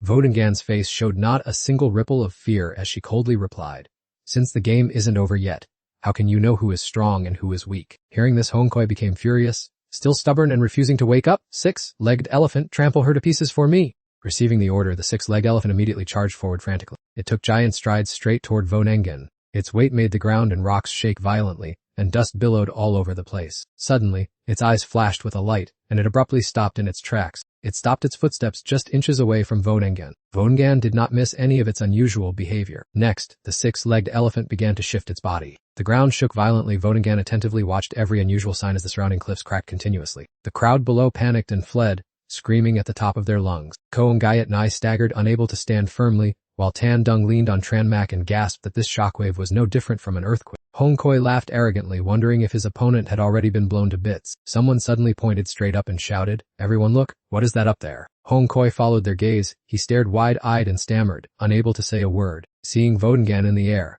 the entire crowd screamed in horror because she was flying. Hiutiu was shocked and could not believe her eyes, so Tan Dung immediately reminded her not to get so excited. He glanced at Hiutiu and reminded her not to forget Trang Bich's case, suggesting she might just be skillfully hiding a spiritual beast. Hong Koi spoke provocatively, "Don't think that just because you can fly, I won't be able to catch you." He waved his hand and signaled, "Six-legged elephant, use the snout map IV immediately." The six-legged monster immediately obeyed its master's command. It pointed its long trunk at Vodengan and lunged straight toward her. The trunk whistled through the air at a wind, tearing speed toward the woman. Before it could strike again, Vogan nimbly dodged the dangerous blow. She dashed toward the direction of the swinging trunk while raising her weapon high. Vodengan aimed her hand toward the monster, while her body lunged straight toward Hong Koi's position. Hong Koi sneered, "Do you intend to kill me without using a spiritual beast? Don't be so overconfident." Just as he finished speaking, Vonengan felt a strange surge of energy rushing from behind. Behind her at that moment, an immense pressure was hurtling toward her. Vonengan turned around in a flash and narrowly escaped the blow. She then landed neatly on the ground. The six-legged elephant monster again used its trunk to draw in a massive amount of energy. Hong Koi immediately ordered it to continue unleashing the nasal breath arrow move. From its trunk, countless glowing spheres were fired out incessantly. The energy spheres shot toward Voengan like arrows. The terrifying destructive power caused the ground beneath her feet to explode. Boulders flew everywhere across the arena following the explosion. Voengan could not dodge in time and was hit. She screamed in pain as her body struggled in mid-air. Seizing the golden opportunity, Hong Koi waved his hand and shouted, "Now is the time! Six-legged elephant, use the nasal whip technique!" With unbelievably fast speed, it let out a powerful roar, its eyes glowing brightly. Immediately after, the long trunk lashed out forcefully at Voengan, leaving her no room to maneuver. The violent blow from the trunk caused the floor to crack open, as dust filled the air. The six-legged elephant raised its giant trunk high once more. On the ground, fresh blood pooled into large patches. Voengan collapsed on the floor, coughing uncontrollably. Hiutiu observed and exclaimed, "Being crushed like that, I'm afraid she won't survive." Tan Dung kept his eyes fixed on the arena with curiosity. "It seems she still has a trump card hidden." Hong Koi laughed coldly from afar. "What's the matter? At this point you still haven't summoned your spirit beast to fight?" After speaking, Vodengan laboriously stood up, her eyes staring straight at her opponent. She cast a sharp glance at him. "Fine. If that's what you want, I will oblige." At her call, a wasp appeared. "Come forth, deadly venomous wasp." The creature was enveloped in a toxic purple aura, its body growing larger and larger. The system began updating information about it. The The deadly venomous wasp is an insect type at level 36. The audience whispered, no wonder she could fly earlier. It turns out it was thanks to the deadly venomous wasp. Another added, its poison is terrifying, but the problem is each one can only attack once before dying. Hong Koi stroked his chin mockingly, so this is your trump card. I've also heard of the terrifying reputation of the deadly venomous wasp. His face darkened with murderous intent. Unfortunately, this wasp toxin could never penetrate the thick skin of the six-legged elephant. Then, he roared an order to the giant beast. Six-legged elephant, crush them. Obeying its master's command, the elephant immediately let out a thunderous roar. With its massive frame and terrifying speed, it charged straight toward Wunengan and the deadly venomous wasp. Without hesitation, it swung its long trunk forcefully to finish off the target. However, before it could reach them, both Wunengan and the deadly venomous wasp suddenly vanished. The six-legged elephant stopped in confusion, dazed. In that instant, right above its head, the two of them were hovering, making the elephant look up in shock. Wunengan looked down coldly. Using ordinary methods is indeed difficult to take you down, but this move is different. A blinding light radiated from their position. It was the Spirit Beast fusion skill. Brilliant bolts of energy began to shoot out in all directions. Wunengan gently touched her feet to the ground after the fusion process was complete. She had completely merged with her Spirit Beast, taking on the form of the deadly venomous wasp. She landed gracefully right on top of the six-legged elephant's head. From behind Wunengan's back, a mysterious purple poisonous stinger appeared. It was the venomous wasp barb. Without a moment's hesitation, she thrust the sharp stinger straight into the beast's thick hide. It jolted and let out screams of agony. Instantly, the six-legged elephant swung its trunk, striking hard at the spot where Wunengan had just stung it. She quickly moved along its massive body to evade the impact. Then, Wunengan nimbly landed on the ground right behind it. She cast a sharp glance to her side. The abdomen of the poisonous wasp was gradually fading into thin air. Having suffered severe damage, her spirit beast fainted and separated from Wunengan's body. Seeing this, Hong Koi sneered, saying that such petty poison could never bring down the six-legged elephant. His mocking voice echoed, emphasizing that with her venomous wasp dead, she had no more cards left to play. However, Wunengan did not seem flustered in the slightest. She calmly replied, "It is true my venomous wasp had to die, but your spirit beast," she snapped her fingers gently and said, "will also lose its life just as easily." Instantly, the body of the six-legged elephant was completely enveloped in a purple toxic glow. It roared in excruciating pain and slowly collapsed. Witnessing this scene, Hong Koi turned pale and cried out, "What is going on?" The six-legged elephant crashed to the ground with a powerful impact, forcing Hong Koi to shield his face with his hand. Below, Tranmak's group looked up in utter astonishment, speechless. The six-legged elephant had completely collapsed on the ground. Seeing it lying motionless, Hong Koi shouted in panic, "Six-legged elephant." He pointed at Wunengan and questioned with a tremble, "What kind of trick did you pull? How could that tiny bit of poison possibly bring down the six-legged elephant?" Wunengan calmly explained, "If I had relied solely on the Spirit Beast fusion skill, it would indeed have been difficult to kill this giant beast, but do not forget one important thing." She made no secret of it, revealing the tactics she had employed during the previous exchange. "I took the opportunity to gradually inject toxins throughout the beast's body," she said, showing her poison-coated claws to Hong Koi. Wunengan's cold eyes fixed on him. That fused Spirit Beast actually only served to detonate the accumulated toxin. Upon hearing this, his face instantly turned pale. "What did you say?"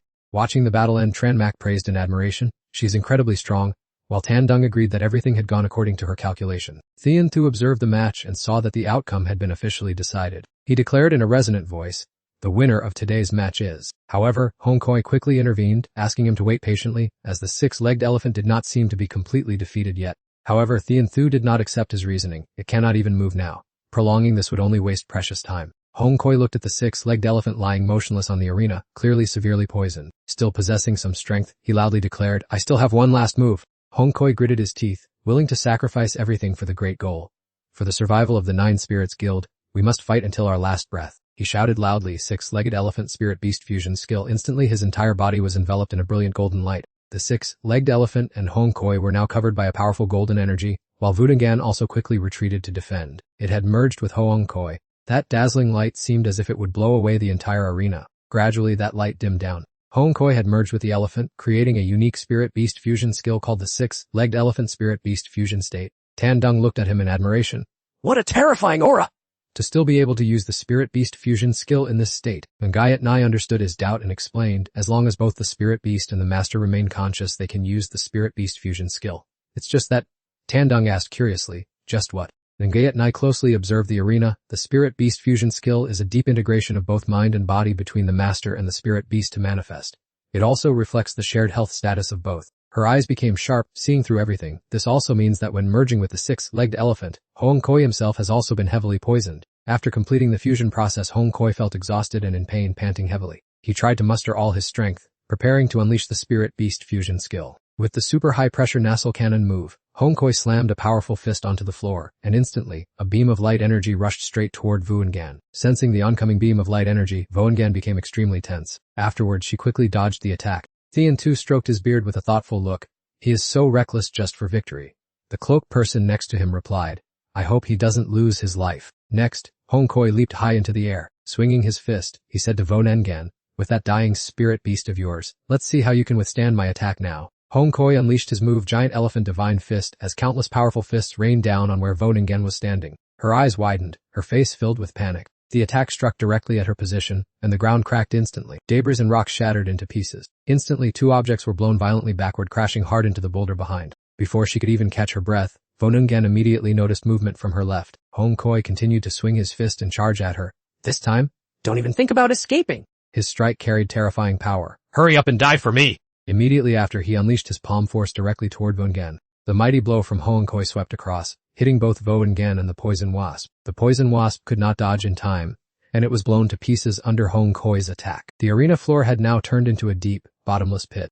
Hongkoi looked up into the air in shock. He stared intently at the figure hovering high above. Unable to believe his eyes, he wondered what on earth was happening. Hongkoi shouted in panic, How is this possible?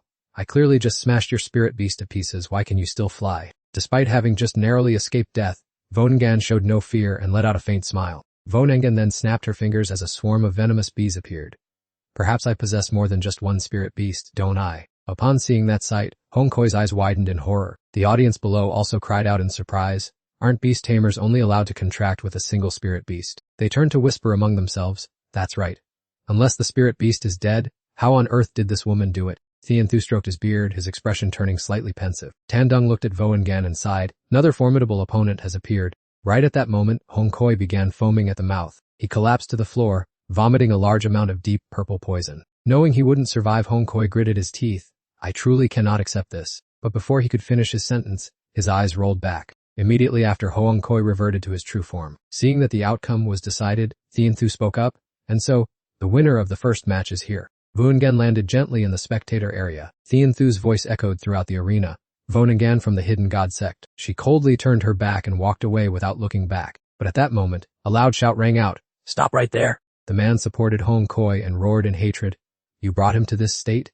And you think you can leave so easily? Vuongan responded indifferently. What do you want? The middle-aged man held out 2 fingers and shouted angrily.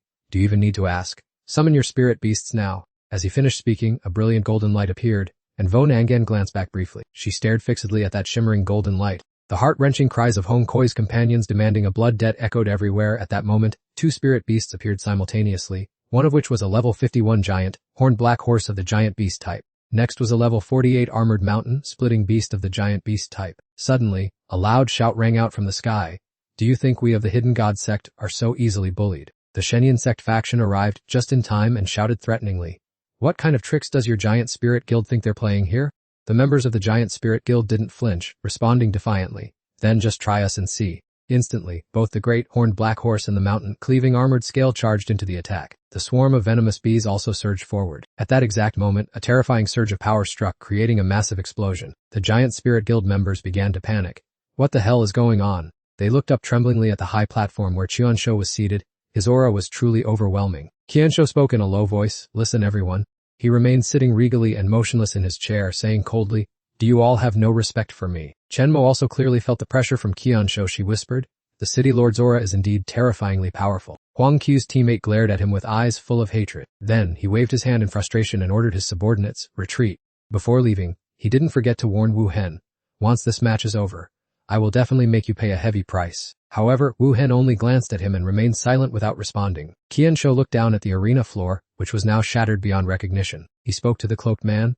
I'm afraid this match cannot continue any longer. He waved his hand and declared, I announce that because the venue is too heavily damaged, the team matches following the quarterfinals will be postponed until tomorrow. Hearing this, Qinyong exclaimed joyfully, What a relief!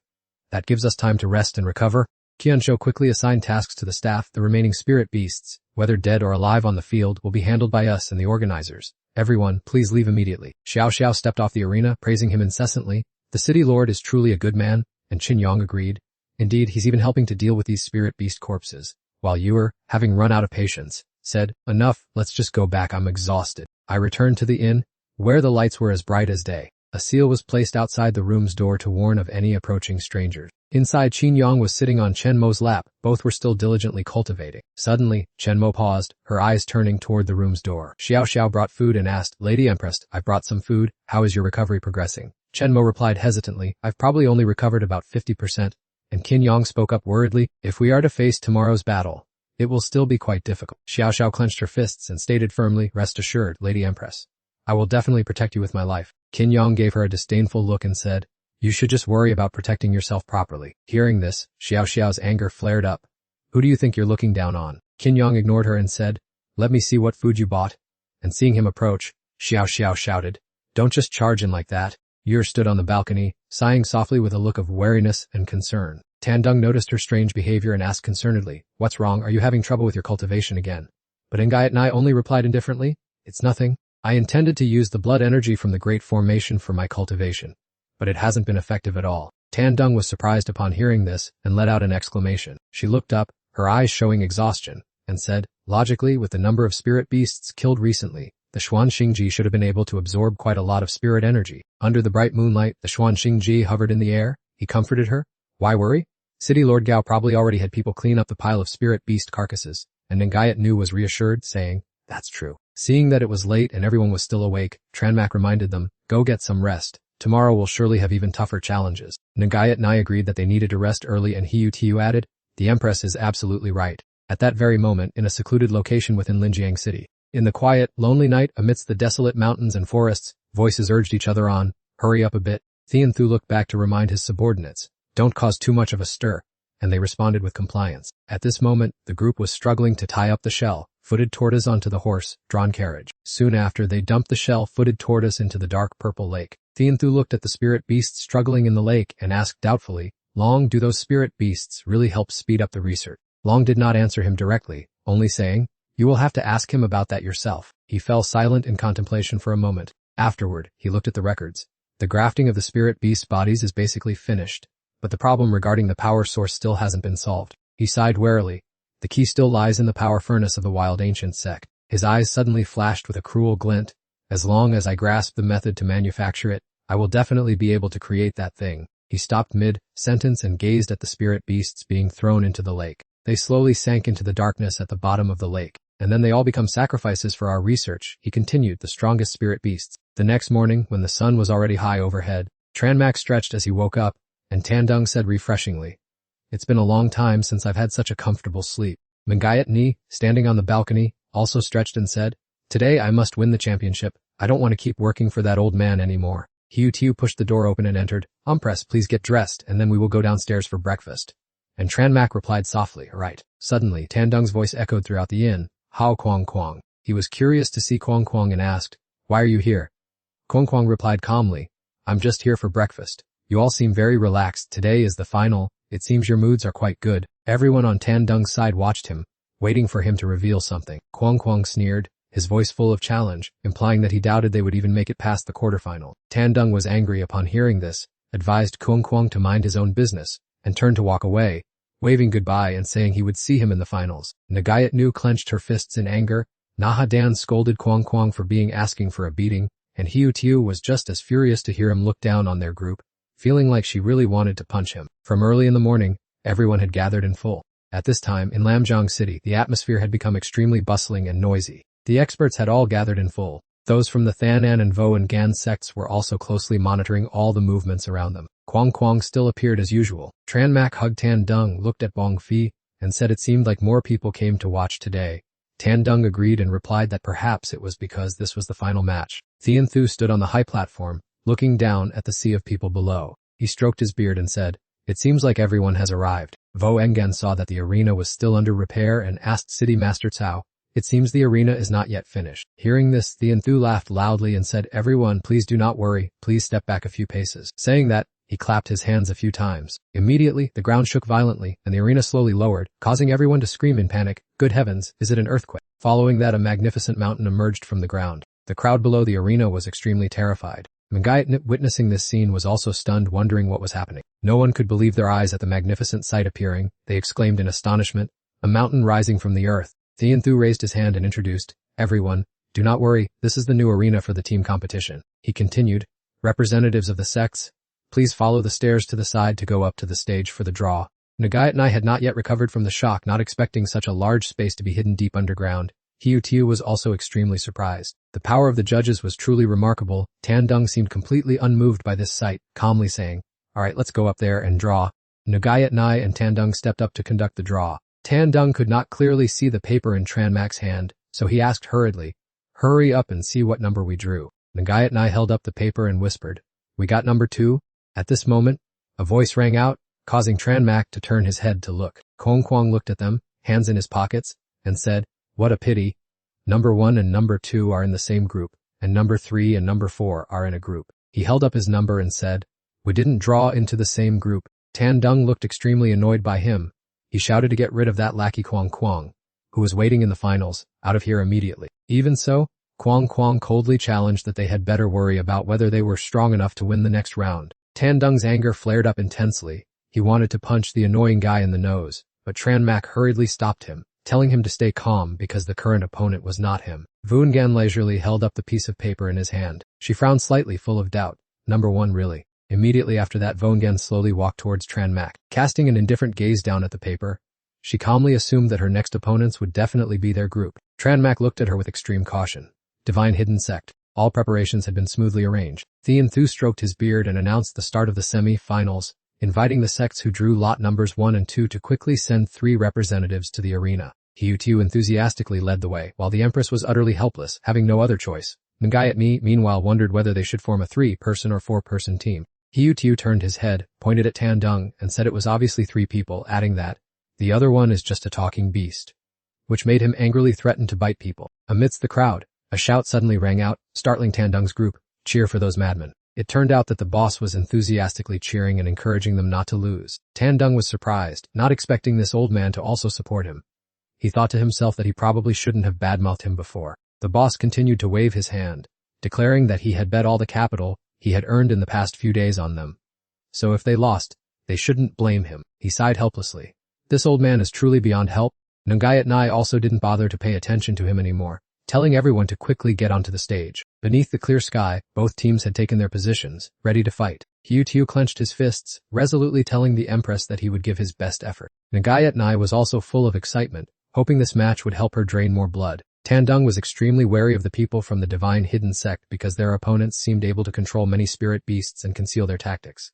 Tranmak also agreed that they must be extremely careful. A member of the Divine Hidden Sect looked smug because they had drawn the weakest opponent in the playoff round. Thuong Nagia was also pleased because of such good luck, but Nengo Lin reminded him not to be careless or let down his guard. The audience below began to complain because the arena was obscured by trees, making them unable to see anything, and demanded the Lord of the City resolve it immediately. Thean Tu stroked his beard and hastily reassured the crowd not to worry too much. He raised his hand and pointed forward. A radiant scrying mirror appeared, reflecting the entire scene of the events in the arena. Specialized spirit mirrors had been set up around the arena to facilitate observing the match. Everyone could, through these spirit mirrors, closely follow each move of the contestants in real time. The audience looked at the spirit mirrors, then nodded in approval, praising it as acceptable, saying it saved them the trouble of coming all this way to watch. He stroked his beard and signaled both sides in the arena to quickly take their position. Next, a solemn voice spoke up, declaring the official commencement of the contest. Thuangia formed a hand seal with 2 fingers, then shouted loudly, calling, Fated Flying Serpent, to enter the battle. A giant python immediately manifested behind his back. That is exactly the life-taking flying serpent species possessing level 60 potent poison. He pointed towards Tandung's group and ordered the flying serpent to finish them off immediately. At that moment, Ngayat Nai and Hyen Hintik were already in a ready position. Let me handle this opponent. Come forth, Hyen Hintik. Hyen Hintik rushed forward to attack but was struck directly in the abdomen by the flying serpent. The snake knocked Hyen Hintik down to the ground. Thuanangia ordered the flying serpent to use its specialty venomous bite. Instantly, the serpent clamped its jaws firmly onto Hyen Hintik's neck. Seeing that he had the upper hand, Thuanangia asked smugly, Didn't you expect me to have this move? Tandung kindly spoke up to remind him, asking if the person in front of them was a fool. Thuanangia looked at his opponent blankly and asked, What do you mean by that? Ngayat Nai sneered at him and said that Hyen Hintik was inherently immune to poison. The flying serpent was still biting forcefully into Hyen Hintik's neck. Hyen Hintik immediately countered by swinging sharp claws to slash its body. Under the sudden ambush, the flying serpent let go in pain and fell down. Hyen Hintik tossed the snake away, causing it to fly back and slam hard into the cliff. Seeing that scene, Thuan Nagia cried out in shock. What is this? Vo Nengen folded his arms and indifferently said that he was disadvantaged by watching the match. But Thuan Gia still denied it, saying it was just an unexpected accident. Pressing her advantage, Nungyat Nai ordered Hien Hintich to finish him off immediately, while Tiu Hu also cheered him on to take the opportunity to knock it down. Hearing the order, Hien Hintic immediately lunged forward to close in on the flying serpent. Suddenly Tandung realized something was unusual. He shouted in a panic to stop Nungyat Ni, saying things weren't right and to tell Hien Hintich to stop immediately. Hien Hintic, in mid-charge, suddenly froze in terror. At some unknown moment, a strange creature had appeared hovering in mid-air. It used its strength to knock Hien Hintic downward. Seeing that, Nungyat Nai anxiously called out Hien Hintich's name. Fortunately, it remained completely intact and landed smoothly. It stared intently at the grotesque creature hovering over there. That was a giant bat, belonging to the aggressive level 62 old yin bat species. Thuan Naya turned to Engo Lin and said that Hien Hintic countered him too much, asking her to step in. She coldly replied, All right. Engo Lin gently gestured, ordering the ancient yin bat to finish it off. Immediately, the bat dove straight toward its target Hien Hintich. It looked terrified when facing the ancient yin bat, its eyes wide with panic. Witnessing the scene, Nungyat Nai hurriedly shouted, Hien Hintich, get out of the way quickly. An explosion shook the entire sky, and the ground beneath their feet seemed to sway. A blue light flickered amidst the thick smoke and dust. Hien Hintich aggressively blocked its path. It is unclear when Tranmak had rushed forward to shield them, causing Tandung to exclaim in surprise. Seeing this, Tranmak hurriedly asked, Tandung, what happened to you? He groaned in pain, a feeling of nausea rising in his throat. Ningo Lin covered her mouth and giggled, You have all fallen into my trap. Just then, a swarm of poisonous bees began to approach. The flying snakes also attacked Hu-Tu ferociously. They bared their fangs and claws, hoping to devour her whole.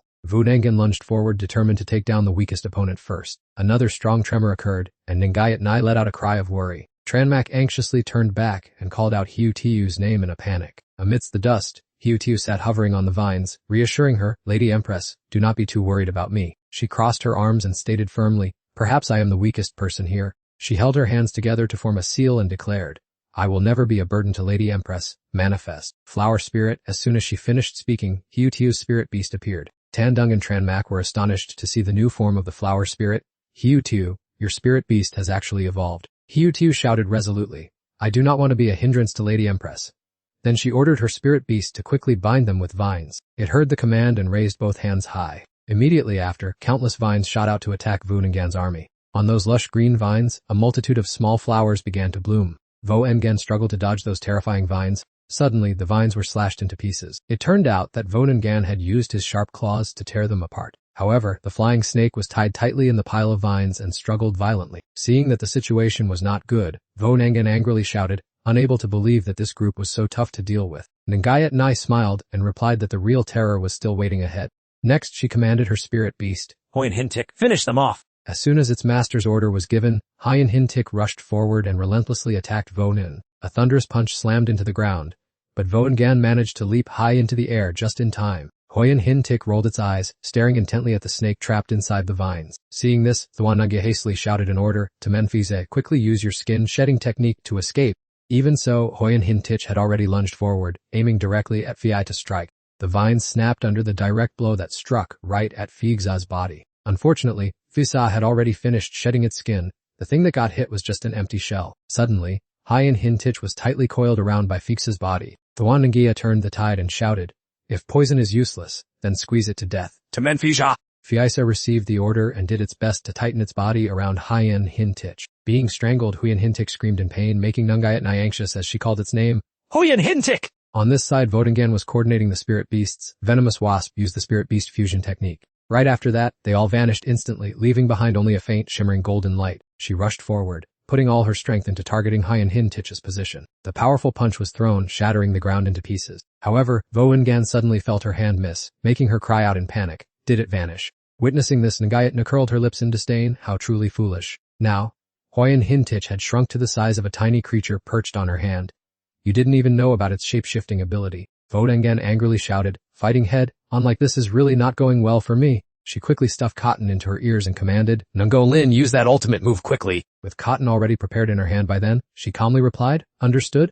The entire group from the Shenian sect tightly covered their ears as Engo Ling commanded, Giant Sonic Bat, activate Sonic Blast. The giant Sonic Bat obeyed her command and raised its head high in preparation. At this moment, Thuan Nagia also hastily stuffed a wad of cotton into his palm. Immediately after, the terrifying ear-piercing shriek of the giant sonic bat echoed everywhere. Tandung hurriedly warned Tranmak, "Watch out for this sound wave!" Tranmak gritted his teeth, bracing himself to withstand the attack. The sonic waves from the powerful sonic blast seemed to tear the stone mountain apart. The sonic waves from the sonic blast were so powerful they seemed to shake the entire mountain range. Shunyi and Wu Ling quickly covered their ears to ensure their safety. Shunyi turned and gave Wu Ling a thumbs up, praising her excellent work, but she remained vigilant and warned him not to celebrate too soon. Her eyes remained fixed on Tan Yong's group, as the enemy had not yet been defeated. Xiaozi had already erected a strong defensive barrier to protect everyone inside. Tan Yong exclaimed in surprise, "These vines actually managed to block the sonic waves?" Xiaozi frowned and said, "Don't think you can harm Her Majesty the Empress. I admit you're quite capable." Xiaozi turned, her eyes shining, and affirmed, "It's all to protect Her Majesty the Empress." Yu Nai's figure appeared sinister. She looked out at the empty space outside and said with doubt, "Something seems unstable here." There was no one outside, and Yu Nai stated that the three of them had vanished. Tan Yong yelled in alarm, "What?" The mountain range was eerily silent, not a sound to be heard. Shunyi's group hid behind dense bushes.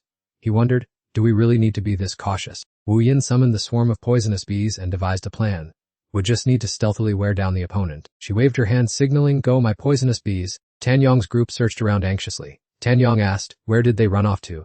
Xiaozi glanced around and sneered, "So cowardly they ran away." Just then, the swarm of poisonous bees silently prepared to ambush them from behind. However, it seemed Xiaozi had detected it in time. She glanced back coldly. She immediately leaned to the side to dodge the attack. Seeing that it couldn't defeat Xiaozi, it changed direction towards Chen Mo and raised its stinger to stab.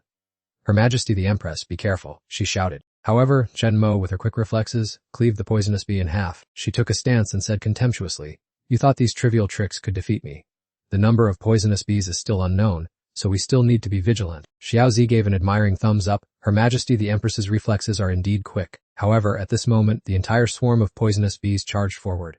Yu Nai turned her head and cried, "That's..." Tan Yong was startled when he saw a large group of poisonous bees surrounding them. "Run quickly, they're here," he shouted in panic. Yu Nai also quickly fled. This number was indeed too much to handle. Xiaozi ran while turning back to command her spirit beast. "Flowergrass spirit, quickly use your vine wall to block them." Flowergrass spirit stretched out and its vines intertwined, forming a sturdy net. The swarm of bees flew to the barrier wall and stopped, unable to advance further. Turning around, Hiu-Tiu said proudly, "See, at the critical moment I still need to make a move. Well done, Flowergrass Spirit." Tranmak also brightened up when he saw the bees were blocked. It seemed these poisonous bees weren't as difficult to handle as he had thought. At that moment, the petals bloomed, releasing a seductive fragrance. The bees were immediately attracted, scrambling inside to find nectar. Afterward, they drunkenly sipped the sweet nectar. Immediately, the vine thicket withered. Hiu-Tiu realized something was wrong as the situation seemed to be spiraling out of control, and Guy also vaguely sensed the abnormality. The bees tore through the vines, growing larger after sucking the nectar and charging frantically at Tandung's group. Ngayat Nai cried out in terror. The bees drank the nectar and became stronger. Hiu-Tiu exclaimed in horror. "What?" Tandung felt even more helpless. It appeared the plan to stall them had failed. Then, the swarm shot like arrows toward Tranmak's group. Terrified and crying, Hiu-Tiu ran for her life, calling for help. As he ran, Tandung didn't forget his earlier words. "I've stalled them now, Hiu-Tiu." At this point, she was in no mood to bicker with him. She just screamed for help. The swarm of bees charged frantically. Ngayat Nai ran while looking back to observe the situation. She spoke up, "It seems I have no choice but to use my trump card." Upon hearing this, Tandung was a bit surprised. "Trump card," Ngayat Nai explained. "Using this move will exhaust all my power on the summoning. The next battle will depend on you guys." Still hesitant, Tandung asked again, "What exactly are you going to do?" But she didn't answer, only calling out loudly, "Mystic Shadow Beast! Mystic Shadow Beast!" Hearing her call, the spirit beast let out several cries in response. Ngayat Nai used her ultimate move, Spirit Beast Fusion. Seeing her use this technique, both Tranmak and Hiu-Tiu were stunned with amazement. A pink light flashed as Ngayat Nai's power exploded. The brilliant pink glow seemed to make the entire swarm of poisonous bees hesitate. Ngayat Nai thrust her hands with their sharp claws forward. She closed her eyes, concentrating with high intensity. A dazzling light enveloped Ngayat Nai's body. Ngayat Nai transformed, taking on a hybrid form of a human and the traits of the mystic shadow beast. The fusion was complete. The poisonous bees were terrified, buzzing signals to each other to stay away. Tandung asked in shock, "Spirit Beast Fusion skill. You actually succeeded in fusing." Ngayat Nai replied proudly, "Of course." Hiding deep in the bushes, Vonengan's group whispered excitedly, "Is this really a Spirit Beast Fusion skill? It doesn't look any different at first glance." "Everyone, keep your voices down." Seeing the others whispering, Vonengan reminded them, "Don't let the enemy discover our hiding spot." Ngayat Nai said sternly, "Don't waste any more time. I can't maintain this state for very long." She turned to order Hiu-Tiu, "Hiu-Kli, use a vine wall to take everyone to higher ground." Hiu-Tiu chanted an incantation and reached out, her eyes full of determination and trust in Ngayat Nai. Though she didn't understand the intention, she decided to take a gamble. She gave a firm command, Spirit of Flowers and Herbs, cast the vine wall immediately. Instantly, the vines grew long, lifting Tran Mok and Tan Dung high up. Standing on high ground, Hu Tiu shouted, "Is this good enough?" Nagayat Nai looked around, then nodded, "Perfect." Her eyes burned with excitement. "Next is my true performance." She knelt on one knee, a ring of light surrounding Nagayat Nai.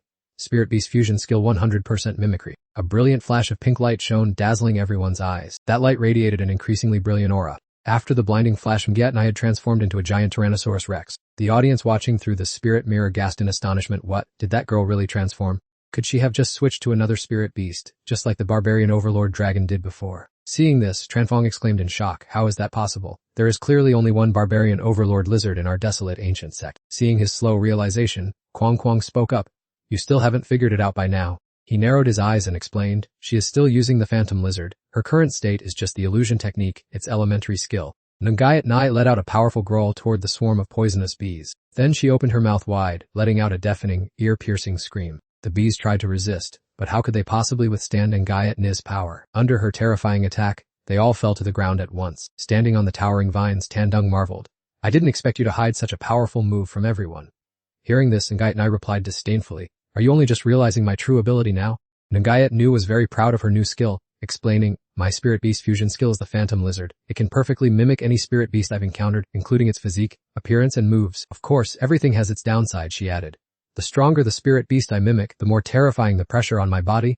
Nagayat Nai intently searched for the enemy with sharp eyes. That was also when another mimicked attack appeared. "This is my full power purgatory lava." As soon as she finished speaking, she spat out a stream of scorching molten lava. Wherever the lava flowed, the trees there were burned to ashes. Nothing could withstand the destructive force of that searing lava. A sea of lava gushed out, submerging the entire plain below. Spectators watching through the spirit mirror exclaimed at the sight, "Is that real lava she just spat out? This move is way too exaggerated." Thien Thu watched the move and couldn't help but praise it. "That girl's spirit beast fusion skill is quite interesting." The man named Long spoke up, "But the price for casting it is immense." He continued his commentary, "In reality, it's just a mimicked attack. What makes me curious is..." A cold, ruthless glint flashed in his eyes. "I wonder just how powerful the barbarian overlord dragon's true strength really is." Witnessing this ultimate technique with his own eyes, Tranfong was utterly stunned.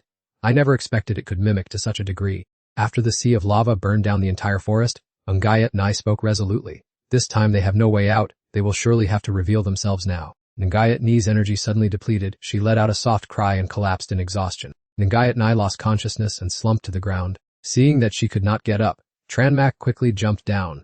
Tiu Vu cried out as soon as she touched the ground because it was too hot, realizing it would be dangerous to stay there. However, by this time Nagayat Nai had completely fallen into a state of unconsciousness. Tranmak was relieved to see she was all right and instructed Tiu Vu to take good care of her. Tiu Vu accepted the order and replied that she understood. Only then did Tan Dung speak up. "It's our turn to make a move." Tan Dung, being sharp-eyed, immediately spotted Vonengan's group hovering in midair and shouted, "They've revealed themselves." Tranmak did not dare to be careless and immediately activated her feathering state. Then she used her momentum to leap and soar high into the air. High in the sky was the trio joining forces with Vonengan's group. Witnessing Tranmak charging into battle alone, Thuan Nagia mocked, 1 against 3. "Do you really think you can defeat us?" But Tan Dung was not intimidated by them. Believing that dealing with this person was still within reach, at the same time, Tranmak swung her sword, using her momentum to attack him. Seeing this, Vonengan rushed forward to intervene while warning, "Trong Thuan Nia, get out of the way immediately!" However, before the opponent could react, a sharp slash from Tranmak's hand almost struck Thuan Ngia. In that critical moment, Vonengan managed to kick Thuan Ngia out of the way in time. The flying snake let out a series of agonizing screams from the painful kick. Seeing that, Thuan Ngia felt a bit distressed and turned to blame Vonengan. "I know it's dangerous, but there's no need to treat my spirit beast so brutally." Feeling his kindness was unappreciated, Vonengan replied angrily, "If I hadn't pushed you, you would have already died by her blade." Thuan Ngia still could not believe what he heard. Is that really true? He gazed at Tranmak's graceful figure in her bright red armor, unaware that she was a rose full of sharp thorns. The cursing flying snake, with its bloodshot eyes, slowly turned its head to look directly at Tranmak. Tan Dung spoke up, "Prioritize taking out the one controlling this snake first." With those words, she lunged toward the monster with lightning speed. Witnessing this, Thuan Ngia was stunned and confused as to why she was aiming directly at him. Fortunately, Engolin quickly unleashed a move, 9 Yin Bats, a powerful sonic wave attack. At its master's call, the monster also snarled and roared in response. Seeing Tranmak closing in, Thuan Ngia shouted in panic, "Fate, cursing flying snake, get out of the way!" But it was already too late. as she had already darted past like a flash of lightning. A sharp sword stroke swung straight toward the body of the sand monster. The bone-chilling pain caused him to fall backward, dropping Shoni to the ground. Wu Yin, looking down from above, quickly grasped the flow of the match. She turned and ordered Wu Ling, hurry and heal Zhang Shunyi. As soon as she finished speaking, she turned her head to look back. This scoundrel. I'll deal with him personally. It turned out that the person clinging to the cliff face was Chen Mo. She frowned slightly, looking at her opponent, then calmly wiped the blood from the corner of her mouth. On the other side, Shoni, thrown to the ground, was coughing incessantly. He struggled to get up, muttering in hatred, how detestable. From afar, Wu Ling's voice called out loudly, Shuni, I'm here to treat your wounds. He anxiously exclaimed Wu Ling. However, before she could land, a shout echoed. You want to save him. A dense mass of vines quickly wove together to form a wall, blocking Wu Ling's path. Xiaoxiao and Lu Calling were working hard to block the path. She shouted loudly, ask Hua Calling if she's satisfied with Shoni. Shoni, exhausted, could only stare in disbelief. What is it? Before he could recover, Xiaoxiao sternly ordered Hua Calling lock him up. Lu Calling responded with a few obedient chirps and did as she was told. The tangled vines quickly grew and coiled tightly around Shoni. He could only helplessly shout to his teammate, Wu Ling, deal with her for me. Wu Ling nodded in agreement and lunged to attack. Xiaoxiao understood, proceed as planned. The bat let out a piercing cry mixed with extreme anger. Unfazed, retaliated Hua Calling use vine wall. The vine stretched out continuously without stopping. In the blink of an eye, they were close to Wu Ling's position. She calmly and smoothly deployed her skill Infiltrate. Immediately Xiaoxiao's vines withered visibly. Then, unable to withstand the tremendous pressure, they all exploded. Zhu Yin propelled himself into the air, carrying Wu Ling to avoid the shockwave of the explosion. Looking at the swirling dust, she smirked triumphantly. Did you think you were safe hiding behind a wall of vines? Xiaoxiao, bruised all over, looked at Wu Ling with hatred. How did the scoundrel use sound waves to shatter the vine wall? She replied with a mocking smile. You don't even know such basic knowledge. Plants have souls too. When they hear beautiful music, they grow stronger. Currently, the floral spirit herbs are undergoing strange changes. Conversely, they will wither instantly if they hear loud noises. At that very moment, the vines began to tremble and writhe violently. Nungo Lin burst into confident laughter. From this moment on, your plants must obey me. Hiu Tiu turned back in a panic to see the vines twisting crazily, and she cried out in shock. What is this? Look, Thao Lin was also terrified to see her own vines moving on their own without any rhyme or reason. Hiu Tiu, while holding Nungayat Nai, hurriedly dragged the floral spirit herb to flee. My vines are actually obeying the enemy. This is absurd, floral spirit herb. Hurry and think of a way. Nungo Lin did not hold back at all and pursued them closely. Suddenly, she froze for a split second. She then cast her eyes around as if searching for something. She moved close to Thuan Nogia and tapped lightly on the withered vine segments, causing them to shatter. Stop feigning death. These vines have already let go. He looked at his spirit beast in distress and lamented, the fate. Binding flying snake is severely wounded and has no strength left to fight. Nungo Lin replied calmly and coldly, don't think I don't know anything.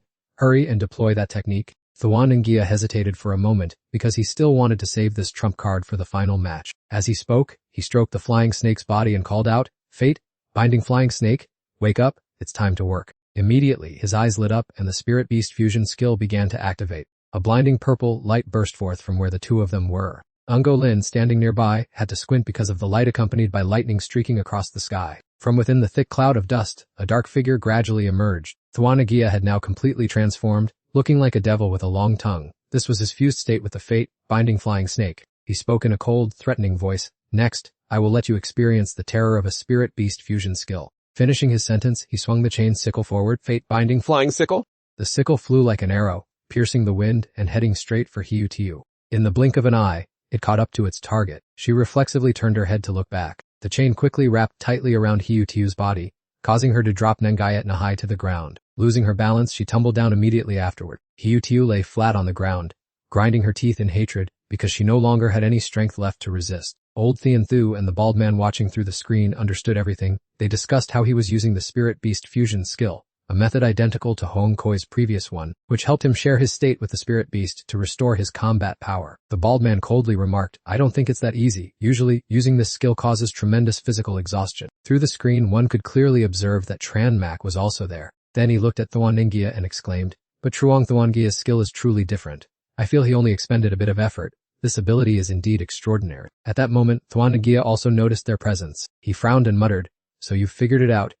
You have quite a keen eye. With those words, Thuan Ngia stepped closer to Hiu Tiu, leaving the other bewildered and unsure of what he was up to. He gripped the chain and laughed arrogantly. This is my shared destiny ability. Unlike those spirit beast fusions, it deals no damage at all. Nevertheless, Thuan Ngia still revealed the secret to Hiu Tiu. Within 1 hour, the person bound by the chain will share my status. We share glory and we share disgrace. Hearing this, Hyutu grew even angrier.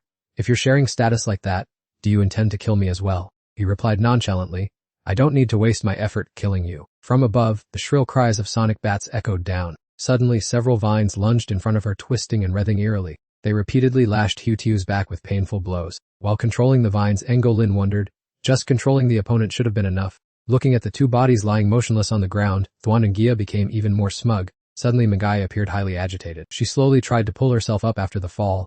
Immediately, Thwanangia noticed the girl. Both looked at Ngayat Nai mockingly. Waking up only brings more pain. Let's deal with this one first, and I'll handle the finishing blow. A provocative smile played on the corners of Thwanangia's mouth. After all, having said that, he burst into a fit of laughter.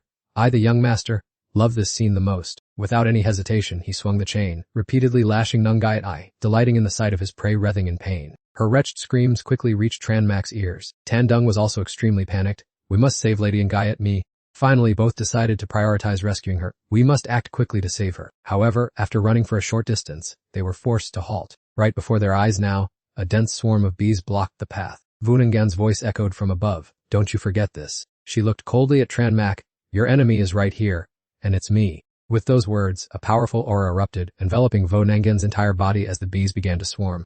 Instantly, the giant creatures lunged like arrows toward Tranmak at her command. However, Voangan soon sensed an ominous omen approaching. Swarms of pitch-black bees took turns attacking relentlessly without stopping. Tandung anxiously advised Tranmak that there were countless bees, and at this rate, she would wear him down to exhaustion. Then he shouted loudly that to win the battle, they had to capture the leader alive first. Seeing Tranmak charging forward, Voangan calmly replied, You dare to charge directly at me. You truly do not know the heights of the heavens and depths of the earth. She slowly pulled out a glowing red sword, a treasure named Poisonous Bee Blade. She only waited for the opponent to approach before swinging her hand to counterattack in the blink of an eye. Voangan was unfazed and full of contempt. Having undergone harsh training since childhood, your meager talent is not worth worrying about.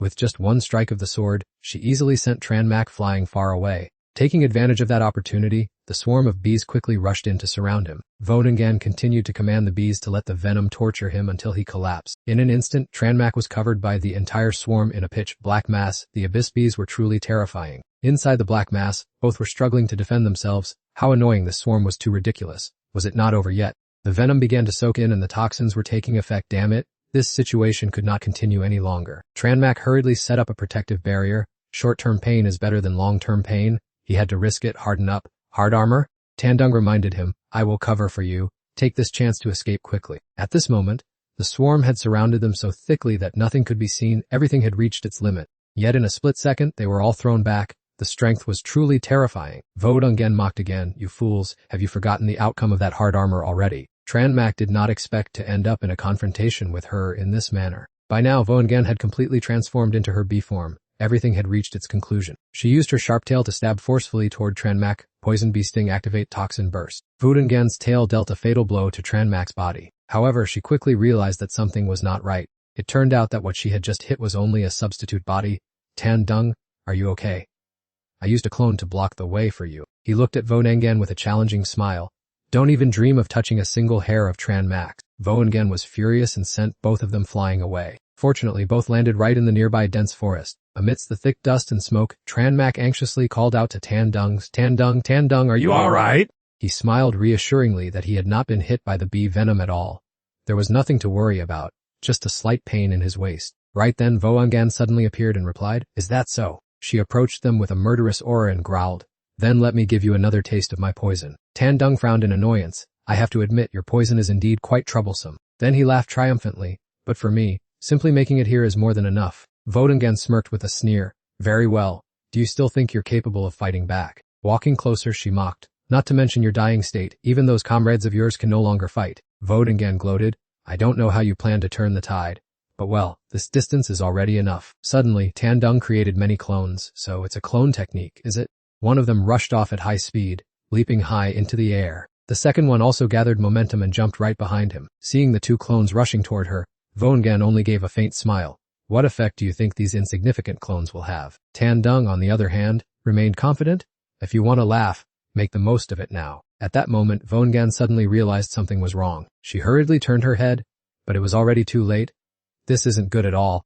Thuan Nagia, standing at a distance, had also timely recognized the issue. He looked blankly at Tandung's two clones rushing straight forward, truly insignificant brats. After realizing, he laughed mockingly. Small fry trying to save people indeed. The intelligence of low-level spirit beasts is laughable. Without hesitation, he swiftly launched the chain scythe. Stop making me laugh to death. But Tandung, thanks to his physical flexibility, agilely evaded it completely. I dodged it. One clone quickly closed in on Ngayat Nu's location. The other moved toward Hutiu. Tandung is so fast. Thuan Nagia and Ngoling stared blankly at the two streaks of emerald green light. They finally understood the current situation. It was a spirit beast fusion skill, a fusion.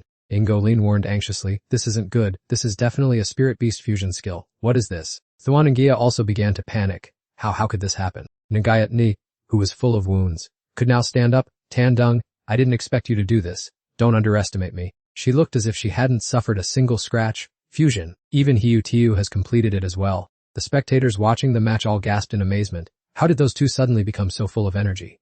It's unbelievable. Furthermore, they seem to have completed a magnificent fusion. Isn't it true that spirit beast fusion can only be performed when one is in sync with their own spirit beast? Thianthu asked the hooded man in astonishment. How on earth did he do it?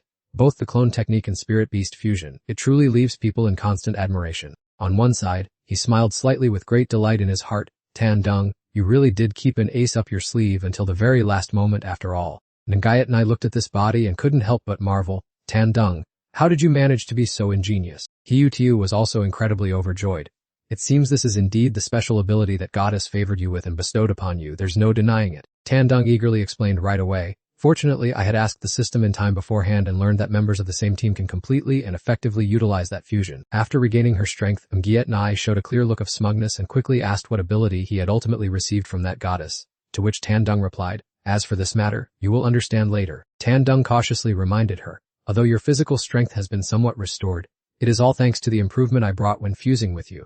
This is an extremely heavy drain on me, not to mention Tranmak is still suffering from highly dangerous poison right now. On the other hand, Tranmak is writhing in pain as the poison spreads, so we must win this quickly. Ngayat Nai only smiled softly. I understand now. Next, he instructed Hutiu. Now my main body has been connected to the consciousness of my clone, so we can completely make direct use of the fusion armor to transmit voices from afar.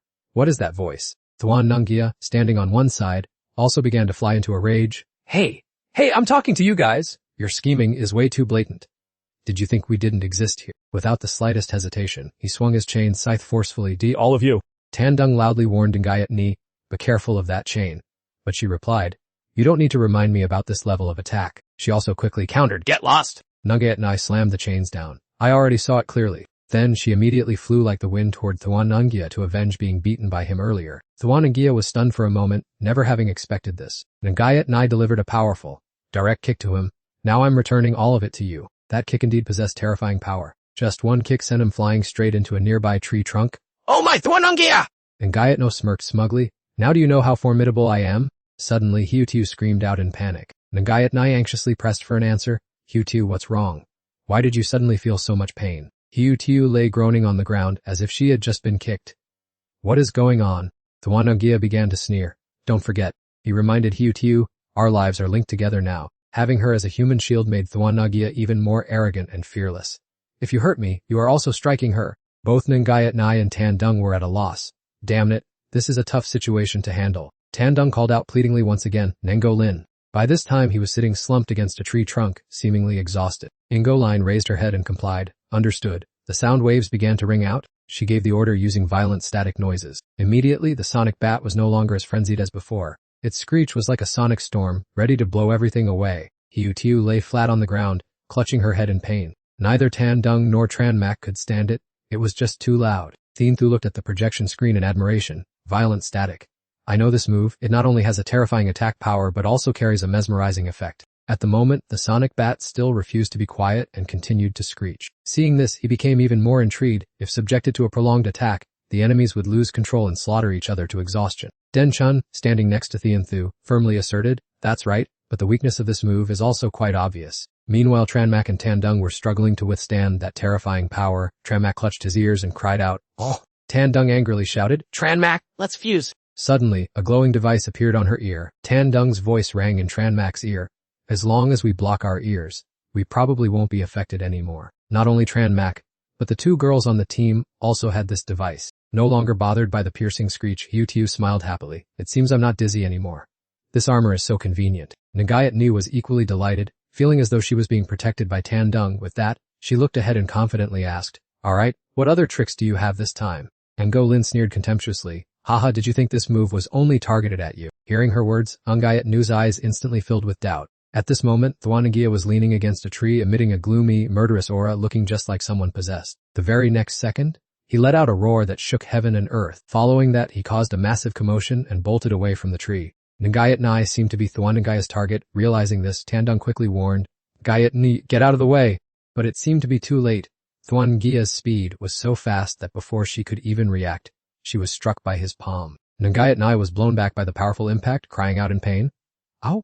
Thwanagia still had no intention of stopping, his hand preparing to lunge at Nagayat Ni once again. Lying on the ground, she gritted her teeth in discomfort, thinking, "Too fast." Unwilling to just take the blow, she quickly reached out her hands to block the attack. Upon touching Nagayat Ni's hand, a slight shockwave immediately rippled from Thwanagia's strike. The armor she was wearing contained sharp, hidden weapons, which accidentally sliced a cut on the madman Thwanagia's body. Taking advantage of the opponent's hesitation, Nagayat Ni swung her leg and kicked him straight in the face, causing fresh blood to spray from his mouth. Thwanagia's muscular body flew backward and crashed heavily into a large rock. Despite the significant impact, he seemed completely unharmed and scrambled to his feet as if nothing had happened. Undeterred, Thwanagia gathered strength in his legs and charged forward with a fierce intensity. Nagayat Ni backed away cautiously and exclaimed in shock, wondering if he was incapable of feeling pain. Watching Thwanagia become even more aggressive than before, Tandung could not help but exclaim in astonishment, "Damn it, he's increased his power again." Startled, he shouted in confusion, "Could it be because of that?"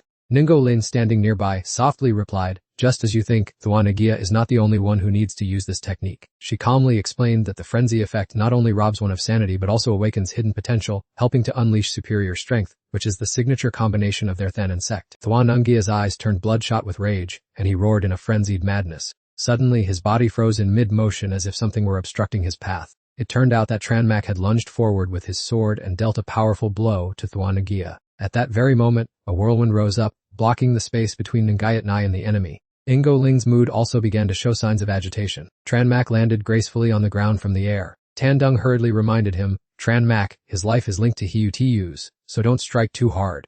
And Tranmak acknowledged this with a nod. Thwanagia continued to growl incessantly. He suddenly lunged forward again like a beast starving for prey. His rough hand reached out with the intention of crushing Tranmak's throat. However, she was not slow. Tranmak quickly matched her opponent's speed and engaged in a fierce close-quarters battle. From within the thick dust, Tandung shouted, "Hutu, Tranmak can't hold on much longer, use the vines to bind him." Hutu hesitated and replied, but, as she spoke, she looked up at the sky, saying, "My vines will be controlled by the 9 yin, but Tandung, refusing to hear any more, snapped, "Stop whining and do it now." Seeing she could not convince him, Hutu gritted her teeth, activated her skill, and warned him not to blame her if something went wrong. The green spirit grass immediately obeyed the order. The next second, a series of vines sprouted and reached out from the ground. They swiftly and accurately surged toward Thwanagia. Before he could react, his entire body was tightly constricted by the vines. Hutu exclaimed joyfully, I caught him! "I didn't expect that she wouldn't be able to control me." The sky echoed with a sound that was no longer as sharp as before, and Hutu asked in surprise, "What is happening?" Tandung laughed and explained that it was all because of the 9 yin step technique. Tandung revealed that it only possesses a single mouth, and since the sound commands emitted each time are different, it cannot release 2 sonic wave effects simultaneously. Ngo Lane stood frustrated and rooted to the spot, listening while clicking her tongue in annoyance. Her gaze instinctively flicked in another direction. Taking advantage of the moment Hibu Tibu was in control, Tren MC lunged forward to attack Engerline to settle this trouble immediately. A sharp sword stroke tore through the air, slashing directly at the opponent's face. However, she managed to dodge it, which left Tren MC feeling extremely frustrated. Engerline nimbly leaped back, easily escaping Tren MC's strike. Ten Debeg shouted, urging them to give chase. Tren MC seemed to have planned ahead and immediately stayed hot on her heels. Engerline seized the opportunity and soared high into the air. Right at that moment, a massive swarm of bees appeared, blocking the path of pursuit. This sudden appearance left Tren MC stunned. Within the dense veil of bees, she could faintly make out a flickering figure. Tien Debeng also cried out anxiously, "Damn it, their leader has arrived." VR Nengen stepped forward, his hands releasing countless bees to form a massive swarm, and arrogantly declared, "Don't struggle in vain, for you have no chance of winning." Without waiting for Vion's command, the highly venomous swarm immediately charged. Following their master's order, the poisonous bees swarmed in to surround Tren MC. The destructive force and the amount of toxins released made her stagger and collapse to the ground, unable to help but cry out. Tien Debeng fearfully asked Tren MC if she was alright. She replied tremulously that she was about to reach her limit against the toxicity. The bees grew more numerous by the second, soon filling the entire sky. Nangan laughed triumphantly, telling them to keep struggling in despair. Suddenly, a blinding flash of light erupted from the midst of the swarm, its power scattering them in all directions. Witnessing this scene, Nangan's eyes widened in shock. A scythe emitting a brilliant radiance appeared. Angayatnai rushed forward to shield everyone. The beautiful girl confidently asserted that she would never let the swarm finish them off, for she was not fighting alone. So, the two sisters joined forces to attack. The purple light was the slashing stroke from Angayatnai, while the azure light emanated from Tren MC's sword. Despite their great efforts, the swarm was too vast. As soon as one side was cut down, they regrouped elsewhere. No matter how many they relentlessly destroyed, their numbers did not seem to dwindle. Angayatnai gritted her teeth in fury. How loathsome, if this continues, we'll only be worn down to exhaustion. Hearing those words, Nangan let out an appreciative laugh. She's quite sharp, isn't she? Just as the two were in a bind, Teen D suddenly suggested, "It seems you two have forgotten someone." Both girls asked in unison. "Who?" From the other side, he signaled to the remaining girl, "Ibu Tibu, don't be so leisurely, it's time to act." Receiving the instructions, she responded with a stern face and a decisive tone. "Understood, Floral Spirit, let's go." Nangan observed from afar, finding the scene incomprehensible and thinking to herself, "I wonder what they are plotting this time." In just a split second, the vines swiftly darted toward Nengo Lin. Nangan then cried out a shocked warning, "Go Lin, watch out for those vines." As fast as a flash of lightning, she leaped high into the air to escape the attack from the green spirit grass. Standing on a nearby high branch, Nengo Lin snapped irritably. What a troublesome ability. She gained momentum and then soared into the air. High above, the giant sonic bat was ready and waiting to catch its master. Nengo Ling challenged triumphantly, "If you're so capable, go ahead and control those vines to chase and attack me." Hu replied resentfully, "The vines really cannot reach that far." However, Angayatnai smiled confidently, "My phantom lizard can definitely do that." In the next moment, a vibrant red circle suddenly appeared amidst the vines. Then, that beam of light shot out a giant entity at terrifying speed. Soon after, the phantom lizard's razor-sharp claws were right next to Nengo Ling. As expected, in just a single breath, she was caught firmly in its grasp. A mouthful of dark red blood poured from the corner of Nengo Ling's mouth. The red dragon's long tongue kept flickering out threateningly. Both the giant sonic bat and Nengo Lin were defeated, falling freely to the ground. The sound of the shocking impact echoed throughout the ancient forest. Nangan was stunned for a few seconds as she saw her teammate plummeting to the ground. She looked toward the vines and screamed frantically, "Go Lin!" Angayatnai cheered excitedly, "Great! Finally, one of them has been dealt with." Nengo Lin's entire body was drenched in a sea of blood. She looked up at the sky with eyes full of hatred. How detestable. However, before her last breath faded, Nengo Lin still struggled to deliver a final blow. She wheezed out each word, "Giant sonic bat." Let them taste your final scream! Under the beautiful deep blue sky, Nengo Lin's resentment enveloped the entire area. The bat followed its master's command and immediately opened its mouth. Its bloodshot eyes rolled back with murderous intent. And then the inevitable happened, a piercing scream that felt like it would burst one's brain echoed through the ancient forest. That terrible sound wave was launched straight from there. Tranmak trembled from the excessive noise, even Angayatnai couldn't stand it and complained.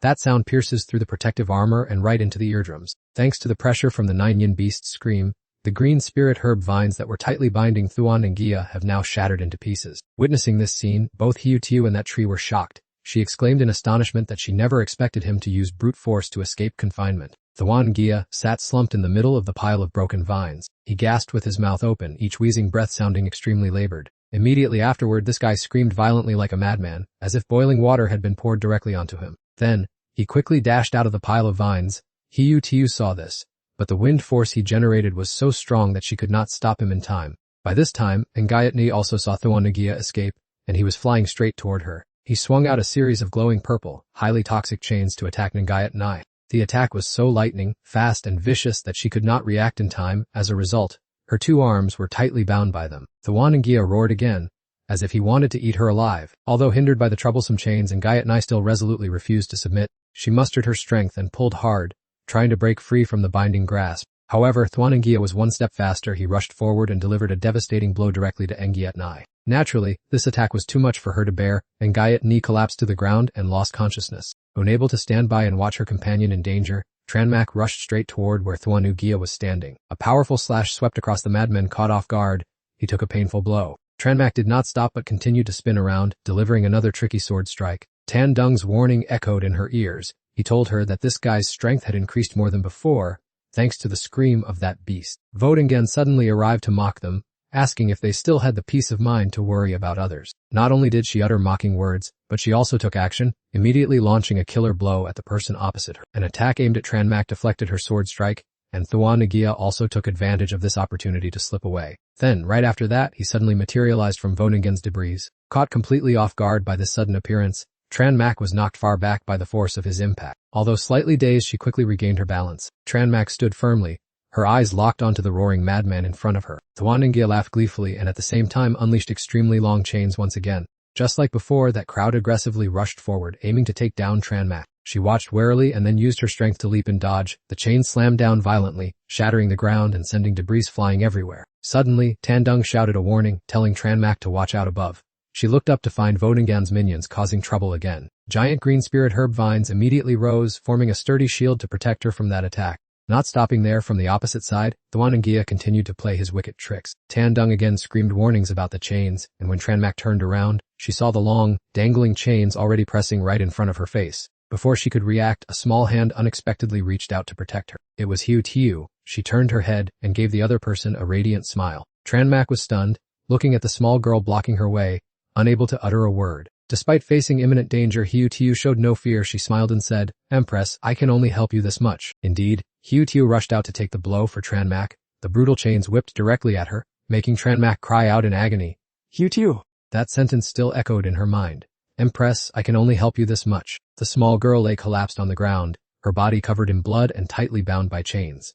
Tran Mak quickly knelt beside her and called her name in despair. She looked at the foolish girl in front of her and cried out, questioning, "Why are you so foolish?" With her remaining breath, Hu Tiu whispered faintly, "The effect of the life-link chain still remains. I can only perish together with him." At that very moment, Thwanangia suddenly vomited blood. His body seemed violently affected by an external force and fresh blood gushed out copiously. Before breathing her last, Hu Tiu imparted a message to Tran Mak. "Because I believe no one can defeat you in a one-on-one duel." Tran Mak silently watched the small girl gradually depart from the mortal world. Even sacrificing her life, she passed away with contentment and a serene smile on her lips. The chains that had been imprisoning her also began to vanish into thin air. Thwanangia also fell into a pathetic state at this moment. He collapsed on the ground, painfully watching his weapon gradually disintegrate. He screamed, but there was no longer any trace of his aggressive madness, only a trembling tone full of fear. Tran Mak approached and finished off that madman without hesitation. "The duration of the life-link chains on you has ended." Her eyes were blazing with murderous intent and anger at this moment. Tandung also chimed in, saying, "Hu Tiu was right. Tran Mak is always invincible in one-on-one combat. I have witnessed this myself." He also emphasized that from now on, she had him by her side. "We will certainly be even more invincible." Tran Mak pointed her sword towards the queen and sternly declared, "Now it's your turn to pay the price." Voengen raised an eyebrow, observing her opponent with a provocative gaze. "Your aura is not bad at all," she replied smugly. "Want to defeat me? First get past my swarm of bees." As soon as she finished speaking, her minion bees immediately swarmed to attack. Their numbers this time were many times greater than previous waves. After meticulous observation, Tandung concluded, "A beast tamer cannot control too many spirit beasts at once. This swarm of venomous bees must have a different origin. It's highly likely they are her main spirit beast." Even though her secret was exposed by her opponent, Vodingan remained calm and confident. Commendable perceptiveness. But do you have a way to deal with it? Both of them no longer bothered with the woman.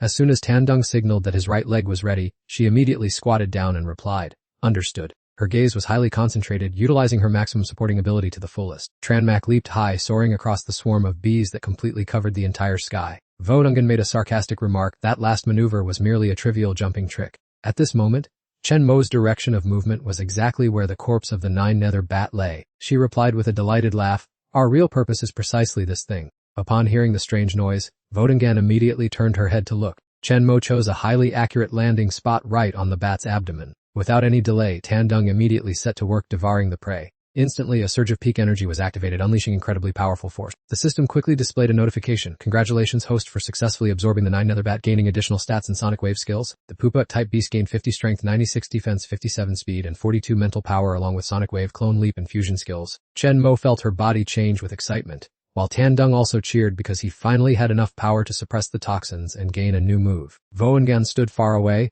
watching the scene with resentment. She didn't expect them to dare to devour the spirit beast of the Hidden God clan. All the anger was concentrated in those sharp eyes filled with murderous intent. Voengan summoned countless more honeybees to form a vortex and roared that she would make them pay a heavy price. Then Voengan unleashed the vigorous bee swarm move, hurling the vortex directly towards Chen Mo. The swarm of bees rushed forward like a tempest towards Chen Mo as the vigorous bee swarm skill closed in. She wasn't afraid at all, merely giving a cold, contemptuous snort. Immediately after, Chen Mo slowly raised her hand, which was accumulating energy. A sudden, shocking sonic wave appeared in the air. Before her eyes, only a dazzling display of light remained, sweeping through violently. The impact shockwave wiped out all the bees and burned them to ashes. It did not stop there. The attack continued to surge toward Voengan. The horrific sonic waves caused her such pain that she had to cover her ears tightly. Taking advantage of that moment, Chenmo also quickly sped forward like a flash of lightning. A fatal blade swing almost split Vonnegan's body in two. However, Chenmo immediately realized that something was wrong. The bees were still closely following her using the vigorous bee clone technique. Their numbers were so vast that they almost obscured the entire space. A swarm of bees suddenly rushed towards where Chenmo was standing before he could regain his composure. Luckily, she quickly managed to dodge in time. From where the bees gathered, a voice suddenly rang out. If I were to reveal my true identity, I would surely be defeated in a foolish manner. Even though a bit of time had been spent in vain, Voden gradually emerged completely unharmed, but all preparations were already complete. Suddenly, an excited growl rang out. Both of them turned their eyes in surprise toward where the sound originated. Tandung was shocked and disbelieving. Could it be that he hadn't been defeated, and had the bee venom invaded his body to control him? Now, Thuan looked like nothing more than a monster. It was truly detestable. How could one do such a thing? Standing high above, Vonnegan laughed triumphantly and said, You guessed correctly. She spoke to someone named Rong Dan Man, but he was not the only one. From that pitch, black swarm of bees, a figure slowly stood up. Following that was the appearance of another familiar person. At this moment, Hiu Tiu had been manipulated by Voengen, and Ngayat Nu was no exception. This time, Tandung was truly stunned. Both Hiu Tiu and Ngayat Nai had been controlled. Thien Thu, who was observing, also seemed to show admiration. It was a cruel tactic to use a swarm of poisonous bees to control allies and strip them of their consciousness. Someone else spoke up. The control is not as simple as that. At this point, the venom had spread throughout Thuanungaya's bloodstream. And what was more terrifying was that the bee venom also had the ability to control the victim's nervous system. Finally, he confirmed that, which meant that even the thoughts of those controlled were no longer their own. Thuanungia, like a mindless monster, knew only how to attack frantically. Countless chains began to shoot out from his body. She could also control them perfectly, so Tranmak needed to be careful. They destroyed everything they devoured in a terrifying manner. It did not stop there, as there was also the support of vines. They quickly lunged forward, tightly binding Tranmak's legs. The person behind it all controlling everything was Hiu Tiu. It was indeed Hiu Tiu's doing. Suddenly Ngayat Nai rushed toward Tranmak, that very Ngayat Nai. Without saying a word, she stabbed straight at Tranmak. A light flashed, seemingly tearing the sky apart. A wave of gunfire quickly blasted Ngayat Nai away. She landed on the ground, still in a ready-to-fight stance. Tandung looked at Tranmak's wound in a panic, hurriedly shouting his name. Vudangan laughed contemptuously. Holding on for this long is not bad at all, just obediently admit defeat. Vines suddenly sprouted from the ground. They quickly latched onto the towering cliffs. Although angry, Tandung was helpless. It was so frustrating. How could he have been so careless? Chanmak, move away quickly! The vines used all their might to pull a large rock down toward Chanmak. When the dust settled, all that remained where Chanmak had just been standing was a tangled mess of vines. Vodingen was extremely triumphant this time. It seemed everything was over. Kwang Kwang asked anxiously, is it really over? Even Thiendu secretly thought that perhaps it really was the end. The one with the watermelon-shaped head remained silently still, deep inside that dense thicket of vines. Tandung called out incessantly, Chanmak, the poison has spread throughout your body. I truly cannot get up to fight anymore. He reassured her. Don't give up. The moves I've used so far were just system-granted fusion skills. We haven't even unleashed our Spirit Beast fusion skill yet. That was it. Thien Thu prepared to announce. I declare the winner of this match is... Vunungen closed her eyes, waiting for the result.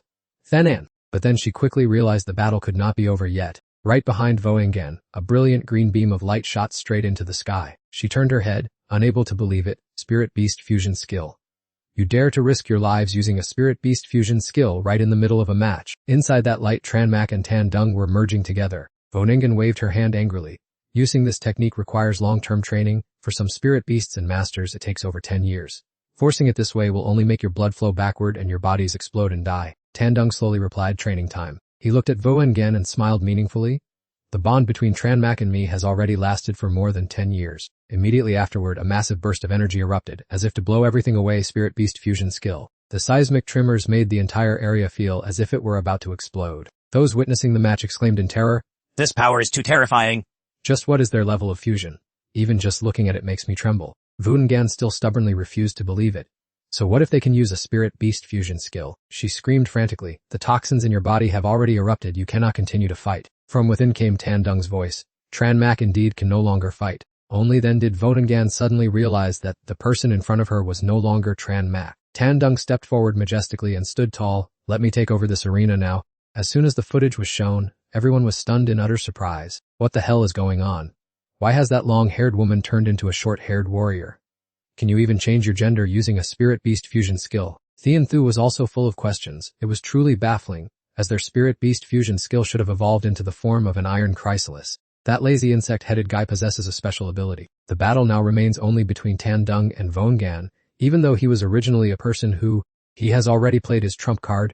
So now it is my turn to launch an attack. Vongan did not seem the least bit worried. That speed was truly astonishing. She actually still used Tiu and Nagayat Nai as obstacles, and after getting past them, he said. Tiu immediately ordered the vines to attack Tan Dung directly. Those vines shot forward rapidly without the slightest hesitation. But even so, they were still too slow for Tan Dung. Just as the vines flashed by, Nagayat Nu's figure lunged forward like lightning. She is truly an opponent who makes Tan Dung rack his brain. However, in the end, he still made a decision. This is just too troublesome. Tan Dung grabbed Nagayat Nahai by the neck and pushed her away with all his might, thinking he could only apologize to the two of them. His eyes flashed with a brilliant spark of determination, focusing all his strength into it. Immediately after, he swung his arm and threw Nagayat Nai forward, saying, "Everyone, calm down." Right below that, Tiu was standing and waiting. Nagayat Nu, having been thrown, crashed straight into Tiu. At the same time, Tan Dung also quickly lunged forward. Vongan looked around in a state of confused panic. It turned out he had already closed in on the two girls, saying, "Apologies, you two should just sleep here for a while." Vongan thought to herself that his current state surely wouldn't last long. Therefore, she loudly ordered again, "Everyone Continue to attack for me!"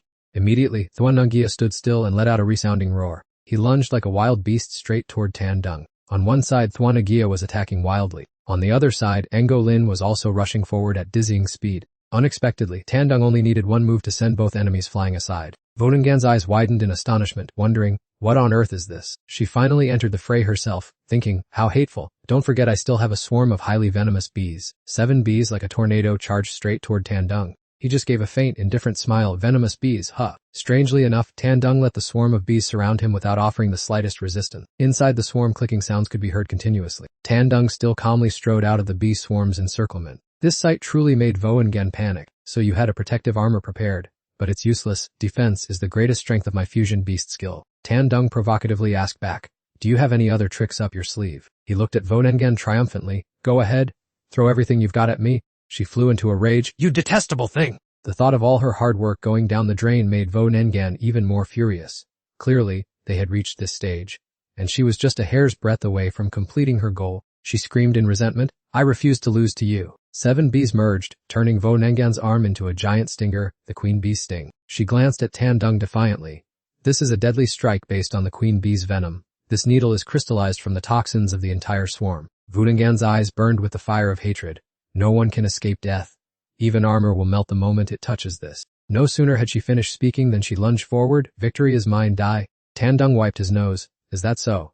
Let's see about that. Suddenly he stomped his foot hard, sending rocks and dirt flying. Even Vongan did not expect the situation to shift so quickly. Tan Dung's body began to become strangely blurred. In the blink of an eye, his silhouette had completely vanished. By the time Vongan realized what was happening in shock, it was already too late. Striking down from above, she was sent flying far away. That horrifying scene left everyone terrified. Thien Thu, who had been certain that Vongan would win, was now starting to worry. Both Uncle Bill and Kwang Kung were extremely astonished. At the sight of the battle, dust and debris obscured the view.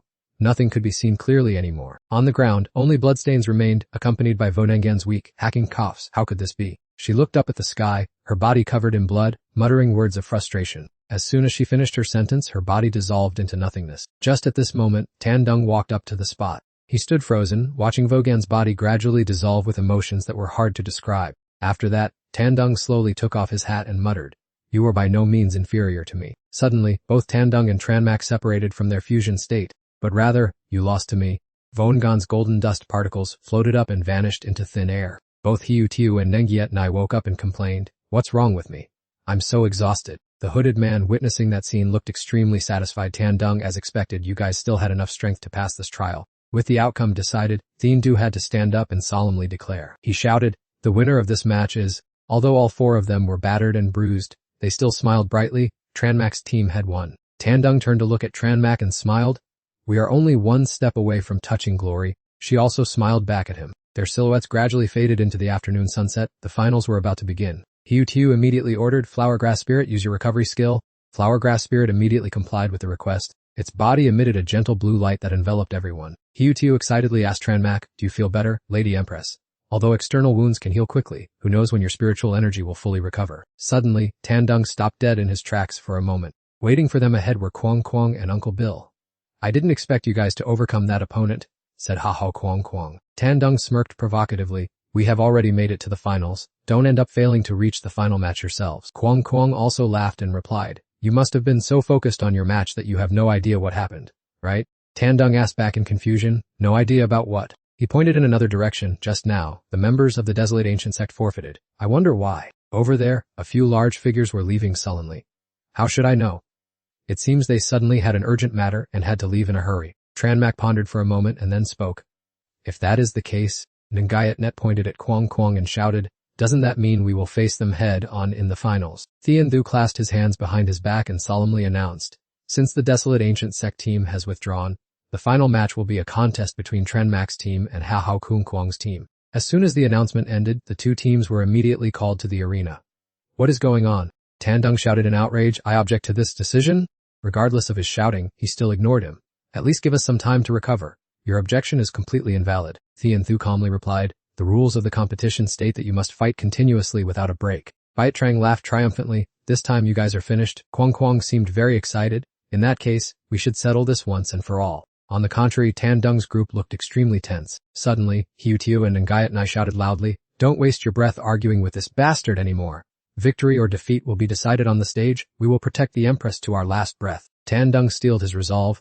Now was the time to go all out and risk everything. Before long, the entire team had gathered on the stage. The 4 members of Tranmak's team stared intently at their opponents. On Kwang Kwang's side, their attitude was much more relaxed and composed. Thian Thu waved his hand and announced, the final match officially begins.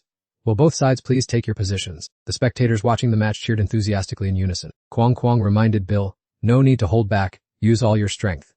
How could a bounty hunter let the reward slip into the hands of others? He immediately summoned the ancient Mad Sword Lion. Come forth, ancient Mad Sword Lion. The ancient Mad Sword Lion is a fierce beast that possesses level 70 strength. The remaining teammate also quickly summoned the bipolar slithering snake. Hurry up, bipolar slithering snake! This is a fierce beast of level 66. Of course, Kwang Kwang did not stand idly by either. Go into battle, armored beetle. All 3 super beasts charged furiously toward Tranmak's group at the same time. Kotsao frowned in worry. This battle seemed to bode more ill than good. Ngayat Nai suddenly reminded them, everyone remember our plan well. She smiled with confidence. Although this gamble is highly risky, it is our last hope to turn the tables. The ferocious beast charged forward, launching a tempestuous attack. Ngayat confidently ordered, now it's your turn, Phantom Lizard. Hiu Tu also followed up immediately. Grassflower Spirit, use your vines to create a defensive barrier. Both sides went all out, unleashing their strongest moves to overwhelm the opponent. In another corner, Ngayat Nai seemed to be scheming to execute a secret plan. She asserted firmly, I will unleash this move soon. This is our only chance. Tranmak turned to look at her in confusion. But those people. Before she could finish her sentence, Ngayat Nai interrupted. Leave the rest to you. Hiu Tu nearby also excitedly chimed in. Her Majesty the Empress will definitely win. Kwang Kwang immediately spoke up mockingly, asking if they still had time to gossip at a moment like this. Ngayat Nai frowned slightly, her eyes revealing an extremely serious expression. Right after that, a flaming red magic circle suddenly erupted in front of Kwang Kwang's group. This was the Great Blood Q formation, and Ngayat Nai had activated it herself. A wall of deep red blood enveloped the monsters, while the other group just stood staring blankly, completely unaware of what was happening. Inside the magical formation, these flows of blood Kai began to tighten around their bodies. Even the green grass spirit was caught by them. It appeared incredibly confused, not understanding why. Seeing this, Tranmak and Tandung finally realized. He said this was the opportunity Ngayat Nui and Hiu Tiu had risked their lives to gain for them, and they absolutely must not miss it.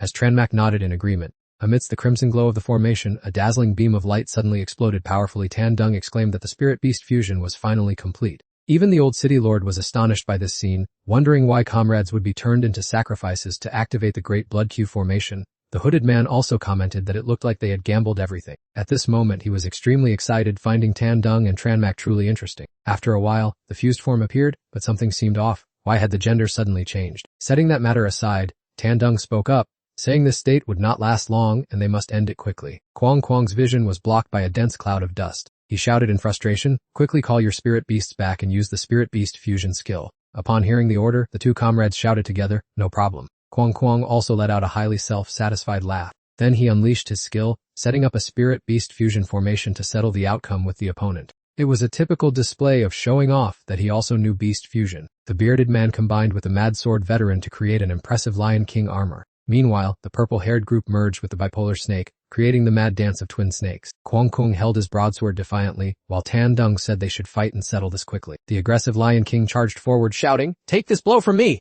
The lion head on his shoulder opened wide, blowing a stream of Kai out of its mouth before roaring to launch that hotkey sphere away. This fancy move was called the Lion King's Furious Roar. The Kai sphere rushed toward Tan Dung, truly living up to its name as a special skill. It was a perfect hit. He chose to take the full impact of this attack head-on. The fierce destructive power of the blow caused rocks and dust to swirl up intensely. However, amidst the hazy mist, Tan Dung's figure still stood tall and unwavering. The Lion King froze completely, unable to believe this was the reality right before him. Over on this side, Tan Dung, wearing the glowing red battle armor, silently estimated that this attack was nothing to fear. Now it was the double snake's turn to act. She arrogantly declared that the tricks just now were only the beginning. As soon as she finished speaking, the two giant snakes perched on her head opened their mouths wide, immediately activating a powerful barrier technique. At the same time, two mystical purple glows suddenly flashed on the head of each python. A new domain of space expanded to envelop all of them. This was called the bipolar domain. The surrounding scenery suddenly became pitch black, with only 2 spots of light in front shining directly on him. He tried his best to observe carefully, and secretly guessed what this could possibly be. The double snake flashed a sinister smile to answer that question. You have been dragged into the bipolar domain by me. The world in this place is inherently yin and yang reversed. Right now, you are actually only in a soul state. All your previous attacks relied on your strengthened body, but in this spiritual world, you have absolutely no way. Tan Dung went blank-faced and asked back in confusion. What are you saying? I can't hear you clearly at all. Outside, everyone suddenly saw no one on the screen anymore and began buzzing with questions. What's going on? Why is there suddenly such a big black sphere? What is happening inside that we can't see? Returning to the events inside the barrier, despite being extremely frustrated, he still tried to stay calm to find a way. Tan Dung sped up and ran fast, thinking to himself, since it's a barrier, there must be a limit to its range. Don't even think about tricking me. However, at this moment, Klung Kwang flew in from behind and said mockingly, Do you think I will give you a chance to escape? Tan Dung was extremely annoyed. He glared back at that obnoxious and detestable guy. Kwang Kwang swung his sword directly and struck hard at his position. But there was no way Tan Dung would back down. He immediately unleashed his powerful fiery punch. A decisive and extremely powerful punch landed straight on the body of the obnoxious Kwang Kwang. But something seemed off. Tan Dung wondered, This is the feeling of missing. Can I hit him? Kwang Kwang burst into laughter and told him loudly, It's useless. You cannot hurt me here. On the contrary, my soul, cleaving blade can easily finish you off. This is the ultimate combined technique of us bounty hunters, so you stand no chance of winning. The Lion King chimed in, We bounty hunters can rely on this move to obtain intact beast corpses. But the double snake immediately reminded them, Now is not the time to show off. Kwang Kwang, deal with him quickly. Before striking, Kyung Kung added a few mocking words. I'm really not convinced how you guys with just this low level could fight to this extent. He glared with utter contempt. But the fun ends here.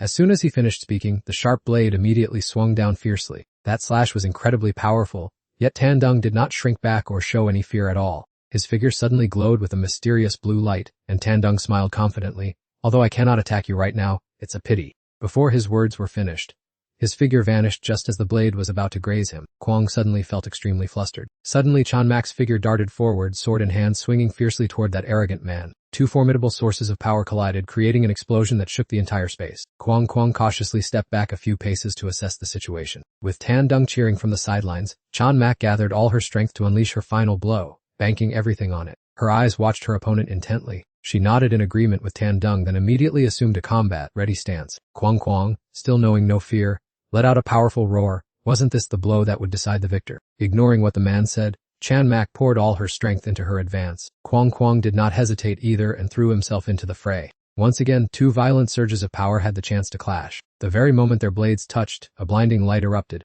That light did not just spread over a small area but shot out infinitely far. The energy of the collision was so powerful that the black sphere imprisoning them began to crack. The old master watched the scene, unable to hide his astonishment. In an instant, that black sphere was shattered into 1,000 pieces by the energy within. Kwang Kwang's two accomplices were sent flying by the shockwave, covered in injuries and blood. Kwang Kwang fared no better, spitting out a good amount of blood, his body exhausted. How could her spiritual power be this strong? Kwang Kwang offered a resigned smile, then looked straight at his opponent, thinking, I never expected that. In the end, I still couldn't defeat the likes of you, Chan Mak. The sword tip was pointed straight at his face. Tan Dung said bluntly, Sorry, we need the reward from the goddess. Kwang Kwang, having nothing left to lose, said, Do it. Tan Dung looked at Kwang Kwang seriously for a second before delivering the strike. Just as the sword tip was about to touch Kwang Kwang's throat, suddenly, a force appeared to block it. Tan Dung stared in confusion at his sword, which had snapped in two. A dark figure suddenly appeared. Tan Dung turned to look inquiringly at the person who had just appeared. It turned out that the person standing in the way